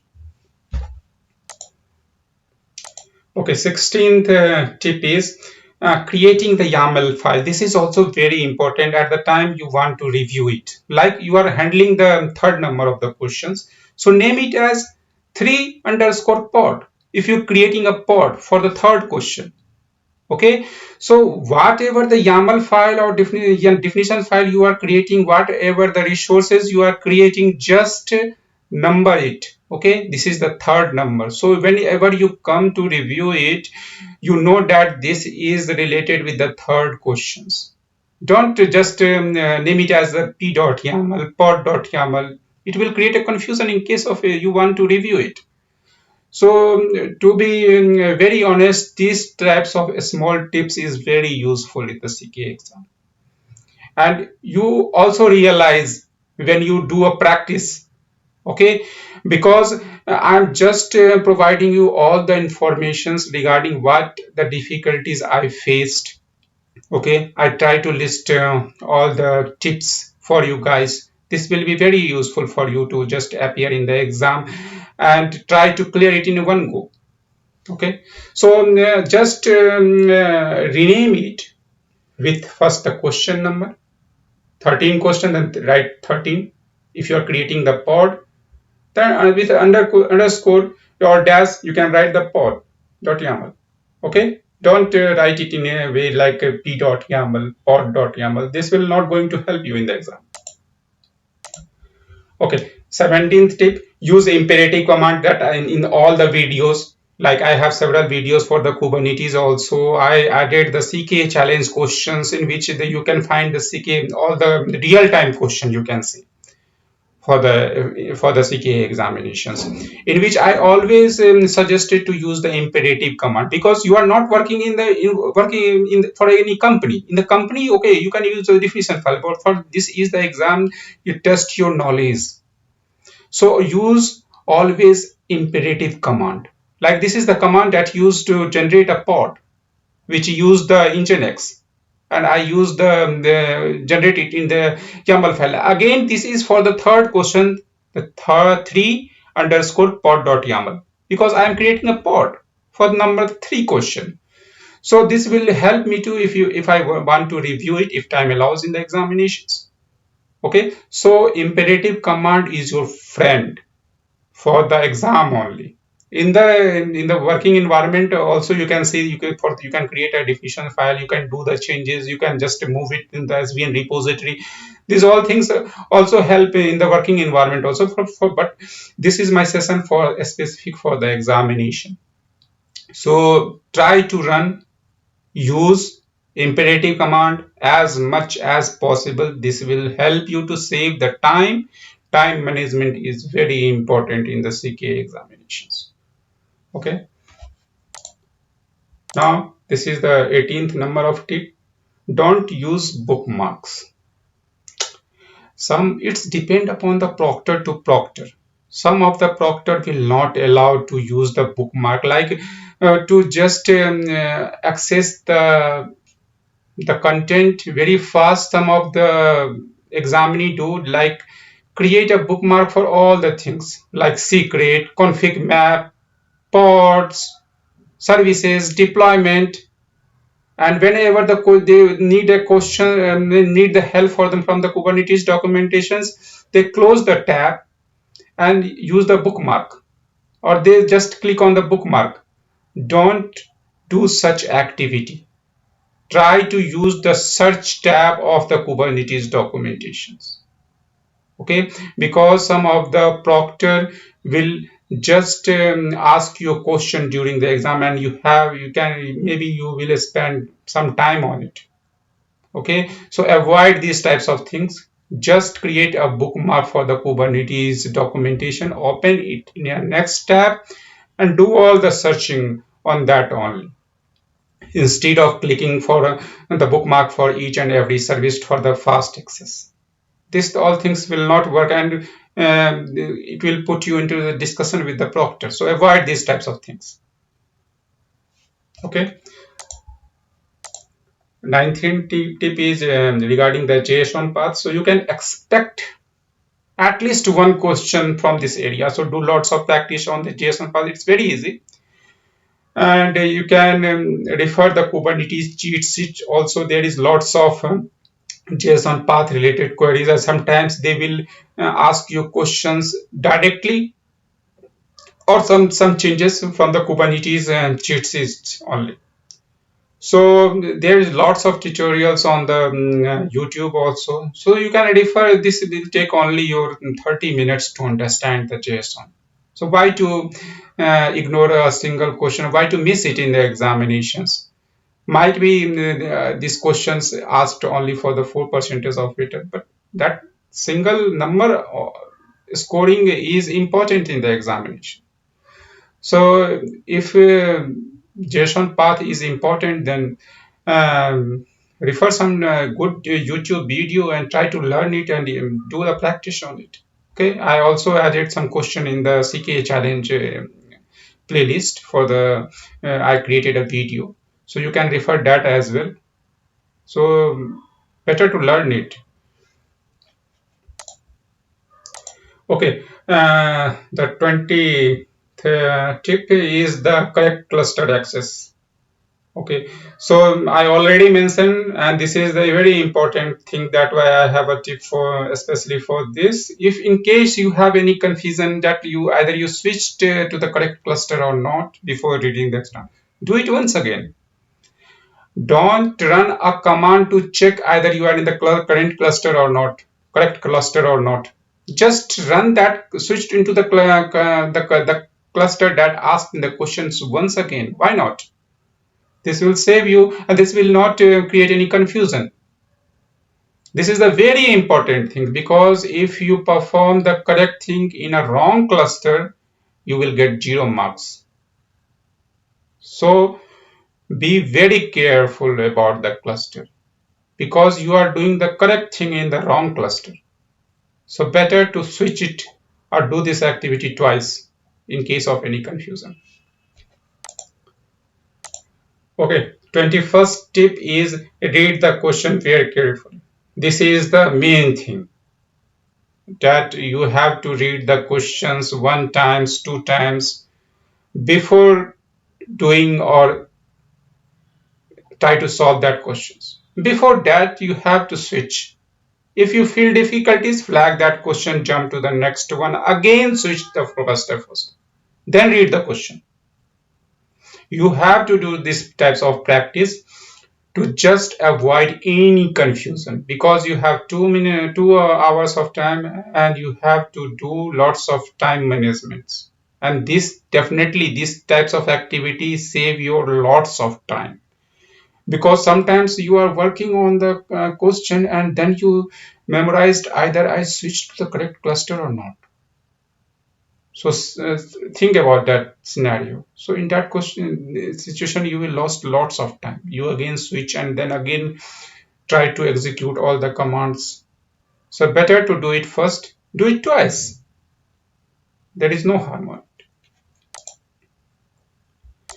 Okay, 22nd tip is don't forget to connect your power adapter after room verification. This is also a short tip, but very important, because more, it's doesn't matter your laptop is new or old, because when you are done with the proctor, like scanning your room, the examinations room, and then proctor asks you to okay resume, just start your exam. At that time, if you forget to connect your laptop with the power adapter, and you lose in case your battery is not properly charged or very old, in that case you will don't have any option for this. You can't resume it, and you will are in the difficulties. So whenever you just finished with the proctor, don't forget to connect with your laptop with the power adapter. This is very important, small but very important. Okay, so just remember this tip. Okay, 23rd tip is kubectl expose command. In case of any help required, you can execute the expose command, and you have the Kubernetes documentation tab also open. Okay, so these types of things are also very helpful in the exam, like you search for the Kubernetes documents, and then, but if you want some of the small minor things, you can execute the kubectl expose command for deployment for services. If you are just want to memorize it, you don't remember it, or you can refer the Kubernetes cheat sheet also. That will also help. Okay, 24th tip is revise short note. This is also a very important thing. During the examination preparations, just write down all the short notes which you think is very important for the exam also, or for the for working in any environment also, and review all those points noted before the exam. Okay, this will help you to review lots of important things, and this in a shorter time, because during the preparations you read lots of articles, lots of reviewed lots of videos. Just try to make a notes and appear in the exam if you are full confident. Try to make it possible in a single attempt. Don't think that you have the second attempt, that you can just going to sit it for the first attempt to see what type of questions they ask. In second attempt you have lots of pressure, because this is not a very cheap exam. You have to spend lots of money for this. So this all are my tips for this examination as per my understanding, and there may be more, but these all tips are, you can say, fulfill, means you can say if you remember all these tips and try to utilize it, you don't require any tips for this. Just follow whatever I provided you, and best of luck for the examinations. And if you like my video, don't forget to subscribe my channels. Okay, one more things I want to mention here, for the Kubernetes cheat sheet. Okay, so this is the very important area, and before the examinations you have to refer this cheat sheet, because this cheat sheet have several, you can say, commands. You can see that all the Kubernetes context and configurations, you have the commands here, and try to execute every commands so that you are familiar with every commands, and they will definitely, you can see the 40% questions is coming from this cheat sheet. So just use this Kubernetes IO as much as you can, because this is the only friend. One friend is the practice, practice, and practice, and the other friend is the Kubernetes IO. You can find all the very important thing, like for the JSON path, you can say all the useful command is here, that how to use it. Okay, so refer this cheat sheet page very nicely before the examinations. Okay,